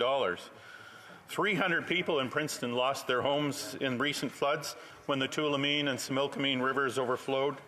Recovery costs for the community were estimated at $10 million. That meant Princeton was responsible for $2 million, almost doubling their entire annual budget. It's clear that this 20% share just doesn't work for small communities. And I got a fairly positive response to my question. The minister said the government would be there for the people of British Columbia, and a joint committee made up of federal and provincial representatives was being formed that would coordinate and communicate with municipal leaders. So today I talked with Spencer Coyne, the mayor of Princeton, to see how things were going 3 months after the floods. And he was, I would say, distressed to say that they weren't going well. Those 300 people are still homeless. Funding from the Red Cross that has provided shelter for those affected households is scheduled to run out next week, but it might be extended for another month. It's still winter in Princeton, and a full assessment of the damages won't be possible until the spring thaw later in March. Recent estimates suggest that the $10 million estimate for recovery may be far too low, and the actual figure could be as high as $20 million. I asked the mayor specifically about communications with the federal government, and he said he was given a phone number to contact the Prime Minister's office. He called that number and was basically told to call the province. Mr. Speaker, the province is already providing their share of recovery effort, pitching in with all the necessary emergency repairs and other supports. Mr. Coyne went on to suggest that the federal government could provide emergency funding for those 300 people who are still homeless. He's been told that federal supports are still in negotiation and asked me to plead that this should be fast-tracked so that funds could be released as soon as possible. He felt that the government was asking for all the detail for all the damages up front when those details and the total figure would not be known for many months. And I'll add here that the nearby community of Merritt is in a similar position with 800 residents still homeless. So to sum up, Madam Speaker, small communities such as Princeton and Merritt are suffering, not just from catastrophic floods, but from a bureaucracy that is not geared at all to towns of their size, putting a financial burden on their shoulders that they simply can't bear in this time of great need. Thank you.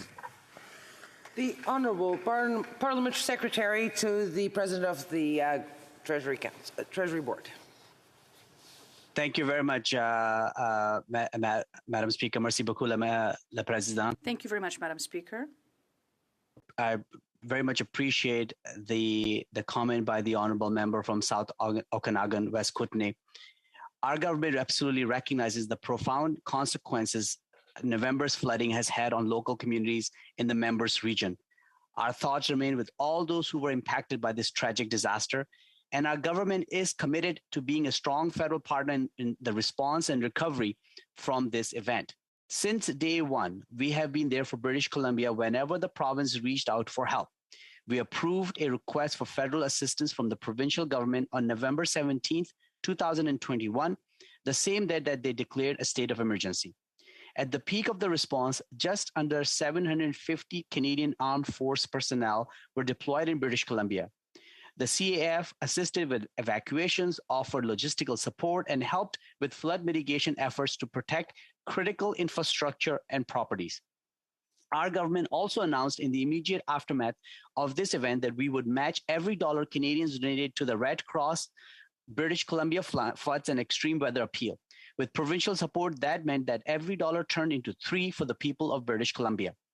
Thanks to the generosity of Canadians, by the end of the fundraising period, just under $90 million was raised.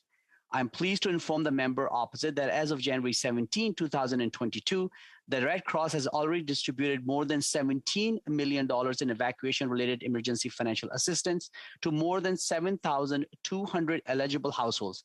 Their work will continue in the months ahead. As communities continue to move towards recovery from this event, our government recognizes that there is significant work to be done in order to build back in a better and more resilient way. We recognize that there is significant work to do. The Insurance Bureau of Canada has estimated the insured costs alone from this event is roughly $515 million, the highest of the year. And with the impacts of climate change, extreme weather events in BC and across Canada are only going to become more frequent and severe.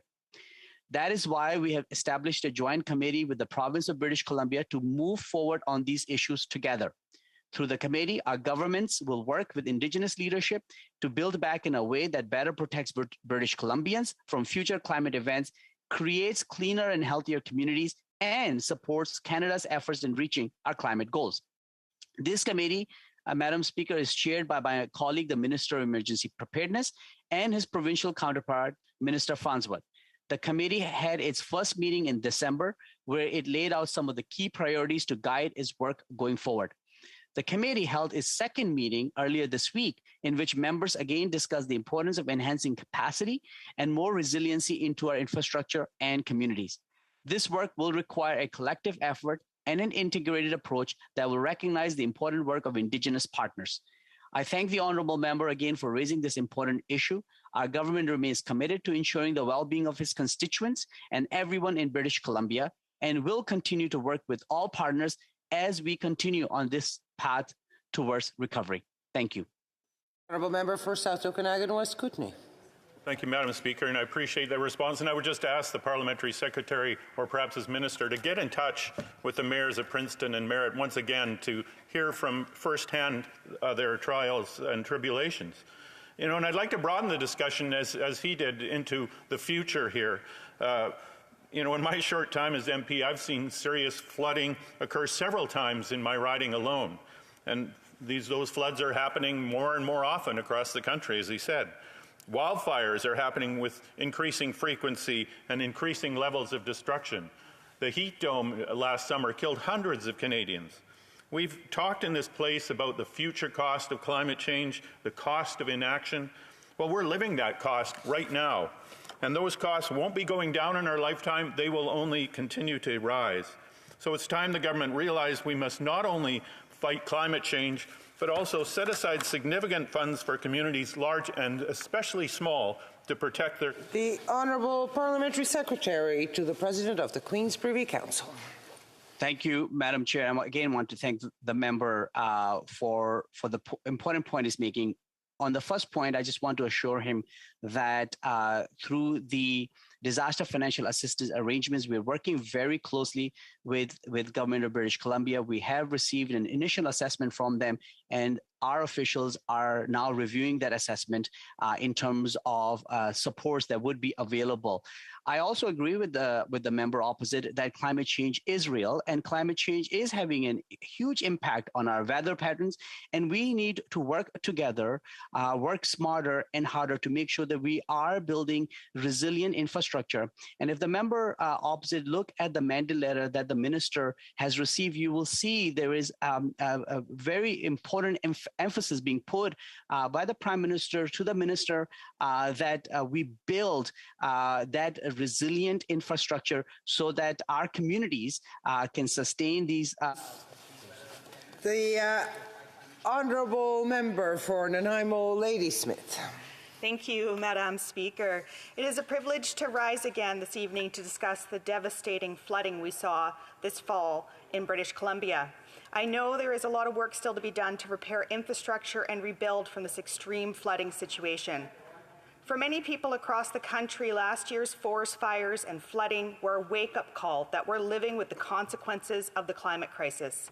This is a human-caused emergency, and we are paying the price for years of climate inaction. In my riding of Nanaimo Ladysmith, First Nation communities felt the impacts of flooding most acutely. When I spoke to Chief Roxanne Harris last fall, she had expressed her frustration and the difficulty she had connecting with timely federal supports to ensure that Staminas First Nation was able to get the support they needed. The lack of timely supports meant the flood damage turned to mold damage, putting people's health at risk. This mold could have been avoided if the immediate supports required were made available. While it is critical that we take lessons from last year's flooding, for too many First Nation communities, this was not an isolated event. It has put a spotlight on the failures of the federal government to support First Nations infrastructure for decades. As the climate crisis is worsening, we know that infrastructure already pushed to its limits will not be able to keep up with this crisis. Chief Wise of Snuneymuxw First Nation highlighted that flooding is a yearly reality in his community. Each year, community members are forced to vacate their homes due to flooding. They are still in the process of trying to secure funding for upgrades to the infrastructure along the riverbank, but this isn't a new issue. It's a crisis that community feels every year. Both Staminas and Snuneymuxw have both highlighted that their sacred burial sites are being eroded each year. This is shameful. No community in Canada should be forced to flee their homes each year or worry about the integrity of the land in which their loved ones are laid to rest. But that is the reality for too many Indigenous communities. While this Liberal government talks a lot about support for Indigenous communities, we're not seeing the urgent investment in Indigenous infrastructure across the country that we need. Whether it is on Vancouver Island with flood mitigation infrastructure, Kashechewan First Nation in Northern Ontario, where hundreds of people need to evacuate each year, or Iqaluit, which has continued to struggle to ensure the community has access to clean drinking water. We must radically rethink how we ensure communities get the support they need as the climate emergency becomes more severe. As a member of Parliament, one of the most frustrating things I find is that when First Nations are looking for support, the federal government seems to only be able to provide dead ends. So many of the programs that the government likes to point to have been closed for years because demand for support was so high and the funding provided by the government did not meet communities' needs. Indigenous communities across Canada have been at the forefront of the climate emergency and have been sounding alarm bells about how the federal government is failing to address the climate emergency. We have seen time and again that Indigenous knowledge and their connection to land have been ignored or minimized when they raise serious concerns about our rapidly changing climate. This is especially troubling as the history of colonization has been one of forced relocation of Indigenous communities to some of the land most at risk to climate change. Madam Speaker, failing to learn from Canada's history only serves to extend Canada's shameful colonial history. My question to the government is this: how much worse does the climate crisis need to become before we create a meaningful climate action plan? One that is created in true partnership with Indigenous communities such as Staminas, Snuneymuxw, Liaxin, and Snuneymuxw. Parlementaire de la ministre de l'Agriculture et de l'Agriculture. Thank you, Madam Speaker. I would like to thank my honourable colleague from Nanaimo Ladysmith for the question. I also want to acknowledge that we are here on the unceded territory of the Algonquin Anishinaabe people. The impacts of climate change are being felt right across Canada, but without question, we know Indigenous and Northern communities are among the most affected. The government shares her concerns about the unprecedented flooding of November that forced countless people out of their homes, eroded land, and destroyed roads in British Columbia. We can only imagine how how challenging the extreme weather events of this past year have been for the families and communities impacted. We've been keeping in close contact with First Nations leadership and affected communities to ensure that they have the supports they need. As they have done in facing repeated crises of late, First Nation leaders have shown immense strength and resilience under pressure in dealing with a complex and evolving situation. Indigenous Services Canada has committed to continue supporting Indigenous leadership to ensure that First Nations have the information and resources they need to keep their community members safe and supported. Since the fire events of last summer, Indigenous Services Canada has provided $6.2 million in addition in funding for the First Nations Emergency Services Society through the Emergency Management Assistance Program. These funds supported the First Nations Emergency Services Society to assist First Nations in their response and recovery from last year's devastating events, including conducting rapid damage assessments in communities impacted by flooding. Indigenous Services Canada also provided $578,000 to the First Nation Leadership Council to support its member organizations. In BC, the government has a service agreement with Emergency Management BC to provide emergency management services on reserve, comparable to those available to other BC communities. As part of the Emergency Management Assistance Program, the Department reimburses First Nations, as well as provinces, territories, and authorized third-party emergency service providers 100% of eligible response and recovery costs.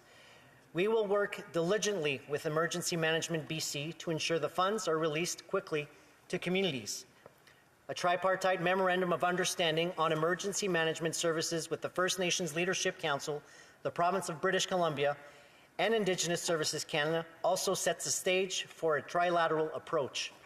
We're working with the Province of British Columbia and the First Nation Leadership Council to move the current bilateral agreement into a trilateral agreement as outlined in the MOU and based on views of First Nation leadership. We have committed to advancing the meaningful recognition and enhanced capacity of First Nations within all pillars of emergency management. Indigenous Services Canada has supported the First Nation Emergency Services Society in the coordination of a multi-agency support team that includes the First Nations Health Authority, the First Nation Leadership Council, and Emergency Management BC regional staff. Indigenous Services Canada is continuing to meet regularly with First Nation leadership and communities that are affected by the recent floods to discuss this issue in light of their own unique circumstances and need. The Government of Canada is committed to working with communities, however long the recovery takes, to help ensure First Nations members are safe and secure. Thank you, Madam Speaker. The Honourable Member for Nanaimo Ladysmith. Thank you, Madam Speaker, and thank you to the member opposite. I really appreciate your response, but the actions of the government over the last 6 years speak loudly. It's clear that we're not getting the results that we need. The climate crisis is growing worse as this government continues to miss its targets. On this side of the House, NDP members have put forward bold legislation to ensure that Canada is supporting Indigenous communities with meaningful investments while standing up to the climate crisis. My colleague's bill, for example, C245, would make sure that Canada Infrastructure Bank prioritizes Indigenous and Northern communities in the fight against climate change. Similarly, my colleague's motion M1 calls on the government to develop a Green New Deal for Canada. The motion demands that the government invest in a net zero future with reconciliation at the forefront. Does the member opposite agree that we need to rethink our approach to the climate crisis and ensure Indigenous communities get the investments they deserve? The Honourable Parliamentary Secretary.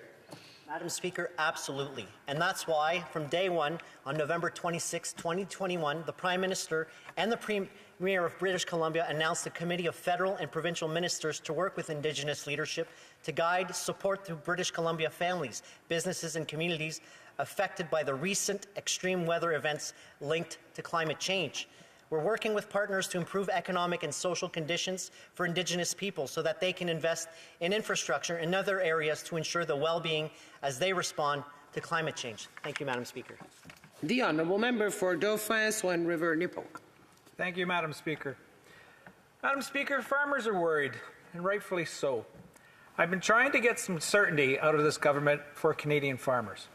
I've asked the Minister of Agriculture in question period. I've asked the Department of Agriculture in committee. I've asked the Department of Environment, and I've asked industry. No one and I repeat, no one, has been able to confirm whether this Liberal government has ruled out limiting the amount of fertilizer that Canadian farmers can use to grow their crops. I'm going to explain how fertilizer restriction would impact Canadian agriculture and why this issue is so important. In Canada, grain and oilseed farmers only have approximately 120 days to seed, grow, and harvest their crops. That's right, Madam Speaker, 120 days. It's absolutely critical that Canadian farmers have the modern-day tools and resources available to ensure that they can produce the maximum amount of food in the most efficient way they can in 120 days. Canada has so much opportunity in agriculture as an exporting nation. Our nation produces enough food to not only feed ourselves, but to feed the world. Canada exports 70% of our soybeans, 75% of our wheat, 90% of our canola, and 95% of our pulses. By 2050, the world population is estimated to grow by 2 billion people, and agriculture production will need to increase significantly to meet that demand. As an exporting nation, I believe we have an immense opportunity to leverage this competitive advantage in agri-food to grow our economy and to create Canadian jobs. And we can reach this potential while also playing an important role in addressing global food insecurity, which I believe is our obligation. But how can we seize this opportunity if the government is limiting the agriculture industry? How can we maximize food production if the government won't allow us to maximize crop yields? Experts have already stated that reducing fertilizer emissions by 30% will be unachievable without reducing crop production. I am a farmer, and as a farmer, I understand the fundamental law of nature that when you take nutrients out of the soil, you have to put them back in. For example, a farmer applies a nutrient like nitrogen into the soil, and the plant uses that nitrogen to grow and produce food. That nitrogen is removed from the soil and when the farmer harvests the crop, because these nutrients were used to produce food.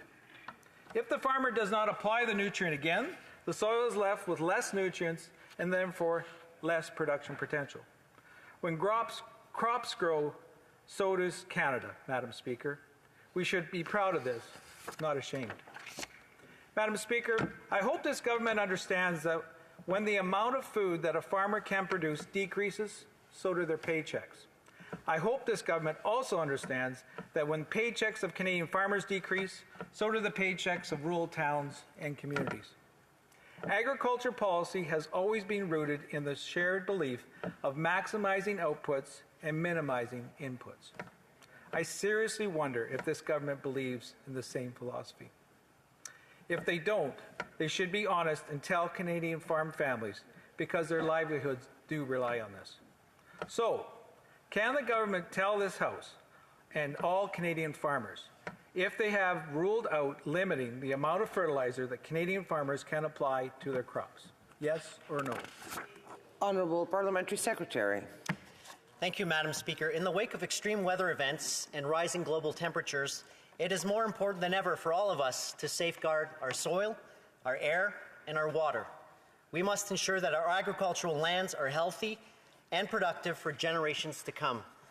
And to do that, we need to lower greenhouse gases emissions from the agricultural sector, which continue to make up around 10% of Canada's total emissions. All sectors of our economy have to play their part, and I know farmers will do their part, and I know they can. Fertilizer use has played a major role in the agricultural sector's success in the last decade. However, emissions associated with synthetic nitrogen fertilizer use have also grown significantly. That's why, as outlined in Canada's Strengthened Climate Plan, the government has set a target to reduce GHG emissions from fertilizer application by 30% below 2020 levels by 2030. Now let me clarify, as I did last week, something first. The fertilizer target is not intended to reduce fertilizer use by 30%. I believe I've answered yes or no. Our approach is focused on reducing fertilizer emissions and is not a blanket mandatory reduction in fertilizer application rates. Our target is ambitious, but achievable. The Western Producer conducted an informal survey about the 30% target. They asked a dozen soil nutrition experts, and almost all of them agreed that our emissions reduction goal was achievable and does not require making do with less fertilizer. This target is necessary if we want our agricultural and food production to be economically, socially, and environmentally sustainable for now and in the future. Canadian farmers are not alone in this. We will work closely with the industry to understand the challenges ahead and to determine how we can collectively meet the target. We are looking at all solutions for reducing fertilizer emissions while investing significantly in programs to help farmers adopt new sustainable products and management practices. Recently, we've invested $165.7 million to expand the Agricultural Clean Technology Program that supports research, development, and the adoption of clean technologies, including precision agriculture techniques that can help improve the efficiency of fertilizer application.